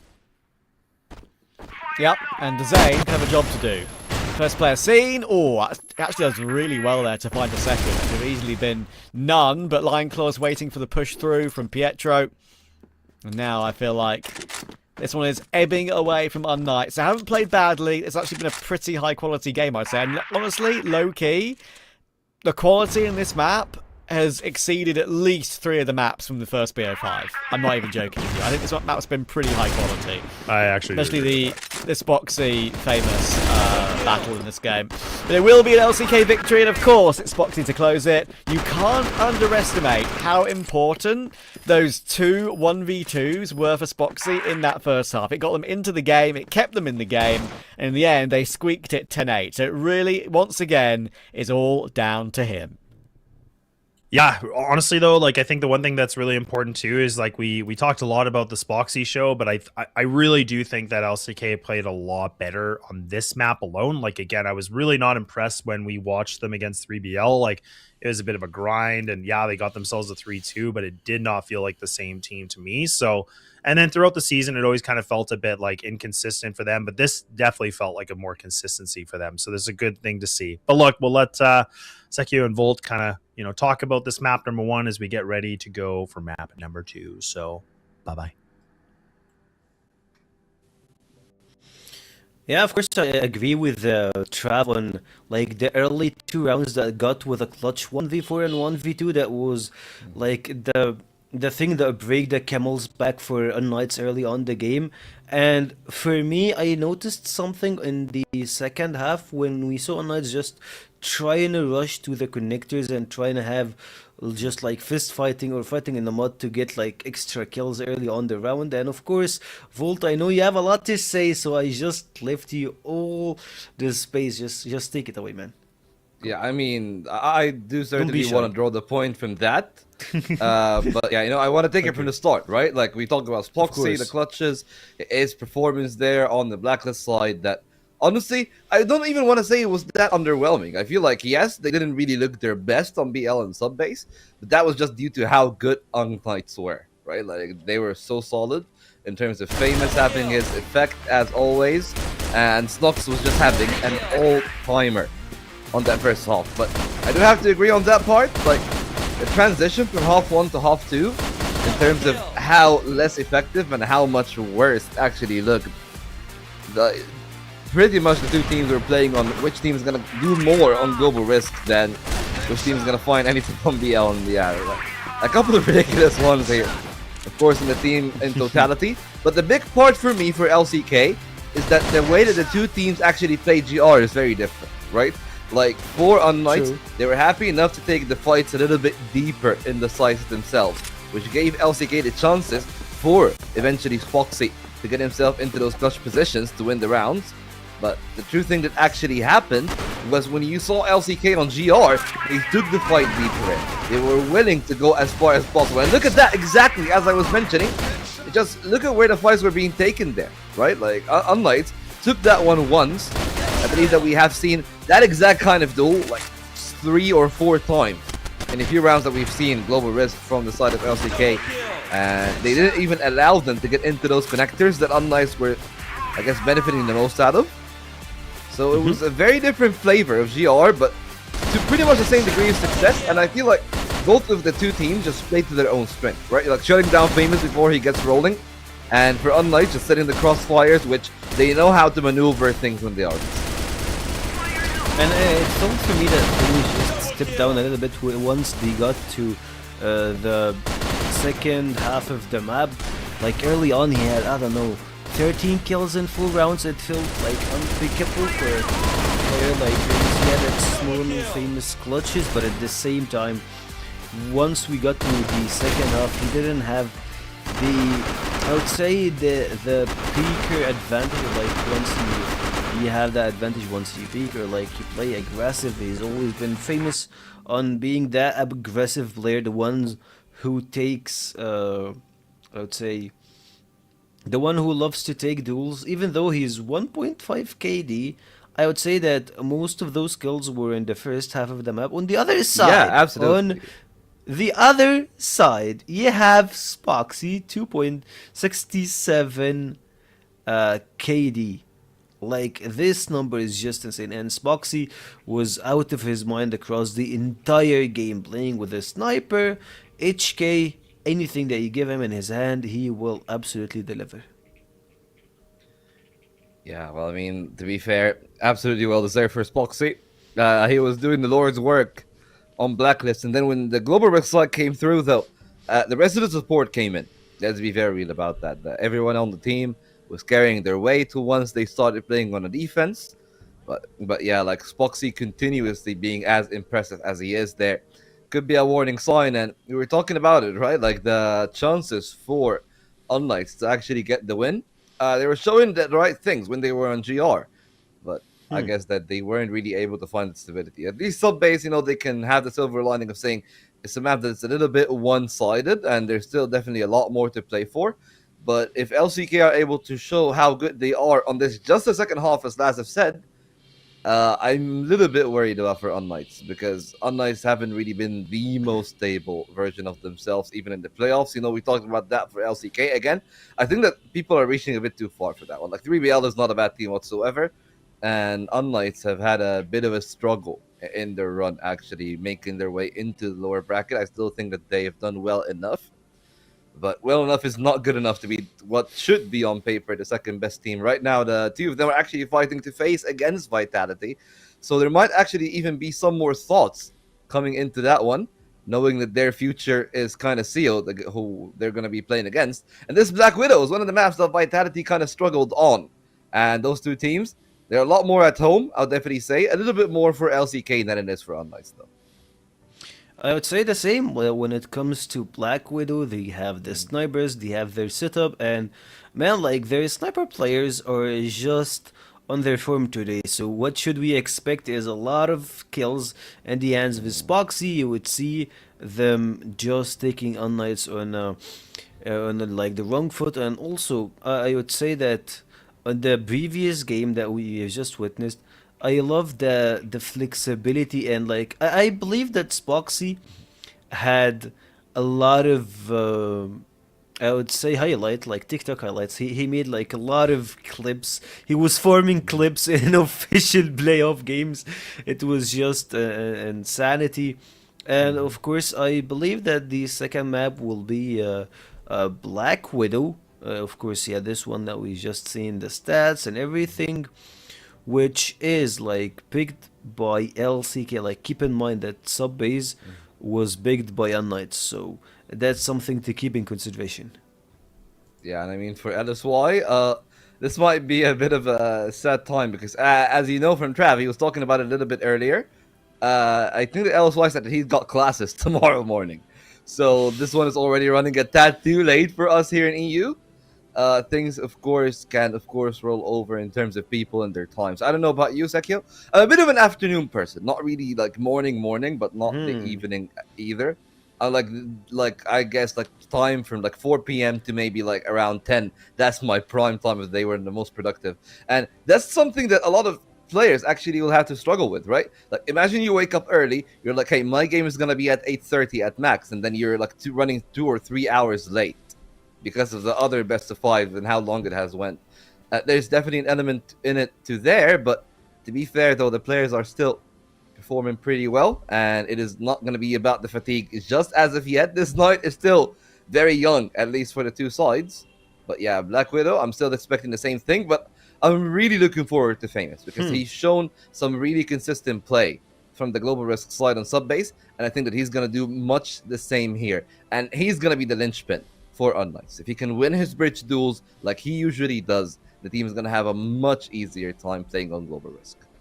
And speaking of like famous duels on Bridge and famous duels, while him holding only one set, like I remember that once upon a time, like they just can rely on Famous when it comes to holding one full side, but to see will Famous do those kind of stuff, I don't know. But like I believe that Alaz and Trav got the answer on game number 2 of this best of 5. I'll tell you what, Trav. Go on, you first, King. I was just going to say, I got no answers for you at all. Like, I got nothing here. So Sekio's saying we got the answers. I don't think I have answers at all. But Black Widow, what are your thoughts? I mean, I think LCK probably look better on this, but I'm not going to take away the unKnights factor. I know Volt was saying I'm probably crazy for it, but man, I don't know. I'm still thinking something's cooking. I still think they could do it. The ragtag team could upset. Yeah, maybe. But look, I think we can't get away from one fact, lads. Very simple. There is one fact here that we all should realise that we have to support, is that me and you and the entire broadcast team are now the biggest LCK fans in history. We want the 3-0, baby. We want to go to bed. We want to eat something. We want to enjoy our evening and have a nice sleep. And the people and our beautiful production in the Philippines, I'm sure, who are working through the night. It was like 3 a.m. 2 hours ago. It's probably like, you know, even more in the early hours of the morning now. They deserve some rest, so I'm sure they're supporting LCK as well. However, unKnights are not going to be no pushovers. Joking aside, they're going to be no pushovers. And LCK are, you know, they've looked great, a lot better today. To be able to grind that first map over the line is a really good sign for them. A little bit more like the LCK of old, because if you look at the previous BO5s they played in this playoff bracket, 3-0'd by 3BL. They lose one map to Anubis. They grind the revenge BO5 against 3BL 3-2. A cleaner game, they're due one. True. That is true. They are due one. And I mean, if there's any team to kind of get back into their fighting ways, it definitely could be LCK, because it's been kind of one of those things where we all been wanting it to get back to their normal form. I mean, I know the regular season they had a decent record, but again, like, it felt like a lot of games were really dragged out. A lot of games just really felt like it didn't need to go the way it did, but we'll see. We shall see. But like you said, LCK on their map pick now, a Black Widow, and I'm pretty sure Could be wrong. Hang on. I'm checking my Go data. on. Hang on. Data.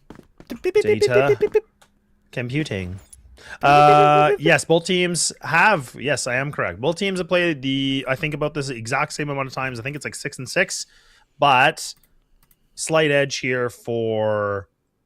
Slight edge, I would say, for LCK in terms of actual stats. But I'm, after today, I feel like stats don't even matter. Stats that only matter, KD ratio. Pop it off, drag it out. Stat that only matters, the number at the top of the screen. Rounds, yes. That is yes. true. Those two together. Oh, chance for a double there, but only the one. And that means that Flex is now 1v3. Good battle from unKnights in this first round of Black Widow. HDZ might get caught. Now can try to play behind the pillar, but that nade will remove him and actually realizes that he has to jump away from it. That forces him into the open. So Flex full blind will manage to get the kill before he's fully blinded up. But now with a clock above his head, what can he do? Snox is in the window. Doesn't actually take him down, but now it's only a couple of bullets needed for LSY. Can he put his morning studies out of his head and make sure to focus on this 1v1? Trying to catch Flex as he drops out of the window, but no, he's maneuvered up toward the short catwalk position. Thankfully, he doesn't check the van. So, free clutch for LSY, and the Knights will start well.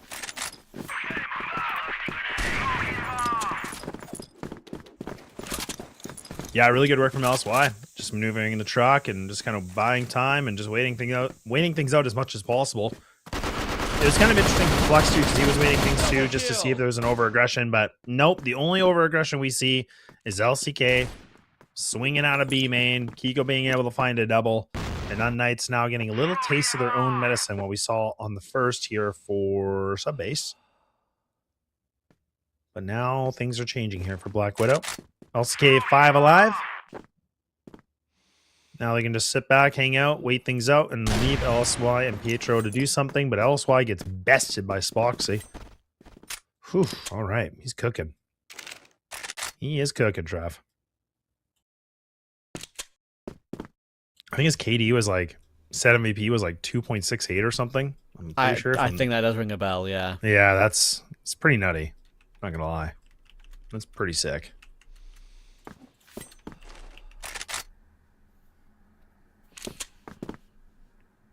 Oh, I was wrong. Trav, it's 2.67. Oh, it feels so bad. Oh, you had to say that number as I know, well. I know. You had to say that number, and you couldn't. I know, but I know. 68 is the cool number now. I know. 69 and 67 have had their moment in the sun 6-7 for a long, long time. Oh, he's done it. That is. I'm sure. Like, how old is your kid that you have? We don't need to talk about that. That's okay. My child will be ashamed of fair me now. No, I'm just kidding. I thought for a second you were being serious. No. I'm only kidding. Yeah. Because I wouldn't say he'd be ashamed of you. Maybe he'd be proud of you for conforming to the current gen. What, even the current gen? It's not even Gen Z anymore. It's like Gen Alpha. I don't know what it is. I don't know either. But yeah, either way. How old is your kid that you have? 1.5. One and a half. Okay, so yes. try and keep him or her away from the numbers 6 and 7 for as long as possible in their life. For me, as a favour. I will definitely do that. No problem, Trav. Thank you. My birthday is also on the 5th, so I'm well away from those numbers. So I love it. Like May 5th? No. Oh, September. Okay. Oh, okay. Good to know.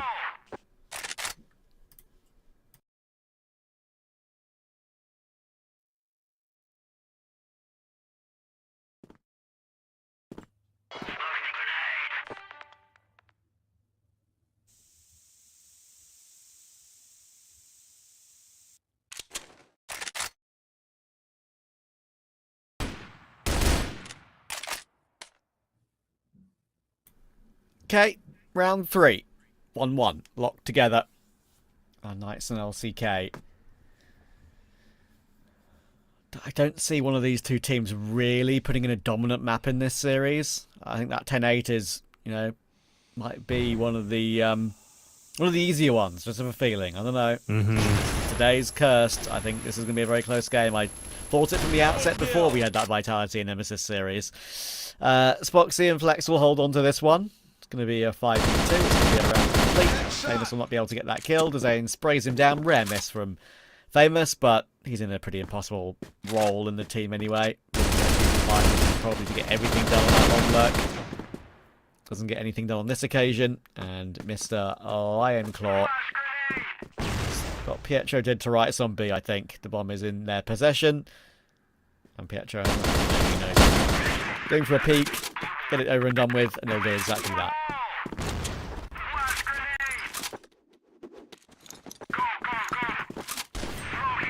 Yeah, LCK looking pretty composed, honestly, so far. So now Flex is going to go for a little bit of a run. Ooh, Snox, are you prepared? He's not.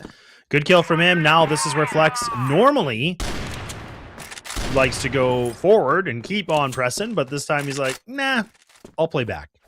So I think he made a good comment about that, where he's actually playing a little bit better with knowing his role a little bit and not kind of overextending. That's a really great presentation of that right there, because I feel like in the norm, Flex is like, yeah, sure, I'm going to keep going. I'm going to see what I can do with it. But this time gets the man advantage, puts just unKnights, and again, a lot of question marks here. And look at what they've been able to accomplish. They've just got HDZ kind of spotting mid-door now. Really not much that they've been able to grab. Double players on the CAD here from the defense. So LCK in a really good defensive position right now. And they can actually just leave the anchor of Lionclaw 2 at B. So they can put all 4 players at this A site, leave a heavy, heavy lean. And leave Lionclaw just to kind of slow things up if he needs to. He only has 1 PC utility, though. So that is one thing to kind of keep in note as well, if they decide to hit this site.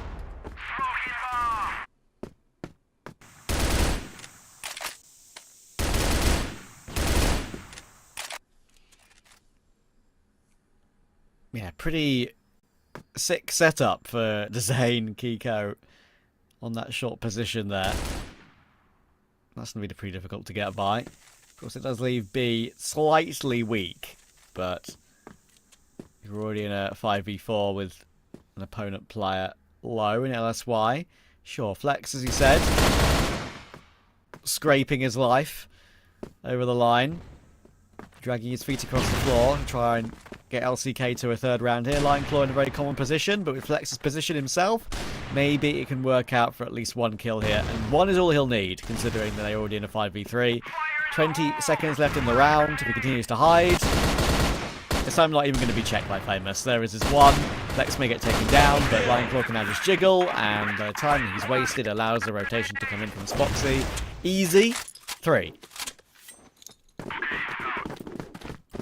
Yeah, and I kind of taken the point for like unKnights too. Like the BL sides haven't really been the most of their powerhouse. I feel like the GR side really is. So the fact that LCK are, you know, picking up these rounds is kind of, I feel like a little expected in a way from my perspective, but we'll see. I mean, a couple of rounds have been a little bit close, but yeah, some protocols are being missed, like not checking the box, not clearing things out. I think that gun barrel actually poked through too. So Spoxy just had full awareness of that one. And now LCK, are they actually going to swing this? Oh, they sure are. Okay, again, Trav, you're up the man. Why are we doing it? Why? I just don't think it's worth that kill. Like, I don't know if it's worth that 1 kill potentially. Like, again, theory crafting. Maybe if that guy was holding the bomb, maybe. Like, maybe. But, like, again, I just don't understand the timing of it. Seems silly. Silly buggers. Great word. There are so many, like, semi-innocent, like, half swear words that are, like, British that you can use, and that's one of my favourite ones. Silly buggers, like, indeed. I might start using that in future games. If I see, like, a ridiculous play being made, I'm going to just say they started playing silly buggers. That's fantastic. I like it. Because it is like, you know, used in that way, like silly, as you said, like with the word silly. So, love it. 2v3 here. unKnights are all weak. All 3 of them. All below half HP, I believe. So Lionclaw and Kiko, they're in a good position here. It could be a bit of a spray down. They're going to be caught in the crossfire, quite literally, but HDZ, huge. Really good play there. 37 HP, able to get both to win the clutch. Those rounds are not the ones that are a guarantee, and he's done really well there. Yeah, don't be fooled by the player cam. And I know it looks like just a mop of hair, but no, there's a player right there. That's HDZ. And this guy can be very scary with that sniper, right? So that's what I was saying. I was just kind of waiting for that little bit of a moment. Like, when's he gonna do the like sick flicks and stuff? Like, when does he get us a little bit of clips? Because before I knew about Spoxy, I mean, HDZ was that guy that was really fun to watch. Like, he would just run around and just go on a rampage with the snipe. So get a little teaser right there from him. So nice to see again. Need a few more of those if possible. Slower game for Snox, unfortunately. He actually did really well for himself in the first map, but he's gotten himself a few assists here and there, but nothing really crazy though. But unfortunately, in the kill department or the frag department.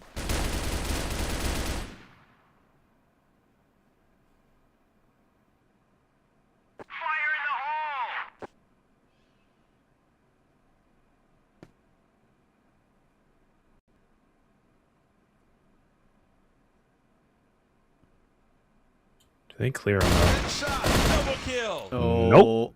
And when they don't clear him, that is what he's going to do to you. Dezane is allowed to pop off with a triple. All headshots. Looking that famous out here, but it's not even a famous play. Well, that's going to be taken down. Right. Trade's going to come through. And there we go. So, great movement from Dezane. Smiles on the faces of Lionclaw. Enjoying themselves. They've got a lead now to work with. I want to try and get as many rounds as possible though on this GR side. Put unKnights under the most pressure possible.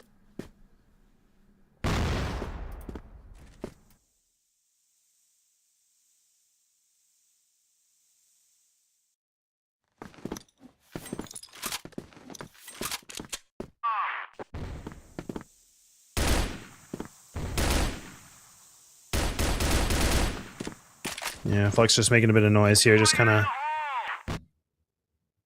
keeping them at bay. And unKnights really just a lot of hesitation on what they want to do and moving forward. Finally get themselves into mid now. Snox really gonna... Oh, okay, I was gonna say surely not. There's no way. Kiko, though, actually pushed himself up onto this ramp here by water. Gets caught, though, by good positioning of Snox. A nice trade back from LCK. That's a free site though, Trav. So actually, these nades are going to get thrown. Smoke's going to get thrown on connector. They should actually have the timing for this plant if they want it. HDZ though needs to get this cross. That's good. Hang on though. Flex and Dezane are still fighting. Bomb plant can come through. That's going to be a good nade over the top on Famous. Actually chips him down a bit further. And now this is very hard to hold on to. 2v3. It's a site that is difficult to retake, really, for any GR side, but there's one player who's a bit wounded. It can be difficult, but Pietro's going to hold on, and means Famous can activate in the after plant. He swings for another low, and it doesn't work out, and Pietro is so damn low. Spoxy will not let him run out of the box room. No scarpering today for Pietro. It will be LCK with another on the board. And unKnights going to go for the attack. Makes a lot of sense. You're going to need to figure out a new game plan. This is good work from LCK, though. Like, again, you have B main control that they've gone really aggressive on. They've had just Flex, again, just kind of being a little bit of a nuisance, just making a lot of distraction. unKnights feel like, again, they've been just playing a little bit of catch-up so far. They haven't really looked like a lot of control on this BL side yet. So I'm for it, actually. It's good to see them kind of just recollect what they need to do here a little bit differently.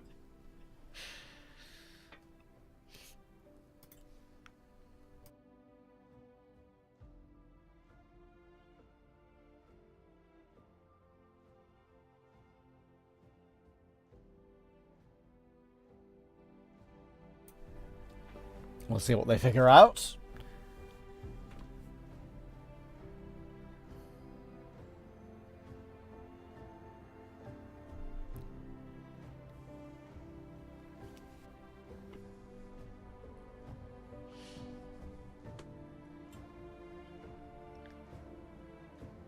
I'll tell you right now, as soon as Famous starts scratching his beard, that brings up some thoughts. That brings up some ideas. It's an all-powerful beard, I can assure you. Yeah, you can tell he's really into it. He's dialing in.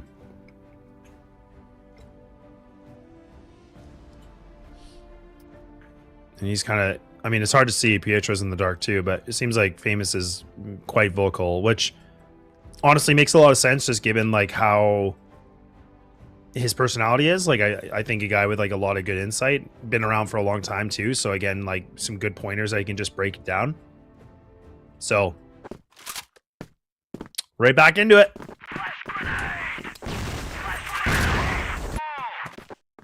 Okay. More decisions being made here, Trav. They actually fight for some map control. And they get it. No one was there, but they get it. There you go.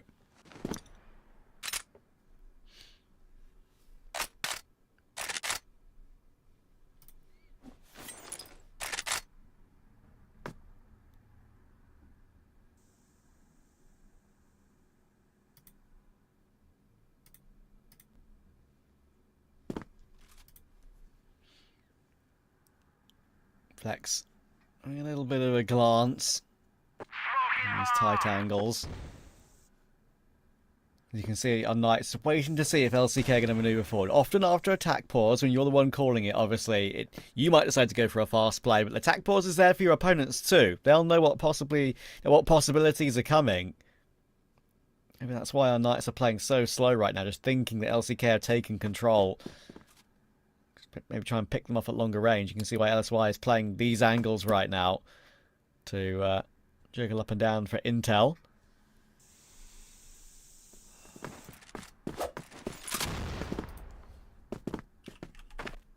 That's true. And LCK now, a little bit of mid presence. Okay, Flex goes down. Kiko there. Ooh, Kiko was thinking maybe if he tucks away a little bit, he might be able to get a good timing, but no. Overexposure. Lion Claw. Ooh, man, it looked like he was able to potentially find some multi-kill there, but no. It's just 1.5 kills that he's able to get. And now it should be unKnights to be able to get this plant down very quickly. But you still have Spoxy. You still have Dezane. One at the front door, one at the back door. They're going to see what they can do with it. Zane seems like he wants to kick it on down. Ooh, Famous. That's way too much of an overextension. So he actually goes down. So again, 4-on-2 is turned into a 2v2. He's got a chance, but time is really against him now. It's a 1v1 though, 10 seconds. Yeah, I think that's the thing. Snoxall has too many years of experience to not like to overpeak here. And yeah, it's not going for it. Zane will get the kill, add to his KD tally for the game, but it's going to be a unKnights round. They grind over the line well.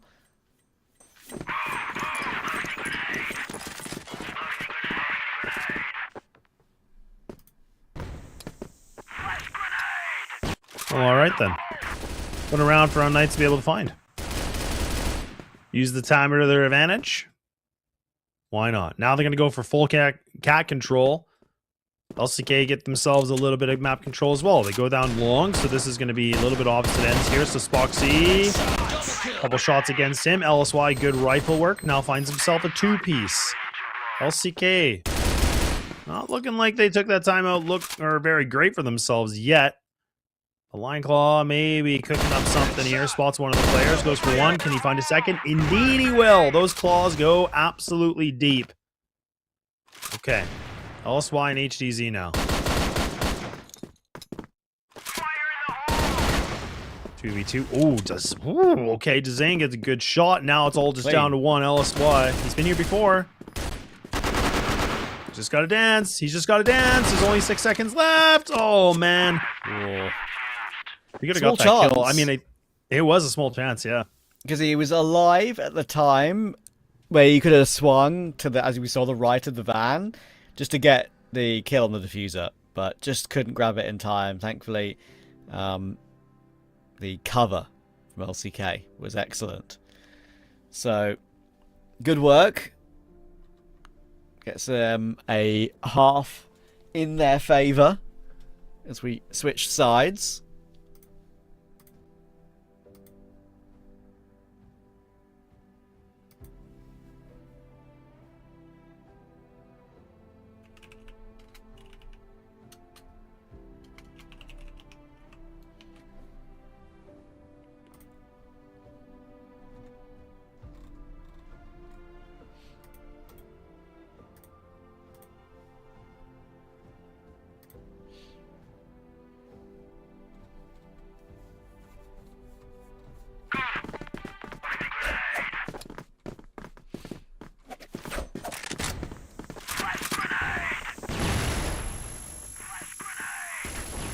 Immediate fight in the following round, out toward long, very pacey, and it's going to get a advantage for our Knights immediately on their first GR round. That's why picking up the sniper as well, getting his 1 kill. Just like that, Spoxy needs his what, 3rd, 4th clutch of the game. Not going to be allowed this time. Snock's great round. That's a massive quad kill for him, actually, as we start the half. And they can't get by him at all. Yeah, for a guy that started off really, really slow. A little bit back in fighting form. Nade's going to get thrown here from LCK, getting this long A. Ooh, wow, Kiko's actually... Wow, he's really pushed out. I think he was hoping to get a timing. Not the case at all. But, I mean, good pickup here for unKnights to be able to find this duel. Now being down the man on the BL side is going to be a little more of a situation. Not so fun to play with. Now I would expect to see them eventually kind of group up and just go for an execute together. You can already see that bomb and other players are starting to kind of shift a little bit. Flex is trying so hard to make a lot of noise here and a big distraction. You have all 4 players here from the defense grouped up. Leaves it here for just LSY, kind of posted in main. So if he goes down, this is where we'll probably see them kind of hightail it right away. And actually LSY, like not even the best gun in this kind of a situation, like has the sniper, but you think the rifle will be a little bit better for this. Pop flash comes in. He's tucked in. Oh, he knows where LSY is. Yeah, little gun barrel was sticking out there, wasn't it? That's unfortunate for him on that position. Would have felt like maybe he can get himself 1 before he goes down, but not allowed. And now this retake's going to be very difficult, as it always is difficult when you trying to grab a recovery on that side of the map. Pietro has got some information where Flex is playing from. That's a good opening kill. There's actually more than 1 player coming from his flank. In fact, 3 of the 4 coming from the flank, and that's unexpected, I think, for LCK. It's working very well at the moment. Dezane's going to have to step up, but he's very low HP, and that is a stunningly clean retake, considering the position they were originally in. Yeah, I'm actually kind of surprised that Dezane went for that shot into B lobby like that. I mean, I know there was a player I think they were kind of like pre-aiming him a little bit, but I mean, again, you have that player in the window. I thought he was going to be able to go for that first and then maybe commit to it, but either way, he tried something. Wasn't quite the meal we were looking for here, but unKnights do bounce back. They find themselves a 1-round differential. A good, initial duel goes in the hands of your HDZ, so takes down Spoxy right away, who's also had a little bit of a slower time since we've gone through the switch. Hasn't really been able to find any big kills yet, which is always the big question for LCK. Who's going to step up if he doesn't, but maybe Cat might be the game plan here, and they're going to be able to cross an LSY. Can you be able to find this? And these guys are grouped up. Maybe a pop flash is available. LSY, good position. Oh, man, look at that. Dezane was getting ready to throw the util. Able to get that shot off. Theory, they shouldn't be able to get into the site, but they do. Huh. Another chance. This time the opposite bomb site, though, to hold on to an after plant. Famous is very close up, and toward the window. That'd be unexpected on such a brisk timing. Kiko's not looking at it whatsoever right now, but it is being kept an eye on somewhat. Famous doesn't know that there's no one looking at it on a particular moment, but there you go. As soon as the first kill comes through toward Pietro, Flex can change his attention, and it works perfectly. He finds Snux to finish off the round, LCK will retain and regain some control with the 2-round lead.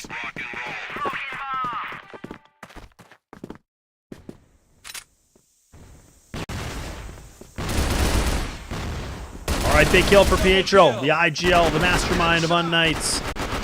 The rain leader, been able to find the double. Gets things cooking a little bit differently now. I like it.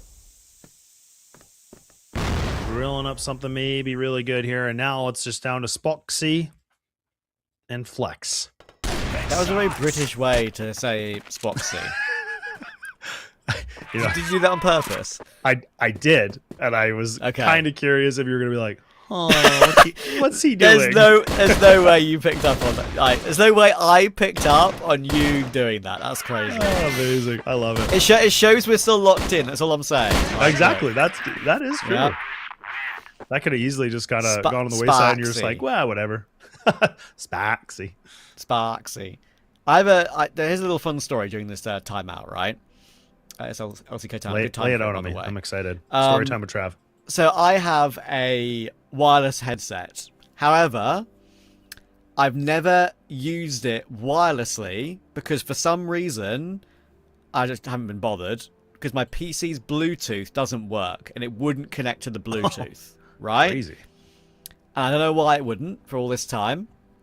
I tested it again recently to try and figure it out, why it wouldn't connect to the Bluetooth, and it still doesn't today. To this day, Bluetooth doesn't work on my PC for some reason, even though I've turned it on. Then I go into the box for the instructions to see if I've missed anything. And guess what? Guess what's inside the box? A dongle. Oh no. So the dongle is now plugged in, and I've using my headset wirelessly for the first time after I've owned it for a year and a bit, I think. Wow. So damn. It's crazy. Read the instructions. Yeah, exactly. The reason I say I brought this story up is because when I turn it on in the morning, it always gives me a sound cue in my headset, and it says "dangle connected" in the most American accent possible. It's like "dangle connected," and it makes me laugh every time I hear it because it's dongle is a funny word in general. So it is. Hearing it in that accent is a nice little tickle to start the morning. Oh, that's so good. I really like that story, Trav. Thank you. It was embarrassing really from my side, and that's what makes it all the more funny. I like it, yeah. Again, lots of lessons you can learn from it, Accents are great. It's a full package deal, really. Accents are great. Always read the instructions. All the above.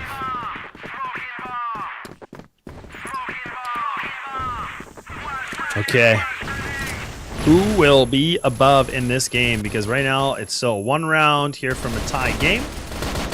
LCK fighting back a little bit. Ooh, unKnights have decided that they wanted to be a little more aggro into Hut and Long, but just not looking like it panned out overly well for them. I mean, it is still 3-3, yeah, but it's cost you Pietro, it's cost you Famous.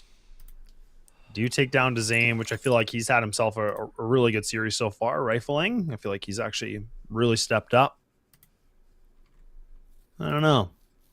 Probably a relatively easy, even trade-off, I guess, when you do the 2-2, if you kind of break it down on the players. But, oh, wow. Okay, LSY. Good shot onto Kiko. Yeah, now it's awkward for LCK. It's hard to bounce back from here. unKnights are putting in a good level on this GR side. Yeah, playing well. I've actually played well all game. Just LCK that smidge better on map 1. It's Boxy making the difference. Can he make the difference here? Not this time. HTZ is on the angle. Flex is a crazy clutch. Does he know where Snox is? He absolutely does, but Snox is doing the smart thing of hiding until he jumps out. Very good move to make. That makes it 7-7.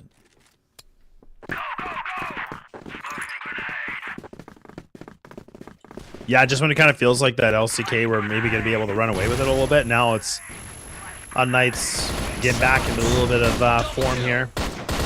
Maybe short-lived, though. Maybe a Jinx stick, Caster Curse, I don't know. Zane, I talked about him cooking, him doing really well. Nice double kill. Don't even have to lose anyone. Still kind of pre-firing a little bit for Famous to be in this position. And it's kind of awkward. I mean, he could use that smoke to get out of it, but I think he's hoping that they're going to think that he did leave, and then he can just kind of pop off here. Okay, now he's got to go. Oh, you're kidding. Okay. Dezane now finds 3. And Pietro, beautiful flank. Pulls on back. Ooh, that nade. That's huge. That's a great nade. That ricochet. That actually lands perfectly. Lion Claw, I think he lost almost half his health, if I'm not mistaken. This is very doable for unKnights still, despite LCK being up the man. Yeah, LCK doing the right thing right now of just grouping and sticking together. Play, tradeability.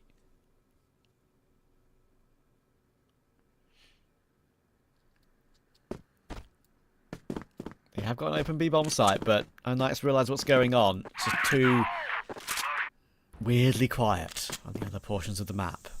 I'm going to commentate this round like David Attenborough, who recently celebrated his 100th birthday, a legend of broadcasting and wildlife research.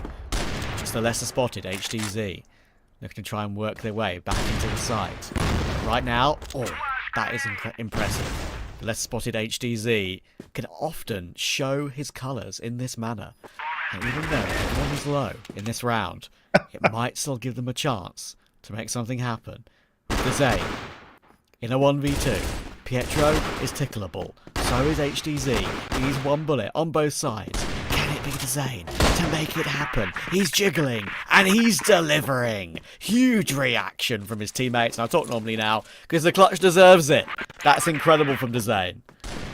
Oh, I was laughing that whole time. Yeah, absolutely. And I talked about Dezane finding the triple initially. And I was like, yeah, man, he's cooking. He's doing great. Yeah, he gets himself an ace. Like, I mean, that's a one way to do it. So, yeah, great announcing there. I really appreciate that. That's really good, Trav. Mixing we'll things do a up. lot of those in the future. I like that. Thank you. Once per, like, wild broadcast day, you know? It'll just pop out of nowhere. Yeah. Oh, boy. This is getting late here too, so, you know, gotta make sure my parents sleep well. So, yeah, that's fair. It's like that soft narrating voice. It's, you know, it's lovely. Thank you. I appreciate it. Will Famous appreciate it right now? I'm not doing it again. Head triangle is huge here. Famous gonna have a big lineup. Oh, it's 2. That's pretty good considering. That should get unKnights back to an 8-all scoreline. Big miss from HDZ, but pistol will come out, of course. Flex can't take advantage of it. And Zane needs to do it again. And I'm not sure if this one's any easier in any stretch of the imagination here. All 3 players of unKnights seem to be surrounding him in the left or 2. And of course, they're full HP this time. So LSY gets it done. 8-all. Well, you're definitely right about one thing. That, you know, again, feels like it could be a bit of a grindy all the way to the distance game because, yeah, I mean, there was a lead at one point, but it's really dwindled, and now it's back to a tie of an 8-8. Let's see. Ooh, double flash comes in. Snox, really nice work here on the mechanics and movement. And actually does pan out good for them. Snox is still getting multiple kills here. That's 3. So finally, they have a reply against him. But you have Spoxy in the low HP. Flex's ball already less than half his HP is gone. So not a great position at all. You already have the massive flank of Pietro. He could get a timing on this. Again, he could just kind of sit back. He doesn't even have to over push this. Oh, man. He could just get fed 2 here. Why would they expect him to be on this angle? Yeah, this is the most unpredictable position, I think, ever. Like, especially considering both your players are low. If you've got a full HP player to... yeah, at least walk past it. Maybe take 1 or 2 bullets before you spin around. Especially considering Pietro is low, then it could be something. But this is so ridiculous. Surely, it's going to be unKnights looking to take a map point first. You can see why LCK are waiting. They're waiting for good reason because they know that maybe the best chance they're going to have to win the round if maybe HDZ or Pietro do overpeak. I mean, Flex is considering it, but he doesn't know he's already there. That's the issue. Oh my goodness, he's actually checked him. I can't believe it. Yeah, that's actually kind of crazy. Like, I mean, in hindsight, yes, like you probably know there could be a potential of a big flank, but again, I really wasn't expecting him to like clear that angle like that way. I thought maybe he was going to run by it. Maybe Pietro, maybe a little bit of a whiff or something, you know, kind of that kind of a situation. HDZ. Ooh, I was going to say maybe trigger discipline, but don't even matter. He just tucks tail, right? We talked about not a lot of plays. You know, you can just sit back and relax. And I guess for HDZ's sake, you can. And now we are a map point for unKnights. LCK's pick. Not looking good. One round needed, though, and we go to overtime. Overtime. Put on the big announcer voice. It's going to be overtime between unKnights and LCK. Is it though? Is it though? Hang on a second, is it though? Pietro and HDZ are going to hold on. It's again slight advantage for unKnights. LSY is walking wounded, but Snux is not going to allow Flex to get away. 10-8 on map 1 for LCK, but Snux has put his foot down, and it's a 10-8 for unKnights on map 2. We're completely even so far in this series, and they'll be delighted with that. It's an easy, actually done pretty easily in the end there in that final round. Made to be look easy anyway. And 10-8, 8-10, we're going to map 3 with them completely locked even. Yeah, it kind of felt like, again, LCK were in a really good position in the most of the proportion of this game. Like the first half was good. You know, the second half, I felt like they were going to kind of run away with it. But I mean, unKnights, you know, come back out of the shadows and, you know, look really, really good. So yeah, nice little bit of a win. So now, like you said, right back to an equal situation. But look, I'm not going to ramble. I'm going to let Volt do that as well as Sekio. So guys, what do you got? We have a lot of changes happened on this game, of course, when it comes to the play style, when it comes to like some shenanigans happen, and something that brought to my attention that we have seen Pietro play as the sneaky player. He went all in when it comes to playing as a flanker. What do you think, Volt? Yeah, but not to that much success, unfortunately. I mean, you've seen that round from there. Flex just got the intuition that someone is there. I mean, how did he even suspect that, though? It's kind of beyond me. But I think the playstyle really dictated itself there, because they were relying on Famous a lot on GR to find those aggressive fights.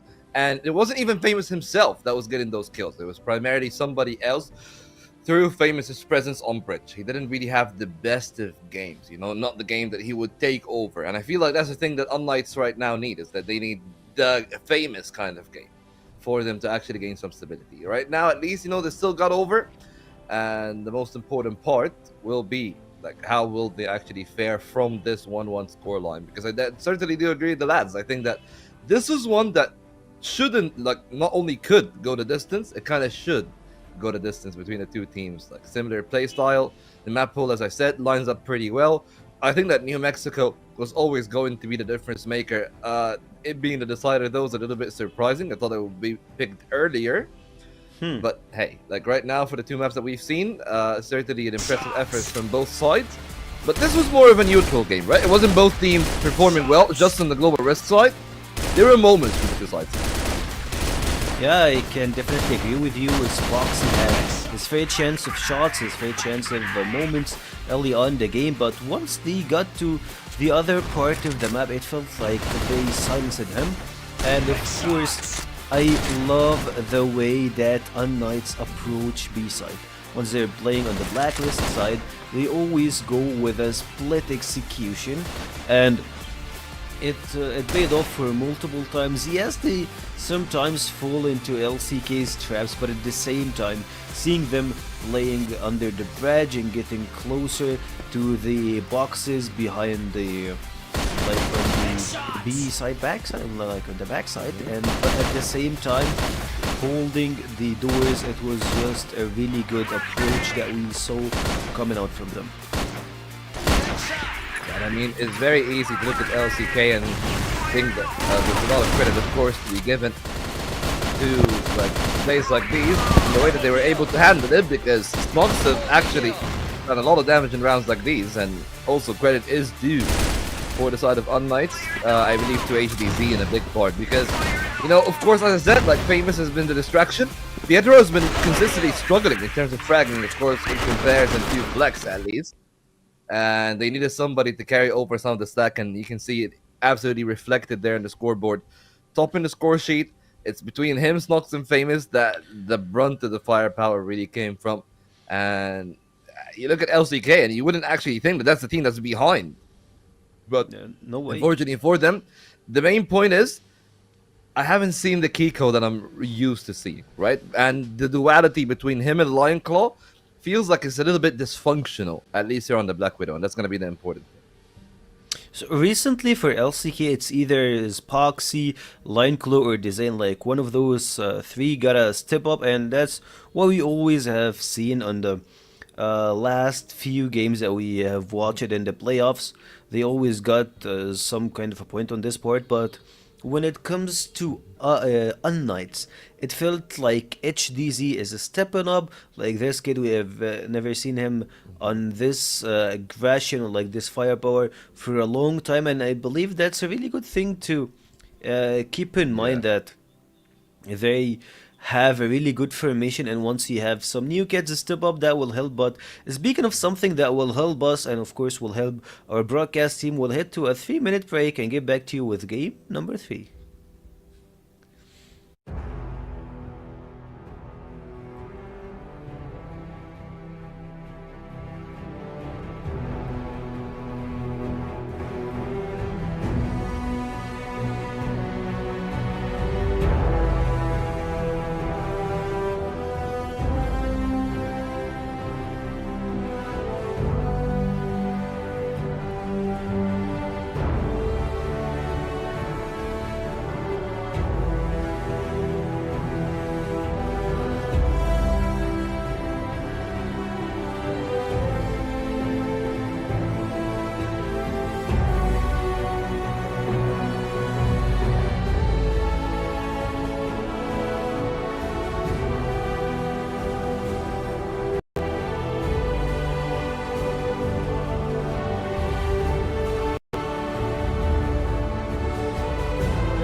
This is exactly the kind of game and performance I wanted to see. This is the Hail Mary. Every individual player is bringing their A game right now. That's what I'm talking about. I've had enough of being quiet. I want to get things moving. The Medicine not able to get any. Oh my god, straight down through that smoke just makes it Tate has what about risk here? Yes, Trevor very scared going for that sweep.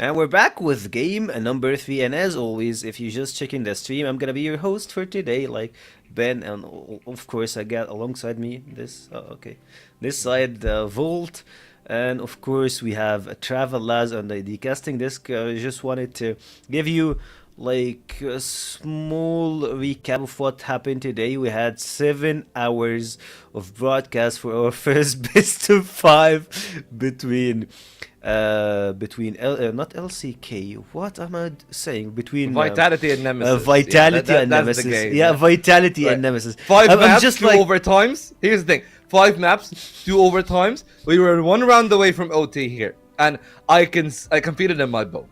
It's gonna reach OT eventually.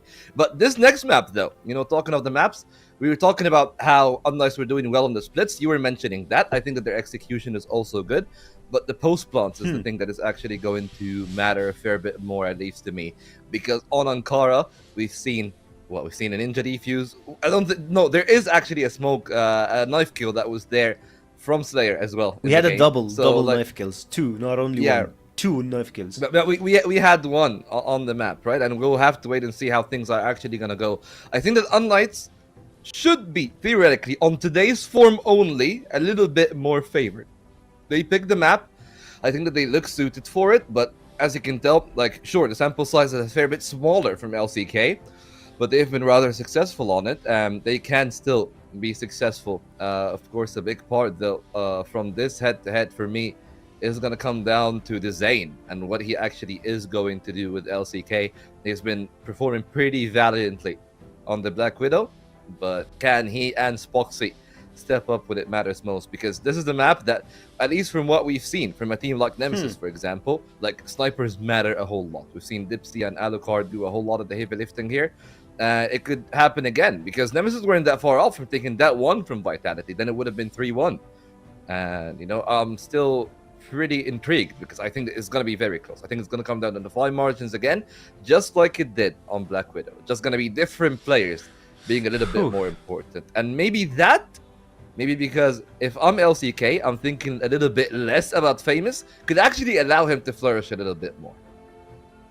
Yeah, allow him, and let's see what can he do, or like what's gonna happen on this next map. We have Ankara, like we have seen the head-to-head, the players, like we can say, like, I don't know, we can speak a lot about the strats, the play style, how they can approach the like A-site executions, how can they go for like some of their split executions, and of course some of the changes that we have been seeing from unKnights, having Pietro beside being and of course IGL and being the flanker for the team. Like, we can go through all of that, but I believe, like, you've all heard it, and for this time you're gonna hear Laz and Trav one more time. Make me hear some noise! You know what? I think my favorite thing is like typing in our production Discord and very clearly like making you laugh, and you just can't hold it in. It's way too good, man. It's way too good. Yeah, I think, look, to focus up for a second, I don't know what's going to happen here between unKnights and LCK. They've both literally won each other's map by the same scoreline. It's so close. The closest scoreline that's not overtime, by the way.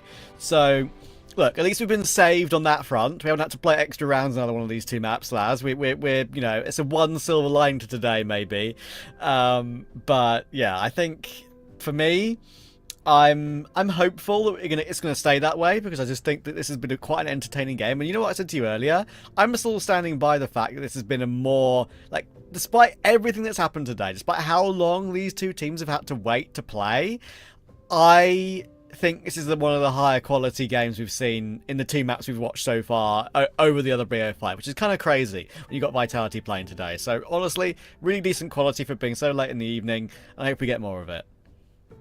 Yeah, I think it's like yeah, I couldn't agree with you more. Like, I think maybe just because of how much time has gone, maybe both these teams are like, hey, look, let's just kind of play. Let's just see how it goes, and, you know, kind of lay it all on the table that way. Like, they're not going to just play this like slow, methodical Crossfire. They're like, no, let's just get a little bit dirty with it. Let's just see what happens. And I made the joke about, our statistics. I can't even say the word. Is that I was like, yeah, like on in some theory, certain team, could be able to win this because they've been able to play it, but no, like, it doesn't even matter, because now both of them, and like you said, have been able to win their picks or their opponent's picks. So really, it's just about who's going to be able to frag out more, I kind of feel like, honestly, at this point. And now it felt like LCK were on the brink of maybe having a 2-0. Not the case here and now, so it's all back down to an even situation one more time. But we'll see. It was a tiny little break these guys all got, and we'll see. It's late in the evening for them as well, so this is where I think things could get a little wild, Like, we talk about late night Crossfire. Maybe we get to see some filthy things now. Yeah, maybe this is the moment where it kind of descends into anarchy. Who knows? Who actually knows? Anyway, already the opening kill of the game goes to HDZ, starting on the global risk side of Ankara.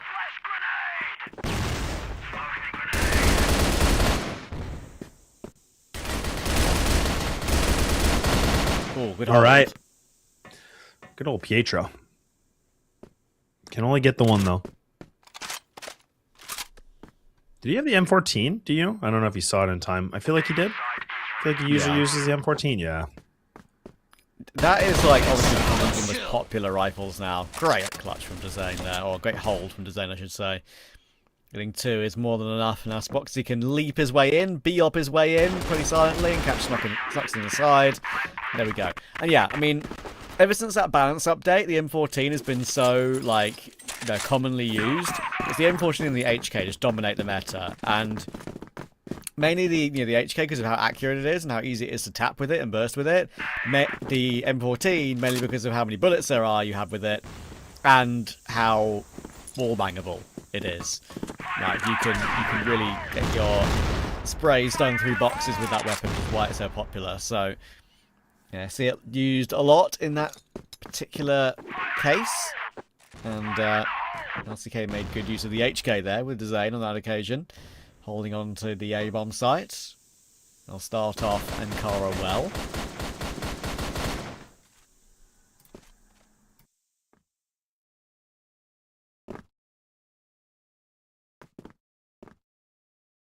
Well, Famous and Snox, we're going to have to lock this down.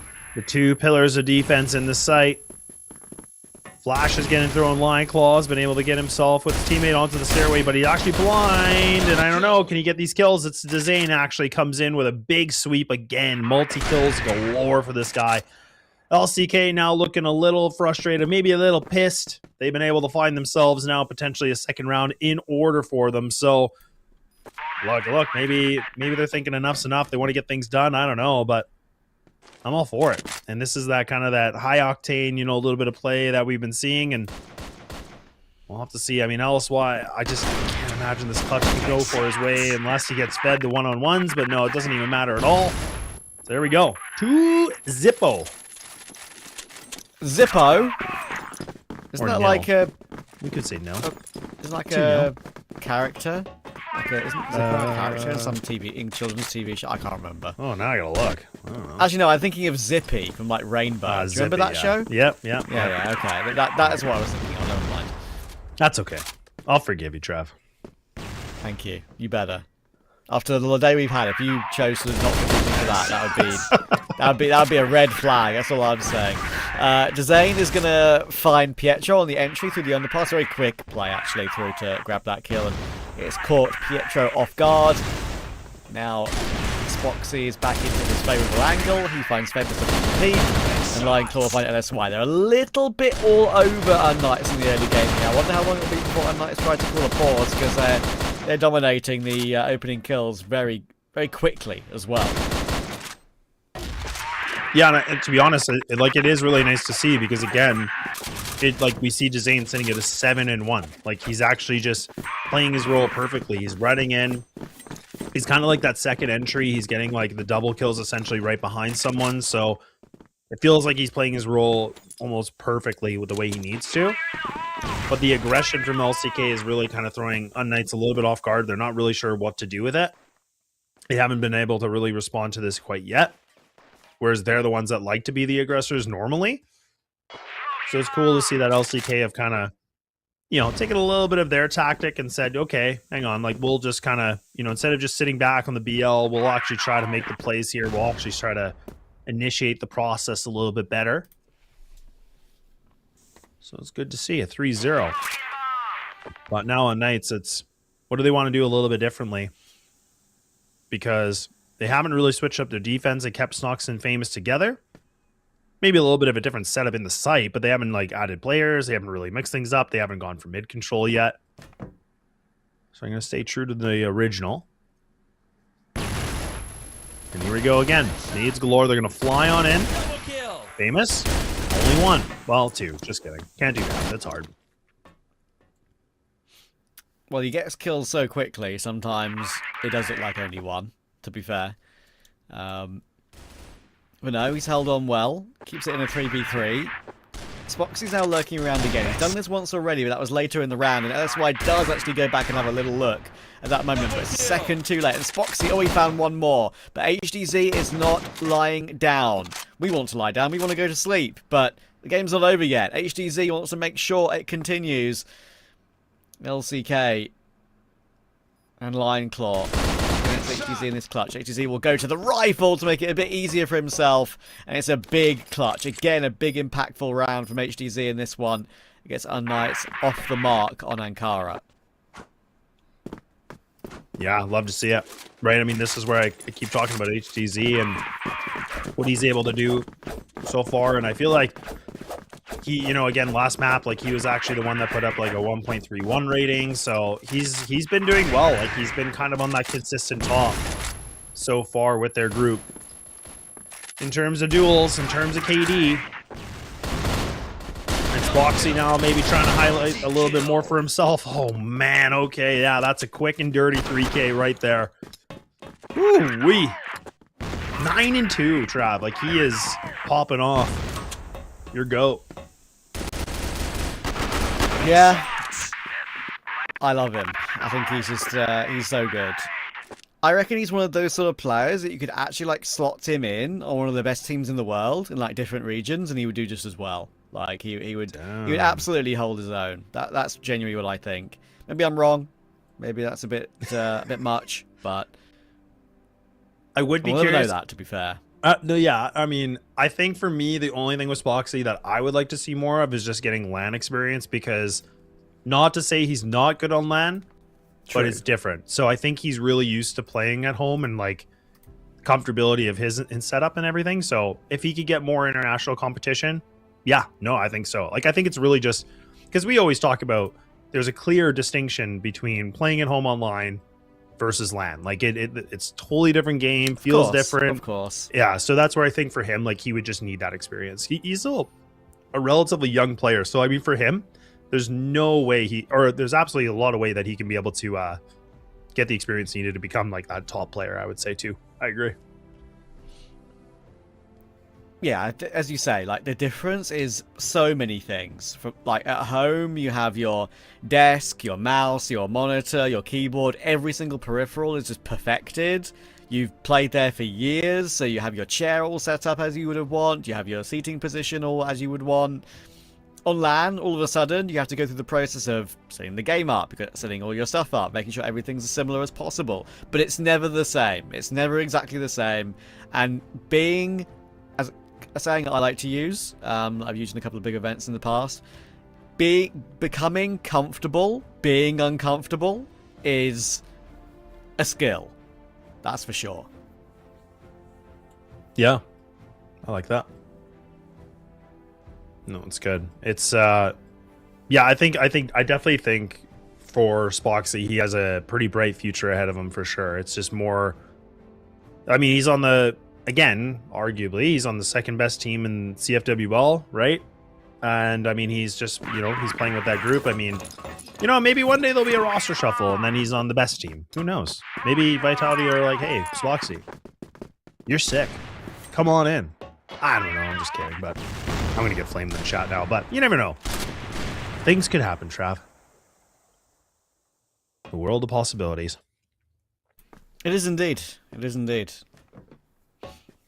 I'm so glad the world of possibilities has led to me meeting you at least once. That is true. It was a good time. Double kill. Down in America. Pressure. Yeah, this is good. I was kind of waiting for this, to be honest. Like when unKnights were gonna, you know, put up the laces and go for a nice aiming hit like this, because I knew it was coming. Like you do this on the GR side, you have to do it. But it was really good execution on it. Look at the kill feed, like how, or on the mini map, I should say, like where the X's are. Like they were able to just find those duels in a really nice little bit of a triangle too. So.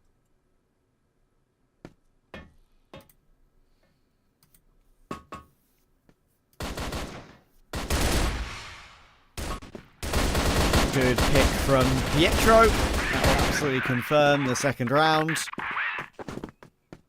The Knights back in a little bit here with their second.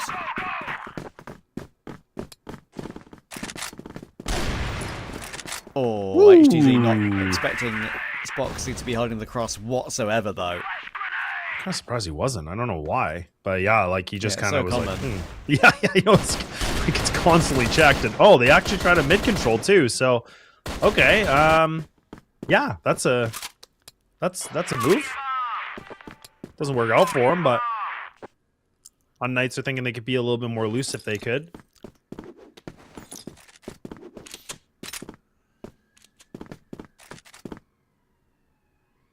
LCK in good position though. All 5 players alive. Take this as a brute force. Famous. No chance. I mean, he had so much utility against him. He's blind. Pietro. Yeah, that's a lot to ask out of him, right? Like, I mean, he had to check on his right. He had to check behind him. He had to check in front of him. Like, it was just never going to work out for him. Nice response back from LCK, though. Honestly, being able to go a little bit more rampant on this one.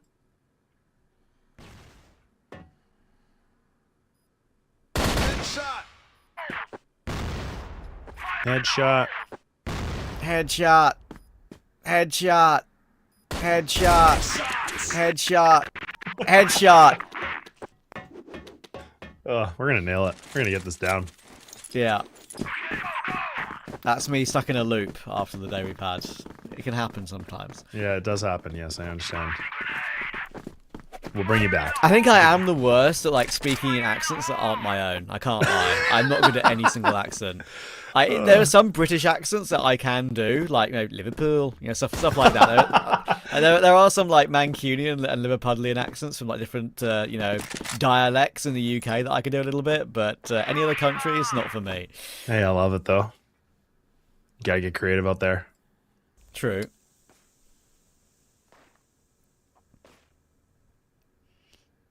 Always wanted to do Australia with Jordan, but I didn't know if it was appropriate with him, so I wasn't sure yet. Maybe one day. Yeah, fair. I mean, you always have to get the pass. So. Yeah, I feel like he'd say, that doesn't even sound right at all. And I'd be like, come on, Jordan, just a little bit.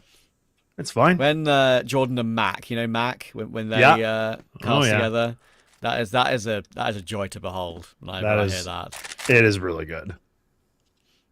The Aussie dialects are just too good, man. Like they can say the rudest words in history, and it's always funny. Yeah, it's probably one of my favorite accents, to be honest. For sure. What's for sure, Pietro? You gonna get the swing and go for it? Yup. Oh, that's quick. That sucks for Pietro.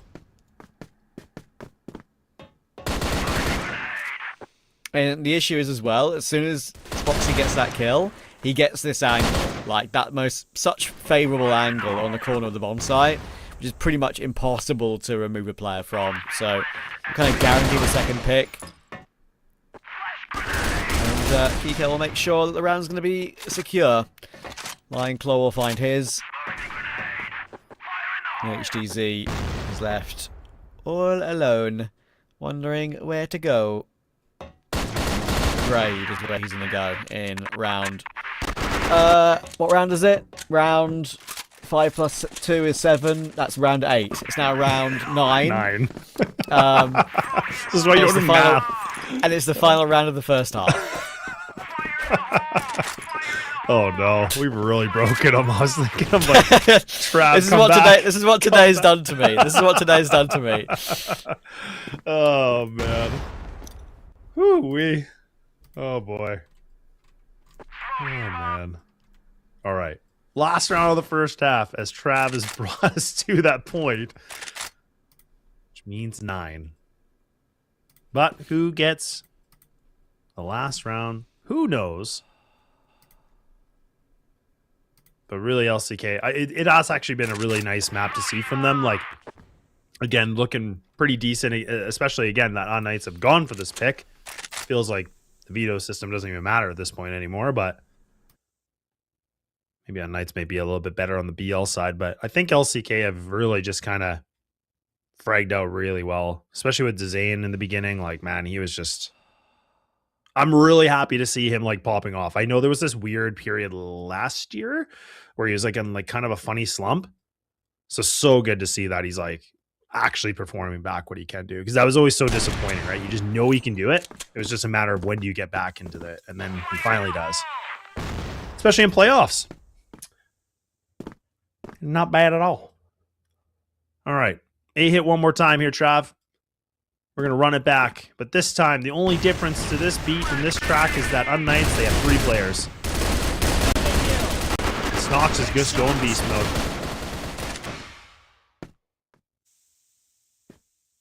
And Flex might just be by himself. Not going to find much, and there we go. Famous to put the nail to the coffin. A 6-3, which means 9, which means first half is now done and over with. Boom. And it feels like they're a little bit up against it. It really does. Even though it's, you know, it's not the most dominating half in the world, there have been better.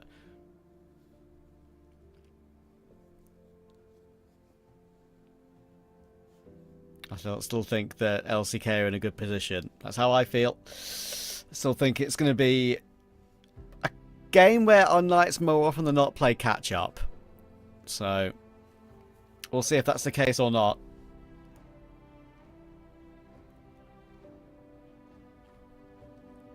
How far into the night are we going to go to get this game figured out? Reminder, of course, earlier on today, crazy game between Nemesis and Vitality when all the maps, all the time, all the rounds, Vitality did fall foul of a poor result. They have not looked as clean in playoffs. And because of that, they're going to be in the lower bracket final, Vitality. Nemesis are in the grand final. unKnights and LCK are now battling for the right to play Vitality and for a chance to still get through to that main event grand final in this particular stage of the tournament. Before we start thinking about the next phase of the season coming up in about a month and a half.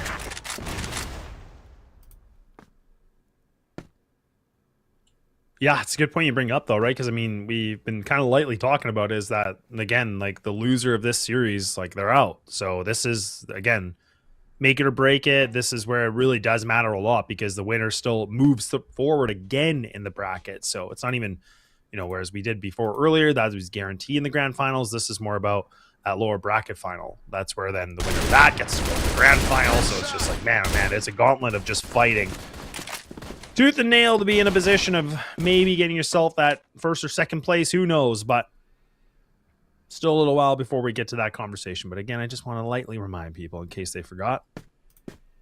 Just like that, Trav forgot that it was, you know, 6 + 2 is 8, meaning that we were going to 9. So I'm just doing gentle reminders here late in the day. But I'm not holding it against you. Not holding it against you. I'm, you know. No, friendly. no, I know you're not. You've never been unfriendly in your whole life, I reckon. So, Don't think so. I wouldn't expect anything less. C4 is on the B-bomb site. It's going to be planted here for Snox, and he'll get himself some damage. But Pietro has gone in for more, and actually the nade comes flying in from Dezane. Gets the post-death trade on Snox. But now Lion Claws is very difficult. He's got to lure LSY into the open. He's very low HP. He's trying to play a little bit of the mind games here because obviously the bomb plant's in a weird position for LSY, but should he catch him in transition? Maybe that'll be enough. Will the nade touch him? Oh, it doesn't! It doesn't touch him! I can't believe it. LSY, that's so unfortunate. If that was maybe 2 pixels further on, beyond the box, I reckon that kills Lion Claw. I think so. Another ninja. Another True. ninja. It counts, technically. It does count. All right. Could be enough. Spoxy's still alive. Flex takes his life out of this one, though. Famous gets the IGL down. Now LCK, wow, they have just retreated this game plan entirely. So, resetting up 3 players towards A. You just leave Spoxy wounded here, kind of in the outskirts of GR spawn. And unKnights, do you really want to still commit to this game plan? I think that was a bit of a misthrow, but good nades getting thrown, but not going to really find anything. They haven't really left this, which is kind of weird. Like it's almost like they are going to commit to this though, but they're still making a ton of noise. Like they're not doing anything to pull them away. They're just bringing them in more to this site. Oh, they are going to go. All right. Oh, well, when Famous hits shots like that, I guess you can just go on in. Okay. Lorca Pietro gets it done very last second, so works out.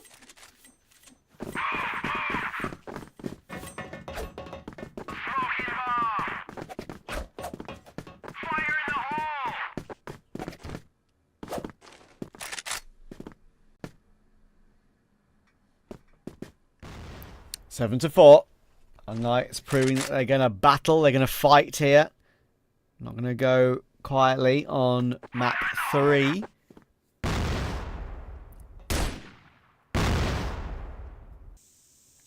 Decent nade. Yeah, HTZ look very low as well. With Snox being tagged up. Nades over the top to have a look. But nothing really serious being moved here around the map for LCK and unKnights just yet. Gonna set up around that A-bomb site there, just holding their utility, drawing it ready as soon as any play indicates that it could be coming through.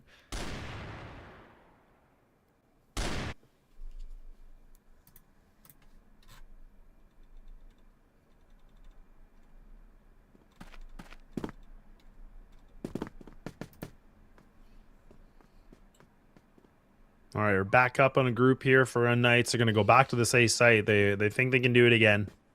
3 players from LCK ready. Flex gets caught, and he's just moving away. And look at that, unKnights putting some magnificent gun work into play. Don't even lose a body. Barely take any damage, and they get themselves in the site. And now Lion Claw with a big flank is probably going to go down. HGZ makes a good connection with the scope. And Spoxy. Goat left out here in the wilderness. This is not good because now, I mean, they're going to be able to tame them, and they do. So unKnights bounce back 2 in a row, so 7 to 5. And LCK looking like they're hitting a bit of a plateau here. They're not really being able to move forward. They can't really go up. This seems like it's slowly starting to lean down. And don't forget one of the things we were talking about earlier with Vitality, and actually LCK's gameplay in previous matches in the playoffs, right? Is they were playing very stock solid. They weren't willing to go for anything like as a sort of buddy system aggression. And and it was way too predictable, especially on the GR side, right? Which is kind of weird when you think you're playing from sites, playing anchor positions is usually enough for players as talented as this. Sometimes it is, but that is what can happen. You get pre-fired like HTZ just did to Spoxy, and again, you're playing catch-up in the round. Flex feels like he has to make a move, and I don't blame him, but there you go. Punished for it. So, example there, just one pick-off, forces an aggression, doesn't work well either, and LCK, at the moment, as I was describing just now, are too predictable.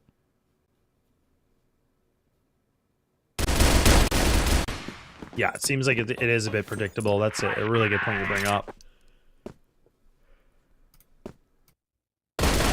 They really haven't done anything creative. They just kind of, again, that's what I was saying, going on the downward slope here, because it feels like unKnights have actually really mixed up the strategy, and they've kind of just, you know, found a different way in this game. And good double kill from Pietro. And I think that's going to be a tactical from LCK. Yeah, it looks like it's going to be called now. So, and this is kind of the thing, right? Like, this is where all back into the same conversation throughout the entire season, not even just playoffs, is that this is where LCK have shown us their prominent performance, like their strong performance, but then we get these really strange like dips in performance where it just, again, they look so disconnected, like nothing's working, and then leads turn into like a one-round affair, or like they lose the lead. So this is what I was kind of saying, and again, my prediction of unKnights, because of just, again, as much as I love LCK and the players, it's just a lot more inconsistent than I'm used to from seeing what they've been able to do. But that's still the same note for Vitality as well, right? Like, I mean, I think both top two teams have really struggled to maintain, like, you know, dominant form.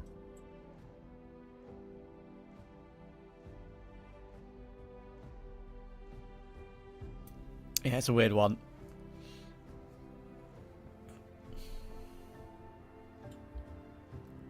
There was definitely one point looking at Lineclaw on the camera where I actually legitimately thought he was sleeping. He had his head down, and I was like, "Oh, yeah." It was who was it? It was is it the German player? I've forgotten his name. The guy who was ill on one of the game weeks before, and had his he was really struggling for like a game day. Volt will know. It was a trivia question. Wasn't it a trivia question? Yeah, and I think it was a trivia question. I think it was one of the only ones I got right. I'm pretty sure. I think I YOLO'd that so hard. I'm like, I don't know, was it awesome? I'm pretty sure it was awesome. Yeah, I think he played through a match being super sick. He did.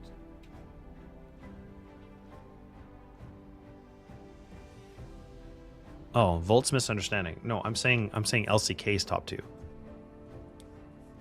Yeah, come on, Volt. Yeah, how dare you, Volt? He's misquoting me in the production chat. What is happening here? Not acceptable. Not acceptable after over 9 hours of broadcast. You can't get anything wrong. How dare you, Volt? How dare you accuse me of that? You're banned from getting things wrong. If you get things wrong, you are eliminated from contention. Oh, man. They're doing it again? Okay. They are, you know. Why not? They're running it back. Kiko on the site. How many can he get? One. The Zane holds on, but only one himself. That leaves Kiko incredibly exposed. Nothing he can do. And of course, more often than not, if you do have a proper split, having a couple of players go left, a couple of players go right, you will expose the site defense and trade your way in. So 3v3. Good nade on Flex. Bomb not yet planted. Plant down. Good old Snox. Finds himself a nice good couple openers. 2 to be exact. No problem, I can count. Flash getting thrown. Actually, a little bit of a miss flash, I think, here from these guys. And it just leaves Lineclaw by himself. And good spam, though. So the M14s are starting to do a little bit of work. And now HTZ, oh boy. He's got to burn some time now in the vent. The vent play has not been great here in this map in the first series, but maybe it could here and now with 10 seconds remaining. Flex has to get moving. A little bit of a fake defuse. HDZ, does he bite on it? Yes, he does. Oh, Flex, that is absolutely nasty with a one-tap with just under a second to spare on the defuse. And they get away with an unbelievable defuse at the last second, or under a second, I should say. There is the possibility of how good LCK can look sometimes, and how like they're so clutching when it matters. It's not only Spoxy who can do it, it's Flex as well. Now 8-6 the lead, getting ever close to the possibility of taking a 2-1 lead in this one. And that's why caught off guard with utility drawn, immediate start to the following round. And now at 8-6. And now it's got to play catch up. Yeah, well, that's helpful. Spoxy did not hear him around the corner whatsoever. That was a very quick trade attempt, and yeah, Claw will not be letting Pietro get away on that one, but he will go down the trade. They had overtaken the site in the meantime as that fight was going on. So, Flex, what's his timing like? Smoked, flashed off. He has no idea what's going on, obviously, as you can see. Fully blind, just having to look away from the site, but a crazy shot on stocks. Really nicely done. Famous, though, continues to battle back bit by bit. The trades are thick and fast. We're in a 2v2 now. Will it be a 1v1 to make it feel apt? It won't. Famous is going to hold on, and unKnights will stay within 1.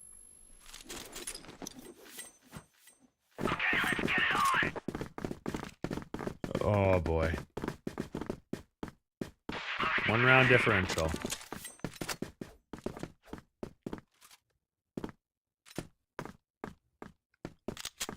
And actually LCK have actually put a lot of pressure on Hotel, so not going to stack the A site this time. They're going to mix things up. They're thinking surely not the 4th time around that unKnights is going to go back to an A hit.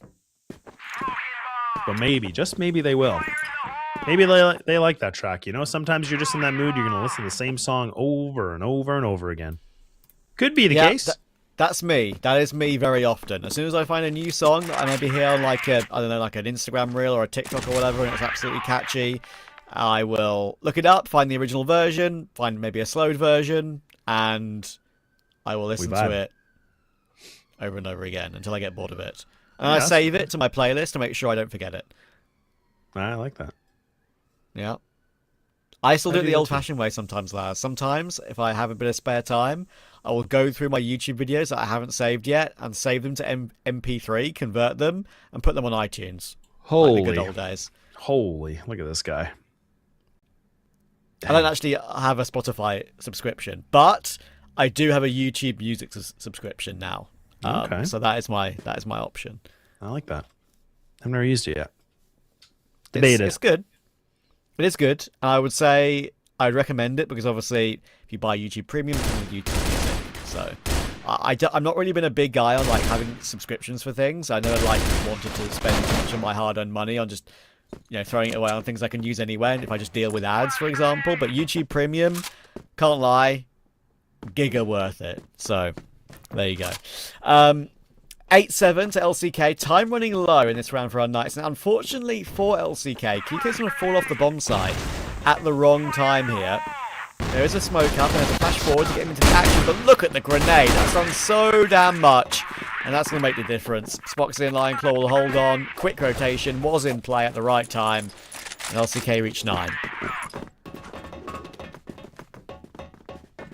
All right, that point. 2-way for unKnights, maybe. Or maybe LCK close it out. Be the best scoreline we've seen. 10-7. We haven't had that yet. Been 10-8 so far. History in the making. Could be. Not looking good. Oh, maybe Flex. Oh, maybe Flex. Oh, maybe Flex. Okay, yeah, a little bit of a labored spray, but who cares? When you land a double kill like that, we'll take it any day of the week. Oh boy. Well, seems like they took a little bit of a repeat, like that said on that song. Maybe this will be the slower version, or the faster version, I should say now, of that one song that we keep hearing. And they're going to go to A. They're going to get this plant. LCK, though. 2.5 men alive for the retake.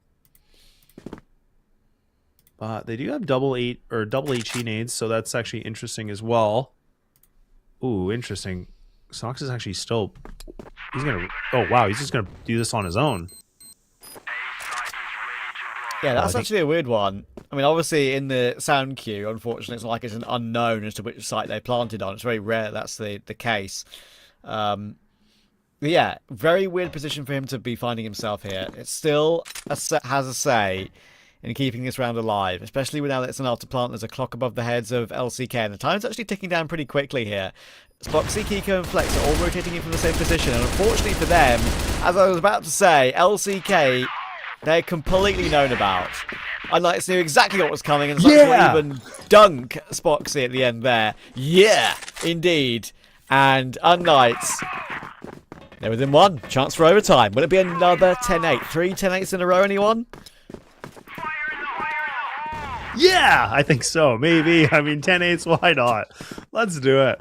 I'm all for it. Oh, man. Oh, boy, Trav. I mean, I'm hoping that's the case, because I overtime really means more time. Yeah, I'm with you. I support your message. I support your cause here. Let's see. Already some damage done to Dezane and Lionclaw. Good maneuvering from unKnights in that previous round. I've got to give them the credit they deserve for that. I mean, yeah, as soon as they realised LCK were all rotating in and retaking from the same position, that setup they had was always going to be too strong to let LCK in.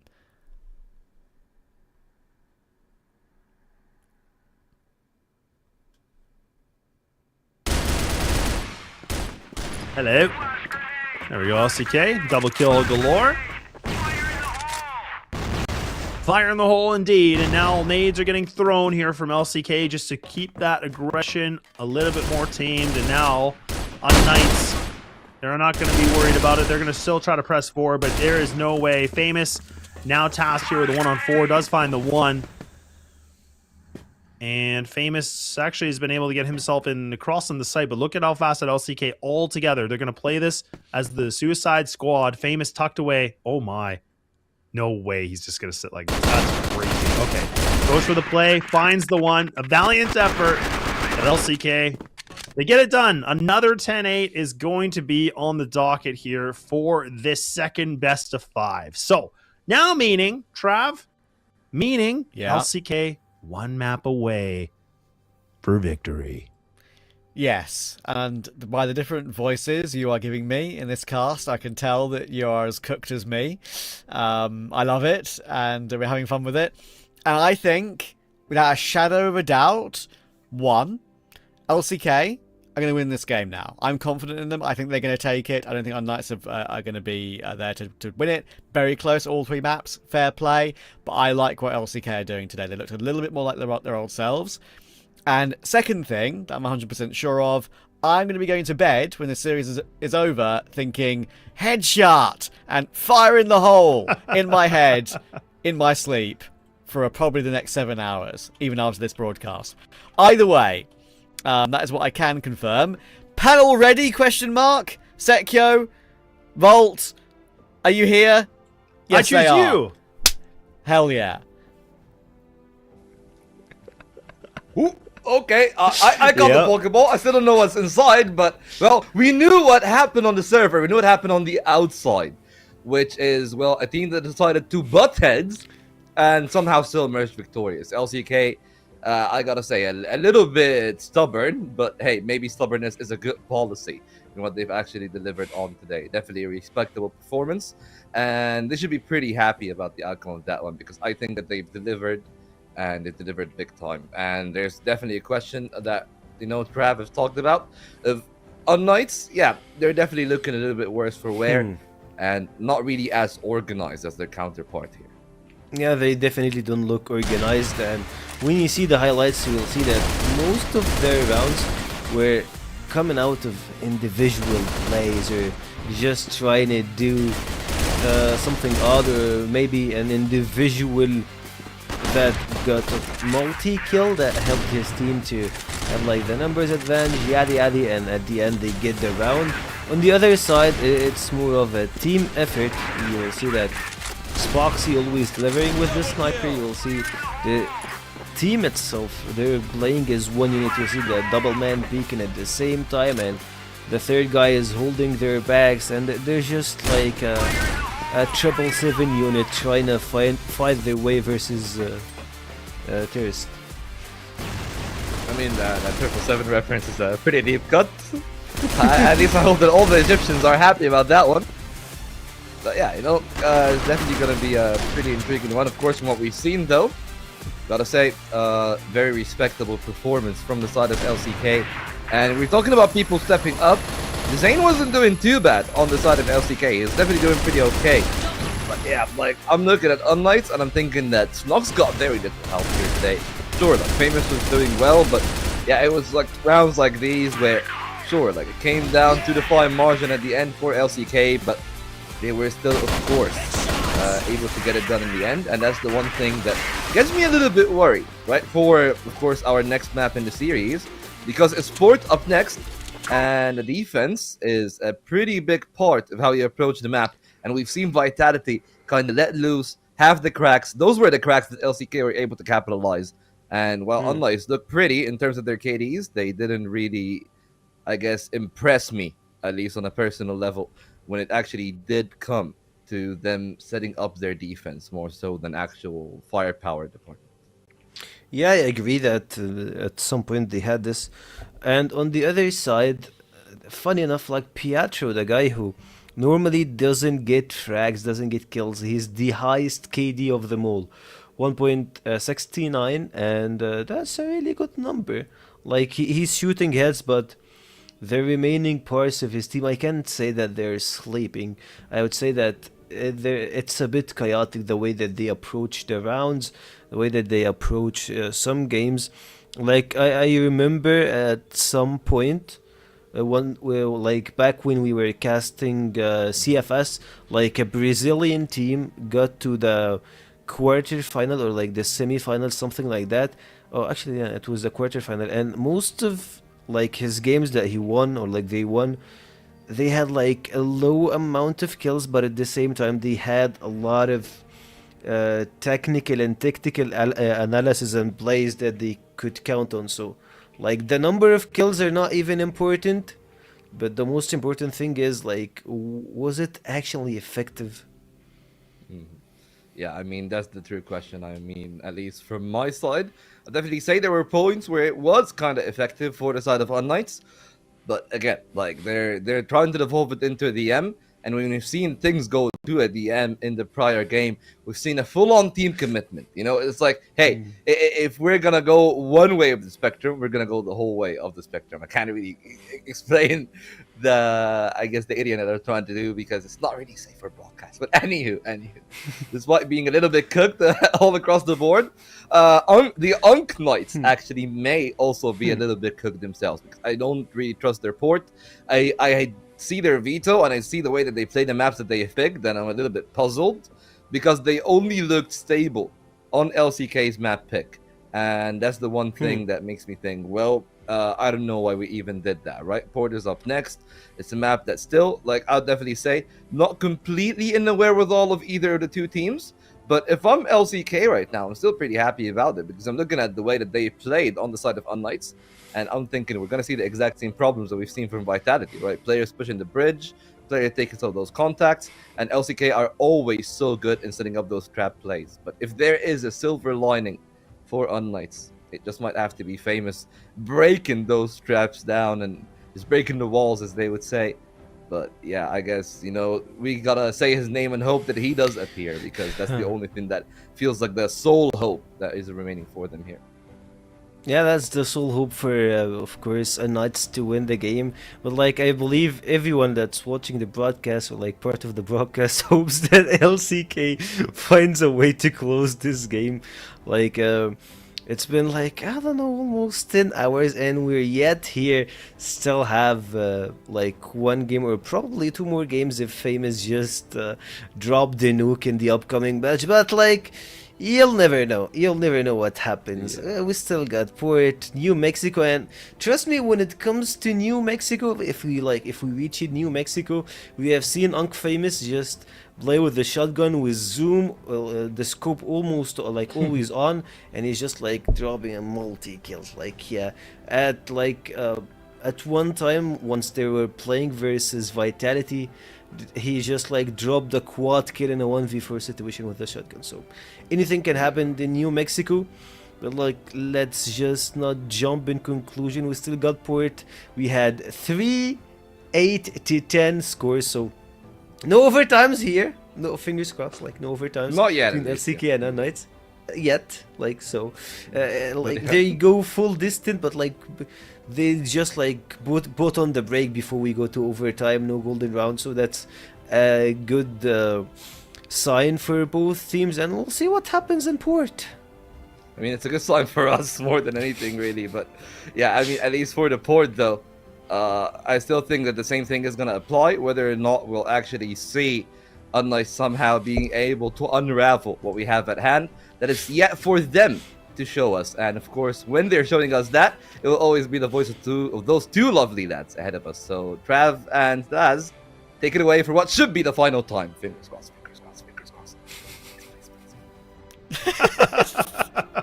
I've never seen more, ardent LCK fans on the desk, I think, maybe than today. I mean, I've even got LSY, my man in chat, saying, it's gotta be this time, bro. It's gotta be this time. Maybe this is finally the opportunity I don't get to do a full 5 mapper and it's actually more like a 3-1 or whatever. But, yeah. I don't know. I just think there's something that's in the water today that just makes me think this is like map 5 golden round or some shit. Like there has to be something else that's going to just completely ruin our day. And I'll tell you what, not ruin our day, because we're in a second day. It is just hit midnight for me. That means we're now into Monday the 4th of May. It is 0000, and that's about how much energy I have right now as well. Yeah, it's going to be May, right? So we're going to game, though, so that doesn't matter. So we'll see if it's a golden round. We'll see what it means. I'm going to hope that your prediction is wrong. I'm going to hope that it's just a massive, massive sweep here. I don't wish that on anybody, but this circumstance, maybe so. We'll see. I mean, I guess the desk was talking about maybe they're a little bit cooked. Maybe that unKnights are they're getting a little tired, right? Unk is in the name. I get it. I'm with you, too. But maybe not. Valid.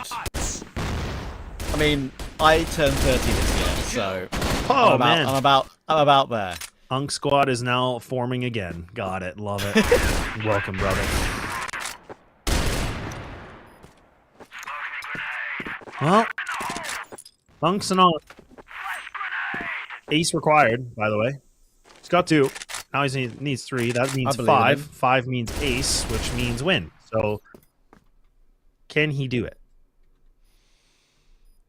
Don't know. Not looking good.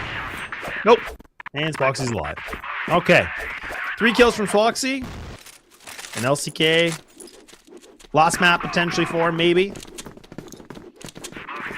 And I think, if I'm not mistaken, the guys were talking about, yeah, both these teams only played this map twice, so kind of interesting, actually. I feel like LCK used to play this all the time, but they kind of really changed their map pool a little bit this season for some reason. I feel like they were pretty decent on port. Back in my day, you know? Back in my day, when I were a lad, When I was a wee lad. when I was a wee lad going around the park, and everyone was in short trousers. That is a term, by the way. That is a saying, I think.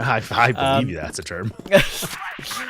Famous is going to lock in for 1, but it's only the 1 for him in this round to start off the map. Port, obviously, technically it's LCK's pick, but obviously it being BO5, doesn't really matter who picks what really at this stage.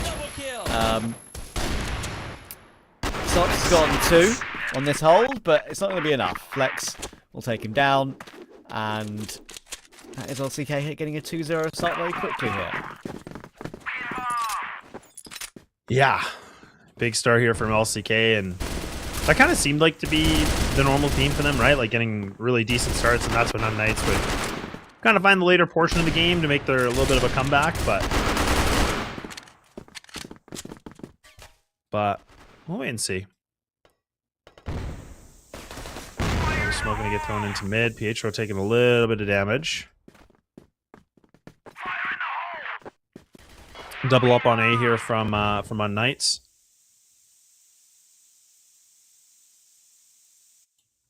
LSY, actually, that's going to be the first point onto this fight. It's one versus 5. Oh wow! Oh, he's just gonna hold W. What? Okay, that's one way to hold it. Snock's able to help him out too. Got his back. And LCK might not be able to find a third. Oh, peeking with the numbers high. I guess it depends how well Famous traded instantly, but that one's acceptable, I guess. We'll allow it, Trav. I don't like it, but it works. I don't like it, but look, whatever you don't like, I don't like, and whenever I like, you seem to like, and that means we like each other. So, there you go. There you go. Simple math, really.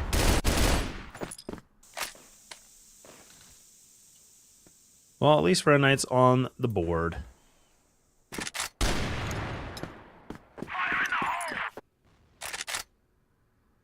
And we saw them throw a lot of utility here onto HTZ before. They might even try that again. Got one on the catwalk. Everybody long. HTZ now. We gotta hit this. Gotta hit this. Okay, there we go. Redemption.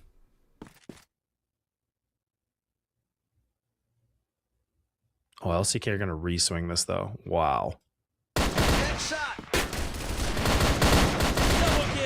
Well, they're confident with it, and when you got Famous on the team, that is why.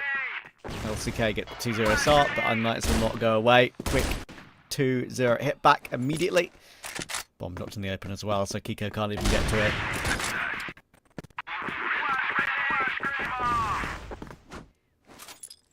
Will not go quietly. LSY, thinking about his studies tomorrow morning, he's got a game to win.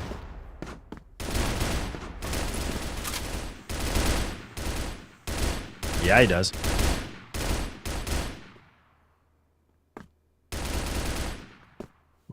Famous. Yeah, I kind of went a little bit too much on that bargain. He was trying to see if he can be able to find himself a deal, getting a free push like that. Ain't happening. It's a good opener. Ooh, Spoxy. Really nice shot on the HDZ. Okay, they're finding some good kills. So now it'll be Pietro. Oh gosh, Pietro. Oh man, I don't know how he's alive. I'm very lucky. He's like a cat. A couple lives on him. I don't think it's very much longer here. Nope. And now it just seems like LCK. Right down to business. Kiko finds himself, I think, a double to finish it off. Not too shabby. Yeah, it's a good bounce back.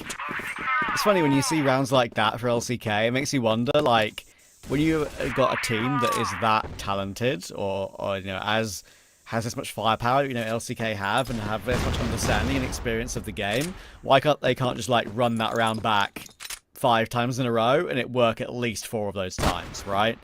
But look, teams adjust, different utility gets thrown. It's easy for us to say. Can't become too predictable, obviously. But of course, if LCK are able to get, what, 1 more round in this first half? Sure, if they're 4-2 in front, they'll be a little bit disappointed they don't get more. But I would say on a map like Port, they'll be pretty happy with that going into their GR side.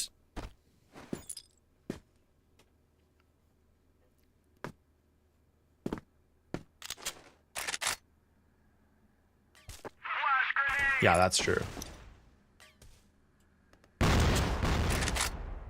All right, HDZ. I was thinking maybe he was going to get another test. Instead, he gets a freebie. Outduel Spoxy. Now, who else can he outduel? LCK not going to mess around. They still have a minute. They could actually pull back if they want, but they decide to go for this anyways. HDZ. Ooh, man, you got to tuck that tail. Okay. Ooh, man, again, dangerous waters. Those are some white caps. He's riding them. And he's still on surfing. He's still looking for a little bit more. LCK, though, look like they might want to do something else. They don't like this spot. Now they're just going to hightail it towards B. You still have Snox. You still have LSY here ready to go. There's some utility available, but it's limited right now from LCK, so they might need to just take this try. And they do. They think they can run and gun it. Not looking like it. Oh, man. Flash grenade. Multi-kill. Headshot. I've never heard you act. It's so funny. I never heard you act like this in like regular. I can tell you're just so far gone. You're being like the utmost professional because I know you are, but like I can tell you're so far gone, and it's so funny to me. Just started saying like, "Flash, brat, flash out, flash grenade." That's what happens when you get 2 best of 5. That's just what happens to you, I think. You know. They've tested me. They've tested me. So, listen, if I want to say this right now. If by any chance there is a Smilegate or Crossfire executive that rewatches this broadcast and gets to this point and hears us right now, please, for the love of all that is holy, never make us do 2 BO5s in one day ever again. Thank you and good night. A message by Trav. Yeah. Wise words. Like Trav always likes to impart his wisdom. I know. It is true. Look, I've been trying very hard over the course of my work in this Crossfire broadcast to assist things and try and make things better. I think we've done a great job. And shout out to production for listening to us and our advice over the course of the times we need things changed or whatever. There are many more things that I think like are out of their hands that can be changed to make this a more enjoyable experience for everyone. And hopefully one day, when I come to power, I will do something about it, i.e. delete the game. I'm kidding. HTZ and Famous are going to push forward to the front of the site, and then we'll manage to get a couple of kills to hold off LCK at range. That's you can do a good job at it as well. Zane is the last one up, and probably not much he can do anymore. Actually, a really nice dunk with the HE though. But unfortunately, the issue is there are 2 players swinging, and when that's the case, you're never going to get more than one. So, Pietro will hold on, and just like that, LCK from a leader behind again. This is what I mean. Like, it's funny because LCK are just like, they get these like decent leads, and then all of a sudden, it's just like wall, and they hit it. Like, they just like can't get past anything, right? And then unKnights just climb right back into the game. Like, if I'm not mistaken, I think it was like 2-0 at one point. We saw the 1 round, they get the 3rd, and now unKnights have been able to, claw back in like a couple rounds in a row here. So it's so strange. It's almost like the stamina is kind of representing me. It's just low here. Like, it's questionable. But that's okay. But I totally get it. I totally get it. Yeah. Yeah. And I don't want to take that away from unKnights too, right? Like, I mean, if Trav, if they go to the distance in this, that like, let's just think about the playoff bracket. That means that they have done 2.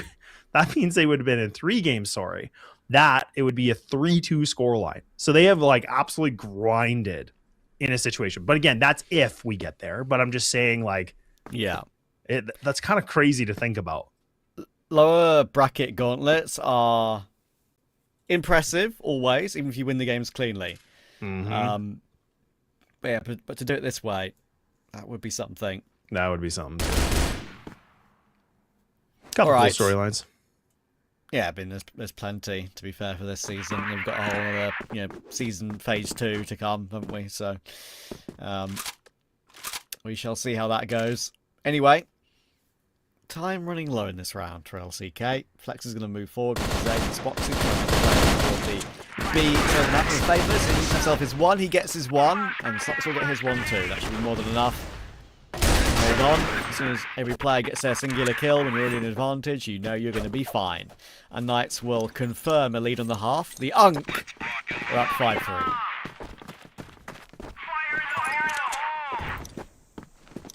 Last round of the first half.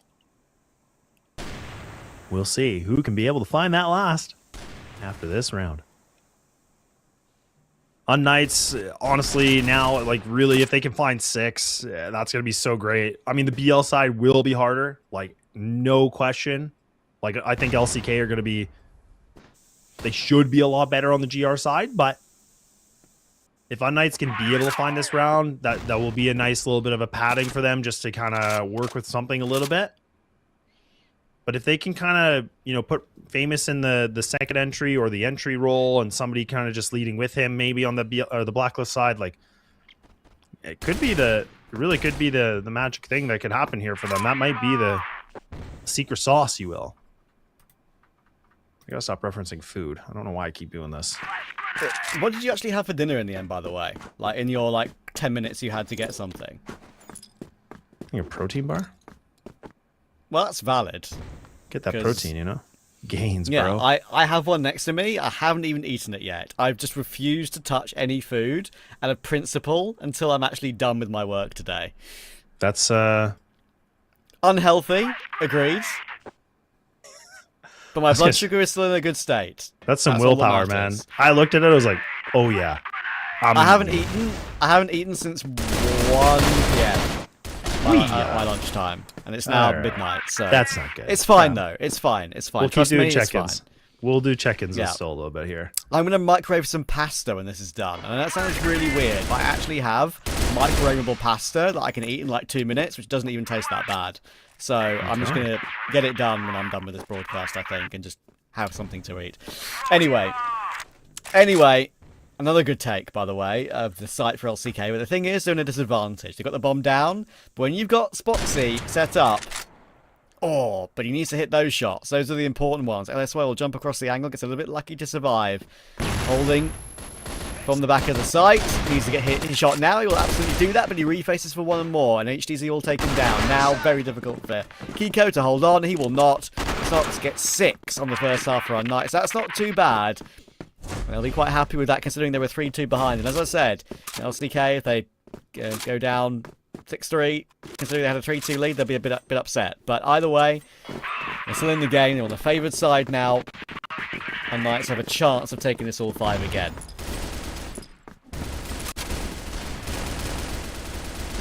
Could be.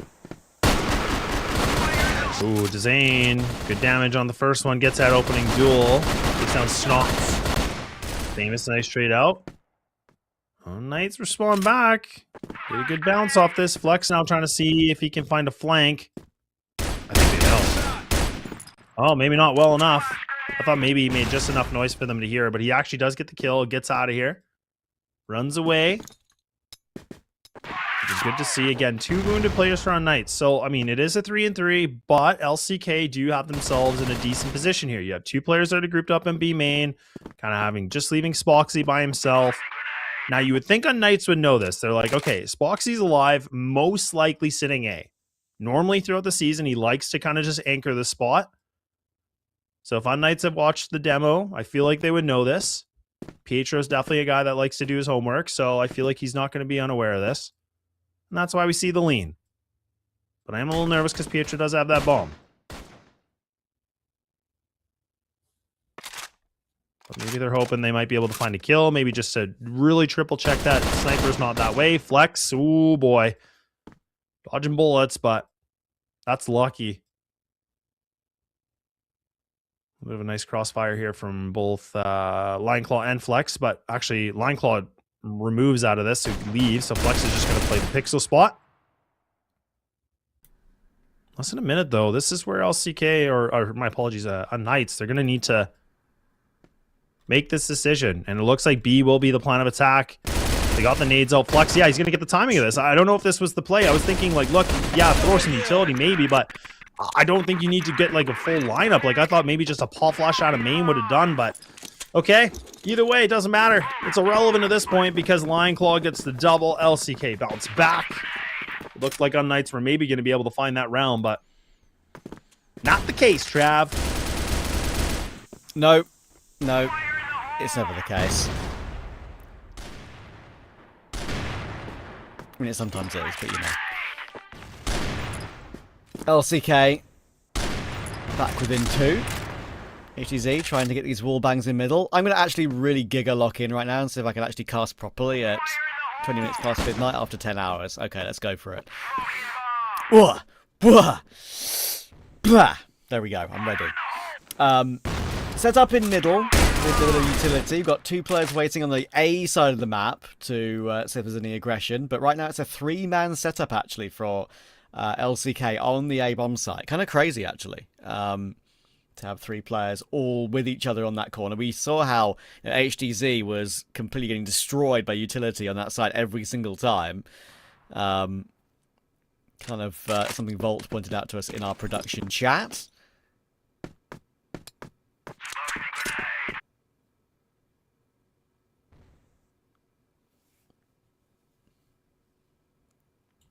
It was a very interesting setup from LCK, though, right? Like, all 3 players on tower like this?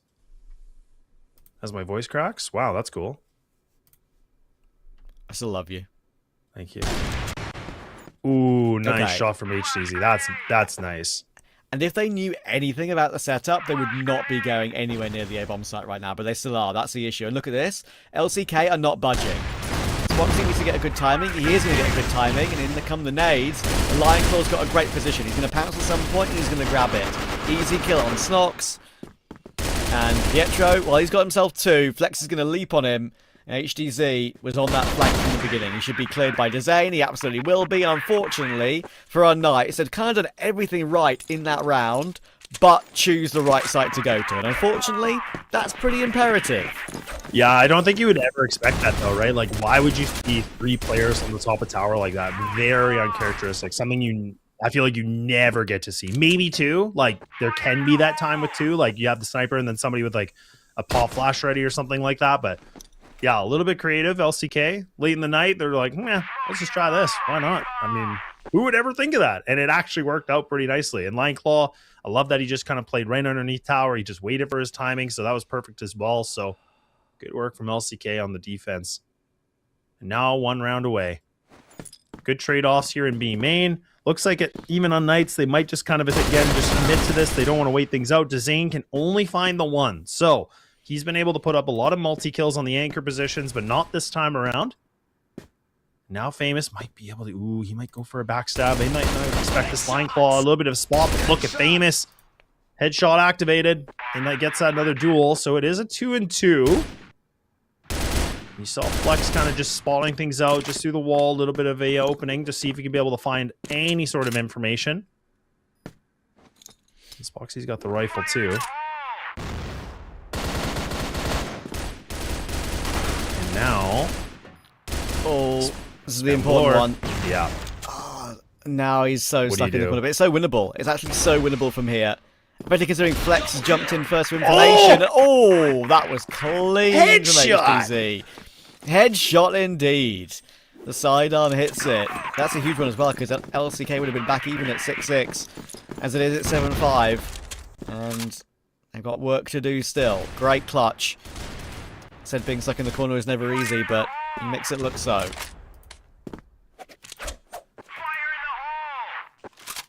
Wow, that was so nice from HTZ. That actually was really sick. And like you said, it was super winnable. I was thinking the same thing. I'm like, you know what? Honestly, like, whether he decides to commit to that spot or not, or if he actually swings out, like, I was thinking time was going to be really, really low. But man, oh man, HTZ, 12-7 right now. He's actually tied with Snox.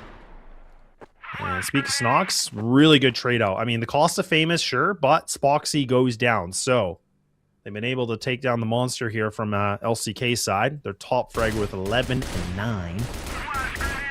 And now we'll have to see the rifles start to do some lullaby. If they can hear from LCK. Unless Lion Claw. Unless... He's being a bit cheeky with it. I do like that sort of play, right? If you have the opportunity and option to do that, to immediately switch to a different weapon, obviously sniper to rifle, I think it's the right thing to do. Can give you options. Of course, you can't overthink it, but these players won't be overthinking too much. Flex goes on a little bit of a foray for intel. He gets a bit of it, and unlike many previous occasions for Flex in this particular playoff, he's managed to keep himself alive in doing so.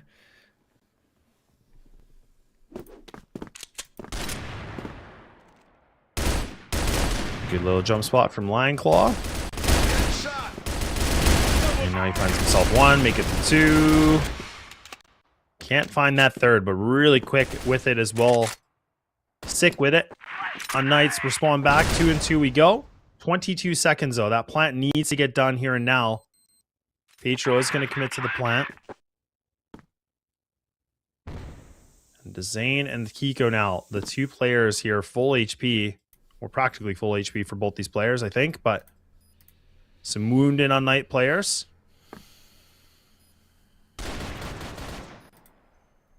He's easy spotted, but they don't know where Pietro is. He might try to slip away. He might try to slip under. Oh, this could be big. They're not going to expect this. Why would he?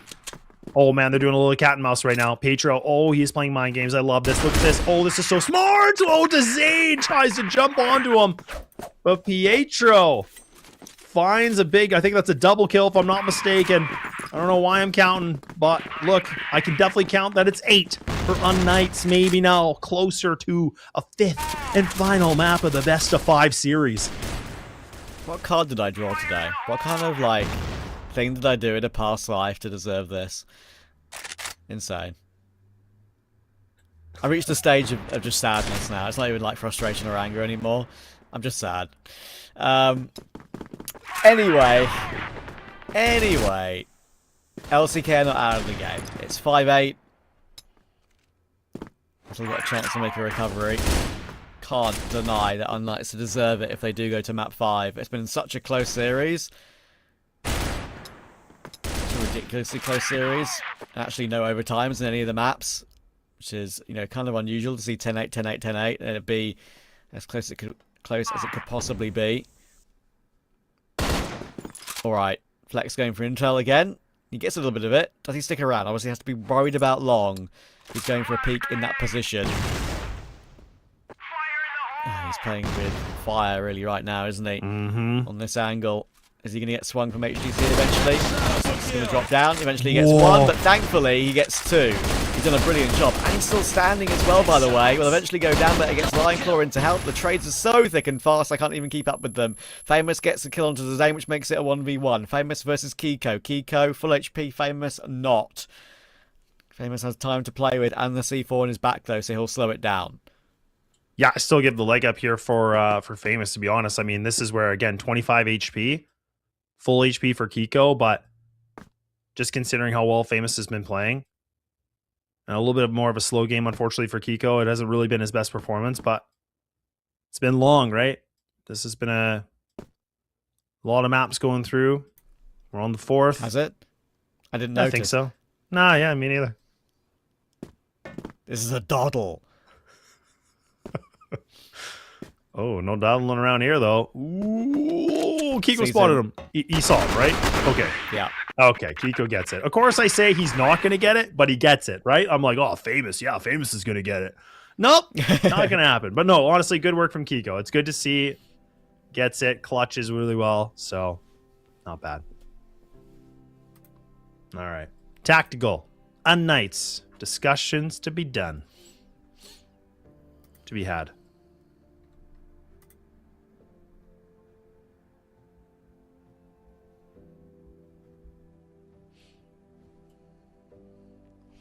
Yeah, let's call the timeout, guys. Let's call the timeout and waste another 1 minute 30 off of our lives when SY needs to go and do his studies tomorrow morning and we all need to go to bed. I'm kidding. They're professionals. They have to do it.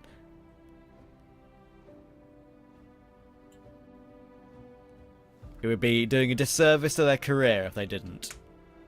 I mean, it'd just be like, you know, we were, you know, like Sekio and Volt were definitely talking a lot about like points and how it could all pan out. And again, like, you know, this is hard to talk about because we don't know the end result, but it's like, if unKnights found themselves in this position where, let's say they win the series, let's say they win this map, they win the series, then okay, you get to move on the bracket, you get to now go against Vitality, which is, you know, not great, but I mean, it went 5 maps as well. But I mean, if they could be in a conversation getting like, if they win that or something like that, you could think about their points. Like they could be a team that could be at like international competition, right? Like maybe like the amount of points they could get to go to like EWC and stuff. Like I think I'd have to get someone else smarter than me right now to really calculate that, but that'd be kind of cool actually. This would be one of my favorite teams to see at LAN, just because I think there's like so much cool personality on this team, to be honest. Yeah. Talk about unKnights, right? Like yes. Yeah. That's the main thing for me as well, because like very, very obviously, considering how damn good Famous is, on high ping, he will and has farmed at nearly every LAN he's played, right? I mean, what was the previous LAN he played at? Like, was it CFS or was it EWC? I can't remember. But either whichever one it was, he was like top rated, top headshots. It's like he's been in this season of CFWL, right? So sure, maybe he didn't play as many games, I think total, if I understand correctly. But yeah, his stats were still ridiculous, which is crazy when he's been playing the game for this long. It's still just this damn good. I mean, we talk about it all the time. We're a broken record when we talk about how good Nemesis is. But yeah, he's stunning. He's truly stunning, and the GOAT. There's a reason why people call him the GOAT from this sort of region in general. I mean, there are some players with more achievements, maybe more trophies, because they've been part of like full teams which are dominant. But when it comes to one individual player, Famous is the man. Yeah, and it was funny too, because I was thinking about a lot about before the season full in its entirety had started this year. I was like, look, like if Famous actually left Swamp, I was actually really curious where he was going to go. I was like, there's a world where Vitality, very unlikely, just because again they were so dominant. Why would you change something that was so good? But I was thinking like maybe, like I definitely thought there was a conversation of LCK maybe, just because I felt like Raffin probably was a little bit on that chopping block of like he was going to get moved. I didn't know who they were going to pick up. Well, I was like, man, Famous could have been an option. Low key, they've won today kind of without him. So your point has been made. Okay. Straight to it. Like he played a map. He played a map and a half. Didn't do much in the map he played when he came back, really, I have to say. And Big Comics was a GOAT. He really was the GOAT in that game. Like he's the one who closed it out. I think Dipsy was so complimentary of him in the interview afterwards. I did appreciate that a lot, actually, that Dipsy was shouting out everybody and like even like saying Big Comics, like, look, man, like we trust him. We're happy with him. It was great. And I was like, oh, that's awesome. Like he was just like full praise for his teammates and his coach, which you love to see, right? Yeah, absolutely. Yeah, because he could have easily been like, I'm sick, I'm the best, I outfragged everyone, but he's like, no, like our team's sick. Yeah, he did a really good interview there. Shout out to him for that. And obviously also like talking up his own team in general, saying, look, like we're great. Vitality shouldn't be considered the Giga favourites every single time. Like we think we're even with them. So fair play. And fair play to LCK in this round. They haven't taken a lick of damage. I think only caught like a shave of a bullet there. Not a single bit of advanced success for unKnights as they push toward the site, and LCK pick them off one by one. 8-7 is the gap.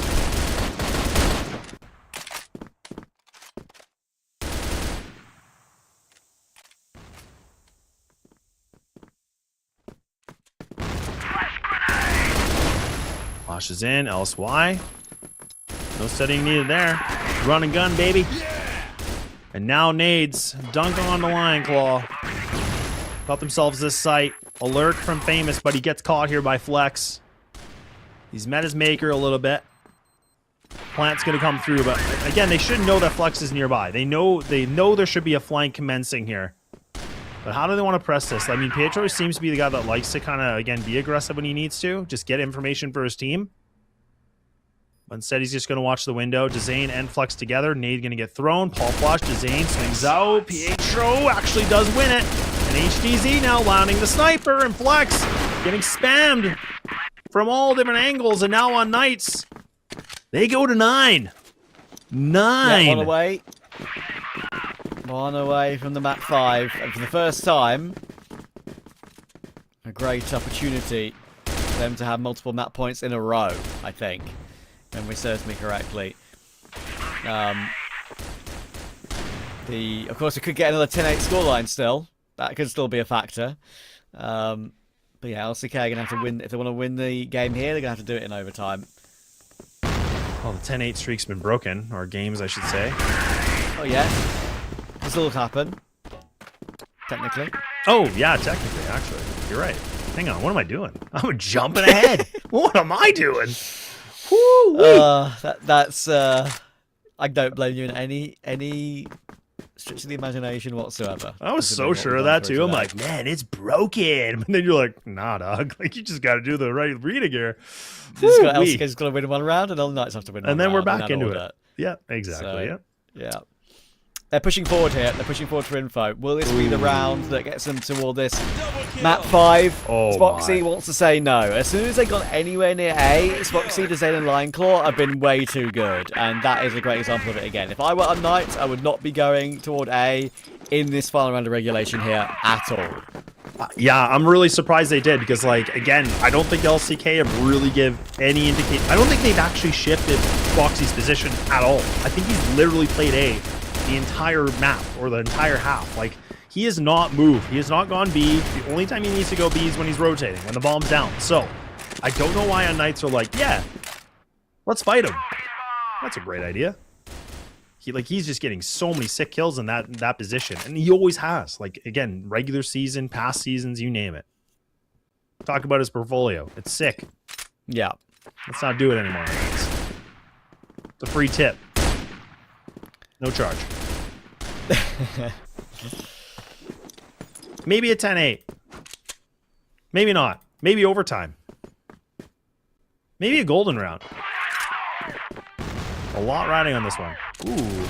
Nades didn't do as much damage as I thought they do, but does something.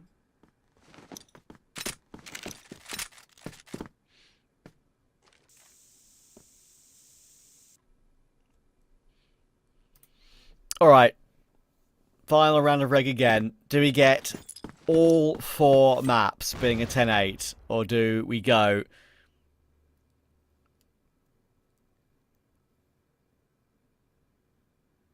into a map 5, into an overtime? What is the call? What is the decision?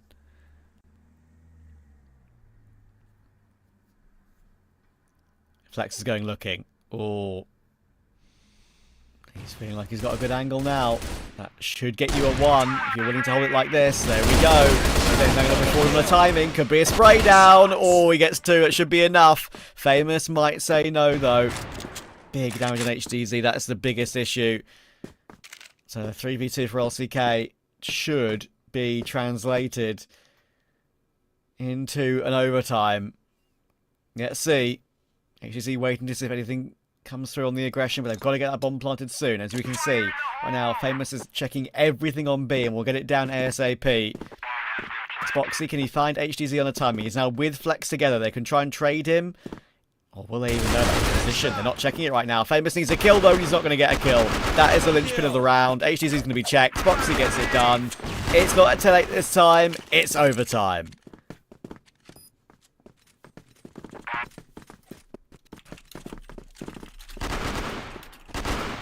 Overtime. Yeah, it is overtime. Yeah, 10-8 streak has been broken. And now, a bit of a reset on this map for both these teams, I guess. I mean, yeah, it's going to be frustrating for unKnights. I mean, again, on the brink of being able to push it to the 5th map, which, memory serves me right, is New Mexico. Wow, that'd be wild, too. Oh, man. But Port is still the name of the game right now. LCK make the claw back into this. And I'm curious what will be the plan here. Just because I feel like LCK, yeah, I don't know. They dug deep in that. Going back to that streaky little bit of a play that we've seen from them so far today.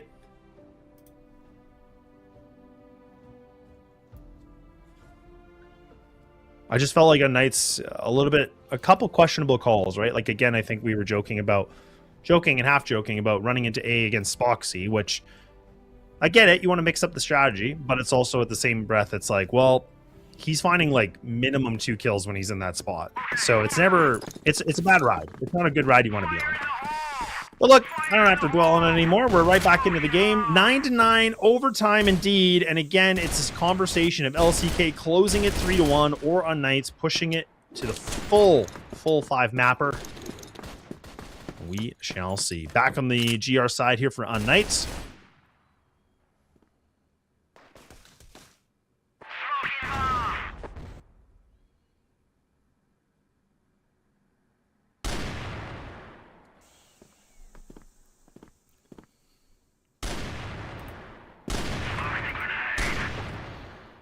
Now, the question for me is, how much will they have learned from regulation? How many things will change here? Because now LCK have brought it back, and they've grinded it back. They might feel like they only need one round on this BL side to feel like they're in a good position. Who knows? But either which way, I don't see it being like a 12-9 scoreline. I don't think anyone's going to clean sweep this half. If I was to really gauge it from my view.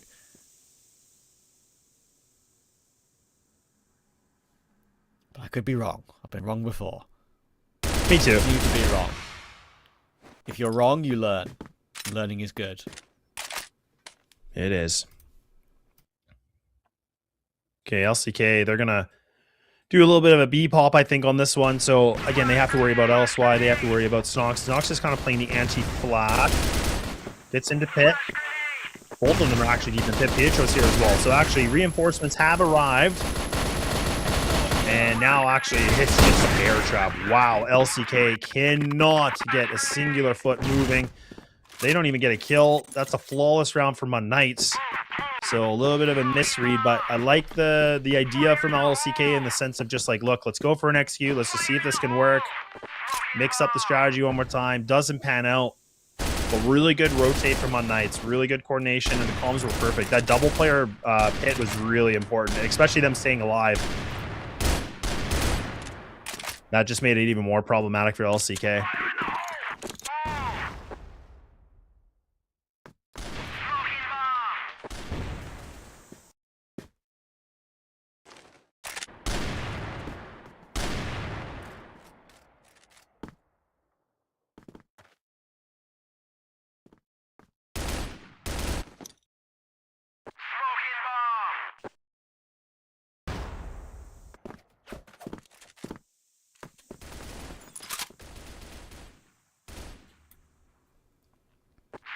Three-player stack from unKnights here in A top or an A site, I should say.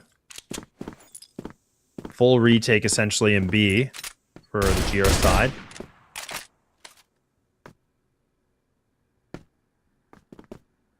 Knights or LCK, sorry, I'm taking a long time for this fight. Waiting it out. Slowly and surely. A little bit of a deep smoke in mid. Could be the lurk smoke, maybe.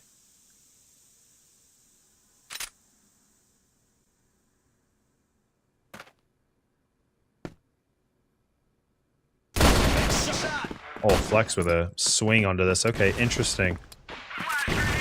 Now nade's going to get thrown. LCK have actually used that distraction from Flex to be able to get themselves into this site. So now the bomb's going to go down.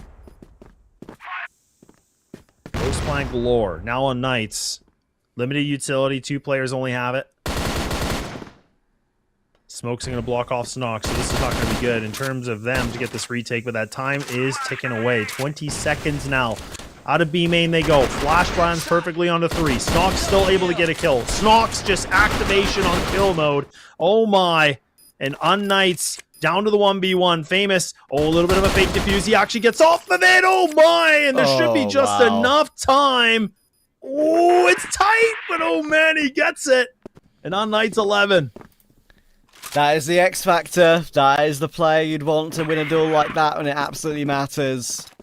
Huge one for Famous. That could have easily gone Kiko's way. And I mentioned LCK just winning 1 round here on this first half of overtime. Like, it could still get them something done. But as I said, if it is a 12-9, if it's 12-9 to unKnights, who knows? Who knows? It doesn't feel like LCK could come back from that. And they've won the important moments so far. That's for sure.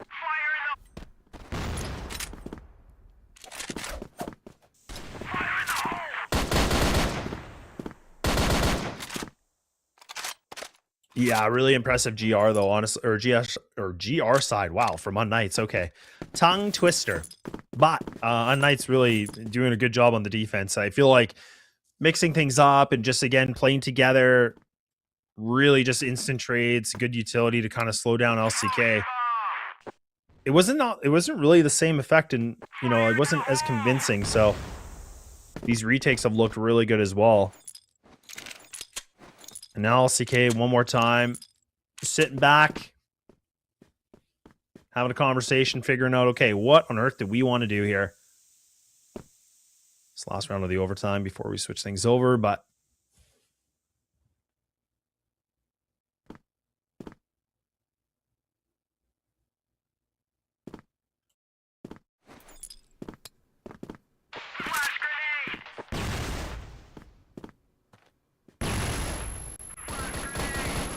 Oh.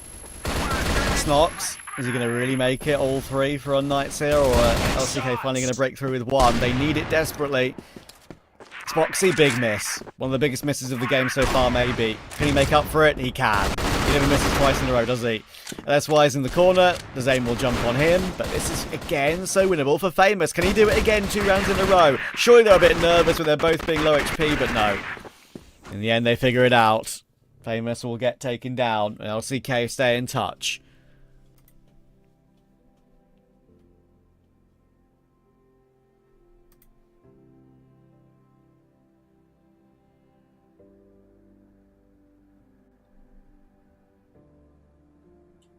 Well, dang. Port seems to be the big battle. And I mean, this is where, again, both these teams officially playing 2 apiece on this. The win percentage a lot better on the side for LCK.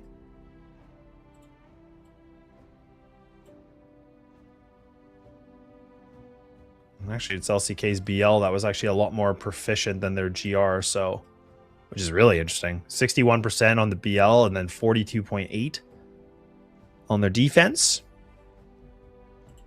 But stats don't really matter, especially in a BO5. Right, Trev? Who cares? It's about what happens in front of your very eyes, isn't it? That's true. My eyes that are desperate to be closed right now.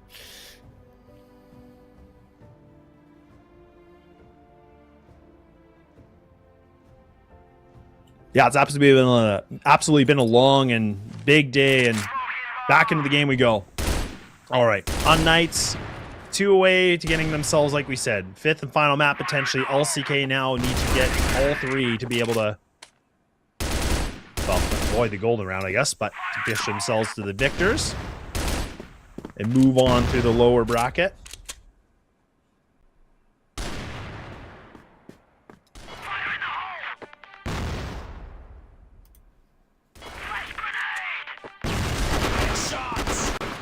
Oh, that's a big one. That is a big one. Flex will go down, searching for info. Of course, LCK, technically they're on the favoured side right now, but that just doesn't mean anything at this stage of the game. All these things that we think are the norm, just throw it out the window when we're this deep into a match, which is so important for these teams' future aspirations to play in big LAN events and get toward the winning stage of this particular event too. Of course, it's not going to get any easier with Vitality coming up tomorrow for them. Is it tomorrow? Or is it next week? I think it might be next week. Next week. Yeah. I was like, we're here tomorrow? What the? News to me. Don't even scare me like that. Dezane, gotta deliver. There is one tap that could relax things. Kiko's on the site as well, but Famous again delivers. Are they going to clear Kiko properly? Usually teams would in this scenario, but if they leap in, they could be susceptible to Lion Claw and Spoxy. Bomb is down. They don't need to leap in. They just need to play time. Looking for their 12th round here to have another couple of opportunities to close this one out. Spoxy gets behind the box. Should be able to get 1 kill. Does. Kiko activates, but it's only 1, and Spoxy's too far away. Not going to be able to break his way in, and Famous will hit every single kill. Of course he will. 12-10 it is. 2 more chances, and technically 3 more chances if we get to a golden round.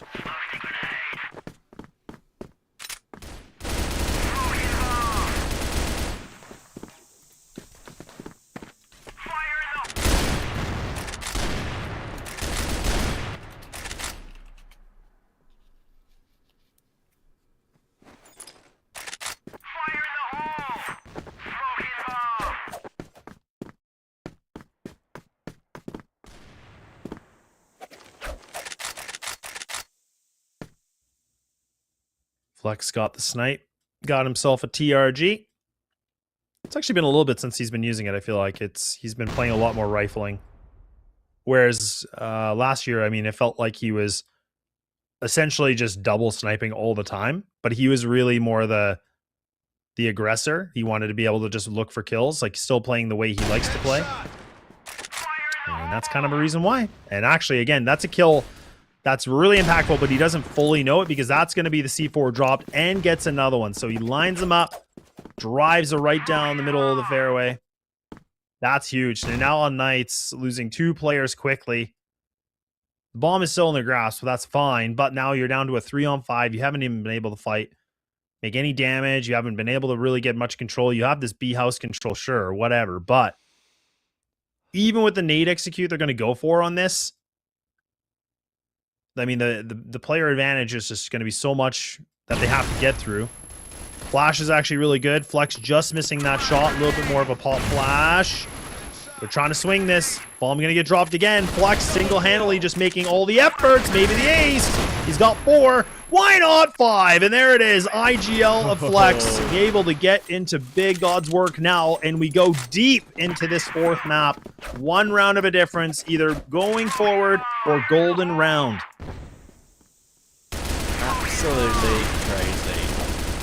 And he started off the following round as well. Is this really going to be the way LCK win the game? Can they really recover it in this manner here? I reckon it goes golden round, unKnights win, golden round map 5. Banger. Dang. Anyway, Flex looking to try and end it here and now. Can he get his team within 1 of the victory? They're going to work their way up toward the A-bomb site now, but his shot is so accurate. When you go up against Foxy and Flex on the side, are you really going to break through? Never. Flex even going in for the knife there at the end. He knew that Famous had no bullets left. And again, going into A does not work. It's 12 all. Golden round. Whoever wins this, we either go to map 5 or we end the game. Wow. And it's such a funny way for this to happen too, right? Like Flex just popping off like 7-1, gets an ace, finds a double, and all it took for him it was just to kind of get the TRG. It's just, yeah, it's crazy because it felt like, again, last year that's all he did, and it was pretty good at moments. It wouldn't be great at some, but now in the playoff game, deep into this series, he decides to bring out the old faithful, and he's like, let's see. I'll try something different. And that seems to be the secret weapon they were waiting for.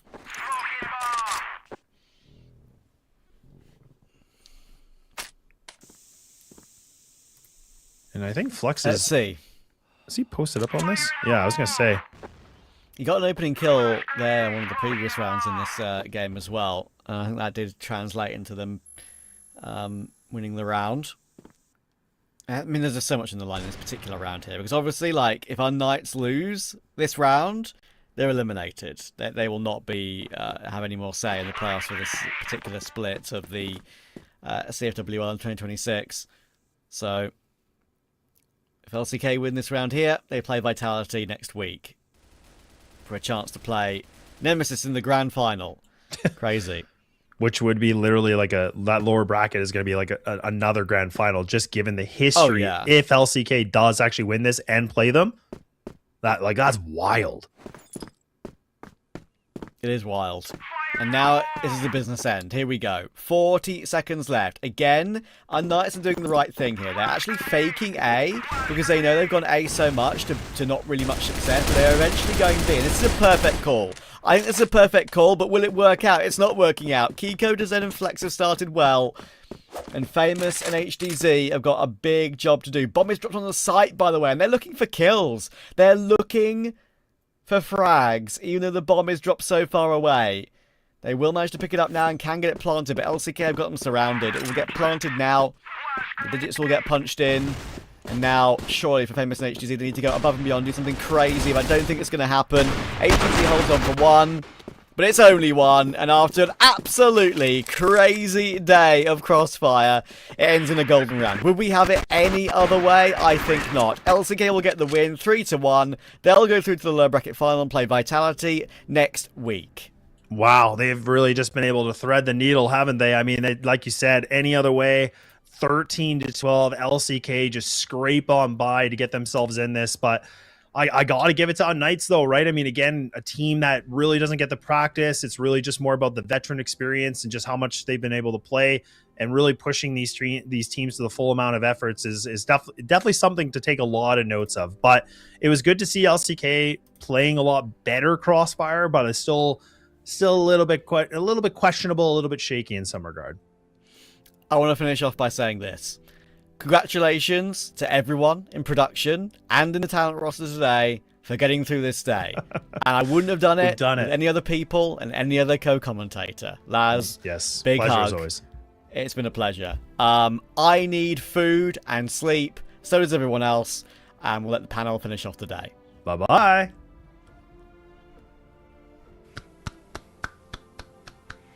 You have to just like clap to them. Like they had an like a rack intro. Imaginary hats who's- off, yeah. Yeah, okay. That's my heart for you Yeah. guys.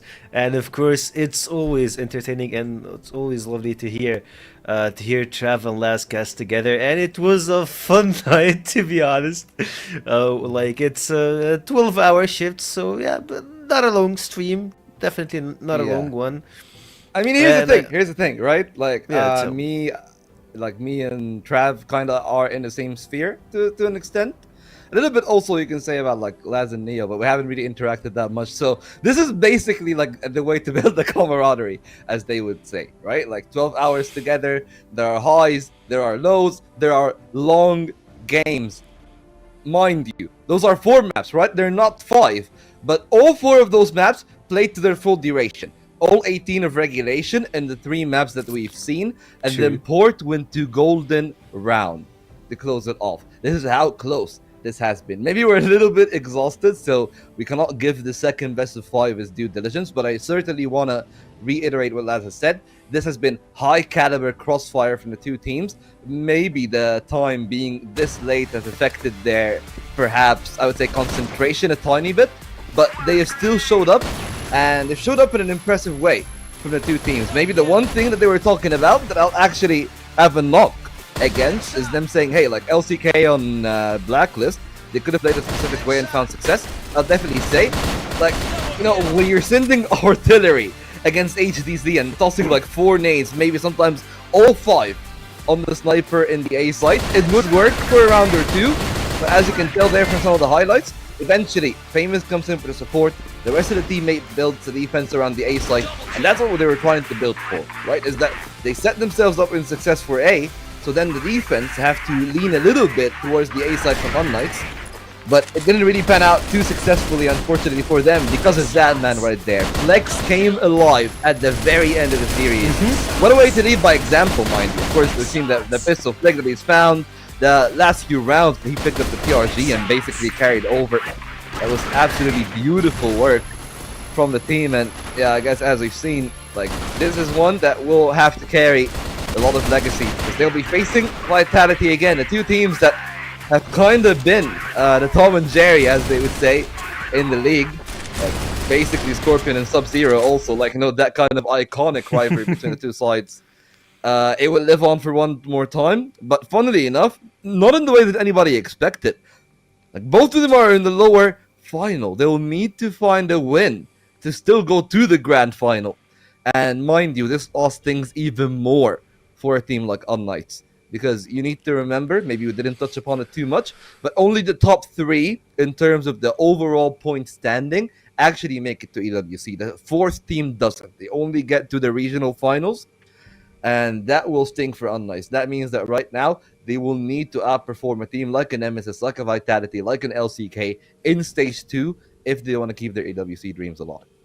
Yeah, exactly. They need to stay in top 3 to keep their dreams of getting to AWC alive. And like me and Penguin spoke about this multiple times, that we need to see Famous on the EWC stage. Like, you need to see this guy. You can't just miss an international event. Like, no international event without Famous, it just feels bad. And speaking of international events, like, this series, like, this game holds a lot of value for it. And speaking of this game, Spoxy and Flex, both of them were beasts when it comes to controlling the A site and just having it on their side. Like, yeah, they just run with their snipers. Oh, actually, was it? I'm sorry, it was HDZ. Yeah, I'm sorry. My bad. Like, it's a bit late. Like, it's almost 3 a.m. I'm not saying anything for our guys on the Philippines. I believe like it's 8 a.m. for them. Like, God bless them, and as he should give them a round of applause. But going back to the game itself, we had HDZ, that guy who give unKnights the capability and the ability to go to the full mile, the full distance, I would say 3-4 rounds that he clutched with this sniper, it was crucial for them. That's of course for unKnights. On the other side, Flex, he's the IGL. He's I would say he's one of the players that showed a lot of flexibility, like he stands for his name, like he's literally flex. He flexed on the final rounds on the overtime. He just got the TRG and boom, he got an ace, like out of the blue. The next round he did the same thing, he got like multi kills. So it felt like he set the pace for the entire game, and Pietro tried to copy him, tried to match the double sniper setup, but he got knocked off early. It felt like, there are two IGLs trying to have something to keep playing to get to the top 3, but unfortunately, unKnights, they had to push one more round, and on LCK behalf, they just got it done. Yeah, I mean, there's a lot to, I guess, unpack here. Of course, I'll start at the famous point, because I certainly do agree with Penguin. He's probably, mechanically speaking, the best player in the West League right now. It's a big loss if he does not make it to EWC. But there's also a massive loss, of course, for the side of LCK, whether or not you're talking about players like Spoxy or Flex, or, well, I mean, even in this current roster, Kiko. I believe that those three will bring a lot of value to the actual international stage. Maybe not as much as Famous individually, but I think that this is a roster that can go really far, and historically speaking, has done the best out of all the teams in the West.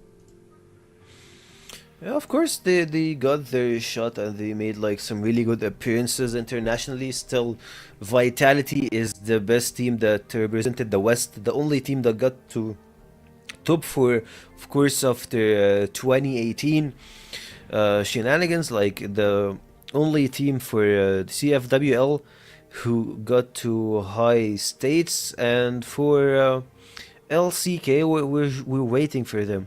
We know that they are a team that you would be entertained while watching them. Yeah, they went to full distance when it comes to some rounds, like some maps, but like I would say, thank God we didn't go to game number 5. Like, I mean, Lazentrav. For us, here's the thing. For us, sure, but for the game itself, I would have loved to see this one go to game 5. I would have been more happy. Here's the thing. If we didn't have a best of 5 before it already, I would have said, take me to game 5 on this one. This is such a great game. It's so entertaining. But yeah, didn't really pan out in the end. And Spoxy, agreed, pretty much the same thing that Dipsy have done, you gotta say, start to finish on this series. Proactive, taking the game into his own hands, and not really scared of the other team, especially when, you know, a lot of people would say that one of the main parts of why Famous is so good, especially in the West League, a little bit more than internationally, is because, you know, he's built that aura of reverence around himself, where everyone is like, oh, Famous is alive, or oh, we're hitting the Famous site, what is he gonna 3k us? Right? And there were moments where Famous did that for sure, but today, by Famous's own very high standard, I would say that he was a little bit mortal, and this is a return to form for Spoxy in comparison, which is so important for LCK, because I feel like with Kiko not really finding his full potential on the team, they needed players like them to step up, of course. And I'm talking about Spoxy, I'm talking about Flex, because Nox was having a great series, and at other points, so was HDZ, but that's the difference maker here, right? Like, HDZ only showed up really in, like, I would say 2 maps in total out of those 4. Spoxy was here for all 4 of them. I believe that's so true. Like, Spoxy been delivering for the fair part of this. Of course, 4 games he did. He was an absolute beast for most of them. He had his ups, he had his downs, but as a team, I would say that congrats to LCK to going to the lower bracket final. I mean, normally you would expect, like, yeah, you're not gonna be waiting for LCK to play versus Vitality in the lower bracket final. It feels like an early final. Of course, we had an early 2 finals today, like the first one 5 games and the second one 4 games. And speaking of those finals. And speaking of our players, we're gonna have a small interview right now. Oh, hello, Linklo. How is your day? Hello, guys. Yeah, good. What about you guys? Long day for sure, but you know we're still hanging around. Well, actually, speaking of that, I'm gonna kick off the interview just asking you this question: did it actually affect you guys? You know, like the best of 5 starting so late off the back of the other one. Does it affect you guys? Maybe I don't know if any of you are a morning person, but for me, if I'm like up at 5 in the morning and I have to play until like 1 a.m., I think it would affect my level a little bit. So, how do you guys feel about it at your camp? Well, I think it affects, of course. I mean, you always wake up before the time of the first match starting, so you can get ready for your match, like little things that you want to prepare. But I mean, obviously, like I can say it affects our team, but it also affects the other team, so it's the same for both sides. I mean, it's tough. What can you do? I mean, a best of 5 takes 7 hours. Of course, it's difficult, but in the end, I'm happy that my team won. Yeah, of course. Congrats in the win, Linklo. And I really want to ask you about something like, what would you love to say to your fans, or like the guys that stayed till like, I don't know, it's almost 3 a.m. on my time. It's probably 2 a.m. On your side? 1 or 1 a.m. Okay, so it's still a lot of like it's too late. So what would you love to say to your fans? I want to thank everyone that supported us throughout this series. I mean, of course, this isn't like these playoffs. People can. I mean, it has been rough for us. We lost to 3BL. Now we have to make a full run on the lower bracket. We already are 3 matches down, and I'm happy that we can just keep winning, and we are closer to our goal. Yeah, well, speaking of that, you know, you guys are gearing up, right? You're leveling up for sure. So, do you feel confident running the rematch against Vitality? Especially considering the games that you've had against them in both the regular group stage and then when you got into the elite group as well. You didn't really have the biggest degree of success, but I would have to say the games were definitely close. Just like the games here were close, just like the game against 3BL is close. So there's like gonna be a loaded question. 2 things. How do you think you guys get the edge against those guys, especially leveling up from 3BL to unKnights? And 2, do you think that this is the time for you to crack Vitality again in a big playoff like you did in the regionals last year? I mean, of course, we can always win versus Vitality. We are going pretty confident to this match, but I'm also sure on the other side they're also coming really confident. So, I mean, I hope my team wins, and I'm sure we are going to be fully prepared. We have 1 more week to prepare for this specific match, and I'm really confident, and we are going to give our best. Of course. Thank you, Linklo, for your time, for your interview. I know it's pretty late for you, so I'm gonna leave you to head to get some sleep, and we'll see you in like the early final next week on Saturday. Thank you. Have a good night. Thank you. You too. Oh man, like that was a lovely stream, I would say. Like we have seen a lot of stuff through the course of this entire stream. 7 hours in 1 best of 5. That's a record for sure. Like that's something. You gotta check the records, but I believe that this one's gonna be standing on top of it. And of course, that's our playoffs brackets. Now we're in the lower brackets final. We have Vitality and LCK. That's the game that we have on Saturday next week. And of course, the winner will face Team Nemesis on the grand final. A lot of shenanigans happened early on. 3BL winning versus LCK. Like, we spoke about those stuff a lot. And of course, Nemesis winning versus Vitality today with the double brothers on the same team. That was something to watch. Yeah, of course, you know, a lot of drama here today, and how close this game also, this best of 5, have ended. In all of them, golden round for the last, 10-8 for all the other 3. It was absolutely ridiculous. And well, speaking of ridiculousness, this is a grand final in its own right. This time in the lower bracket on the Saturday. Vitality taking on LCK, and the winner goes on the Sunday to play against that Nemesis. That if Alucard and Dipsy continue to play on the same level, if everyone continues to play just like they have on Nemesis, this might be finally their time in the limelight. The league right now, I would say, is set ablaze by those results. Whether or not it was earlier on in the playoffs where 3BL shocked everyone and had a valiant effort against LCK, or now with the results that we've seen from all those teams, things are going to be heating up quite a lot. And I believe that, well, this means a lot for those teams. Of course, still, for the top four, they're not really that worried about a direct invitation to the regionals at the end of the year for CFS. But EWC still pretty much at stake. One of those four will have to kick the boot. And hell, who knows what actually 3BL and the other teams are going to be doing next stage? Because imagine if 3BL gets a deep run.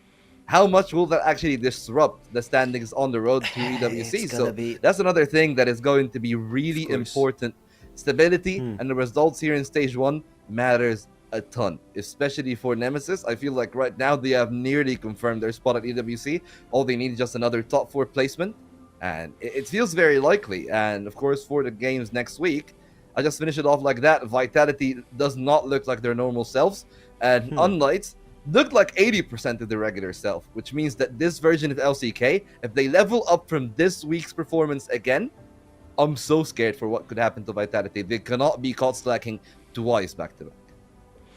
Of course, they cannot. It's gonna be hard to see them fall on this trap, but of course, I have to just say thanks to everybody that stayed on the stream, of course, our viewers and our production who are like delivering a top-notch level of like this stream. CFWL, of course, our casters, Trav and Laz, and for you, Volt. And I hope that you guys were enjoyed and you loved this stream. And that was our, I would say, the final week before the finals. And see ya next week. Bye. This is exactly the kind of game and performance I wanted to see. This is the Hail Mary. Every individual player is bringing their A game right now. That's what I'm talking about. I've had enough of being quiet. I want to get things moving. Madison not able to get Free overlay straight out through that smoke just recently. Zane has what about Risk here? Yes, Trevor very scared going for that tweak.